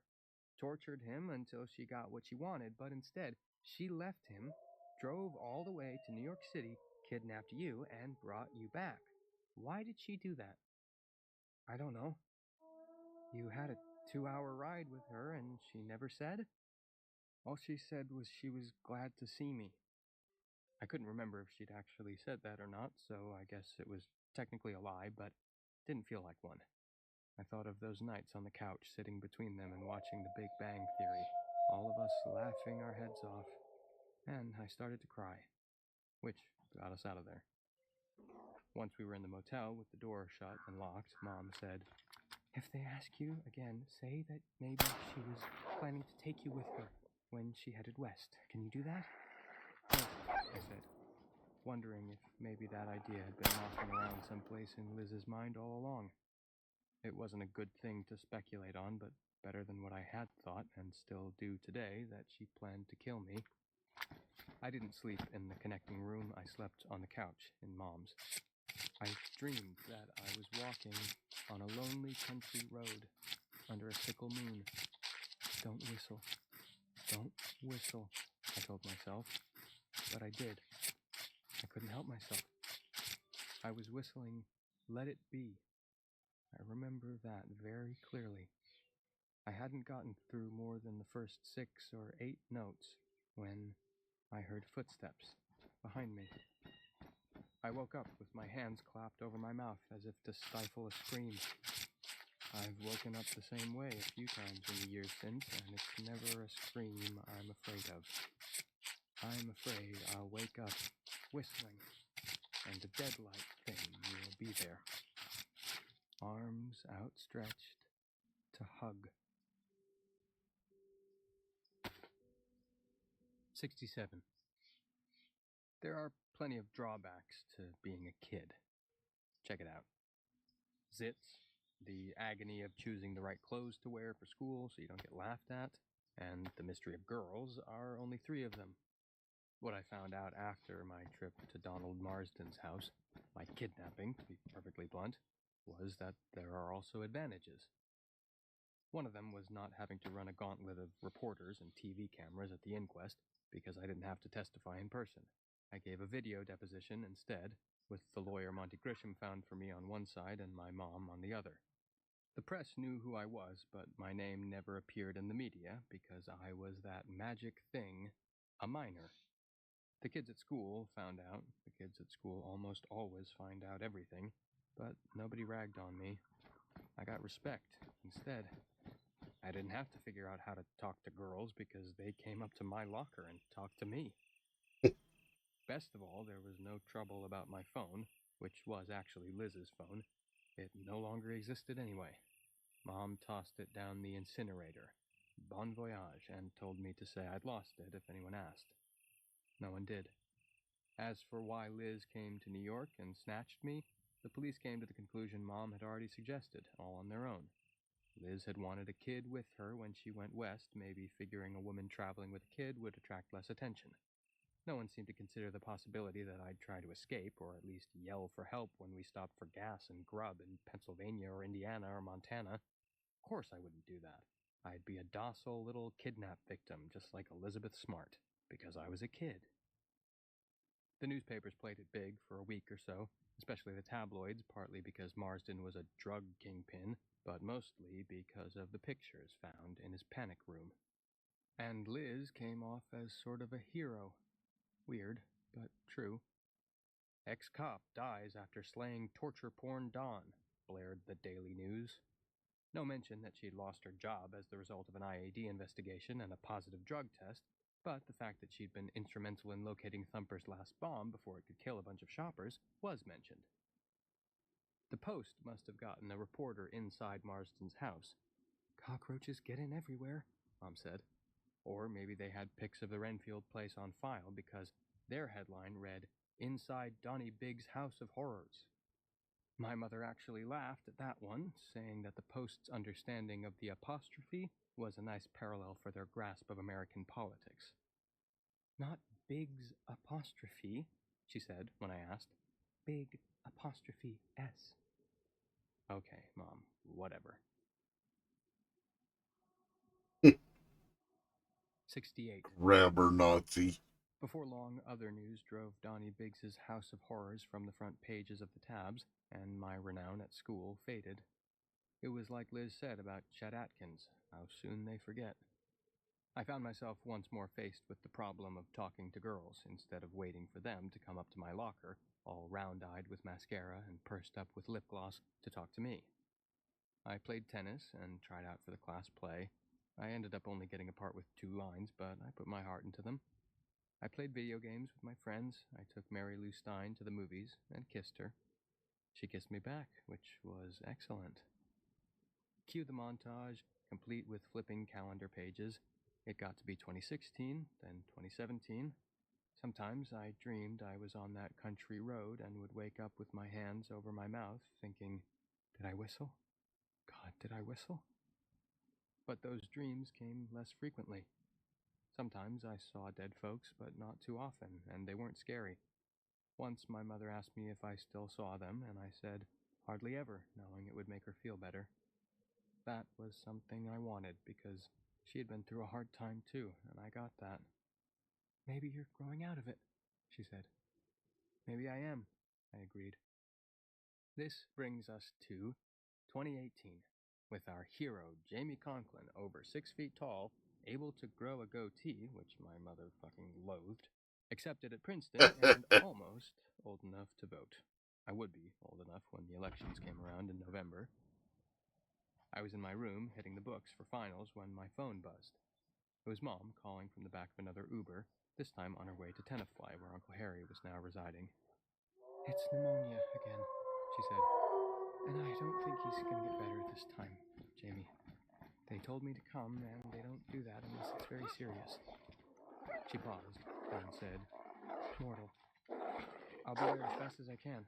"You don't have to do that." The subtext being that I'd never really known him anyway, at least not when he was a smart guy building a career for himself and his sister in the world of tough New York publishing, which can be a tough world indeed. Now that I was also working in the office only a few hours a week, mostly filing, I knew that was true. And it was true that I had only vague memories of a smart guy who should have stayed smart a lot longer, but it wasn't him I was going for. "I'll take the bus," which I could do with ease because the bus was how we'd always gone to New Jersey in the days when Ubers and Lyfts were beyond our budget. "Your tests, you have to study for your finals." "Books are a uniquely portable magic.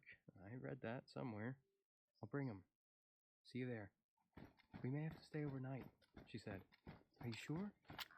I said I was. I don't know exactly where Harry died. Maybe in New Jersey, maybe still crossing the Hudson, maybe even while I could see Yankee Stadium from my bird-beshitted bus window. All I know is that Mom was waiting for me outside the care home, his final care home, on a bench under a shade tree. She was dry-eyed, but she was smoking a cigarette, and I hadn't seen her do that in a long time. She gave me a good, strong hug, and I gave it right back to her. I could smell her perfume, that old, sweet smell of La Vieille Belle, which always took me back to my childhood. To that little boy who thought his green hand turkey was just a cat's ass. I didn't have to ask. "Not 10 minutes before I got here," she said. "Are you okay?" "Yes." Sad, but also relieved that it's finally over. It lasted much longer than most people who suffer from what he had. You know what? I was sitting here thinking about 3 flies, 6 grounders. Do you know what that is? "I think so, yeah." "The other boys didn't want to let me play because I was a girl. Now, Harry said that if they wouldn't let me play, he wouldn't play either. And he was popular. Always the most popular, so I was, as they say, the only girl in the game." "Were you good?" "I was terrific," she said, and laughed. Then she wiped at one of her eyes. Crying after all. "Listen, I need to talk to Mrs. Ackerman, she's the boss lady here, and sign some papers. Then I need to go down to his room and see if there's anything I need to take right away. I can't imagine there is." I felt a stirring of alarm. "He's not still..." "No, honey. There's a funeral home they use here. I'll make arrangements tomorrow about getting him to New York and the, final stuff." She paused. "Jamie," I looked at her. You don't see him, do you?" I smiled. "No, Ma." She grabbed my chin. "How many times have I told you not to call me that? Who says Ma?" "Baby sheep," I said, and added, Yeah. That made her laugh. "Wait for me, hun. This won't take long." She went inside, and I looked at Uncle Harry, who was standing not 10 feet away. He'd been there all along, wearing the pajamas he'd been wearing. "Hey, Uncle Harry," I said. No reply, but he was looking at me. "Have you still got the Alzheimer's?" "No." "So you're okay now?" He looked at me with the merest glint of humor. "I suppose so, if being dead fits into your definition of okay." "She's going to miss you, Uncle Harry." No reply, and I didn't expect one because it wasn't a question. I did have one, though. He probably didn't know the answer, but there's an old saying that goes, if you never ask, you never get. "Do you know who my father is?" Yes. Who? Who is it? I am, Uncle Harry said. Wait, what? 69. Almost done. Oh, Her fuck. arms Uncle were Harry starting to wasn't get a little long, actually but not quite. an But uncle. don't give up before you check this out. My grandparents, my only set of grandparents, as it turns out, died on their way to a Christmas party. A guy full of too much Christmas cheer swerved across 3 lanes of a 4-lane highway and hit them head on. The drunk survived, as they so often do. My uncle, also my father, as it turns out, was in New York when he got the news, making the rounds of several Christmas parties, schmoozing publishers, editors, and writers. His agency was brand new then, and Uncle Harry, dear old Dad, was kind of like a guy in the deep woods tending a tiny pile of burning twigs and hoping for a campfire. He came home to Arcola, that's a small town in Illinois, for the funeral. After it was over, there was a reception at the Conklins. Lester and Norma had been well liked, so lots of people came. Some brought food, some brought booze, which serves as godfather to a great many surprise babies. Tia Conklin, at that time not long out of college and working at her first job in an accounting firm, drank a good deal. So did her brother. Uh-oh, right? After everybody goes home, Harry finds her in her room, lying on her bed, in her slip, crying her heart out. Harry lies down beside her and takes her in his arms, just for comfort, you understand, but one kind of comfort leads to another. Just that once. But once is enough.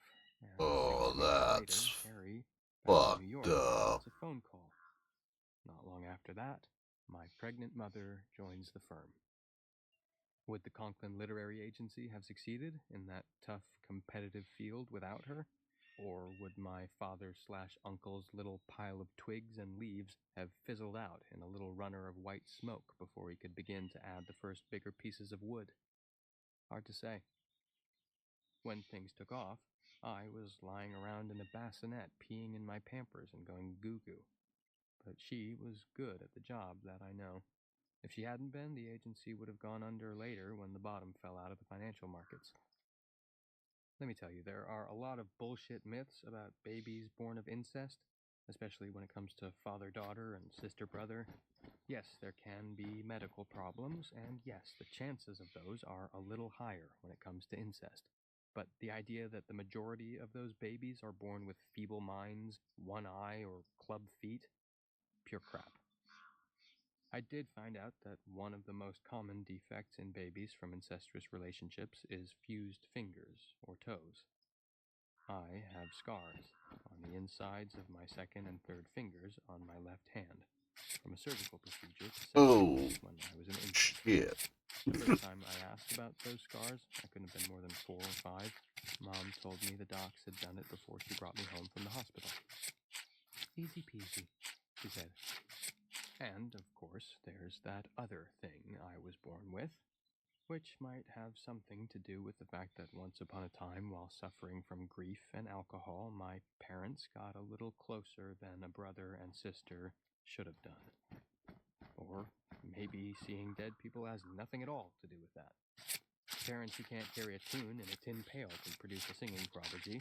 Illiterates can produce a great writer. Sometimes talent comes from nowhere, or Hi, Jura. except, hold it. Wait. Good morning. That whole story is fiction. I don't know how Tia and Harry became the parents of a bouncing baby boy named James Lee Conklin, because I never asked Uncle Harry for any of the details. He would have told me. The dead can't lie, as I think we have established, but I didn't want to know. After he said those 2 words, I am, I turned away and walked back into the care home to find my mother.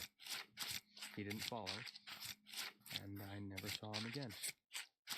I thought he might come to his funeral or turn up at the graveside ceremony, but he didn't. On the way back to the city, on the bus, just like old times, Mom asked me if something was wrong. I said there wasn't, that I was just trying to get used to the idea that Uncle Harry was really gone. It feels like when I lost one of my baby teeth, I said. There's a hole in me, and I keep feeling it. I know, she said, hugging me. I feel the same way. But I'm not sad. I didn't expect to be, and I'm not. Because he's really been gone for a long time. It was good to be hugged. I loved my mom, and I love her still. But I lied to her that day, and not just by omission. It wasn't like losing a tooth. What I'd found out was like growing another tooth, one there wasn't room for in my mouth. Certain things make the story I just told you seem more likely. Lester and Norma Conklin were killed by a drunk driver while on their way to a Christmas party. Harry did come back to Illinois for their funeral. I found an article in the Arcola Record-Herald that says he gave the eulogy. Tia Conklin did quit her job and go to New York to help her brother in his new literary agency early the next year.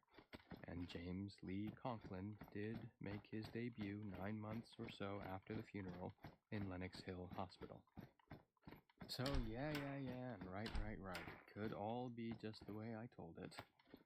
It has a fair amount of logic going for it. But it could also have been some other way, which I would like a lot less. The rape of a young woman who drunk herself unconscious, for instance, said act committed by her drunken, horny older brother. The reason I didn't ask is simple. I didn't want to know. Do I wonder if they discussed abortion? Sometimes. Am I worried that I have inherited more from my uncle/father than the dimples that show up when I smile? Or the fact that I'm showing the first traces of white in my black hair at the tender age of 22? To come right out and say it, am I worried that I may start to lose my mind at the still tender age of 30 or 35 or 40? Yes, of course I am. According to the internet, my father-uncle suffered from EOFAD, early onset familial Alzheimer's disease. It bides its time on genes PSN1 and PSN2, and so there's a test for it. Spit in a test tube and wait for your answer. I suppose I will take it later. Here's a funny thing.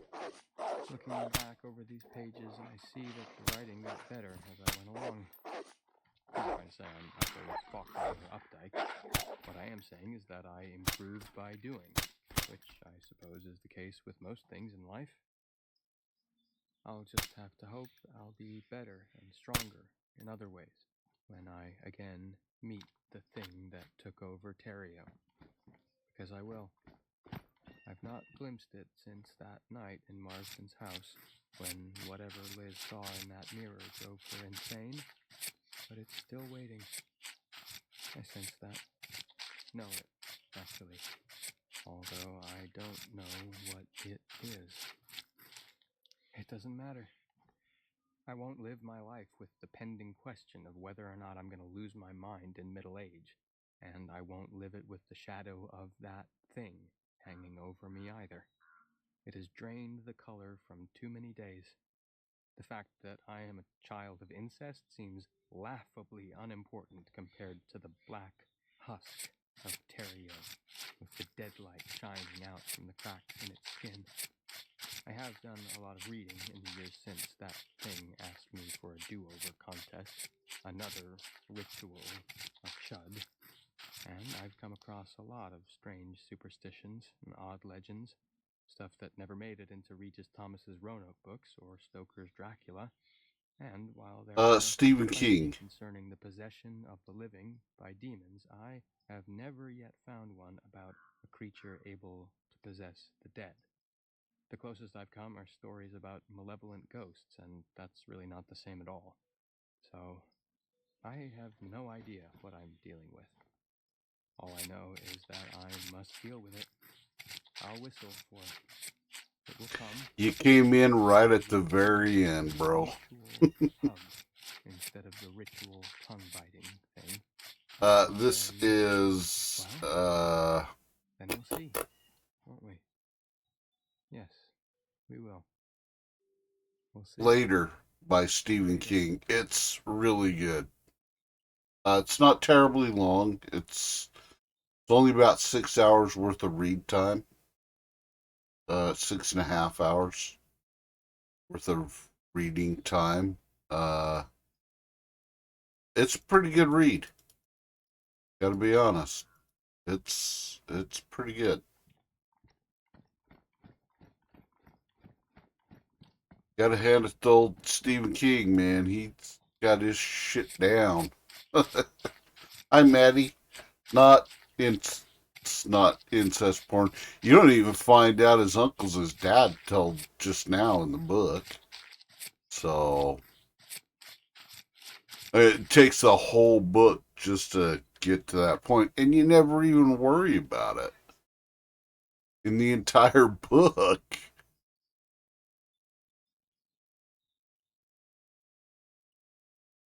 So there's that.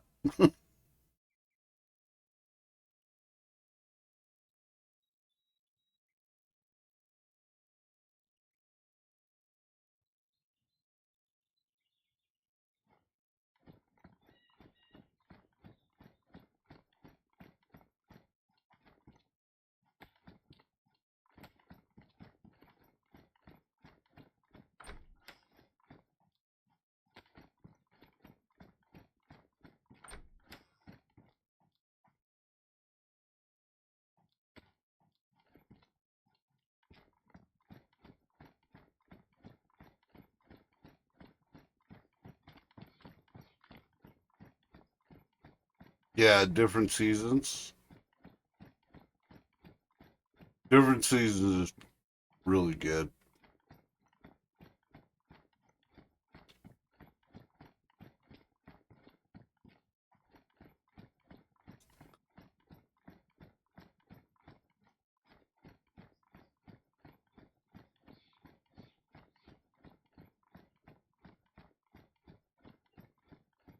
Well, we just bagged more wolves. Holy crap. We got a lot of wolves. And we grabbed a bunch of weapons in here too, so did pretty good. That's a pretty good haul. Honestly. Pretty good haul. Let's see. I need to sharpen this knife because I think it's the only knife I have left.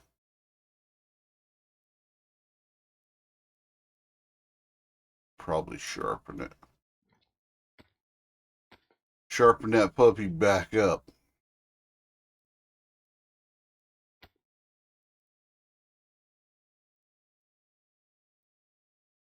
Sharpen her knife. Get it back nice and ready to go. Yeah. There we go. I'll go sell some pelts.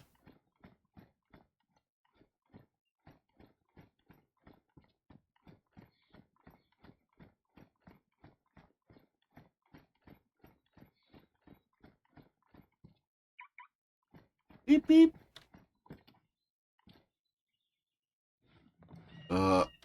See what else is on tap for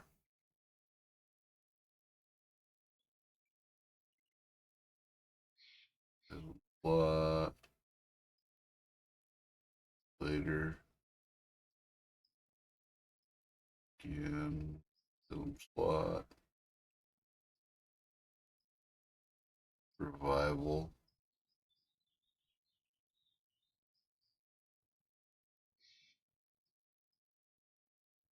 Under the Dome.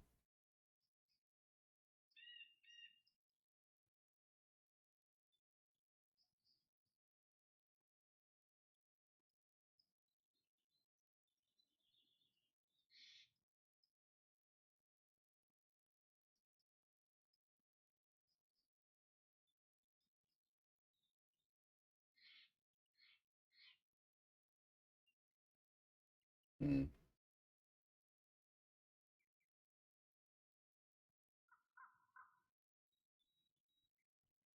We'll start That is not dead which can eternal lie. revival. Eons, even death may die. H.P. Lovecraft.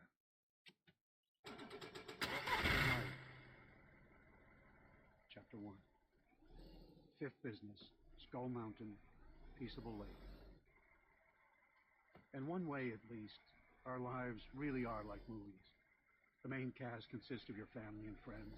The supporting cast is made up of neighbors, co-workers, teachers, and daily acquaintances. There are also bit players, the supermarket checkout girl with a pretty smile, the friendly bartender at the local watering hole, the guys you work out with at the gym 3 days a week. And there are thousands of extras, those people who flow through every life like water through a sieve, seen once and never again. The teenager browsing graphic novels at Barnes & Noble, the one you had to slip past, murmuring in order to get to the magazine. The woman in the next lane with a stoplight, taking a moment to freshen her lips. The mother wiping ice cream off her toddler's face in a roadside restaurant where you stop for a quick bite. The vendor who sold you a bag of peanuts at a baseball game. But sometimes the person who fits none of these categories comes into your life. This is the Joker who pops out of the deck at odd intervals over the years, often during a moment of crisis. In the movies, the sort of character is known as the fifth business, or the change agent. When he turns up in a film, you know he's there because the screenwriter put him there. But who is screenwriting our lives? Fate or coincidence? I want to believe it's the latter. I want that with all my heart and soul. When I think of Charles Jacobs, my fifth business, my change agent, my nemesis, I can't bear to believe his presence in my life had anything to do with fate. It would mean that all these terrible things, these horrors, were meant to happen. If that is so, then there is no such thing as life, and our belief in it is a foolish illusion. If that is so, we live in darkness like animals in a burrow or ants deep in their hill, and not alone. Claire gave me an army for my 6th birthday, and on a Saturday in October of 1962, I was gearing up for a major meal. I came from a big family, 4 boys, 1 girl, and as the youngest, I always got lots of presents.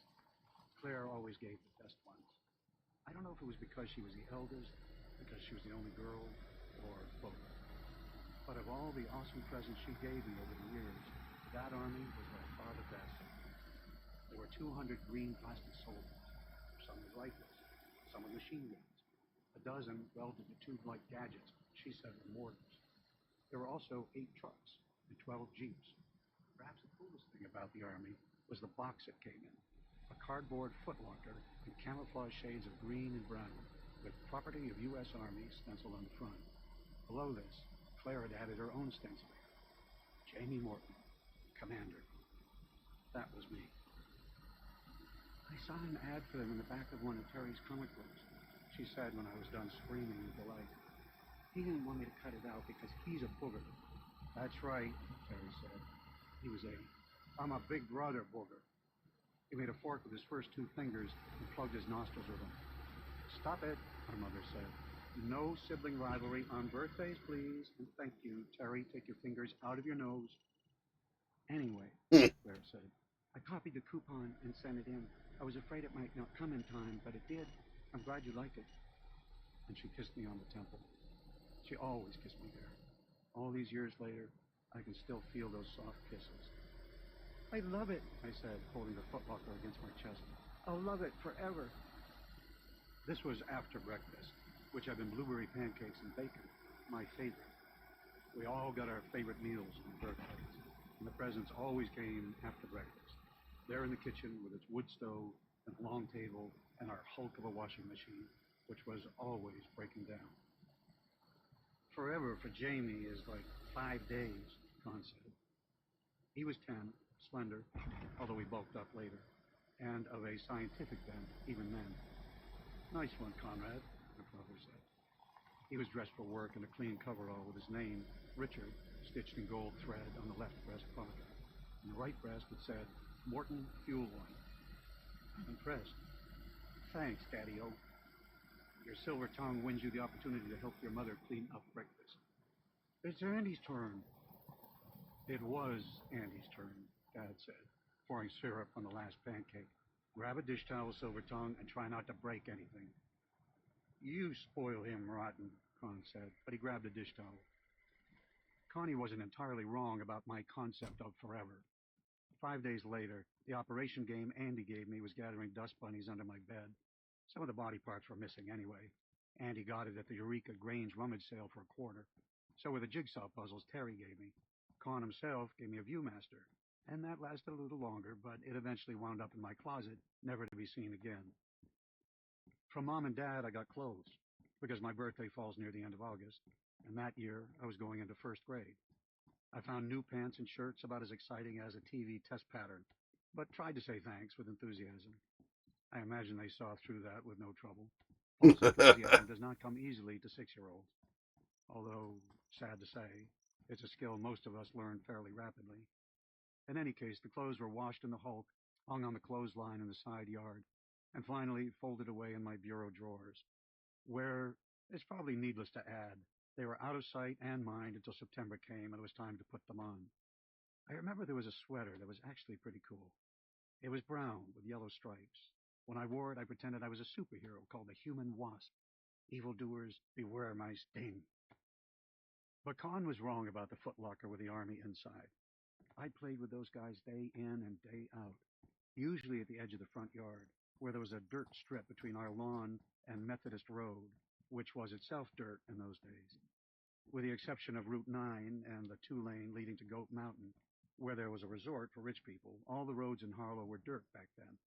I can remember my mother on several occasions weeping about all the dust that got into the house on dry summer days. Billy Paquette and Al Knowles, my two best friends, played Army with me on many afternoons, but on the day Charles Jacobs appeared in my life for the first time, I was on my own.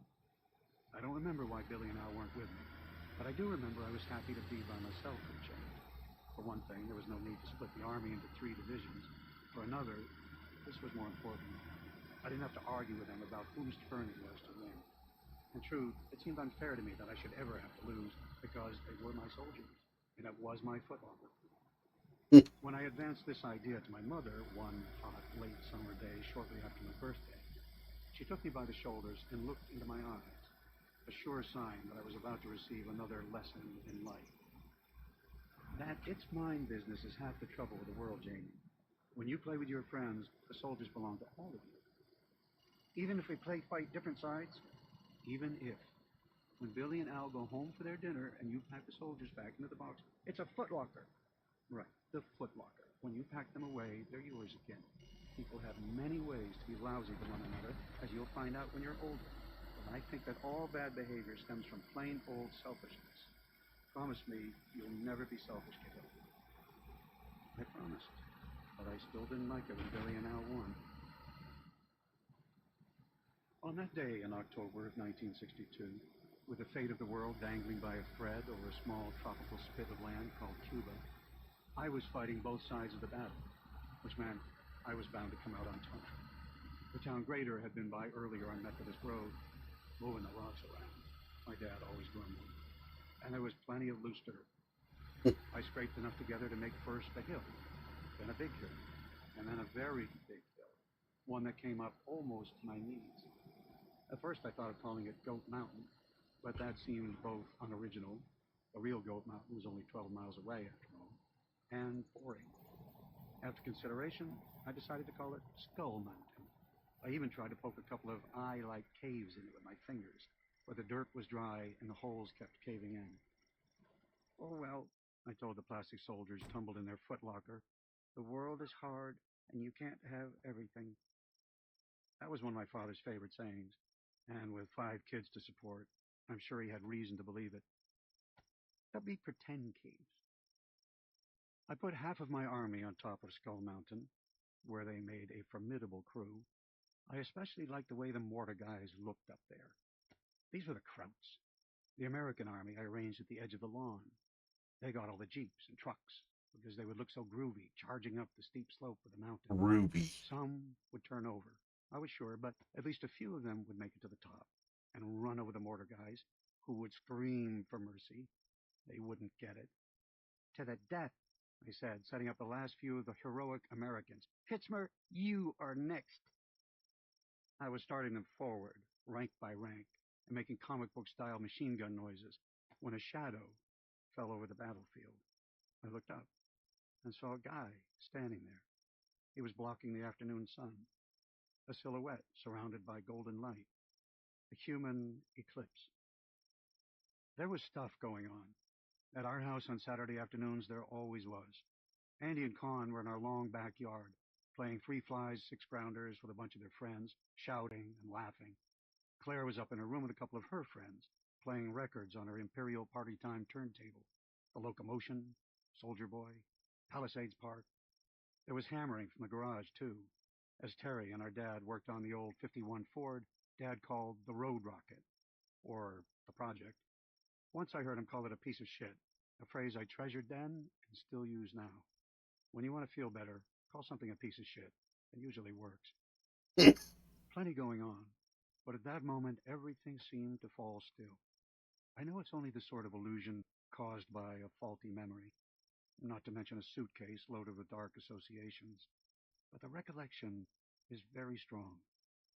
All of a sudden, there were no kids yelling in the backyard. No records playing upstairs. No banging from the garage.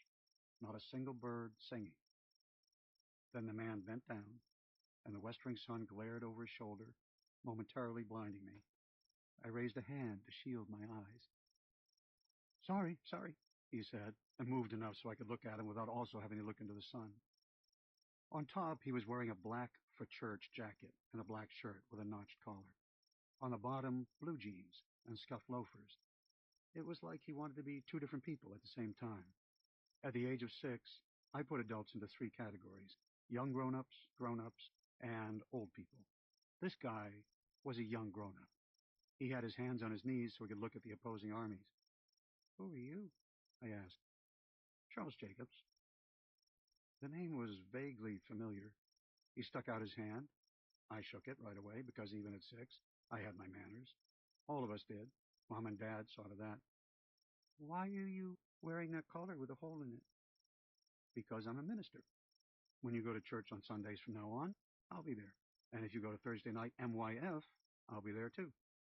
Mr. Latore used to be our minister, I said, but he died. I know. I'm sorry. It's okay, though, because Mom said he didn't suffer, only went straight to heaven. He didn't wear a collar like that, though. Because Bill Latore was a lay preacher. That means he was sort of a volunteer. He kept the church open when there was no one else to do it. That was very good of him. I think my dad knows about you, I said. He's one of the deacons in the church. He gets to take up the collection. He has to take turns with other deacons, though. Sharing is good, Jacob said.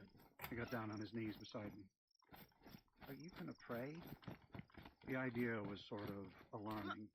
Praying was for church and Methodist Youth Fellowship, which my brothers and sister called Thursday night school. When Mr. Jacobs started it up again, this would be my first year, just like it was my first year at regular school. If you want to talk with my dad, he's in the garage with Terry. They're putting a new clutch in the Road Rocket. Well, my dad is. Terry mostly hands him the tools and watches. He's 8. I'm 6. I think my mom might be in the back porch watching some guys play 3 flies, 6 grounders, which we used to call rolly bat when I was a kid, he said, and smiled. It was a nice smile. I liked him right away. Yeah? Uh-huh. Because you had to hit the bat with the ball after you caught it. What's your name, son? Jamie Morton. I'm 6. So you said. I don't think anyone ever prayed in our front yard. I'm not going to either. What I want is a closer look at your armies. Which are the Russians and which are the Americans? Well, these ones on the ground are Americans, sure, but the ones on Skull Mountain are Krauts. The Americans have to take the mountain. Because it's in the way, Jacob said. Beyond Skull Mountain lies the road to Germany. That's right, and the head Kraut, Hitzmer. The author of so many evils, he said. Huh? Nothing. Do you mind if I just call the bad guys Germans? Krauts seem kind of mean. No, that's great. Krauts are Germans, and Germans are Krauts. My dad was in the war. Just the last year, though. He fixed trucks in Texas. Were you in the war, Mr. Jacobs? Nope. I was too young. but Korea, too. How are the Americans going to take that hill, General Morton? Charge it, I shouted. Shoot the machine guns. Pow, pow, pow. Then, going down way low in my throat. A direct attack on the high ground sounds risky, General. If I were you, I'd split your troops. Like so. He moved half of the Americans to the left and half to the right. That creates a pincer's movement, see? He brought his thumb and forefinger together. Drive on the objective from both sides. Maybe, I said. I like the idea of a head-on attack. Lots of bloody action. But Mr. Jacobs' idea appealed to me just the same. It was sneaky. Sneaky could be satisfying. I tried to make some caves, but the dirt's too dry. So I see. He poked a finger into Skull Mountain and watched the dirt crumble and bury the hole. He stood up and brushed the knees of his jeans. I've got a little boy. Could probably get a kick out of your soldiers in another year or two. He can play right now, if he wants to. I was trying not to be selfish. Where is he? Still in Boston, with his mother. There's lots of stuff to pack up. They'll be here Wednesday, I think. Thursday at the latest. But Maury's still a little young for soldiers. He'd only pick them up and throw them around. How old is he? Just 2. I bet he still pees his pants, I yelled and started laughing. It probably wasn't polite, but I couldn't help it. Kids peeing their pants were just so funny. He does at that, Jacob said, smiling. But I'm sure he'll grow out of it. Your father's in the garage, you say? Yep. Now I remembered where I had heard the man's name before. Mom and Dad at the supper table, talking about the new minister that was coming from Boston. Isn't he awfully young? My mother had asked. Yes, and his salary will reflect that. I did. And grinned. They talked about him some more, I think, but I didn't pay any attention. And he was hogging the mashed potatoes. He always did. You try that enfilading maneuver, he said. Oh, Huh? God. Pincers, he said, tweezing his thumb and finger together again. Oh, yeah, great. I tried it. It worked pretty good. The Krauts all died. The battle wasn't what I'd call spectacular, though, so I tried the frontal assault with trucks and jeeps tumbling off the steep slope of Skull Mountain, plus Krauts tumbling off the back with death cries of despair.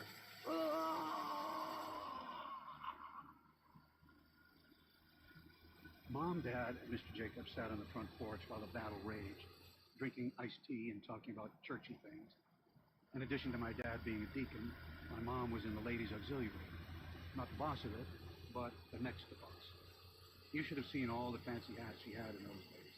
There must have been a dozen. We were happy then. Mom called my brothers and sister, along with their friends, to meet the new minister. I started to come too, but Mr. Jacobs waved me back, telling Mom we'd met already. Battle on, General, he called. I battled on. Con, Andy, and their friends went out back again and played on. Claire and her friends went back upstairs and danced on, although my mother told her to turn the music down, please, and thank you. Mr. and Mrs. Morton and the Reverend Jacobs talked on, and for quite a while. I remember often being surprised at how much adults could yak. It was tiring. I lost track of them because I was fighting the Battle of Skull Mountain over again in several different ways, and the most satisfying scenario, adapted from Mr. Jacobs' pincers movement, one part of the American army kept the Germans pinned down from the front, while the rest looped around and ambushed the Germans from behind. What is this? One of them cried, just before getting shot in the head. I was starting to get tired of it and was thinking of going in for a slice of cake, if Con and Andy's friends had left any, when that shadow fell over me on my battlefield again. I looked up and saw Mr. Jacobs, holding a glass of water. I borrowed this from your mother. Can I show you something? Sure. He knelt down again and poured the water all over the top of Skull Mountain. It's a thunderstorm, I shouted and made thunder noises. Uh-huh, if you like, with lightning. Now look. He poked out 2 of his fingers like devil horns and pushed them into the wet dirt. This time, the holes stayed. Presto, he said. Caves. He took 2 of the German soldiers, put them inside. They'll be tough to root out, General, but I'm sure the Americans will be up to the job. Hey, thanks. Add more water if it gets crumbly again. I will. And remember to take the glass back to the kitchen when you finish the battle. I don't want to get in trouble with your mother on my first day in Harlow. I promised and stuck out my hand. Put it there, Mr. Jacobs. He laughed and did so, then walked off down Methodist Road toward the parsonage where he and his family would live for the next 3 years, until he got fired. I watched him go. then turned back to Skull Mountain. Before I could really get going, another shadow fell over the battlefield. This time, it was my dad. He took a knee, being careful not to squash any American soldiers. Well, what'd you think of our new minister? I like him. So do I. Your mother does too. He's very young for the job, and if he's good, it will only be his starter congregation. But I think he'll do fine, especially with MYL. Youth calls to youth. Look, Daddy, he showed me how to make caves. You only have to get the dirt wet so it makes kind of almost mud. I see. He ruffled my hair. You want to wash up good before supper. He picked up the glass. Want me to take this in for you? Yes, please, and thank you. He took the glass and headed back to the house. I returned to Skull Mountain, only to see the dirt had dried out again and the caves had collapsed. The soldiers inside had been buried alive. That was okay with me. They were the bad guys, after all. These days, we've become gruesomely sensitized to sex, and no parent in his or her right mind would send a 6-year-old off in the company of a new male acquaintance who was living by himself, if only for a few days. But that is exactly what my mother did the following Monday afternoon, and without a qualm. Reverend Jacobs, Mom told me I was supposed to call him that, not Mr., came walking up Methodist Hill around 2:45 and knocked on the screen door. I was in the living room, coloring on the floor, while Mom watched dialing for prizes. She had sent her name into WCSH and was hoping to win that month's grand prize, an Electrolux vacuum cleaner. She knew the chances weren't good, but, she said, hope springs infernal. That was a joke. Can you loan me your youngest for half an hour? Reverend Jacobs asked. I've got something in my garage that he might like to see. What is it?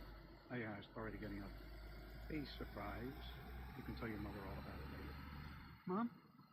Of course, she said. But change out of your school clothes first, Jamie. While he does that, would you like a glass of iced tea, Reverend Jacobs? I would, he said.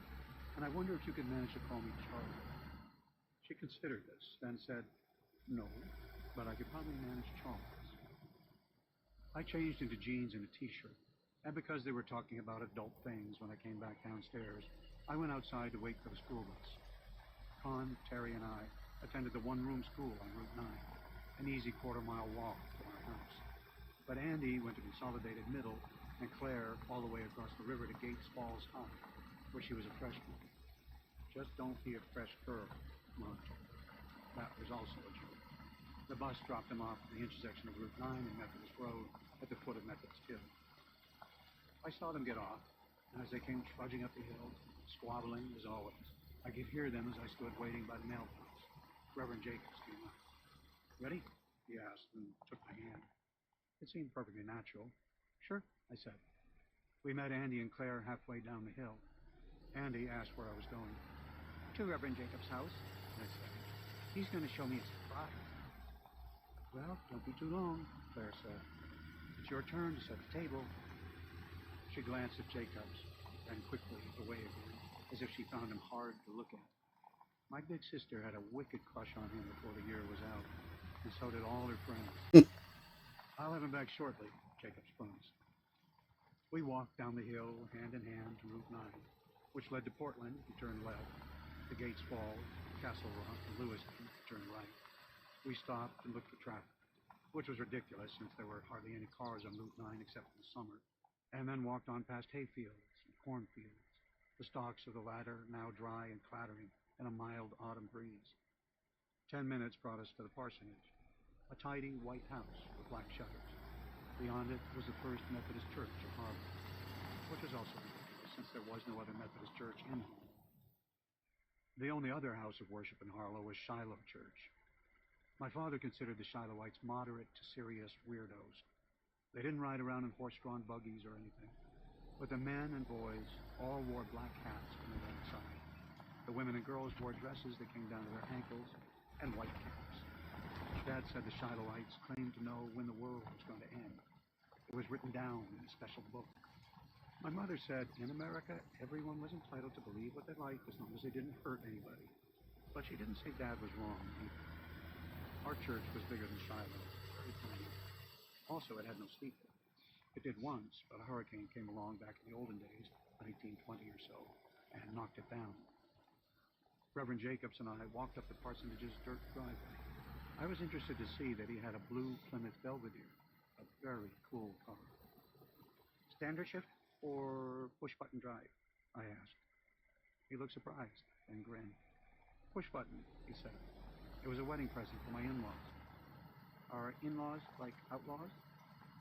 Mine are, he said, and laughed. Do you like cars? We all like cars, I said, meaning everyone in my family, although that was less true of Mom and Claire, I guess. Females didn't seem to totally understand the basic coolness of cars. When the Road Rock is fixed up, my dad's going to race it at the Castle Rock Speedway. Really?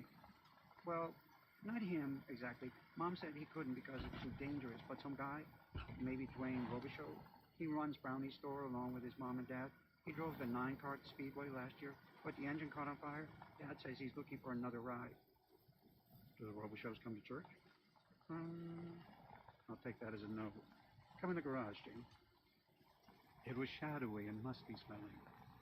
I was a little afraid of the shadows and the smell, but Jacobs didn't seem to mind. He led me deeper into the gloom, then stopped and pointed. I gasped at what I saw. Jacobs gave a little chuckle, the way people do when they're proud of something. Welcome to Peaceable Lake, Janie. I got it set up while I'm waiting for Patsy Morey to get here. I should be doing stuff in the house, and I have done a fair amount. Fixed the well pump, for one thing. But there's not a whole lot more I can do until Pats gets here with the furniture. Your mom and the rest of the ladies' auxiliary did a terrific job of cleaning the place up, kiddo. Mr. Latour commuted from Orr's Island, and no one's actually lived here since before World War II. I thanked her, but I wouldn't mind if you thanked her again. Sure, you bet, I said. But I don't believe I ever passed that second thanks on, because I barely heard what he was saying. All my attention was fixed on a table that took up almost half the garage space. On it was a rolling green landscape that put Skull Mountain to shame. I've seen many such landscapes since, mostly in the windows of toy shops, but they all had complicated electric trains running through them.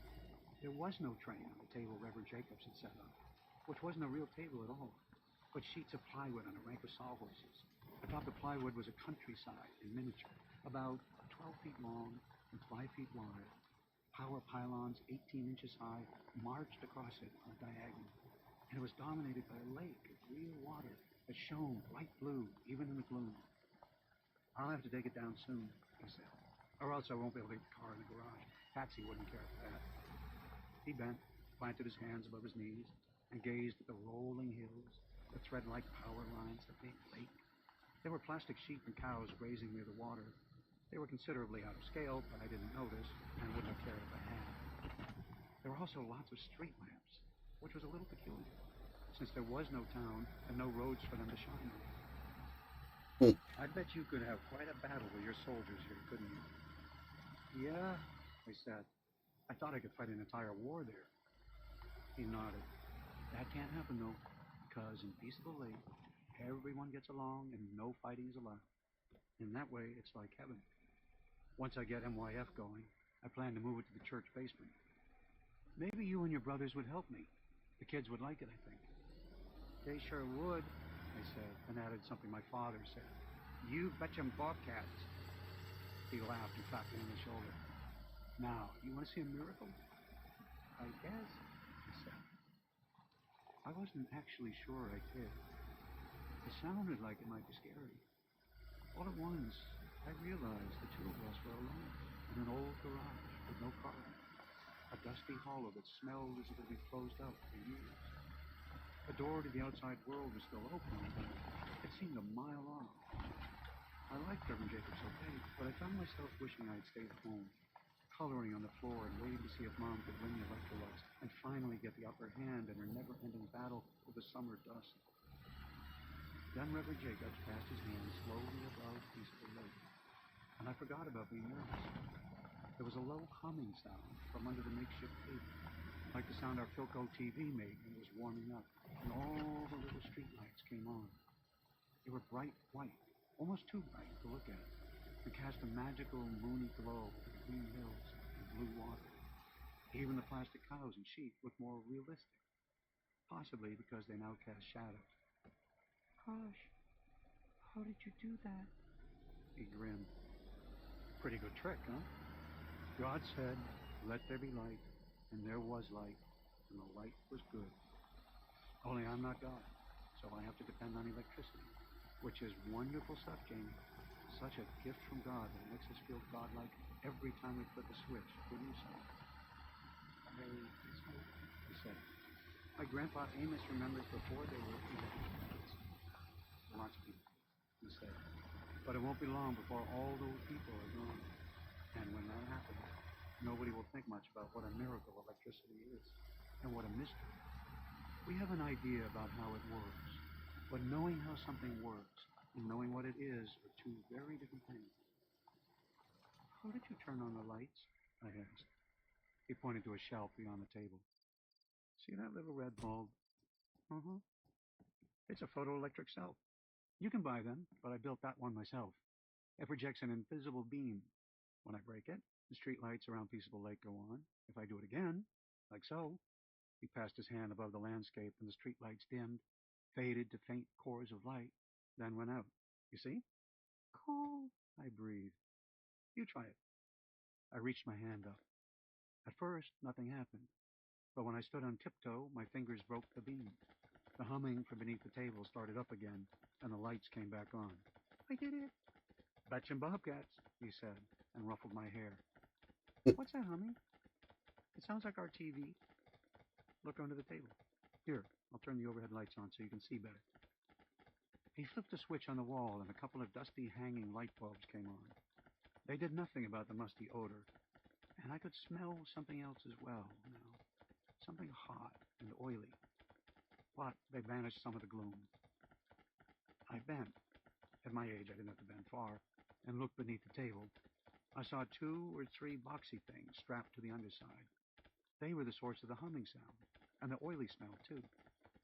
Batteries, he said, which I also made myself. Electricity is my hobby, and gadgets. He grinned like a kid. I love gadgets. Drives my wife crazy. My hobby's fighting the Krauts, I said, then remembering what he said about that being kind of mean. Germans, I mean. Everybody needs a hobby, he said, and everyone needs a miracle or two, just to prove life is more than just one long trudge from the cradle to the grave. Would you like to see another one, Jamie? Sure. There was a second table in the corner, covered with tools, snips of wire, 3 or 4 dismembered transistor radios, like the ones Claire and Andy had, and regular store-bought C and D batteries. There was also a small wooden box. Jacobs took the box, dropped to one knee so we'd be on the same level, opened it, and took out a white-robed figure. Do you know who this is? I did, because the guy looked almost the same as my fluorescent nightlight. Jesus? Jesus with a pack on his back? Not just any pack.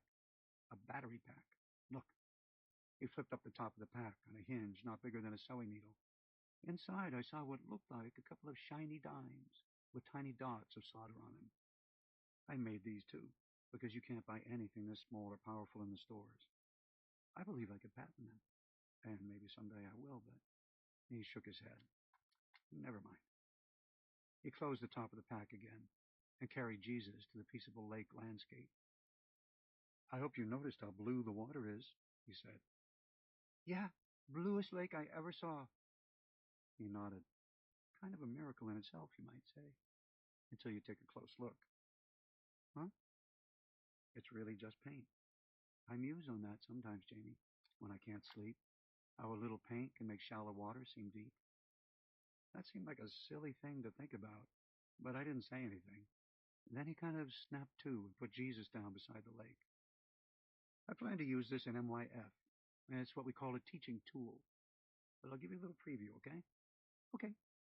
Here's what it says in the 14th chapter of Matthew's Gospel. Will you take instruction from God's holy word, Jamie? Sure, I guess so, I said, starting to feel uneasy again. I know you will, he said, because what we learn as children is what sticks the longest. Okay, here we go. So listen up. And straightway Jesus constrained his disciples. That means he commanded them to get into a ship and to go before him to the other side of the water while he sent the multitudes away. And when he had sent the multitudes away, he went up into a mountain to pray. Do you pray, Jamie? Yeah, every night. Good boy. Okay, back to the story. When evening was come, he was there alone, for the ship was now in the midst of the sea, tossed with waves, for the wind was contrary. And in the fourth watch Jesus went unto them, walking on the sea. And when the disciples saw him walking on the sea, they were troubled, saying, It is a spirit. And they cried out for fear. But straightway Jesus spake unto them, saying, Be of good cheer. It is I. Be not afraid. That's the story. And may God bless his holy word. Good one, huh? I guess. Does spake mean he talked to them? It does, right? Right. Would you like to see Jesus walk on Peaceable Lake? Yeah, sure. He reached under Jesus' white robe, and the little figure began to move. When it reached Peaceable Lake, it didn't sink, but continued serenely on, gliding along the top of the water. It reached the other side in 20 seconds or so. There was a hill there, and it tried to go up, but I could see it was going to topple over. Reverend Jacobs grabbed it before it could. He reached under Jesus' robe again and turned him off. He did it, I said. He walked on the water. Well, he was smiling. But it wasn't a funny smile somehow. It turned down at one corner. Yes and no. Well, what do you mean? See where he went into the water? Yeah. Reach in there. See what you find. Be careful not to touch the power lines because there's real electricity running through them. Not much, but if you brush them, you get a jolt. Especially if your hand was wet. I reached in, but cautiously. I didn't think he'd play a practical joke on me, as Terry and Con sometimes did. But I was in a strange place with a strange man, and I wasn't completely sure. The water looked deep, but that was an illusion created by the blue paint of the reservoir and the lights reflecting on the surface. My finger only went in up to the first knuckle. You're not quite in the right place, Reverend Jacobs said. Go a little bit to your right. Do you know your right from your left? I did. Mama taught me. Right is the hand to write with. Of course, that wouldn't have worked with Claire and Con, who were what my dad called southpaws. I moved my hand and felt something in the water. It was metal with a groove on it. I think I found it, I told Reverend Jacobs. I think so too. You're touching the track Jesus walks on. It's a magic trick, I said. I'd seen magicians on the Ed Sullivan Show, and Con had a box of magic tricks he got for his birthday, although everything but the floating balls and the disappearing egg had been lost. That's right. Like Jesus walking in the water to that ship? Sometimes, he said. That's what I'm afraid of. He looked so sad and distant that I felt a little scared of him, but I also felt sorry for him. Not that I had any idea what he had to feel sad about when he had such a neat pretend world as Peaceful Lake in his garage. It's a really good trick, he said and patted his hand.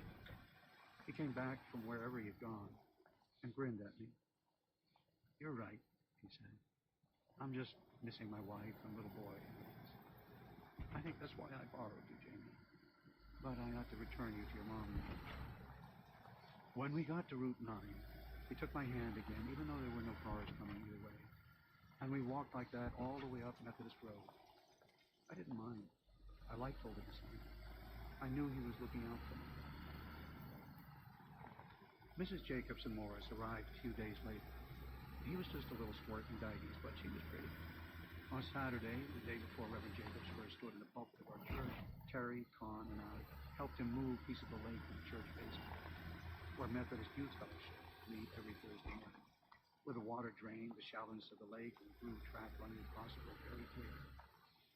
Reverend Jacobs swore Terry and Con to secrecy, because, he said, he didn't want the illusion spoiled for the little ones, which made me feel like a big one, a sensation I enjoyed.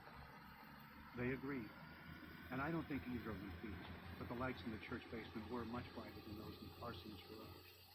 And if you stood close to the landscape and peered at it, you could see that Peaceable Lake was really just a wide cover. You could see the groove track, too. By Christmas, everyone knew. It's a big old fake-a-rooney, Billy Paquette said to me one Thursday afternoon. He and his brother Ronnie hated Thursday night school, but their mother made them go. If he shows it up one more time and tells us the walking on water story, I'm gonna puke. I thought of fighting him over that, but he was bigger. Also my friend. Besides, he was right. Chapter 2. 3 years, Conrad's voice, a miracle. Reverend Jacobs got fired because of the sermon he gave from his pulpit on November 21st, 1965. That was easy to look up on the internet because I had a landmark to go by. It was the Sunday before Thanksgiving. He was gone from our lives a week later, and he went alone. Patsy and Morris, dubbed Tag-Along Maury by the kids NYF, were already gone by then. So was the Plymouth Belvedere with a push-button drive.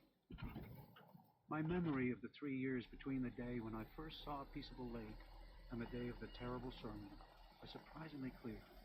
Although before beginning this account, I would have told you I remembered little. After all, how many of us remember the years between 6 and 9 any decade? But writing is a wonderful and terrible thing. It opens deep wells of memory that were previously capped. I feel I could push aside the account I set out to write and instead fill a book, and not a small one, about those years in that world, which is so different from the one I live in now. I remember my mother, standing at the ironing board in her slip, impossibly beautiful in the morning sunshine. I remember my saggy seated bathing suit, an unattractive Loden green, and swimming in Harry's pond with my brother. We used to tell each other the slimy bottom was cow shit, but it was just mud, probably just mud. I remember drowsy afternoons in the one-room West Harlow school, sitting on winter coats in spelling corner and trying to get poor, stupid Dickie Osgood to get giraffe right. I even remember him saying, why should I have to spell one when I'll never see one? I remember the webwork of dirt roads that crisscrossed our town, and playing marbles in the schoolyard during frigid April recesses, and the sound the wind made in pines as I lay in my bed, prayers said, and waiting for sleep. I remember my father coming out of the garage with a wrench in his hand, and his Morton fuel oil cap pulled low on his forehead, blood oozing through the grease on his knuckles. I remember watching Ken McKenzie introducing Popeye cartoons on the Mighty 90 show, and how I was forced to give up the TV on the afternoons when Claire and her friends arrived, because they wanted to watch American Bandstand and see what the girls were wearing. I remember sunsets as red as the blood on my father's knuckles, and how that makes me shiver now. I remember 1,000 other things, mostly good ones, but I didn't sit down at my computer to put on rose-colored glasses and wax nostalgia. Selective memory is one of the chief sins of the old, and I don't have time for it. They were not all good things. We lived in the country, and back then, country life was hard. I suppose it still is. My friend Al Knowles got his left hand caught in his father's potato grater and lost 3 fingers before Mr. Knowles could get the bulky, dangerous thing turned on. I was there that day, and I remember how the belts turned red. I remember how Al screamed. My father, along with Terry, his faithful if clueless acolyte, got the road rocket running. God, what a gorgeous blasting clatter it made when he revved the engine and turned it over to Dwayne Robichaux, newly painted and with the number 19 blazing at his side, to race at the Speedway in Castle Rock. In the first lap of the first heat, the idiot rolled it and totaled it. Dwayne walked away without a scratch. Accelerator pedal must have stuck, he said, grinning his foolish grin. Only he said, accelerator. And my father said the only ass was the one behind the wheel. That will teach you to ever trust anything valuable to a Robichaux, my mother said. And my father stuffed his hands so deep into his pockets that the top of his underwear showed, perhaps to ensure they would not escape and go someplace they weren't supposed to. Lenny McIntosh, the postman's son, lost an eye when he bent down to see why the cherry bomb he'd put in an empty pineapple tin didn't go off. My brother Conrad lost his voice. So, no, they weren't all good things.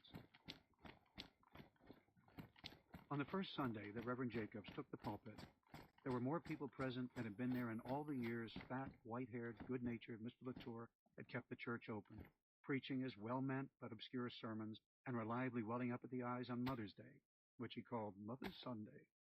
These details came courtesy of my own mother, years later. I barely remembered Mr. Latour at all. Instead of 20 congregants, there were easily 4 times that number. And I remember how their voices soared during the doxology. Praise God from whom all blessings flow. Praise him, ye creatures, here below. It gave me goosebumps.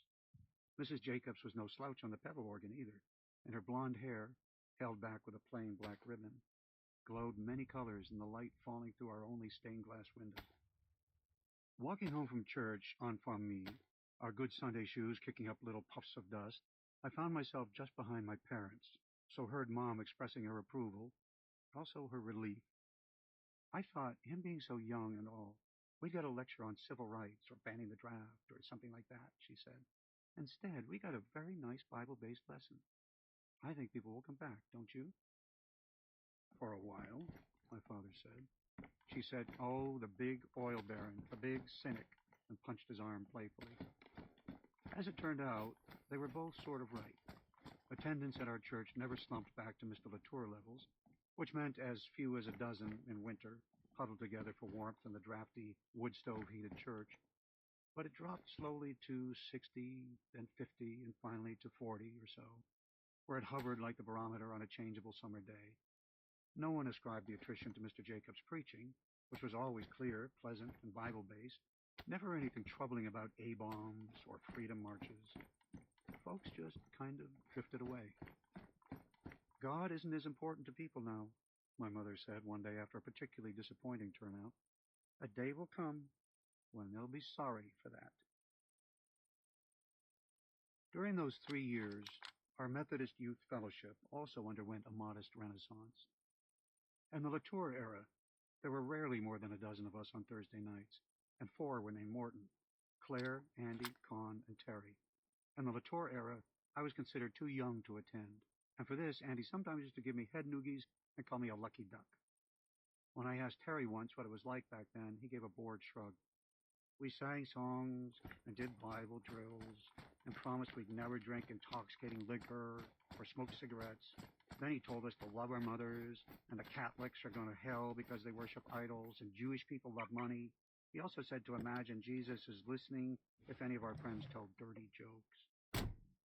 Under the new regime, however, attendance swelled to 36 kids between 6 and 17, which necessitated buying more folding chairs to the church basement.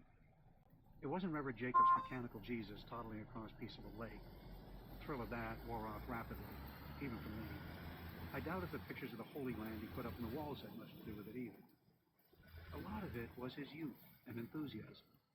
There were games and activities as well as sermons, because, as he pointed out regularly, most of Jesus' preaching happened outside, and that meant there was more to Christianity than church. The Bible drills remained, but we did them while playing musical chairs, and quite often someone fell on the floor while searching for Deuteronomy 14, verse 9, or Timothy 2:12. It was pretty comical. Then there was the ball diamond, which Con and Andy helped me create out back. On some Thursdays, the boys played baseball, and the girls cheered us on. On alternate Thursdays, it was the girls playing softball, and the boys, hoping some of the girls would forget it was their turn and come in skirts, cheering them on. Reverend Jacobs' interest in electricity often played a part in his Thursday night youth talks. I remember one afternoon when he called our house and asked Andy to wear a sweater on Thursday night. When we were all assembled, he called my brother to the front of the room and said he wanted to demonstrate the burden of sin. Although I'm sure you're not much of a sinner, Andrew, he added. My brother smiled nervously and said nothing. This isn't to frighten you kids, he said. There are ministers who believe in that kind of thing, but I'm not one of them. It's just so you'll know. This, I've learned, is the kind of thing people say just before they try to scare the living crap out of you.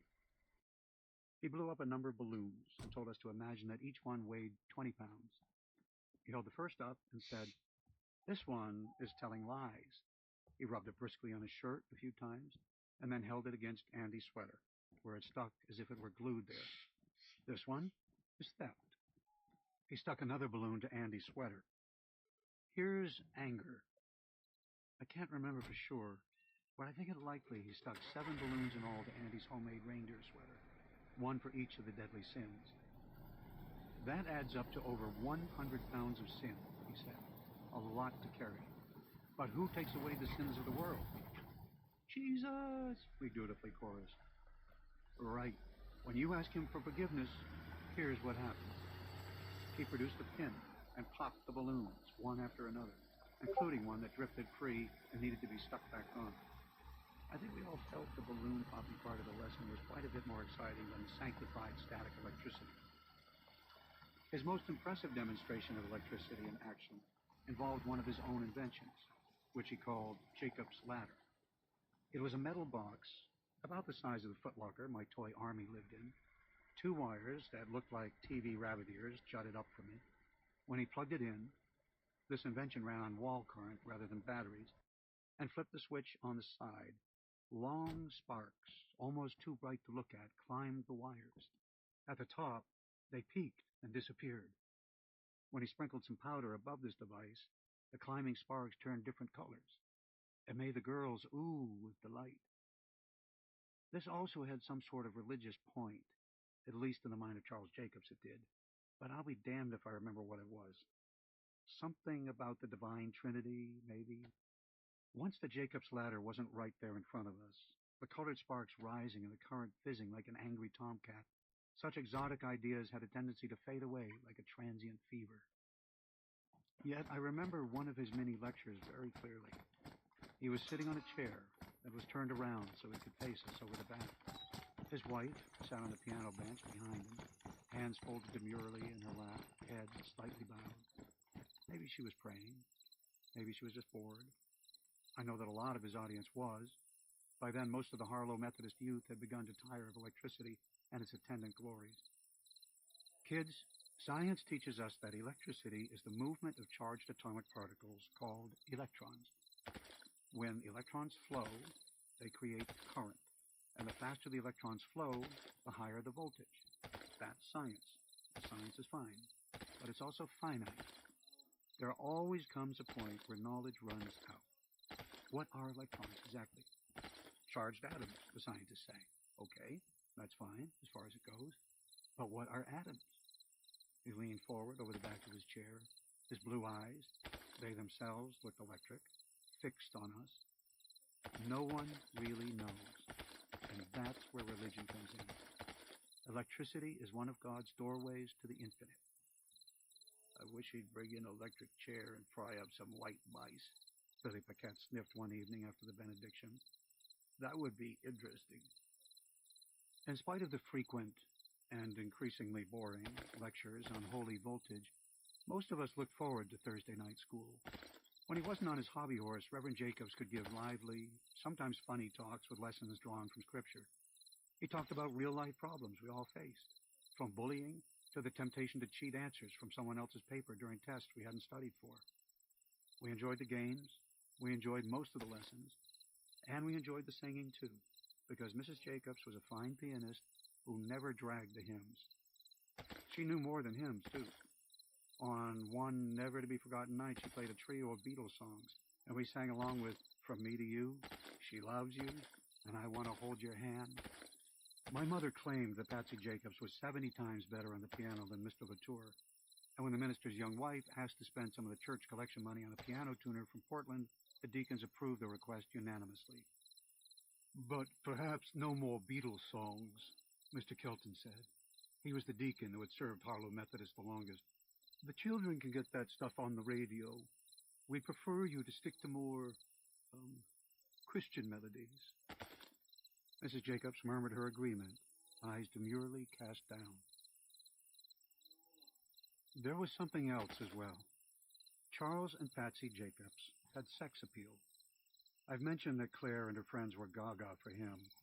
It wasn't long before most of the boys had crushes on her as well, because Patsy Jacobs was beautiful. Her hair was blonde, her complexion creamy, her lips full, her slightly up-tilted eyes were green, and Connie claimed she had witchly powers, because every time she happened to shift those green eyes his way, his knees turned to water. With those kind of looks, there would have been talk if she had worn more makeup than a decorous blush of lipstick. But at 23, that was all she needed. Youth was her makeup. She wore perfectly proper knee or shin-length dresses on Sundays, even though those were the years when ladies' hemlines started their climb. On MYF Thursday nights, she wore perfectly proper slacks and blouses, ship and shore, according to my mother. But the moms and grandmoms in the congregation watched her closely just the same, because the figure those perfectly proper clothes set off was the kind that made my brother's friends sometimes roll their eyes or shake a hand the way you do after touching a stove burner someone forgot to turn off. She played softball on girls' nights, and I once overheard my brother Andy, who would have been going on 14 at the time, I think, say that watching her run the bases was a religious experience in itself. She was able to play the piano on Thursday nights and participate in most of the other MYF activities because she could bring her little boy along. He was a biddable, easy child. Everyone liked Maury. To the best of my recollection, even Billy Paquette, that young atheist in the making, liked Maury, who hardly ever cried, even when he fell down and skinned his knees. The worst he was liable to do was sniffle, and even that would stop if one of the bigger girls picked him up and cuddled him. When we went outside to play games, he followed the boys everywhere he could. And when he was unable to keep up with them, he followed the girls, who also minded him during Bible study or swung him around to the beat during sing time, hence the nickname Tag-Along Maury. Claire was particularly fond of him, and I have a clear memory, which I know must be made up of many overlaid memories, of them in the corner where the toys were. Maury in his little chair, Claire on her knees beside him, helping him to color or to construct a domino snake. I want Ford just like him when I get married, Claire told my mother once. She would have been going on 17 by then, I suppose, and ready to graduate from MYF. Good luck on that, my mother replied. In any case, I hope yours will be better looking than Maury, Claire bear. That was a tad unkind, but not untrue. Although Charles Jacobs was a good-looking man, and Patsy Jacobs was a downright beautiful young woman, Tag-Along Maury was as plain as mashed potatoes. He had a perfectly round face that reminded me of Charlie Brown's. His hair was a nondescript shade of brunette. Although his father's eyes were blue and his mother's that entrancing green, Maury's were plain old brown. Yet the girls all loved him, as if he were a starter child for the ones they would have in the following decade, and the boys treated him like a kid brother. He was our mascot. He was Tag-Along Maury. One February Thursday night, my 4 siblings and I came back from the parsonage with our cheeks red from sledding behind the church. Reverend Jacobs had set up electric lights along our run, singing I'm Henry VIII at the top of our lungs. I remember that Andy and Con were in a particularly hilarious mood because they brought our toboggan and put Maury on a cushion at the front, where he rode fearlessly and looked like the figurehead on the prow of a ship. You guys like those meetings, don't you? My father asked. I think there was mild wonder in his voice. Yeah, I said. We did about 1,000 Bible drills tonight, and then went out back on our sleds. Mrs. Jacobs, she sledded too, only she kept falling off. I laughed, and he laughed with me. That's great. But are you learning anything, Jamie? Man's will should be an extension of God's will, I said, parroting that night's lesson. Also, if you connect the positive and negative terminals of a battery with a wire, it makes a short circuit. True, he said, which is why you always have to be careful when you're jump-starting a car, but I don't see any Christian lesson in that. It was about how doing something wrong because you thought it might make something else better doesn't work. Ooh. He picked up the latest issue of Car and Driver, which had a cool Jaguar XKE on the cover. Well, you know what they say, Jamie. The road to hell is paved with good intentions. He thought for a moment, then added, and lit with electric lights. That made him laugh, and I laughed with him, even though I didn't get the joke. If it was a joke. Andy and Con were friends with the Ferguson brothers, Norm and Hal. They were what we called flatlanders, or folks from away. The Fergusons lived in Boston, so the friendship was ordinarily restricted to summer vacations. The family had a cottage on Lookout Lake, only a mile or so from our house, and the 2 sets of brothers met at another church-related event, in this case, Vacation Bible School. The Fergusons had a family membership at Goat Mountain Resort, and sometimes Con and Andy would go with them in the Ferguson station wagon to swim and have lunch in the club. The pool, they said, was about 1,000 times better than Harry's Pond. Neither Terry nor I cared much about this. The local swimming hole was fine by us, and we had our own friends, but it drove Claire wild with envy. She wanted to see how the other half lived. They live just like us, dear, Mom said. Whoever said the rich are different was wrong. Claire, who was running clothes through our old washing machine's wringer, scrunched her face into a pout. I doubt that, she said. Andy says the girls who swim in the pool wear bikinis, I said. My mother snorted. They might as well go swimming in their bras and underpants. I'd like to have a bikini, Claire remarked. It was, I suppose, the sort of provocation girls of 17 specialize in. My mother pointed a finger at her, soap dripping from one short-clipped nail. That's how girls get pregnant, Missy. Claire returned that serve smartly. Then you ought to keep Con and Andy from going. They might get a girl pregnant. Zip your lip, my mother said, cutting her eyes in my direction. Little pitchers have big ears. Like I didn't know what getting a girl pregnant meant. Sex.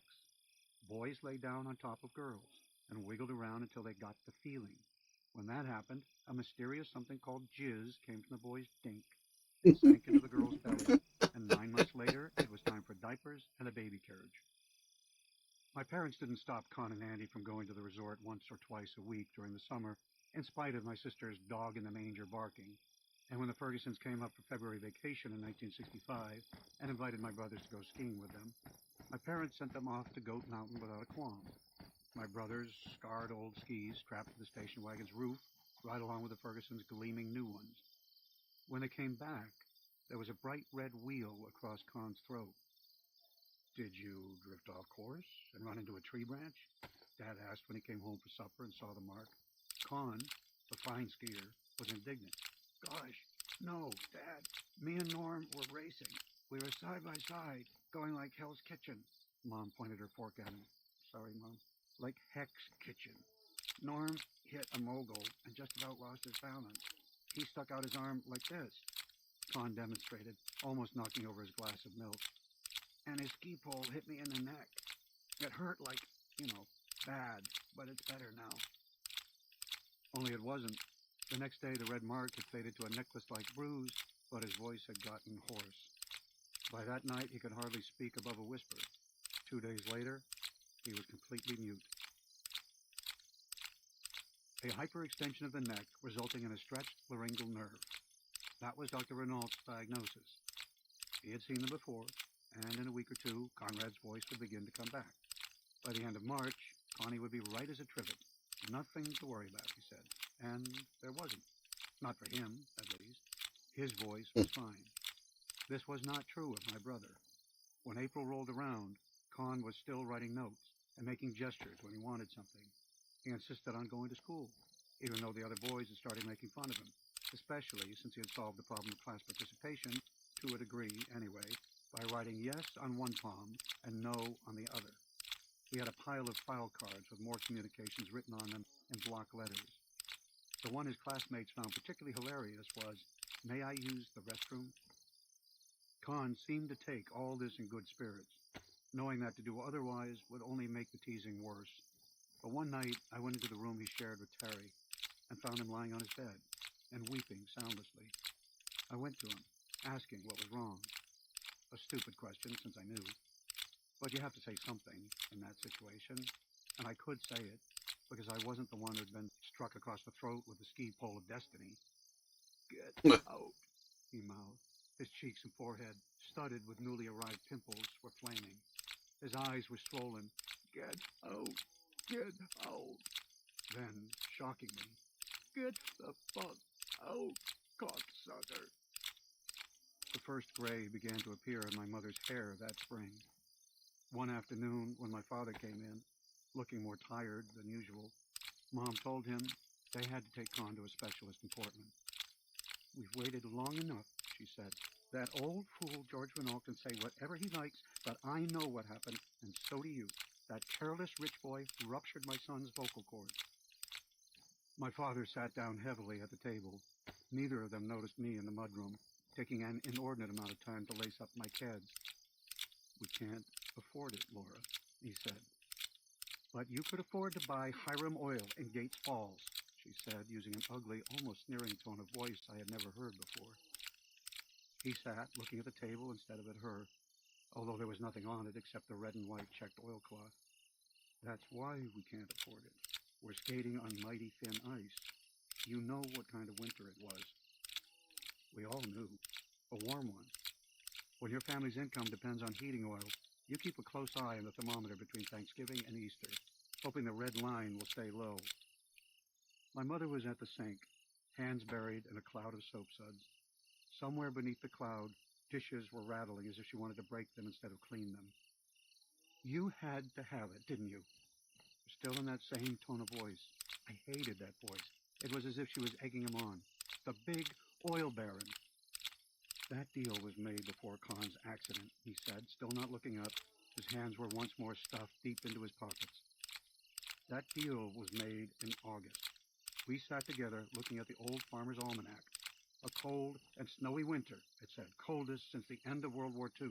And we decided it was the right thing to do. You ran the numbers on your adding machine. The dishes rattled harder under the soap suds. Take out a loan.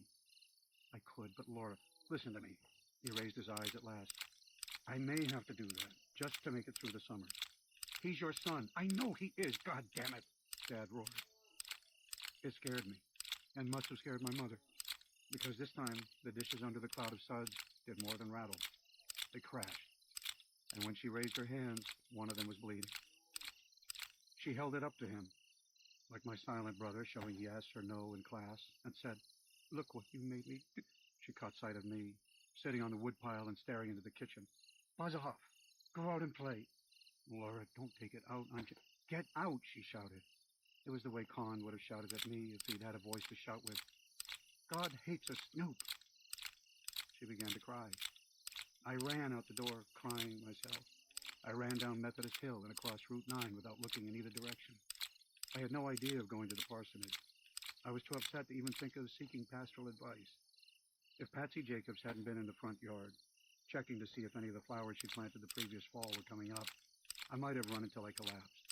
But she was out, and she called my name. Part of me wanted to just keep on running, but as I think I've said, I had my manners, even when I was upset. So I stopped. She came to where I was standing, my head down, gasping for breath. "What happened, Jamie?" I didn't say anything. She put her fingers under my chin and raised my head. I saw Maury sitting on the grass beside the parsonage's front stoop, surrounded by toy trucks. He was goggling at me. "Jamie, tell me what's wrong." Just as we had been taught to be polite, we had been taught to keep our mouths shut about what went on in the family. It was the Yankee way. But her kindness undid me, and it all came pouring out. Khan's misery, the depth of which I'm convinced neither of our parents comprehended, in spite of their very real concern.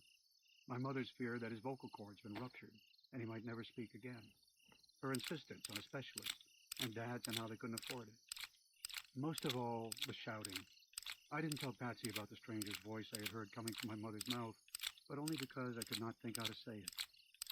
When I finally ran down, she said, "Come around to the back shed. You need to talk to Charlie." Now that the Belvedere had taken its proper place in the parsonage garage, the back shed had become Jacob's workshop. When Patsy led me in, he was tinkering with a television set that had no screen. "When I put this puppy back together," he said, slinging an arm around my shoulders and producing a handkerchief from his back pocket, "I'll be able to get TV stations in Miami, Chicago, and Los Angeles. Wipe your eyes, Jamie, and your nose could use a little attention while you're at it." I looked at the eyeless TV with fascination as I cleaned up. "Will you really be able to get stations in Chicago and Los Angeles?" "No, I was kidding. I'm just trying to build in a signal amplifier that will let us get something besides Channel 8. "We get 6 and 13, too," I said. "Although 6 is a little snowstormy." "You guys have a roof antenna.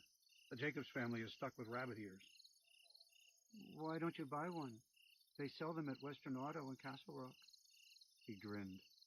"Good idea. I'll stand up in front of the deacons at quarterly meeting and tell them I want to spend some of the collection money on a TV antenna, so Maury can watch Mighty 90, and the missus and I can watch Petticoat Junction on Tuesday nights." "Never mind that, Jamie. Tell me what's got you in such a tizzy." I looked around for Mrs. Jacobs, hoping she'd spare me the job of having to tell everything twice, but she had quietly decamped. He took me by the shoulders and led me to a sawhorse. I was just tall enough to be able to sit on it. "Is it Con?" Of course he guessed that. A petition for the return of Kahn's voice was part of the closing prayer at every Thursday night meeting that spring, as were prayers for other MYFers who were going through hard times. Broken bones were the most common, but Bobby Underwood had suffered burns, and Carrie Dowdy had to endure having her head shaved and rinsed with vinegar after her horrified mother discovered the little girl's scalp was crawling with lice.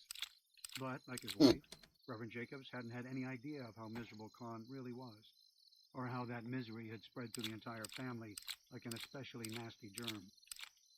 Dad bought Hiram oil last summer, I said, starting to blubber again. I hated it. Blubbering was such a little kid's trick, but I couldn't seem to help it. He said the price was too good to turn down. Only then we had a warm winter, and heating oil went down to 15 cents a gallon. And now they can't afford a socialist, and if you could have heard her, she didn't sound like Mom at all. And sometimes he puts his hands in his pockets because... But Yankee reticence finally kicked in, and I finished. Because I don't know why. He produced a handkerchief again, and while I used it, he took a metal box from his workshop table. Wires sprouted from it every which way, like badly cut hair. Behold the amplifier, he said, invented by yours truly. Once I get it hooked up, I'll run a wire out the window and up to the E, and then I will attach that. He pointed to the corner, where a rake was propped on his pole with its rusty metal tine sticking up. The Jacobs Custom Antenna. Will it work? I asked. I don't know. I think it will. But even if it does, I believe the days of television antennas are numbered. In another 10 years, TV signals will be carried along the telephone lines, and there'll be a lot more than 3 channels. By 1990 or so, the signals will be beamed down from satellites. I know it sounds like science fiction, but the technology already exists. He had this dreamy look, and I thought, he's forgotten all about Kahn. Now I know that wasn't true. He was just giving me time to regain my composure and, maybe, himself time to think. People will be amazed at first, and then they'll take it for granted. They'll say, oh yes, we have telephone TV, or we have Earth satellite TV. But they'll be wrong. It's all a gift of electricity, which is now so basic and so pervasive, we have a way of ignoring it. People like to say, thus and such is the elephant in the living room, meaning a thing that's too big to be ignored. But you'd even ignore an elephant if it was in the living room long enough. Except when you had to clean up the poop, I said. That made him roar with laughter, and I laughed along with him, even though my eyes were still swollen from crying. He went to the window and looked out. He clasped his hands at the small of his back and didn't speak for a long time. Then he turned to me and said, I want you to bring Kahn to the parsonage tonight. Will you do that? Sure, I said, without any great enthusiasm. More praying is what I thought he had in store, and I knew it couldn't hurt, but there had been a lot of praying on Kahn's behalf already, and it hadn't helped either. My parents had no objections to our going to the parsonage. I had to ask them separately, because that night they were barely talking to each other. It was Connie who took convincing, probably because I wasn't very convinced myself. But because I had promised the Reverend, I didn't give up. I enlisted Claire for help instead. Her belief in the power of prayer was far greater than my own, and she had her own powers. I think they came from being the only girl. Of the 4 Morton brothers, only Andy, who was closest to her in age, could resist her when she got all pretty-eyed and asked for something. As the 3 of us crossed Route 9, our shadows long in the light of a rising full moon, Kahn, just 13 that year, dark-haired, slender, dressed in a faded plaid jacket handed down from Andy, held up his notepad, which he carried everywhere. He had printed while he walked, so the letters were jagged. This is stupid. Maybe, Claire said, but we'll get cookies. Mrs. Jacobs always has cookies. We also got Maury, now 5 and dressed for bed in his PJs. He ran directly to Kahn and jumped into his arms. Still can't talk? Maury asked. Kahn shook his head. My dad will fix you, he said. He's been working all afternoon. Then he held his arms out to my sister. Carry me, Claire. Carry me, Claire Bear, and I'll give you a kiss. She took him from Kahn, laughing. Reverend Jacobs was in the shed, dressed in faded jeans and a sweater. There was an electric heater in the corner, the elements glowing cherry red, but his workshop was still cold. I suppose he had been too busy tinkering away on his various projects to winterize it. The temporarily eyeless TV had been covered with a mover's quilt. Jacobs gave Claire a hug and a peck on the cheek, then shook hands with Con, who then held up his pad. More prayer, I suppose, was printed on the fresh page.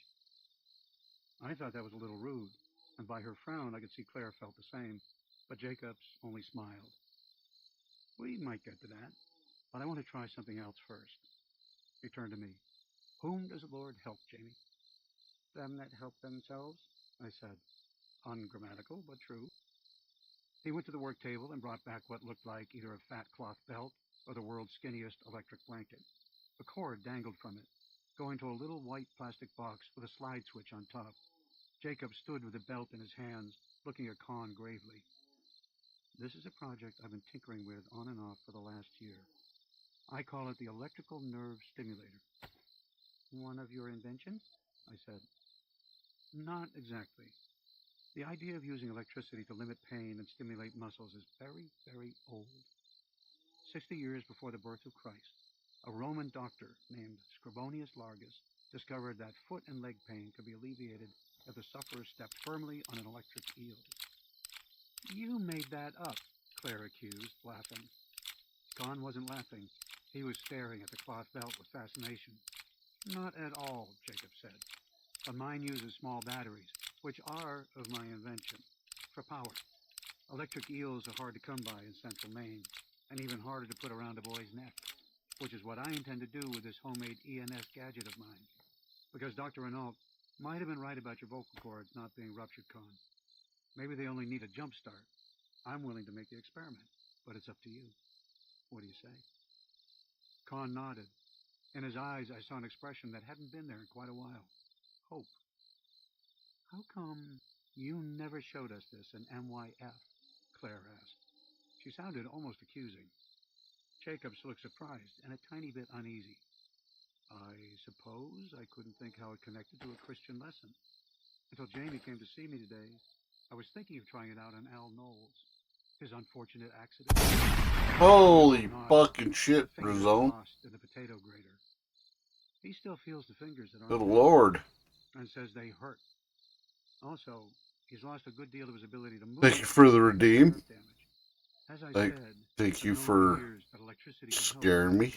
Appreciate it. Now it looks like you'll be my guinea pig, Con. So having that handy. How are you? How's your morning going? I couldn't see why it mattered, but it seemed to her at least. Jacobs looked at her reproachfully and said, "Coincidence and lucky break are words people with little faith use to describe the will of God, Claire." She flushed at that and looked down at her sneakers. Con, meanwhile, was scribbling on his pad. He held it up. "Will it hurt?" "I don't think so," Jacob said. "The current is very low, minuscule, really. I've tried it on my arm, like a blood pressure cuff, and felt no more than the tingle you get when your arm or leg has been asleep and is just beginning to wake up. If there is pain, raise your hands, and I'll kill the current right away. I'm going to put this thing on now. It'll be snug, but not tight. You'll be able to breathe just fine. The buckles are nylon. Long. On a thing like this." He put the belt around Con's neck. It looked like a bulky winter scarf. Con's eyes were wide and scared, but when Jacobs asked if he was ready, he nodded. I felt Claire's fingers close over mine. They were cold. I thought Jacobs might get to the prayer then, asking for success. In a way, I suppose he did. He bent down so he could look Con directly in the eyes and said, "Expect a miracle." Con nodded. I saw the cloth around his throat rise and fall as he swallowed hard. All right, here we go. When Reverend Jacobs slid the switch on top of the control box, I heard a faint humming sound. Con's head jerked. His mouth twitched first at one corner, then at the other. His fingers began to flutter rapidly, and his arms jerked. "Does it hurt?" Jacobs asked. His index finger was hovering over the switch, ready to turn it off. "If it hurts, hold out your hands." Con shook his head. Then, in a voice that sounded as if it were coming through a mouthful of gravel, he said, "Doesn't hurt. Warm." Claire and I exchanged a wild glance. a thought as strong as telepathy flowing between us. Did I hear that? She was now squeezing my hand hard enough to hurt, but I didn't care. When we looked back at Jacobs, he was smiling. Don't try to talk. Not yet. I'm going to run the belt for 2 minutes by my watch. Unless it starts to hurt, if that happens, hold out your hands and I'll turn it off at once. Khan didn't hold out his hands, although his fingers continued to move up and down as if he were playing an invisible piano. His upper lip lifted a few times in an involuntary snarl, and his eyes went through spasms of fluttering. Once, still in that grating, gravelly voice, he said, I can talk again. Hush, Jacob said sternly. His index finger hovered over the switch, ready to kill the current, his eyes on the moving second hand of his watch. After what seemed like an eternity, he pushed the switch, and that faint hum died. He unloosed the buckles and pulled the belt over my brother's head. Khan's hands went immediately to his neck. The skin there was a little flushed, but I don't think that was from the electric current. It was from the pressure of the belt. Now, Khan, I want you to say, my dog has fleas. They bite his knees. But if your throat starts to hurt, stop at once. My dog has fleas, Khan said in his strange, grating voice. They bite his knees. Then I have to spit. Does your throat hurt? No, just have to spit. Claire opened the shed door. Khan leaned out, cleared his throat, which produced an unpleasantly metallic sound like rusty hinges, and hawked a loogie that, to me, looked almost as big as a doorknob.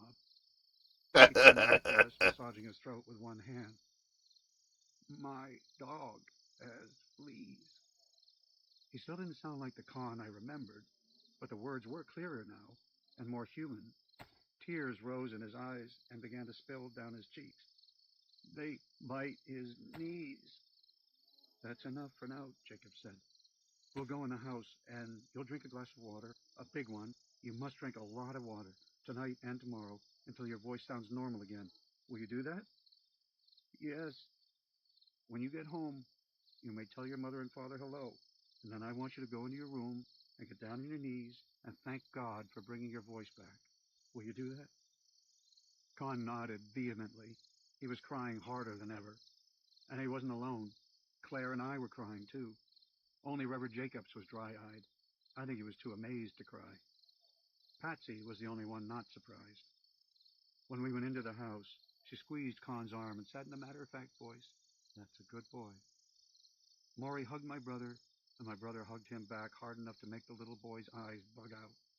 Patsy drew a glass of water from the kitchen tap, and Khan drank all of it. When he thanked her, it was almost in his own voice. You're very welcome, Khan. Now it's well past Maury's bedtime, and time for you kids to go home. Leading Maury to the stairs by the hand, but not turning around, she added, I think your parents are going to be very happy. That was the understatement of the century.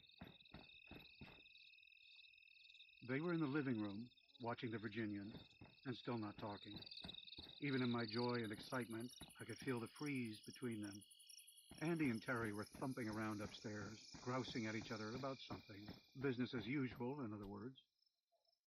Mom had an Afghan square in her lap and was bending over to unsnarl the yarn in her basket. 802,000. Hello, Mom. Hello, Dad. Dad stared at him, mouth open. Mom froze, one hand in the basket and the other holding her needles. She looked up very slowly. She said, What? Hello, Khan said again. She screamed and flew out of her chair, kicking the knitting basket over, and grabbed him the way she sometimes had when we were little and meant to give one of us a shaking for something we had done wrong. There was no shaking that night. She swept Khan into her arms, weeping. I could hear Terry and Andy stampeding down from the second floor to see what was going on. Say something else, she cried. Say something else so I don't think I just dreamed it. He's not supposed to, Claire began, but Khan interrupted her because now he could. I love you, Mom, he said. I love you, Dad. Dad took Khan by the shoulders and looked closely at his throat, but there was now nothing to see. The red mark had faded. Thank God, he said. Thank God, son. Claire and I looked at each other, and once more the thought didn't need to be spoken. Reverend Jacobs deserved some thanks, too. We explained about how Con was supposed to use his voice sparingly to start with, and when we told about the water, Andy went out to the kitchen and came back with Dad's oversized joke coffee cup. Printed on the side was the Canadian flag and 1 imperial gallon of caffeine, filled with water. While he drank it, Claire and I took turns recounting what had happened, with Con chipping in once or twice, telling about the tingling sensation he felt when the belt was turned on. Each time he interrupted, Claire scolded him for talking. I don't believe it. Mom said this several times. She couldn't seem to take her eyes off Con. Several times she grabbed him and hugged him, as if she was afraid he might sprout wings, turn into an angel, and fly away. If the church didn't pay for his heating oil, Dad said when the tale was finished, Reverend Jacobs would never have to pay for another gallon. We'll think of something, Mom said distractedly. Right now we're going to celebrate. Terry, fetch the ice cream we were saving for Claire's birthday from the freezer. It'll be good for Con's throat. You and Andy put it on the table. We'll have all of it, so use the big bowls. You don't mind, do you, Claire? She shook her head. This is better than a birthday party. I have to go to the bathroom, Connie said. All that water. Then I'm supposed to pray. Reverend said so. The rest of you stay out while I do it. He went upstairs. Andy and Terry went into the kitchen to serve out the Neapolitan, which we called Van Chalk Straw. Funny how it all comes back. My mother and father subsided into their chairs, staring at the TV without seeing it. I saw Mom grope out with one hand, and saw Dad take it without looking, as if he knew it was there. That made me happy and relieved. I felt a tug on my own hand. It was Claire. She led me through the kitchen, where Andy and Terry were squabbling over the relative size of the portions, and into the mudroom. Her eyes, when she looked at me, were wide and bright. Did you see him? She asked. No, demanded. Who? Reverend Jacobs, stupid. Did you see him when I asked why he never showed us that electric belt in MYF? Well, yeah. He said he'd been working on it for a year, but if that was true, he would have showed it off. He shows off everything he makes. I remembered how surprised he had looked, as if Claire had caught him out. I had, on more than one occasion, felt the same expression on my own face when I'd been caught out. But, are you saying he was lying? She nodded vigorously. Yes, he was. And his wife, she knew it. Do you know what I think? I think he started right after you were there. Maybe he already had the idea. I think he has thousands of ideas for electrical inventions. They must pop around in his head like corn. But he hadn't done anything at all on this one until today. Gee, Claire, I don't think... She was still holding my hand. Now she gave it a hard and impatient yank, as if I were stuck in the mud and needed help to get free. Did you see the kitchen table? There was one plate still set, with nothing on the plate and nothing in the glass. He skipped his supper so he could keep working like a demon, I guess from the look of his hands. They were all red, and there were blisters on 2 of his fingers. He did all that for Con? I don't think so, she said. Her eyes never left mine. Claire, Jamie, Mom called. Come for ice cream. Claire didn't even look toward the kitchen. Of all the kids in MYF, you're the one he met first, and you're the one he likes the best. He did it for you, Jamie. He did it for you. Then she went into the kitchen, leaving me to stand by the woodpile, feeling stunned. If Claire had stayed a little longer, and I'd had a chance to get over my surprise, I might have told her my own intuition. Reverend Jacobs had been as surprised as we were. He hadn't expected it to work. Chapter 3. The Accident. My mother... Okay, I will try to remember to get back to that book tomorrow. In the meantime, I've been going for 10.5 hours. That's plenty long enough. I think I'm going to send everybody over to... Who's on?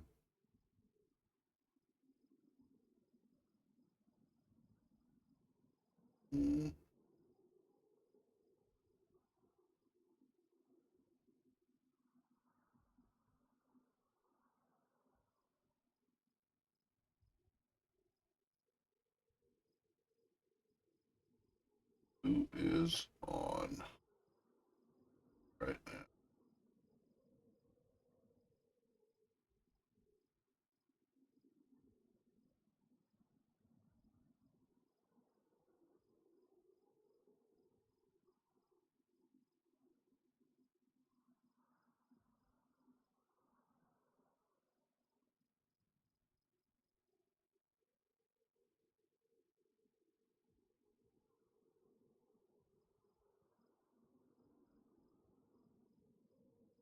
Mm.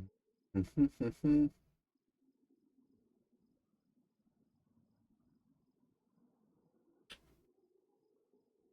gonna send everybody over to Dirt. He is doing Sea of Thieves, like he does on Saturday mornings. We'll show him a little love, hang out, chill out, watch a pirate being a pirate.